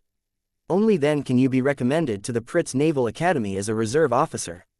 This is how Elend was forced to leave the Navy and ended up joining the White Agate, where he slowly became captain one step at a time. I suggest you choose a first-class cabin. That way, you'll have rooms for 3 to 4 servants, an attendant who has received etiquette lessons, an appointed chef who has excellent culinary skills, a quiet restaurant where you can enjoy the scenery, a special room for smoking cigars, and a place where you can gather and play cards. Hearing the guard's detailed explanation, Klein couldn't help but feel suspicious. Noticing his expression, the guard smiled in embarrassment. Elend was my boss in the past. He would often treat me to drinks and ask me to help him promote the first-class cabins. But you can rest assured that everything I say is true. This really isn't the problem, it's a problem with money, Klein silently said to himself. Having made up his mind, he asked after some deliberation, "Sir, what advice do you have for a maritime adventurer?" To suit Gehrman Sparrow's identity, Klein had modified his image slightly to make himself seem colder and sharper. Adventurer. The guard unconsciously raised his voice. Many people in the queue turned to look at Klein. Based on his spiritual intuition, Klein instinctively traced a line of sight. He saw a man in his 30s wearing a black top hat. He had a boorish face, weather-beaten wrinkles, a strong but not tall body, and pale blue eyes that had experienced a lot. Another adventurer. Klein and the man looked away just as their eyes met. At that moment, the guard squeezed out a smile and said, "I'm sorry, I'm a bit too sensitive on the term adventurer. In my opinion, this is equivalent to a fugitive, a sea villain, and a person who goes against his pledges. No, I'm not talking about you. You want sincere advice. You have to remember 3 things. First, do not provoke pirates. Second, do not provoke pirates. Third, do not provoke pirates. Unless you're a member of the Navy or the Church, do not go against the pirates. Don't be fooled by the enthusiasm of the island girls. They're either pirates or want you to take them to Pritz, to Backland. It's not entirely their fault. In order to cheat them of their bodies, many sailors, crew, and passengers paint them a very attractive metropolis and a very beautiful life, then kick them out of their beds and abandon them, leaving them in their original spots.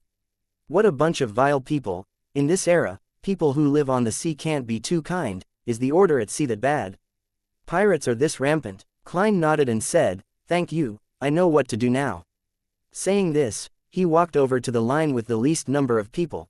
Behind him, the guard shouted, "And the legends of treasure at sea are all fake." After buying a second-class ticket for the White Agate, Klein returned to the hotel and waited patiently for the night to descend. In the process, he had enjoyed the most famous fried fish in the Pritz harbor. He thought that the taste was pretty good, but he definitely couldn't accept eating it all the time. When it was close to 8 o'clock, he went above the gray fog, holding the badge from Lenevis in one hand and writing the corresponding sentence in the other. The situation of the gathering this time. Tick, tock, tick, tock. When his pocket watch struck 8, he closed his eyes, leaned back in his chair, and began to recite the divination statement. He had reason to believe that when the door of the gathering opened, he would be able to divine something above the gray fog with the aid of this medium which had locked onto the location. He had failed before because nothing had happened yet, but this was different.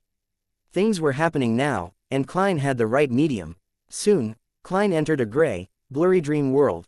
He saw the Tussock River flowing quietly, a wide river valley on the 2 sides, and about a dozen people in different positions. They were shrouded in thin light, vanishing indistinctively or illusorily. One of them had black hair and green eyes. He looked quite handsome, and he was a familiar face to Klein, Leonard Mitchell. Chapter 491, The Sherlock Moriarty in the Investigation Report, Leonard. Klein thought for a moment that he was mistaken. However, the blurring caused by the rays of light wasn't that serious. Being familiar with Leonard, he was able to quickly confirm his previous judgment. In the time it took to take a breath, Leonard disappeared, the light dispersed, and the valley returned to its midwinter silence. The scene which Klein saw in the dream shattered as a result. he opened his eyes and placed the badge he had obtained from Lenevis on the surface of the long bronze table. Is it really Leonard, or a faceless disguised as Leonard? Klein considered and flipped a gold coin. His spirituality had told him through the medium that it was Leonard Mitchell, his teammate from the Tingen Nighthawks team. Is he the investigator, sent by the Church of the Goddess for the gathering, or is he risking his life to find an opportunity to find the revenge target while keeping the Nighthawks in the dark? Klein muttered to himself in suspicion. It was hard to make an accurate judgment. And without any leads, his divination couldn't provide him with any revelations.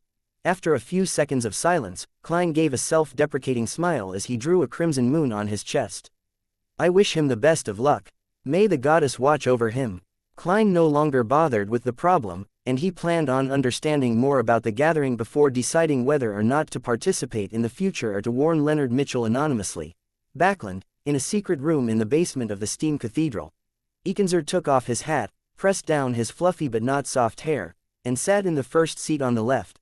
Then, he took out the ancient silver mirror of Erodes from an inner custom-made pocket in his clothes and placed it in front of him.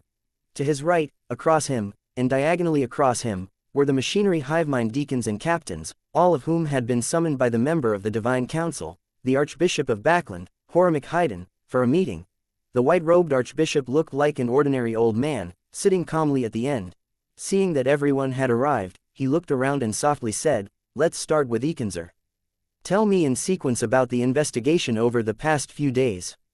Ekenzer Bernard pushed his hair while flipping through the thick document file, and he reported in a concise manner, "Your Grace, we were in charge of Sherlock Moriarty. After a careful investigation, and with the aid of Beander means, we confirmed that he was pulled into the matter.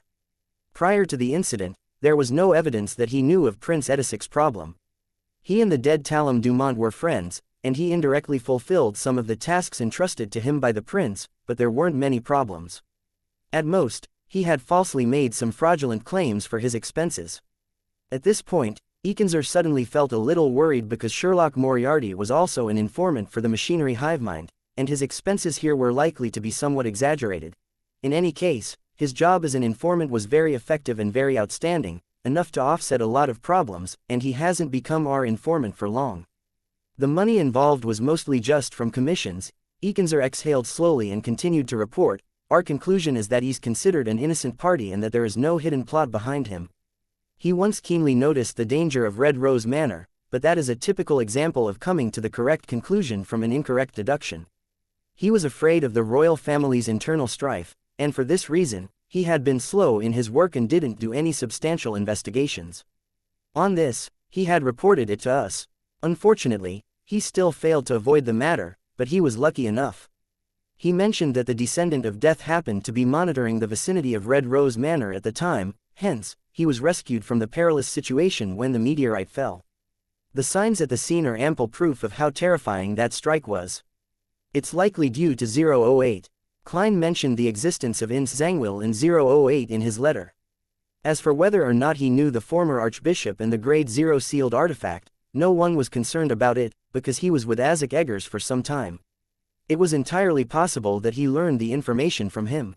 This was also a conclusion that everyone subconsciously came up with.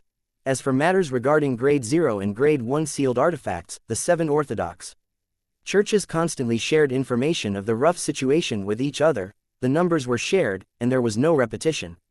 However, we haven't been able to grasp the entire situation. There are 3 matters that aren't confirmed. First, 2 to 111 indicates that after Sherlock Moriarty fled into the forest, he didn't immediately escape far away. Instead, he stayed on the spot and prayed to someone. Second, it's still unknown when he and Isaac Eggers got to know each other.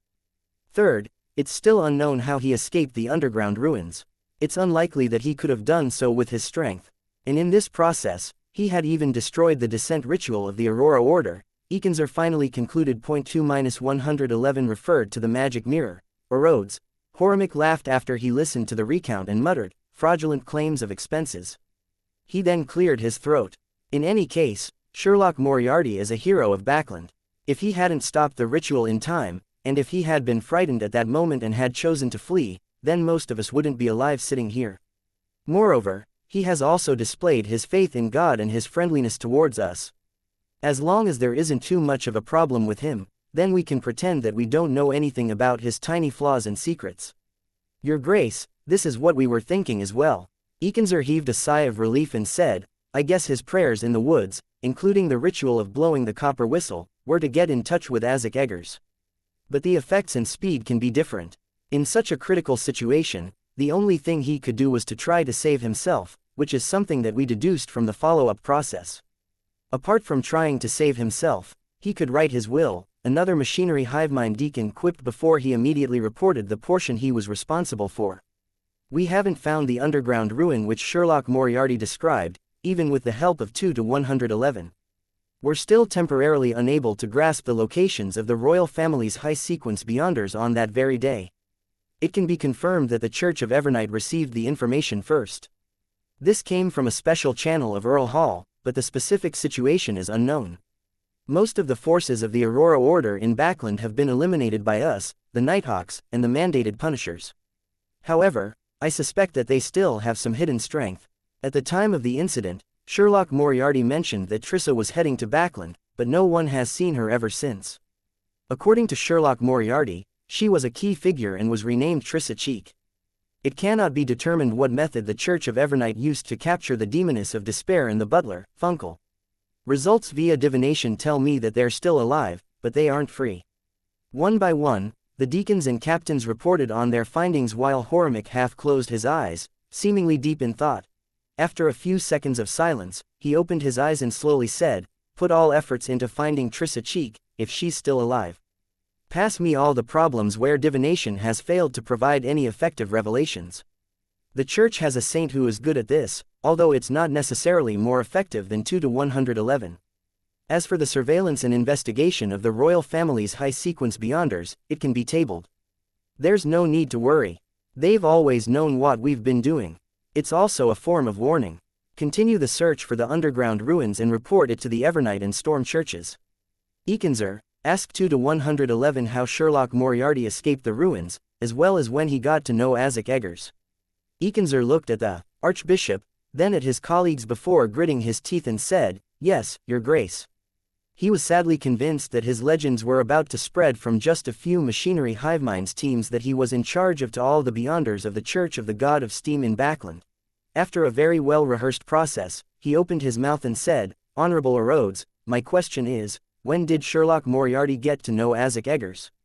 The silver mirror which seemed to have eyes on both sides suddenly started to glow with an aqueous light, quickly forming a scene. Sherlock Moriarty stood in a room, watching a rat with a rotting belly burrow into a hole in the wall. Behind him was Old Kohler and the owner of a budget hotel. He got to know awakens while completing the bounty mission for him. That mission was issued by MI9, which originated from a coincidental conflict. Xianxia interpreted the scene. With that, he chose to answer the corresponding question. He held his breath as he waited for Erodes to give the soul-piercing question.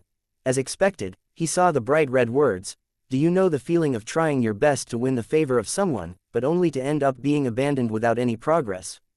This question isn't sharp enough. It's unlike Erodes's usual style. Xianxia suddenly felt that the blood on the mirror seemed to lack its usual horror and bloody sense. It appeared somewhat weak. He didn't bother to think about why and immediately opened his mouth to answer, yes. Congratulations, you got it right. A new line of text appeared on the surface of the silver mirror. Its color was somewhat pale. 5th January, 9 a.m. With a gray scarf around his neck, Klein arrived at Rose Wharf with his suitcase and cane. The white agate was docked there, unusually large compared to the height of a human. It was said to be capable of ferrying hundreds of passengers. It had the rich characteristics of the age, with its chimneys, sails, and its 12 cannons on both sides of the ship, necessary for defending against pirates and other peers. Under Captain Ellen Cagg's arrangement, the chosen stocky sailors and crew lined up at the mouth of the gangway, some even deliberately revealing their legitimate revolvers, rifles, and knives. This gave the passengers on board the boat a greater sense of security. They were no longer afraid of the journey that would take them 9 days to complete. Klein stood below, looked up, and climbed up the hanging ladder in the undulating blue water. My travels begin. He took a step forward and sighed silently. Chapter 492, Adventurer. As soon he stepped onto the deck and before he could enter the cabin, Klein saw a figure moving through the crowd towards him through the corner of his eye. he looked over his shoulder with an air of indifference but hidden vigilance, and he saw a man in his 30s wearing a black half-top hat and a windbreaker of the same color. The other party had a weathered face, looking boorish but extremely masculine. His light blue eyes didn't contain a smile, as if they were immersed in many past events. He looks a little familiar, right? He's that guy the first noticed at the ticket office yesterday. He seems to be an adventurer as well. He's actually wearing a windbreaker at sea in January. He's quite strong. While lifting his cane with ease and pointing diagonally downwards, Klein said with a smile, "Good morning, we meet again." It was like he was greeting an old friend. The boorish man, however, wasn't surprised. He stopped and nodded in a somewhat reserved manner, saying, "Cleves, a former adventurer. Mate, are you in the same trade? I thought you knew yesterday." "Gehrman Sparrow," Klein responded with a smile. He didn't pass his cane to his left hand, because he didn't intend to shake Cleves's hand. "I can tell." Cleves maintained 2 seconds of silence and said, "Being an adventurer isn't a beautiful profession. I've already switched careers and have become a bodyguard.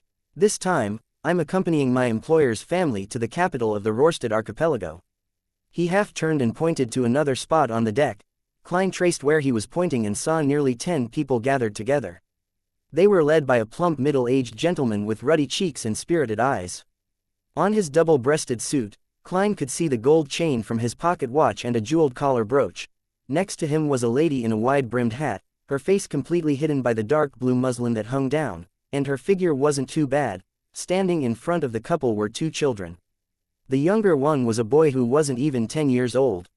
He was wearing a child's version of a tailcoat. The older one was 15 or 16 years old and was a lively and energetic teenage girl. Her looks couldn't be considered outstanding, but her pair of brown eyes were quite bright and intelligent. Her faint freckles and puffy dress added to her playfulness. Around them were 3 people carrying suitcases and all sorts of items, a man and 2 women, all dressed as servants. One of the maids had brownish skin, clearly of southern continent heritage. The bodyguards protecting the 7 people were a man and a woman. They were dressed simply and neatly in white shirts, light sweaters, black coats, dark trousers, and sturdy leather boots. The 2 bodyguards deliberately didn't hide the outlines made by the gun holsters by their waists. They didn't relax as they inspected the approaching passers-by. Their eyes were sharp and they were composed. 3 servants and 3 bodyguards? Klein asked casually. This is quite an extravagant setup, which means that their employer is a rich person. Instinctively, he made his judgment. Yes, Cleves nodded. Without another word, he quickly turned around and walked towards his employer's family. Klein was stunned. He didn't know why Cleves had specially come to greet him for. After recalling the novels, movies, and television dramas he had seen in his previous life, he gradually understood what Cleves was implying. He's a little wary of me, or should I say of someone who claims to be an adventurer while not looking like someone to mess with, so he introduced himself in advance to indicate his identity and what his job is. It's to tell me to not have any plans regarding his employer's family. In short, you do what you do, I do what I do, and we stay out of each other's business. Is this the tacit understanding between experienced adventurers and veteran bounty hunters? Interesting, Klein chuckled. He carried his suitcase and black cane as he went into the cabin. With the help of his ticket, he found his own room. With a creak, he pushed open the wooden door and walked in. The room wasn't very spacious, just large enough to fit a bed, a table, and a cupboard. There weren't even any chairs. Its greatest advantage was that it came with windows. The wharf's sunlight shone in, illuminating the table and bedside with pure golden spots. A member of the crew mentioned that the washroom and bathroom are for public use, with about 8 rooms sharing one. If someone urgently needs one, then they can provide a wooden toilet, but one must pay the cleaning fee of 3 pence each time. I have to be grateful that after the White Agate was renovated, it has many metal pipelines laid. Boilers are burning and hot water is being supplied, providing a relatively convenient way of life. Otherwise, my travels wouldn't be a pleasant one. Klein silently sighed. He quickly took out his necessities and placed them on the table for daily use. When he was tidying up the place, he sat down on the edge of the bed, which wasn't too high, and he listened to the long whistle of the steam whistle. He felt the power that stemmed from steam and machinery contained within it. When the ship began to set sail, Klein looked out the window at the sea and gradually withdrew his thoughts. He began to think about the most important thing that would happen next, the problem of how to act as a faceless, while facing the true creator's descent ritual and the powerful Mr. A. The decision to give up trying to escape an attempt to sabotage act had allowed his potion to be digested a little. Based on this feedback, he gained some new insights into the acting requirements of a faceless. You can disguise yourself into anyone, but you are ultimately yourself. This is the principle which Nimblewright Master Rosago was made to remember. I originally imagined that yourself refers to my original identity, but from the looks of it, that's not the complete picture. What is considered as yourself requires serious thought. Klein leaned forward and bathed in the sunlight as though he was a thinking statue. After a while, he came up with an idea. Does this correspond to the spirit of one's identity, to their true identity deep down? Even back on Earth, Joe Mingrui had worn a lot of facades, which formed a social persona. In a sense, this was a big part of what wasn't real. Yes, when I become someone else, I take over their identity. In order to not be discovered, I have to disguise myself socially, which is the same as wearing a different mask. When all the masks are taken down, there will be none left. What kind of yourself does a faceless see at the end of the day? Is this the deeper meaning behind yourself in that principle? When I face my inner thoughts, overcome my fear, and challenge the impossible without reason stemming from society, am I really acting as myself? This is to be explored and verified. At this thought, Klein changed his position, trying to sit more comfortably. Remembering everything that had happened before, he found another question regarding acting. In the underground ruins, I disguised myself as In Zangwil and successfully escaped from my predicament, but why didn't I feel any signs of digesting the potion at all? Does this imply that to digest the faceless potion, a superficial disguise such as that isn't enough? Yes, this is closer to the use of Beyonder powers and not acting. What can stimulate the digestion of the potion as a disguise on a deeper level? Is it being a true substitute for a person, becoming that person on a social level? Only when his relatives and friends are unable to find him for a long period of time does it prove that his disguise was a success. In that case, the reason why I feel harmony with the faceless potion is because I had previously disguised myself as Klein Moretti. The first principle of faceless is that you can disguise yourself as anyone, but you are ultimately yourself. The second principle is to have a disguise on a deeper level that fools everyone. But to replace a person and become that person in a societal sense is quite evil just thinking about it. Don't tell me that I have to find those kinds of people who have died in a foreign land but have a wish that has yet to be fulfilled. Klein eased his baffling horror, and he drew up an initial direction for his acting attempts. The higher the sequence, the more difficult it is to act. He sighed, took out his pocket watch, and checked the time. Since it was still too early for lunch and the room was too small and cramped, he decided to take a walk on the deck and enjoy the scenery amidst the sea breeze. After the excitement of the first hour of the voyage, there weren't many people left on deck. Klein walked along the side of the ship, arriving at a secluded area with large shadows.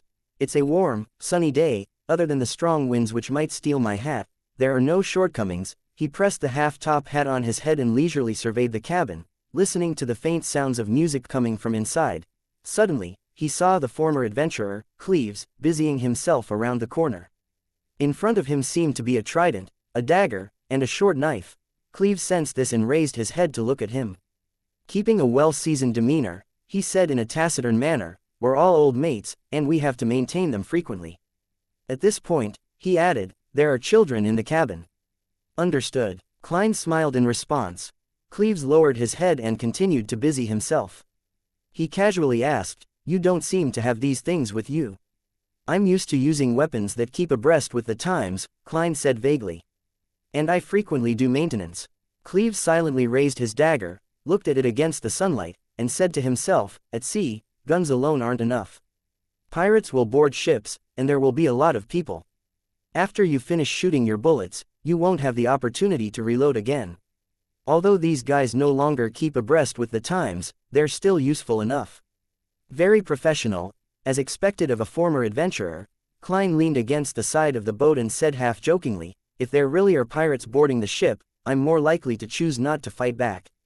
Cleves turned his head and stared at him for a good 3 seconds before retracting his gaze. Then, as he packed up his things, he said in a low voice, "It seems that you don't need me to remind you. You've already understood the rules of the sea. The bounty hunters who travel the earth are often unable to be adventurers at sea." He skillfully hid the dagger, short knife, and trident under his clothes, which dazzled Klein. "Thank you." Klein smiled and nodded. Without speaking any further, Cleves turned around and returned to the cabin, leaving behind only his broad and deep back. Klein smirked, shook his head, and turned his gaze to the side of the ship. Blue waves gently rose up and down, and silvery white flying fish occasionally leapt out of the water and soared in the air. This fish can fly and swim. They're considered the family of the Lord of Storms by fishermen and sailors, so even if they were caught by nets, their return to the sea. Klein was leisurely admiring the surface of the sea under the sunlight, as well as the flying fishes above the surface of the sea. An uncontrollable thought flashed through his mind. I wonder how good their meat is. Chapter 493, Hunting. Honorable Orodes, my second question is, how did Sherlock Moriarty escape from the ruins? Eakinser's mood was a lot more relaxed than before. The surface of the silver mirror shimmered, rapidly outlining Sherlock Moriarty leaning his back against the wall, his fists clenching and tightening. Then, Eakinser, Bernard and the surrounding machinery hivemind deacons and captain saw the private detective's exaggerated smile before turning around and dashing out with his gun drawn. At this moment, under the influence of the composed scene, they all felt an inexplicable sense of sadness and excitement. The image in the mirror jumped, revealing Sherlock Moriarty wielding his revolver as he shot at the altar to no avail. The scene of those disintegrating bullets caused everyone present to be a little worried. Then, Sherlock Moriarty threw out a brass key, and the altar showed signs of instability due to corruption. With the erupting air blast, Mr. A fell to the ground and Sherlock Moriarty pathetically fled out of the temple building. At this point, the image changed to have the slightly turbid Tussock River as the main background. Sherlock Moriarty and Mr. A floated in the water, looking up into the sky where there were no clouds or fog. Almost instantly, Mr. A became transparent and disappeared, leaving only Sherlock Moriarty looking around in astonishment. The Church of Evernight's reinforcements, Eakinser said with a frown. Unfortunately, he didn't mention what appeared in his letter. We have no way of guessing. Was he trying to sell this secret for a good price, or was he simply affected by it and lost the relevant memories? Also, his experience of escaping from the underground ruins doesn't show anything. It seems like the corresponding clues have been concealed at the same time.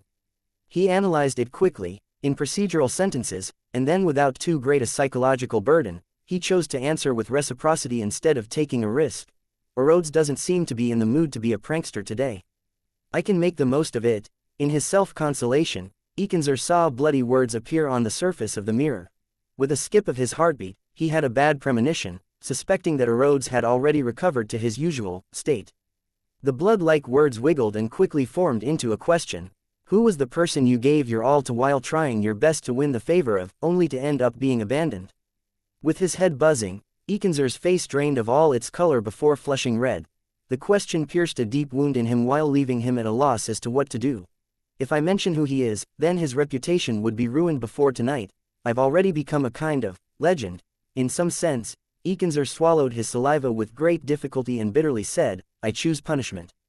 A bolt of lightning immediately descended. However, it was different from before. It was no longer silvery white and had been dyed with slight green. It hit him right on the head, causing his hair to stand on end and flash with the color of lightning.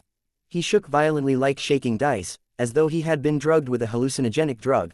Archbishop Horimic sighed, closed his eyes, and muttered to himself, a grade 0 sealed artifact. When Eakinser recovered, he looked around and said, there's one more question. Where did the key that Sherlock Moriarty used to destroy the descent ritual come from?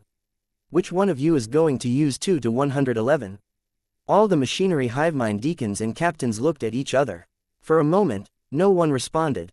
The sound of water splashing against the ship's hold seemed to be the only sound left in the world. The sea at night was both noisy and quiet. Klein suddenly woke up and opened his eyes. He saw the wooden ceiling covered with a crimson moon veil. His spiritual intuition told him that there was something happening outside. Is someone having a rendezvous? He tilted his head to listen, vaguely able to hear some unnatural sounds. He sat up, put on his gloves, and put on his coat. His eyes turned dark as he took out a gold coin, flipped it, and quickly performed a divination. After receiving no revelations of danger, he took out the revolver under his pillow and put it in his pocket. After making the appropriate preparations, Klein opened the door and walked out of the room, following the sound to the upper deck. At this moment, at sea, away from the industrial pollution, the crimson moon quietly hung there, mysterious and dreamy. After carefully bypassing a few patrolling crew members, Klein arrived at the area where there was a commotion. He could smell the faint scent of blood. With the help of the moonlight, he looked over and saw the former adventurer, Cleves, squatting to the side of the ship and setting up something. There were 3 people hiding in the shadows of the cabin about a dozen meters away from this gentleman. One of them was a companion of Cleves, the female bodyguard in the black coat, and the remaining 2 were the children of their employer, a girl of 14 or 15 years of age and a young gentleman of no more than 10 years of age. The 2 youngsters wore thick cotton nightgowns and outer coats. It was obvious that they had come out in a hurry. They trembled amidst the chilling night wind, but they still squatted there full of energy and vigor, looking at Cleves with their bright eyes, playing hide and seek. Klein joked inwardly. He purposely increased the volume of his footsteps, causing Cleves and the others to turn their gaze towards him. "Friend, what happened?" Klein recalled the expressions of some bounty hunters he knew in East Borough, but he still maintained Gehrman Sparrow's unique identity of being cold and sharp. Cleves replied, unperturbed, "A private job, a hunt that came by accident, but one that's worth looking forward to." A hunt. Klein's interest was suddenly piqued. The reason he had named himself Gehrman was that it represented the first hunter of a game he had played in his previous life, and it suited his idea of hunting evil at sea. Klein was in no hurry to inquire about the reason. Using his left hand, which wore creeping hunger, he pointed at the shadow next to him with his left finger. "Private job." "Doing a private job in front of your employer?" Cleves, who was squatting there, glanced at the boy and the girl and said, without changing his tone, "Cecile wasn't careful enough and ended up waking Donna and Denton up. She had no choice but to let them follow." The girl called Donna wrinkled her nose when she heard her name mentioned. She curiously looked up and asked Klein, "Uncle, are you also an adventurer?" "Uncle, even if it's the me from Earth, I'm at most 10 years older than you." Klein said in amusement, "No, you can't use the word, also. Strictly speaking, I'm the only adventurer here, they're just bodyguards right now." He turned to Cleves and said, "Hey, mate, what prey did you discover?" Cleves looked into the faint crimson waters and said, "A murloc." "Murloc, that's a Beander creature. Even though it's of the lowest grade, it's still quite difficult for ordinary people to deal with them. They would need at least 5 to 6 people and 4 to 5 spears to have a chance." "That's right, the scales on a murloc's body are very hard. Revolvers can only deal a little damage. They need to have a rifle." Klein raised his eyebrows and asked, "What do you plan on doing? And how are you sure it's a murloc?" Cleves pointed to the edge of the ship and said, "There are traces of its body's mucus here. 1 to 2 hours ago, it tried to climb onto the ship to attack the passengers, but the deck was still bustling with activity and there were lots of sailors and crew." Klein took a few steps forward and saw that there were some traces of green corrosion on the side of the ship. He recalled the information he had come into contact with in Tingen City, and it coincided with the content in the books. He asked with great interest, why must it be one, and not a group? He remembered that murlocs had a tendency to live together. If it's a group, then they'll directly destroy the ship's hull and let everyone sink. Moreover, the area around this channel and the surrounding sea have already been cleared of murlocs. The Church of Storms really enjoy hunting them, Cleves solemnly explained. That's because murlocs are probably one of the main ingredients of the Sequence 9 Sailor Potion. Klein stroked the revolver in his pocket and asked with a smile, "Are you confident?" Cleves didn't directly answer him and instead opened a paper bag beside him. Inside the bag were some pig organs still stained with blood. This was the source of the smell of blood that Klein noticed. All murlocs like this kind of food and are unable to resist its allure. Of course, these monsters love human organs the most, so in many sea legends, it's emphasized to prepare some pig or beef organs from the ship's kitchen or canned organs, Cleves said as he sprinkled some granules. Pepper granules can cause the murlocs to feel the excitement of smoking marijuana and lose some of their sense of balance. This can last for about a minute, and after that, the murlocs will be exhausted after the high state of excitement has subsided. He then took out a wooden box from his clothes and placed the dark green paste on the tip of the trident, dagger, and short knife. The mint cream that's popular in Pritz Harbor is a unique sweetener for humans, but in the eyes of the murlocs, it's a deadly blood toxin. In addition, I borrowed 2 rifles from the sailors. I got an agreement to not disturb this area for 20 minutes, and I spent a sizable sum of money. However, as long as I can successfully kill a murloc, then I'll be able to reap 10, 20, or even 30 times the cost. As expected of an experienced adventurer, He's exceptionally aware about the weaknesses and problems of his prey. Listening to him speak, I feel like they have a chance of successfully hunting the murloc, even if they aren't beyonders. In the face of traps and firearms, low-sequence beyonders really aren't much stronger than the average person. It's not like there are no low-sequence beyonders who die in gang wars. However, murlocs are creatures that seem to wear full-body armor. It's not easy to kill them. They would be injured, but it's not like they can't escape. Klein curiously asked, you seem to have killed quite a number of murlocs. Understanding the characteristics of common sea monsters is a prerequisite for an adventurer's survival. Cleves didn't show the joy of being praised as he remained calm and silent. As they conversed, the girl, Donna, and the boy, Denton, squatted in the shadows and listened with relish. They found all of this to be the most interesting thing in the world. Yes, I also need to brush up on my studies in this area, Klein smiled and said, so that's how it is. I didn't disturb you, did I? Cleves pierced a portion of organs on a rod and said with a deep voice, if you want to participate, take care of Donna and Denton so that Cecile won't be distracted. Sure, Klein, who wanted to watch from the sidelines, smiled and agreed. Chapter 494, A Bite of Murloc.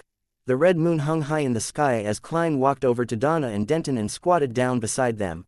Cecile, the female comrade of Cleves, let out a sigh of relief. She picked up the rifle on the deck, bent down, and quickly walked in another direction. She opened up a distance of about 10 meters from the peppered pig's organs. Uncle, is it starting? The mischievous, freckled teenage girl, Donna, suddenly felt a little nervous. However, her face was filled with curiosity and anticipation. Klein raised his left index finger to his mouth, motioning for the two young ones to be quiet. At times like this, he couldn't help but thank Russell. It was because of the efforts of this transmigration senior that some of his habitual gestures had become common body language in the northern continent, so it wouldn't lead to misunderstandings. It was said that in the early part of the fifth epoch, this, don't talk, gesture was an insult in Loan. But in certain parts of the southern continent, it means, kiss me. Klein's mind was a little distracted for a moment. Donna and Denton didn't dare to say anything else. They just squatted there quietly, watching with rapt attention as Cleves prepared for the battle. The former adventurer picked up a rod and threw the thread with some pig organs hanging from it over the side of the ship. With a splash, the bait entered the water. Calmly dispersing the remaining organs, Cleves wielded his weapon and retreated, step by step, to hide in the shadows opposite Cecile. The two of them formed an angle of about 60 degrees to the side of the ship where the rod was being supported. Leaning his trident and other weapons, he raised his rifle and tried to take in the feeling of aiming. The deck had completely quietened down, leaving only the operating sound of the steam engine and the crashing of waves against the ship. As the minutes ticked by, Donna and Denton couldn't help but switch from squatting to sitting, with their backs against the planks of the cabin, trying to soothe the paralysis in their legs.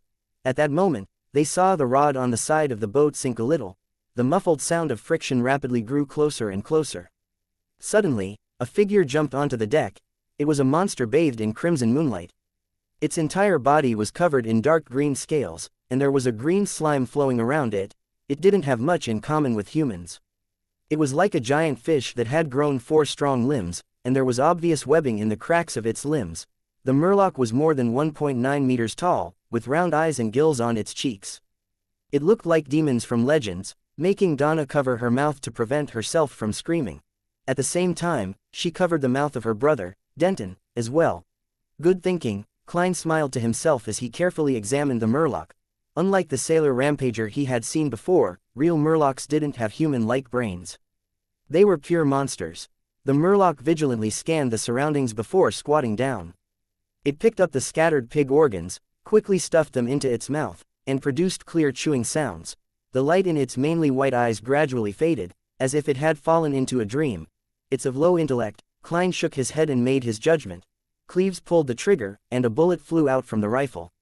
It instantly struck the murloc's chest, causing its scales to shatter and blood to splatter. Wah! The merman let out a cry which sounded like a child, and it threw itself at Cleves, who was hidden in the shadows. It was as fast as a steam train. At this moment, Cecile, who was in another position, opened fire as well. The bullet from the rifle struck the murloc's ribs, causing many scales to scatter and the tall figure to stagger. The murloc, who had eaten the pepper granules, became visibly sluggish. It stopped, unsure of which enemy to attack first, and this gave Cleves and Cecile a chance to calmly reload. They took aim again and pulled their triggers. The sprays of blood bloomed in succession. The pain caused the murloc's eyes to regain its lucidity. It flipped and pounced, dodging the follow-up shots, and closed in on Cleves as if it were unhurt. Cleves methodically put down the rifle in his hand and picked up the trident that was leaning to his side. Instead of dodging, he leapt forward and rolled to the side of the murloc. The trident in his hand ruthlessly and accurately pierced into the area where the scales on the side of his prey were shattered. The murloc spun around abruptly, bringing with it a gust of wind. It forcefully threw the trident along with Cleves out, causing the former adventurer to crash onto the deck. The murloc shook its head, as though sensing an intense discomfort. It didn't attack Cleves and Cecile again, but instead, took large strides to the side of the ship in an attempt to jump into the sea. Cecile's bullet hit it again, creating blood to blossom again, but it still didn't make it become immobile. With 2 steps, the murloc reached a suitable spot. It bent its knees and prepared to jump up. However, its body was too weak to exert its full strength. The distance it had jumped was obviously not enough, so it could only land on the inner side of the ship. The murloc bore the brunt of the damage and tried to flip over the side of the ship. Seeing it almost escaping, Klein took out his revolver. Just then, a loud bang came from another direction. The murloc's left eye turned into a bloody hole, and one could vaguely see a pale gelatinous substance squirming inside. It wasn't dead yet. It lay on the floor of the deck, trying its best to crawl and get up again. After a few seconds, the poison took effect and it twitched to its death. Klein traced the sound and saw a middle-aged man step out of the shadows on the other side of the cabin. The middle-aged man was wearing a thick dark red coat and white slacks. He was wearing the standard ship-shaped hat of this era. He was holding an iron-colored musket that was a relic of the times as white smoke billowed out of its thick black muzzle. Klein had heard the attendant introduce the man before, and he knew the man. He was the captain of the White Agate, Elend Cag. With obvious wrinkles at the corners of his eyes, his forehead, and the corners of his mouth, Elend walked towards Cleves and said with a smile, "As a captain, I must ensure that no accidents happen. Forgive me for watching by the side all this time." Cleves had already stood up. He didn't betray his emotions. "This is your ship. According to convention, you have the right to share in the spoils." Elend turned his head to look at Klein and others and said with a smile, "The next resupply of water and food is in 2 days' time. You'll have to think of a way to preserve the murloc's corpse. How about this? Sell it to me at a cheaper price, the difference is the reward I deserve." "This is the best solution." Cleves and Cecile exchanged glances and agreed to Elend's request. "For 130 pounds, it's all yours. The murloc Beander ingredient has a market price of 150 to 200 pounds. Considering the other parts with spirituality, 130 pounds is indeed cheap. However, this is the only thing Cleves and Cecile can do. This is Elend's ship, and he had a large group of armed sailors and crew to help him. If the negotiations break down, they could sink everyone here into the sea within minutes. Of course, that's under the premise that I don't involve myself. Yes, it can be seen that Cleves and Cecile aren't Beyonders, at least not Beyonders of the combat and shooting domains. As for Elend, I find it suspect." Klein stood up and listened to the deal. "No, you seem to have misunderstood something. I'm not threatening you. 150 pounds. That's a fair price." Elend Cag called for a sailor and gave him the key to the safe. "You are the, just Elend." Only then did Cecile seem to recall his title on the sea. Elend laughed and said, "Yes." At this moment, Donna and Denton, stunned by the intense battle and the living monster, jumped to their feet and ran over to the murloc in excitement and fear. Is it really dead?" Donna kicked the murloc's body with her toe, then she jumped away and hid behind her younger brother as if she were afraid it would revive. "It really is a monster." Denton took a deep breath and opened his eyes wide. There are many monsters at sea. Apart from having 4 limbs and being able to stand, murlocs have no similarities to humans. Elend smiled gently. He squatted down and took out a knife, slicing the cheek beneath the murloc's eye, revealing white, tender skin that was tainted with some red. The most delicious part of a murloc's body is suitable for eating it raw. Elend carefully sliced a piece of flesh and handed it to Donna. "You remind me of my daughter. Unfortunately, she's grown up and has a family of her own. I don't dare to eat it," Donna said, looking at the thin sliver of flesh held at the tip of the knife. "Haha, which one of you wants to try?" Elend laughed and looked around. After confirming that there were no warnings from his spiritual intuition, Klein nodded. "I'm very curious." Elend immediately handed him the knife. "Give it a try." On land, even nobles may not necessarily have a chance to eat it. These murlocs are fish monsters. They can be understood as a mutated type of fish. He was trying to dispel the siblings' fears. Klein wanted to ask if there was any wasabi, soy sauce, or any other condiments, but seeing that the other party didn't mention it, he was afraid to appear ignorant. He took the knife, bit into the bloody flesh, and swallowed it. It was a feeling of flesh that instantly melted in his mouth. The taste of blood was very faint, giving it an appropriate salty taste. It perfectly set off the fresh and sweet taste of the meat. Klein chewed twice, taking in the deliciousness of the tenderness and freshness of the fish meat. It was the first time in his life that he was experiencing something like that. Excellent. He wasn't stingy with his praises as he gave a thumbs up. Donna watched the whole thing with curiosity, suddenly interested in the flesh on the murloc's cheek. This overwhelmed her fear and disgust, and she suggested the idea of trying. Ellen fulfilled her request and smiled as he watched her tightly close her eyes as her face scrunched into a grimace as she bit into the meat. Donna's expression gradually relaxed, and she quickly opened her eyes. She excitedly praised, an indescribable delicacy. She spurred things into action as Denton, Cecile, and the others shared the little chunk of cheek meat. Eating it satisfied them, but it also made them dissatisfied. They were satisfied with the taste, but were dissatisfied with the quantity. Seeing that Ellen had eaten the last piece, Cleves pointed at the murloc's body and said, "The meat around the ribs is suitable for frying, while the belly meat should be roasted. The other parts taste bad." "I share your thoughts," Ellen said with a chuckle. "I'll have the chef prepare it immediately. On such a night, we should enjoy good food and wine together and exchange the legends at sea. It's a very enjoyable matter. I'm looking forward to it." However, why did a perfectly fine hunt turn into a delicacy exchange? Klein swallowed his saliva. Chapter 495, Legend of Treasure. Above the deck, there was an extra layer of asbestos beneath the grill to prevent the coal sparks from being blown out by the wind and scorching the surface of the ship.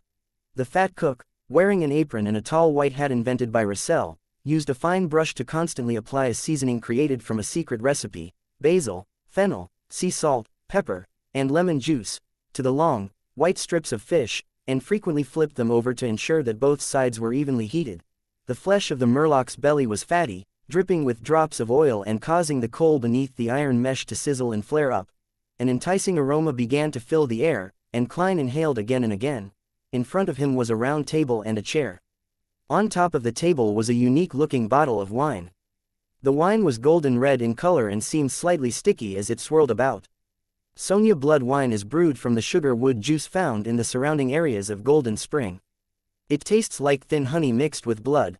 It's sweet and smooth, but it's very easy to get drunk on. If you fancy any lady and want to treat her to a drink, you can. Consider this. It will make her drink more without realizing it. Haha, that's under the premise that you're able to handle the amount of alcohol she's drinking. Noticing Klein's scrutiny, Captain Ellen Cagg introduced in a half-joking manner. As expected of a former bosun, he's accomplished when it comes to self-deprecation. Klein sat down and maintained a cold attitude as he asked, a qualified adventurer wouldn't indulge in alcohol. Cleves, who was beside him, nodded. Only when they return home will adventurers allow themselves to drink. What a pity. Ellen turned to look at Donna and Denton, who were staring curiously at the blood wine. He laughed and said, "This isn't something that underage children should experience. I've had it before, it tastes really good." Donna retorted immediately, It's just that I fell asleep without realizing it and slept an entire afternoon. I remember that you drank 2 cups that time." The little gentleman, Denton, said enviously.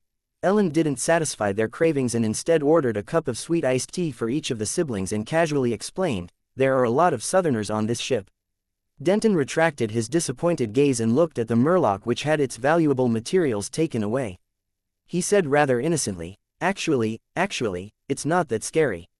It's just a bigger, uglier fish with 4 limbs." Donna shot a glance at her younger brother. "Congratulations, you've finally recognized the essence of it." She then looked eagerly at Cleves and Ellen. Uncle, are there many of these monsters in the sea?" Murlocs didn't possess Beyonder powers which were beyond one's imagination. In the eyes of ordinary people, they were akin to ferocious beasts at sea or a living example of legendary monsters. Ellen chuckled and said, "No, in the main sea route and the surrounding seas, there are very few monsters like this. They've been cleared out a long time ago. You must be lucky enough to meet a murloc. Think about it, If I can often kill monsters worth 200 pounds or more, then I certainly wouldn't be the captain of a passenger ship. I'd organize my own hunting boat to chase down these gold pounds. That makes a lot of sense. Klein secretly cheered him on. According to his observation, the Beander ingredient from a murloc was its bladder. That azure aqueous light made one feel like they were looking at a gem. Cleves raised the black tea which a sailor had just delivered. He first smelled it before taking a sip. Only by leaving the main sea route and going deep into the ocean, which is often shrouded in fog or storms, will there be a good chance of encountering such monsters, but that would be very dangerous. Apart from scaly murlocs who can climb, there are also legends at sea of Nagas that have the upper body of a human while their bottom half is that of a snake. They have 6 arms and are very agile. Elend continued on the topic. There are also giant octopuses which can spit out juices that can corrode a lot of people, terrifying sea monsters that can flip a boat with a gentle blow, mermaids with intoxicating songs that make one unwilling to leave, blue giant dragons that can produce lightning, giant birds with wings that can cause hurricanes. Heh, I've never seen any of these before. They're all legends of the sea, and no one knows whether they're real or fake. Mermaids. Klein's expression didn't change. Very interesting, Donna exclaimed, fascinated with a look of longing.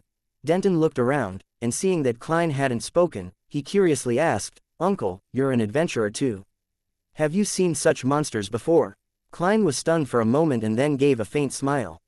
"Once. Back then, there were 5 of us, and we chanced upon one, a single murloc. After an intense fight, we finally finished it. This was a real experience of his in Tingen City. It was also his first encounter with an official Beander who had lost control. At that time, he and old Neil had helped to eliminate a mutated sailor at the request of Swain, the old owner of the evil dragon bar." Thinking of this, Klein felt nostalgic and wistful. The cold and sharp expression on his face couldn't help but soften significantly.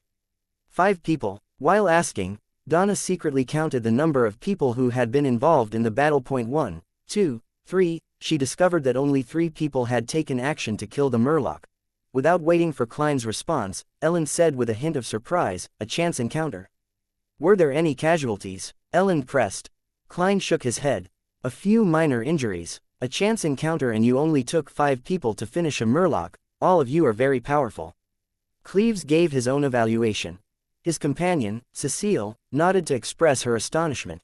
The battle that had happened just now was brief and quick, and the murloc seemed easy and vulnerable, but she and Cleves both knew very well that without the pre-prepared bait, the hallucinatory effects of the pepper granules and the subsequent fatigue, the murloc's fatal weakness of mint cream, and the 2 borrowed rifles, it was impossible to imagine how many people would die in order to kill a murloc. Indeed, very powerful. Elend looked thoughtfully at Klein. It was a team formed of 4 sequence 9s and a sequence 8, Klein said with a half smile and a half sigh. At that time, I was still very young, and I didn't even have any experience in combat. I was purely support. Uncle, you're still very young. Donna nodded her head vigorously. I like what you said. Klein keenly noticed that Captain Elend had relaxed a lot from what he had just said. At this moment, several crew members had brought over a large ceramic plate. On top of it were pieces of meat that had been fried to a golden hue. The basil leaves were sprinkled with color, and a captivating fragrance assaulted their noses. Elend raised his glass of Sonia blood wine and offered a toast. "To a beautiful night. May the storm be with us." "To a beautiful night." Donna and Denton cheered and sipped their sweet iced tea. Klein chose to clink glasses with a cup of black tea. He forked a piece of meat from the murloc's ribs, finding it firm and without fat. However, after absorbing the vegetable oil, its flaw of being too dry was remedied. As he chewed, it emanated in limitlessly chewy consistency and fragrance. "It's really inferior to the cheek meat, but it's already good enough. It's better than all the fish I've eaten while in Backland and Pritz Harbor," Klein praised in satisfaction. Elend put down the knife and fork in his hands, took a sip of Sonia blood wine, and sighed at the topic. At sea, the greatest danger doesn't stem from the monsters but those pirates.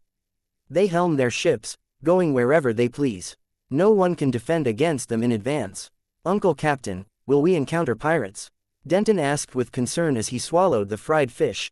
Elend laughed. "The route to the Rorstad archipelago is the safest in the world, with colonial islands en route every 2 to 3 days, allowing us to dock. The route is also patrolled by ships from the Imperial Navy and the Church of Storms. Even if pirates come wandering here, they wouldn't do anything too excessive. After seeing our cannons, they would at most extort some compensation. Seeing that the two underage children had calmed down, Elend added, but from the south of the Rorstad archipelago, or as we continue east, we'll have to rely on the Lord's blessing. Many pirates are active in these areas, playing hide and seek with the ships of the Navy and Church. If we're lucky, we'll be able to reach the southern continent and every destination very smoothly. But if we aren't lucky, we'll encounter some relatively powerful pirates, including the fleet of the 7 pirate admirals and even the 4 kings. However, you don't have to be too worried. Ever since Nast became the king of the 5 seas and enacted the rules of sea passage, most pirates will only rob you clean of your wealth, without doing anything too overboard. Around this area, we're most afraid of encountering the captain of the Black Tulip, Admiral Hell Ludwell. He'll get his subordinates to kill everyone on board, throwing the innocents into hell. Next would be Admiral of Blood Senor. He loves blood, and he allows his subordinates to partake in heinous acts. Many girls have suffered under them before being sold to different islands. Donna trembled as she subconsciously changed the topic. I heard that there are a lot of treasures at sea. There are legends of treasures, but most of them are fake. Elend glanced at Cleves and said, there are 6 stories which are the most famous. Ranked first is the Death's Key. Rumor has it that at the end of the 4th epic, Death, who had caused the Pale disaster, was attacked by the 7 gods and ended up perishing. He attempted to return to the southern continent and created a raging stormy wave, an impassable barrier. It completely obstructed the sea route between the northern and southern continents. This is the origin legend of the Berserk Sea. However, he eventually failed to return to the southern continent and ended up vanishing in the sea. When he said this, Elend sighed with pangs of yearning. It's said that in some secret place in the Berserk Sea, the treasure left behind by Death is waiting for the person holding the specific key to find it and open it, but no one knows what the key looks like, or where it will appear. Ranked second is the Fountain of Unaging. It's deep in the Sonia Sea. Rumor has it that one of the 4 kings, King of Immortality, Agalito, had drunk the waters of the Fountain of Unaging. Chapter 496, The Promising Sea. Fountain of Unaging, will you really gain eternal youth if you drink it? Donna widened her eyes and asked curiously. She didn't have any feelings of anticipation, because she was still young enough. Elend didn't answer at once, and instead, he forked a piece of fried murloc rib meat, tore into it in 2 bites, and took a sip of Sonia wine. The sweet and smooth taste has completely nullified the cloyed taste of fried oil. His eyes were half closed, and he looked like a gourmet. After pondering for a few seconds, he slowly answered Donna's question. I don't know if there's a Fountain of Unaging, nor am I certain if the King of Immortality, Agalito, drank its waters. I only know one thing, and that is, that when I was very young, I heard the legend of this pirate king. It's just like how King of the 5 Seas, Nast, seems to live forever. Their beards must be very long, extending beyond than their chests. Denton gave his opinion. In fact, the King of the 5 Seas, Nast, has a beard that only reaches below his neck. He sits on the deck, draped in a black splendid robe with silver ends. He wears a crown that's 2 times taller than his head and overlooks everything like a deity. Elend's tone gradually lowered as though his memories had entered a quagmire, and he was unable to extricate himself. Uncle Captain, have you ever met the King of the 5 Seas? Donna asked excitedly. This was the most legendary pirate. His name traveled through the sea, and even the children of the port cities knew his name. Whole generations of people grew up listening to stories about him. In a sense, many people view Nast as the true pirate king. I remember one of the conditions for advancement for Dark Emperor is to equate one's name with Emperor, entrenching it deep in the hearts of the people. Is this an earlier simplified version of an attempt? I wonder what sequence the King of the 5 Seas is at now. Although Klein was focused on sampling the murloc meat, his mind whirled as a result of the group's discussion. Faced with Donna's question, Elend said with a sigh, at that time, I was still very young and serving on the William V. Once, our fleet tried to cross the Strait of Calamity in the Berserk Sea and encountered the Dark Emperor's ship there. In those few minutes, everyone, including the fleet captain, lost the will to fight. Fortunately, Nast didn't give the order to attack us. Very cool. The boy Denton cheered, his eyes shining. Elend didn't continue the topic. He smiled and said, as for King of Immortality, Agalito, I've never met him in real life. I only know that his bounty notice depicts a pale middle-aged man. How pale? Let me give an example you can understand. It's like he's been dead for some time, a corpse which is just beginning to rot. When Donna and Denton heard this analogy, they subconsciously looked at the badly mutilated Murloc's corpse and involuntarily quivered their throats. Of course, the most important thing in a bounty notice isn't the looks. It's the bounty reward. In Lowen alone, Agalito is worth 100,000 pounds. And his bounty is the lowest among the 4 kings. Ellen diverted the topic and said, let's continue the stories about treasure. Ranked 3rd is the inheritance of the Solomon Empire. In the 4th epic, when that massive empire was dissolved and destroyed, the royalty brought treasures that even the gods would be jealous of onto a ship. They steered it deep into the Fog Sea, awaiting the opportunity to rebuild their dynasty. However, 500 years passed, 1,000 years passed, and 1,500 years passed, but it ultimately didn't appear. Rumor has it that the king of the 5 seas, Nast, inherited parts of the Solomon Empire's inheritance. No one knows if he's a descendant of the real Dark Emperor, Cecile added with interest. Fog Sea, western shore of the northern continent. Donna thought back to her geography. Right, Cleves responded simply. West of the northern continent was the Fog Sea, to its east was the Sonia Sea, south was the Berserk Sea, and north was the North Sea. The east and west sides of the southern continent were similar to the northern continent, while south of it was the Polar Sea. Together, they formed the 5 seas. The Lowen Kingdom was backed by the Hornassus mountain range and the inland Midseashire. Its eastern face was the Sonia Sea, and it stretched south to Daisy Bay. It occupied several of the excellent entrances to the Berserk Sea, but it didn't involve the Fog Sea. Is that so? Donna didn't have much interest in the faraway treasure, so she switched focus and asked, what about the 4th treasure? It belongs to the last empire of the 4th epic, Truncest.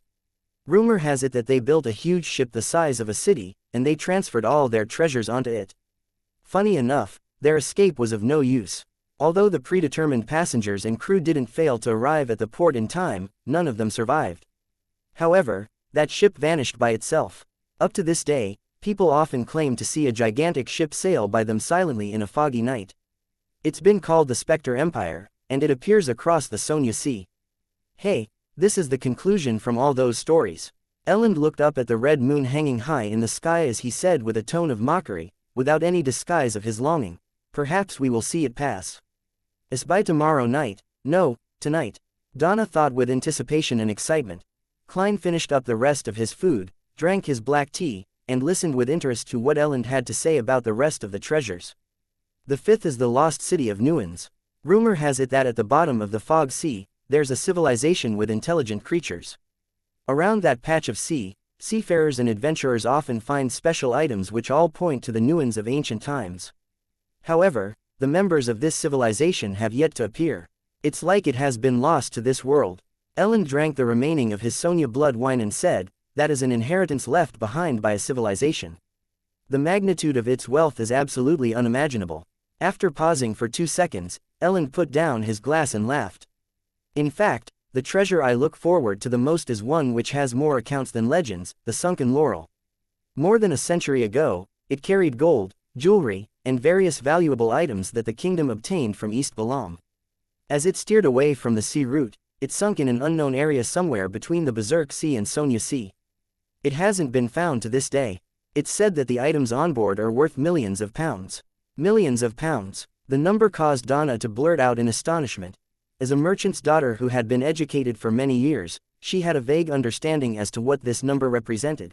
In Lowen, a millionaire was a genuinely rich person, second only to the top noble families and tycoons. Millions of pounds. As a member of the National Atmospheric Pollution Council, a major shareholder in the Coim Company, Mrs. Mary, who allowed me to join the Quelaag Club for free, is only worth a few £100,000, and even so, she's rich enough even in the circle of aristocrats and merchants. She's a popular divorced lady, and there are even aristocratic children who proposed to her. Klein quickly found a target for comparison. Ellen sighed with a smile. If I can find the sunken laurel, then I don't have to be a captain anymore. I'll head to Backland and become a philanthropist. I'll purchase land and donate to political parties and get a hereditary aristocratic title. I've heard Talum mention before that a baronet costs about £300,000 and about £800,000 for a baron. If you manage to get your hands on the treasure, the titles of Viscount and even Earl is something within the limits of imagination, millions of pounds. Klein helped Ellen perfect his plan. If it were me, I wouldn't do that.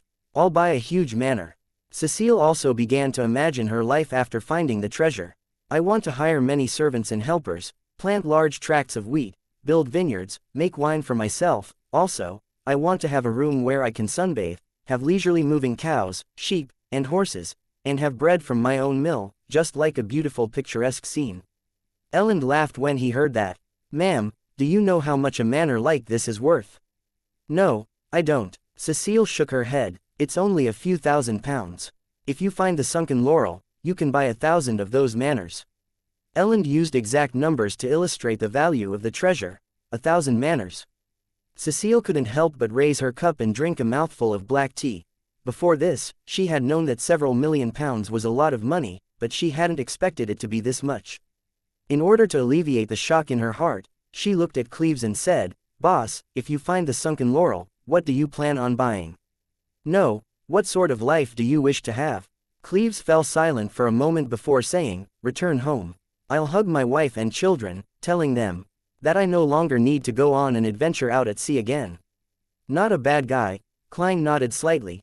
Donna looked at him curiously. "Uncle Adventurer, what about you?"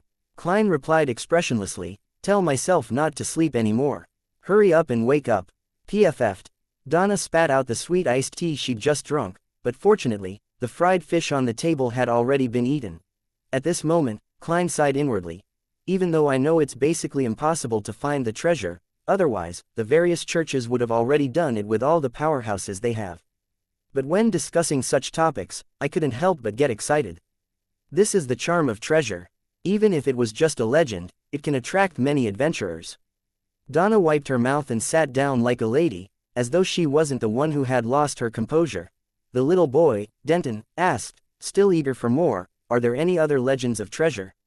Elend looked at Cleves, indicating that he should answer. Cleves calmly drank a mouthful of black tea and said in a deep voice, "There are countless treasures at sea. The hidden lands of the elves, the missing pirate ships in the depths of the fog, the underwater city sealed with powerful monsters, the last secret trove of Emperor Russell, and so on." Ah, the Emperor had already reached the level of leaving treasures and legends for others. If it's true, would there be cards of blasphemy in it? How many would there be? The legend of the Key of Death might help Mr. Isaac regain more of his memories, Klein thought with curiosity and anticipation. Chapter 497, The Wall of Rewards. After the talk about the legends of treasures that had inspired generations of adventurers to go to sea came to an end, the cook had also finished roasting the flesh of the murloc's belly. They were white after being cooked, charred a little black, and covered with tiny brown particles that glistened with a moist, oily glow. The repeated smearing of seasonings had already seeped into the texture of the meat, effusing it with a tantalizing visual effect. "Daisy grilled fish, it's different from how you usually eat it." Ellen pointed at the white porcelain plate the cook lowered. Donna held her fork and knife and eagerly said, "I love honey roasted fish. But this is also very appetizing." "Honey roasted fish?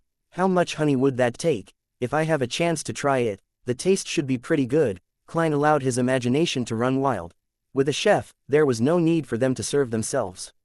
They could only look on expectantly as pieces of fish were sliced, placed on different plates, and served in front of them. Klein was very serious when it came to tasting delicacies, so he was in no hurry to deal with the fish.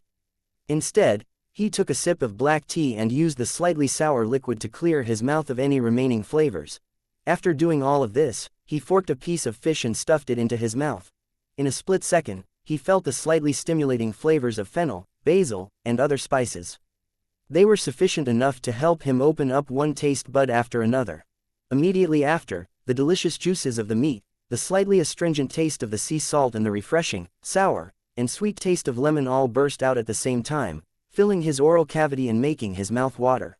As he chewed, the last bit of the fish meat's stubbornness was broken off one by one after having its fat roasted out of it, fully presenting the splendor of the meat, as well as its faint sweetness.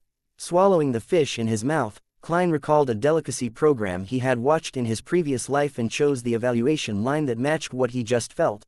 "The layered flavors are very clear, excellent." "Haha, your tone and words make you sound like a gourmet," Ellen joked. Donna waved her fork and echoed, "Uncle, perhaps you should write a column in the newspaper about different restaurants and different cuisines." Why didn't I think of this idea? This is a good job that can earn me money, as well as allowing me to taste delicacies."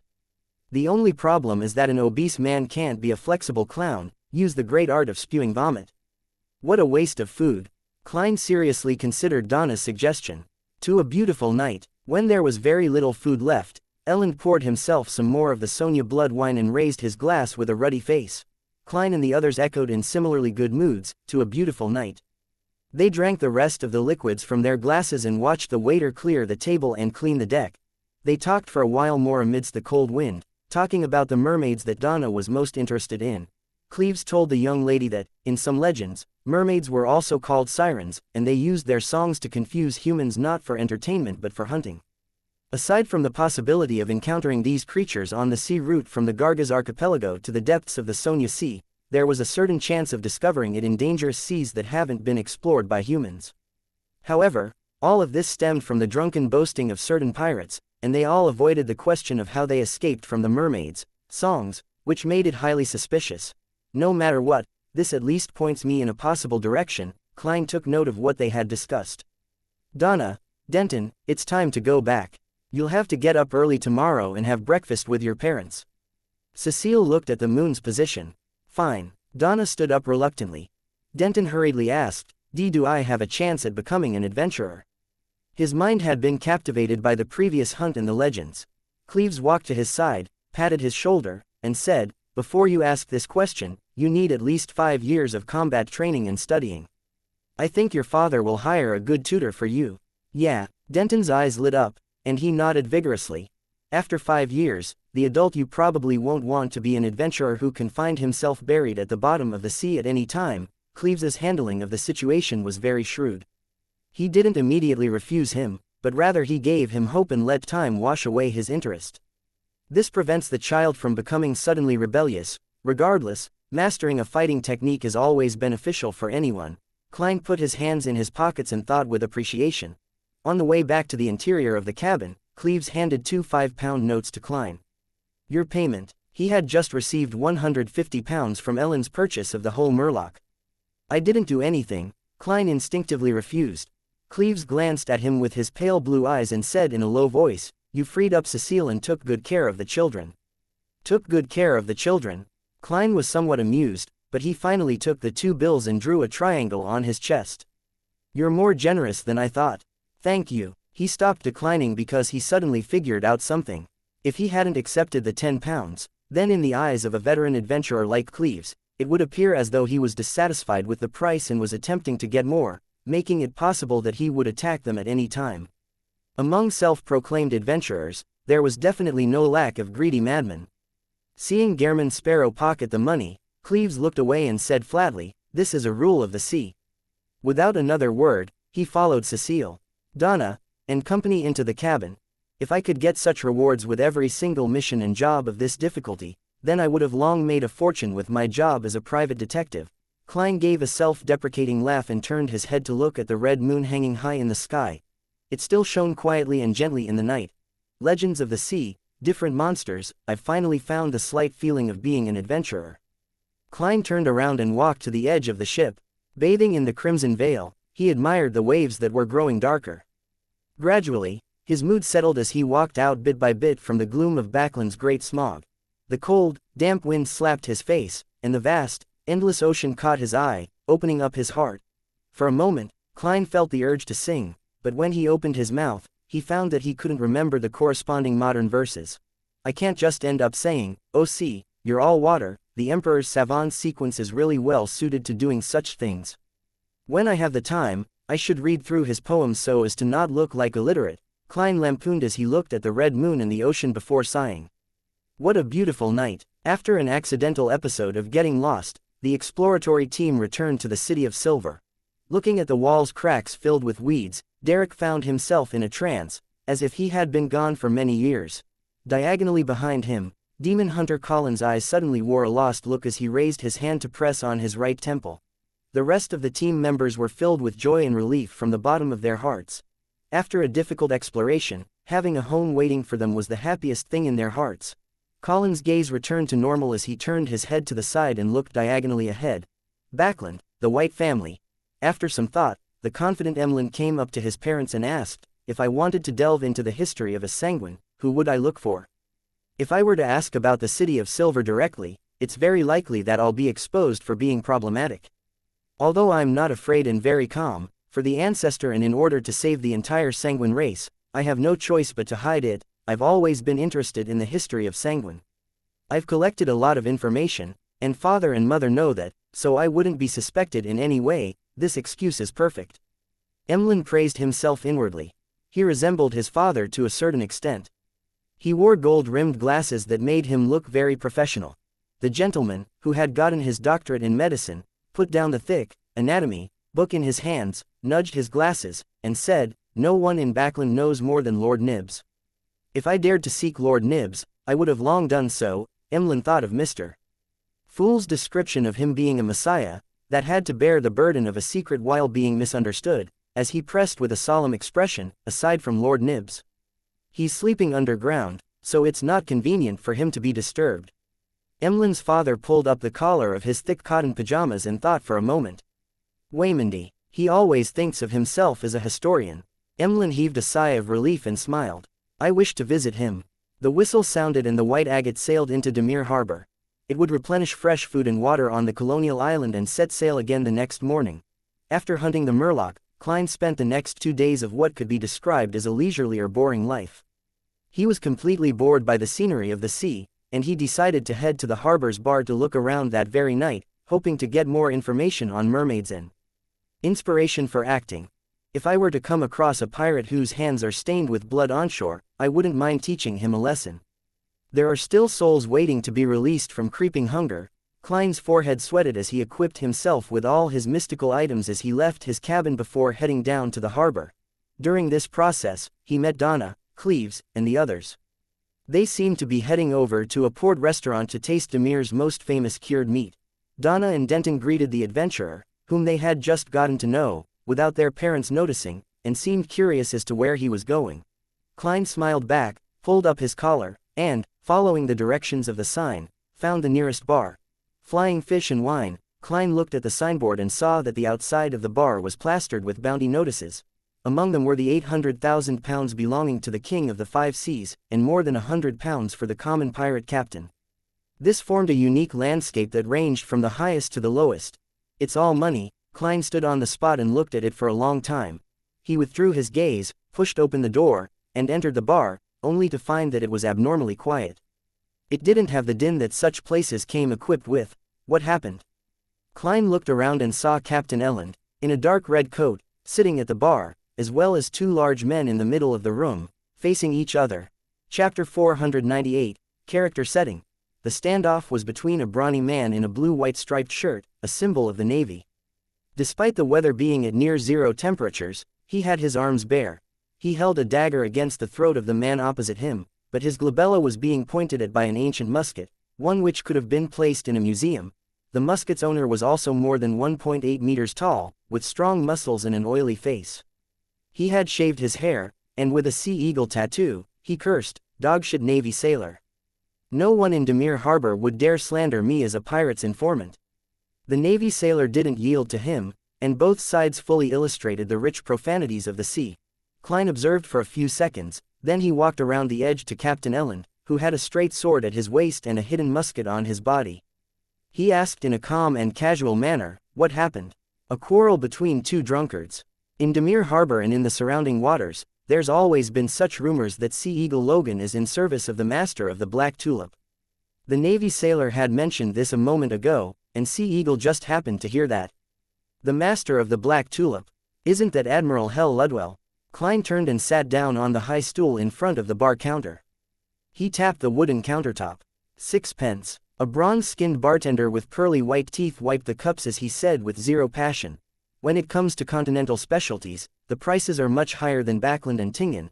Klein fished out a handful of copper pence, counted 6 pence and gave it to him. At this moment, Logan and the Navy sailor were stopped by the bar's bouncer. After they each spoke harshly to each other, they retreated to different corners. Perhaps it was due to him losing his dignity. The Navy sailor hurriedly left after about 10 seconds. The atmosphere in the bar became lively once again. "Want to play some cards?" Captain Elland pointed to the stairs by the side of the bar. No. Klein's main purpose for coming was to gather information. Ellen subconsciously wanted to pat him on the shoulder, but his cold and sharp demeanor stopped him.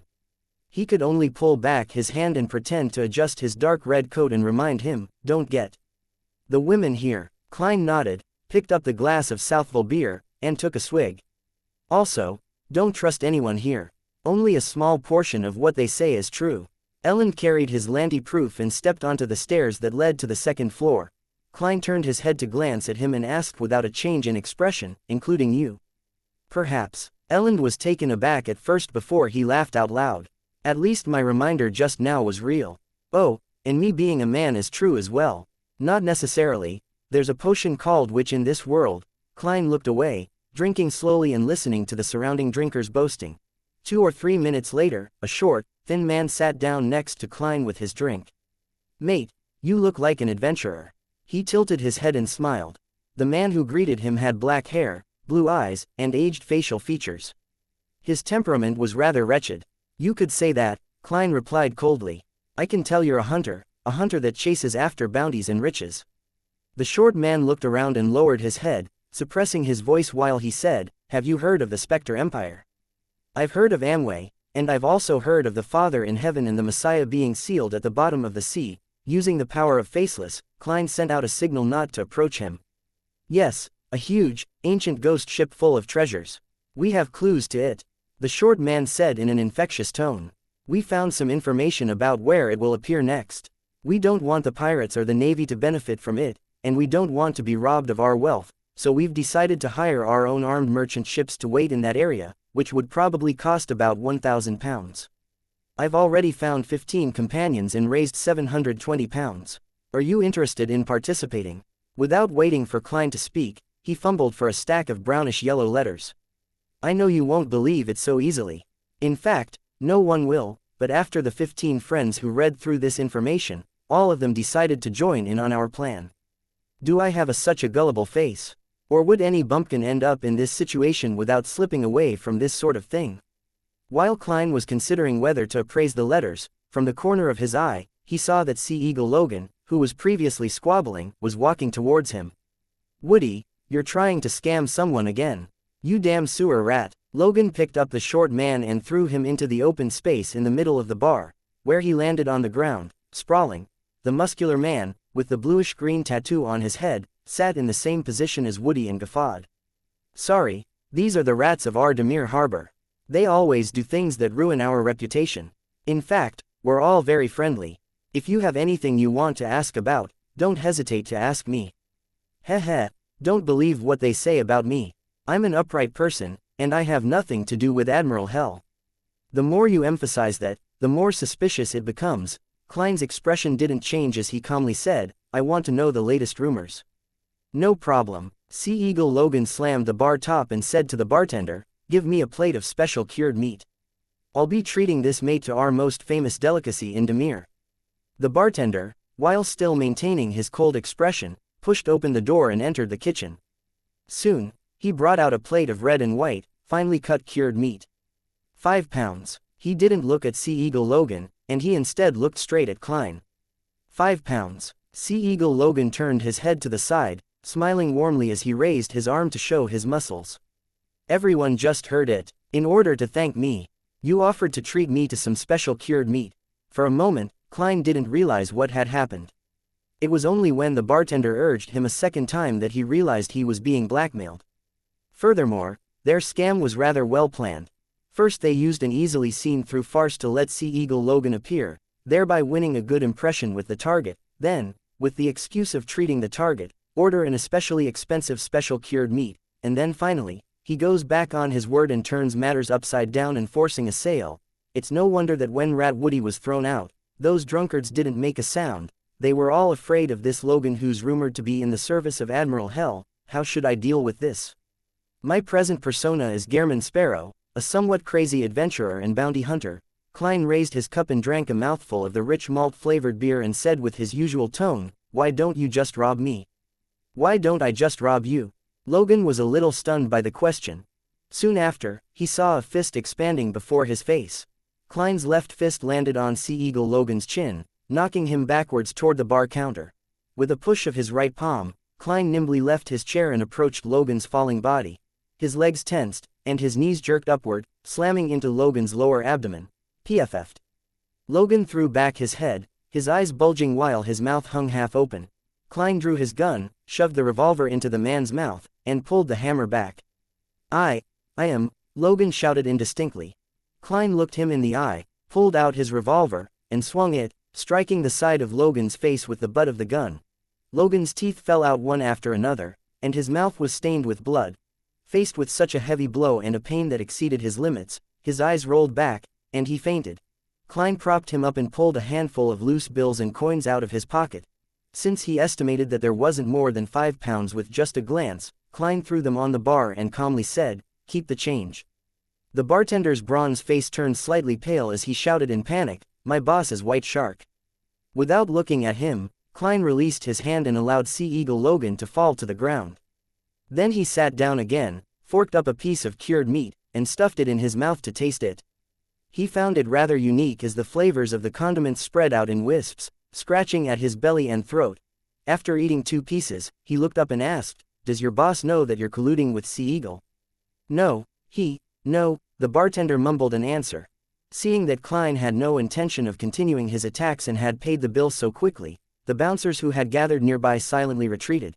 Klein took a sip of his wine, glanced at Sea Eagle Logan on the ground, and calmly said to the bartender, "He's Ludwell's informant." "How much is his bounty worth?" "No, he's not." The bartender shook his head and said, "This is just something he says about himself, the information he spread himself. That Navy sailor from before was hired by him. That's the only way to make everyone here afraid of him." Upon hearing this answer, the drinkers at the bar all put down their glasses in surprise. Some of the drunkards even staggered over to Logan and spat in his face. "Phooey. Phooey. Phooey." Many drinkers followed suit. Klein lowered his head again and said while eating the special cured meat, "Tell me about the recent rumors." The bartender breathed a sigh of relief as he wiped his glass and gave an intermittent account of the rumors in the past 2 months. Some of them were what Klein had heard before, and there were also things he just learned. The Imperial Navy's ironclad warship, Fritz, had destroyed a passing pirate crew during routine training. Panic over the behemoth's cannons has begun to spread among the small and medium-sized pirate powers. Some of them even wished to take advantage of the ironclad warship fleets in coat form to madly commit crimes before withdrawing from this trade with a sum of money. The sea wouldn't be peaceful for the next 6 months to a year. Admiral of Blood Senor and Rear Admiral Dusk Bulatov Yoan had a conflict in the southern waters of Sonia Island, and each of them lost 2 ships in the massive skirmish. Klein listened without asking questions, and he gradually filled his stomach. Seeing that the plate containing the special cured meat had been emptied and having finished the rest of his beer, he slowly stood up. "Remember today's lesson." Klein handed the plate to the bartender. The bartender was about to reach out when the hair at the back of his head was grabbed. Klein shoved him down hard, knocking the bartender's head against the bar top, sending splinters flying and blood gushing. The customers all tried to avoid the impact, and the bouncers rushed over quickly. After doing all of this, Klein clapped his hands and picked up his own glass, trying to pour the rest of the beer onto the bartender's head. 1 drop, 2 drops, 3 drops. Klein silently gave up. He turned around and bent down, grabbed Sea Eagle Logan, and threw him to the bouncers who were rushing over. Taking advantage of the moment when the bouncers were dodging and the bar being in chaos, Klein quickly ran, agilely circling around them, and easily left flying fish and wine. He pushed down his hat and quickly proceeded forward, turning towards a neighboring street. After continuously changing directions, he suddenly slowed down his pace, and a gold coin appeared in his hand. The gold coin kept weaving around in his fingers as if it was scouting something. Thank you for listening and supporting the Cultivation audiobook channel. If you'd like to support us, 1 cup of coffee can make a big difference. Please check the PayPal link in the YouTube description.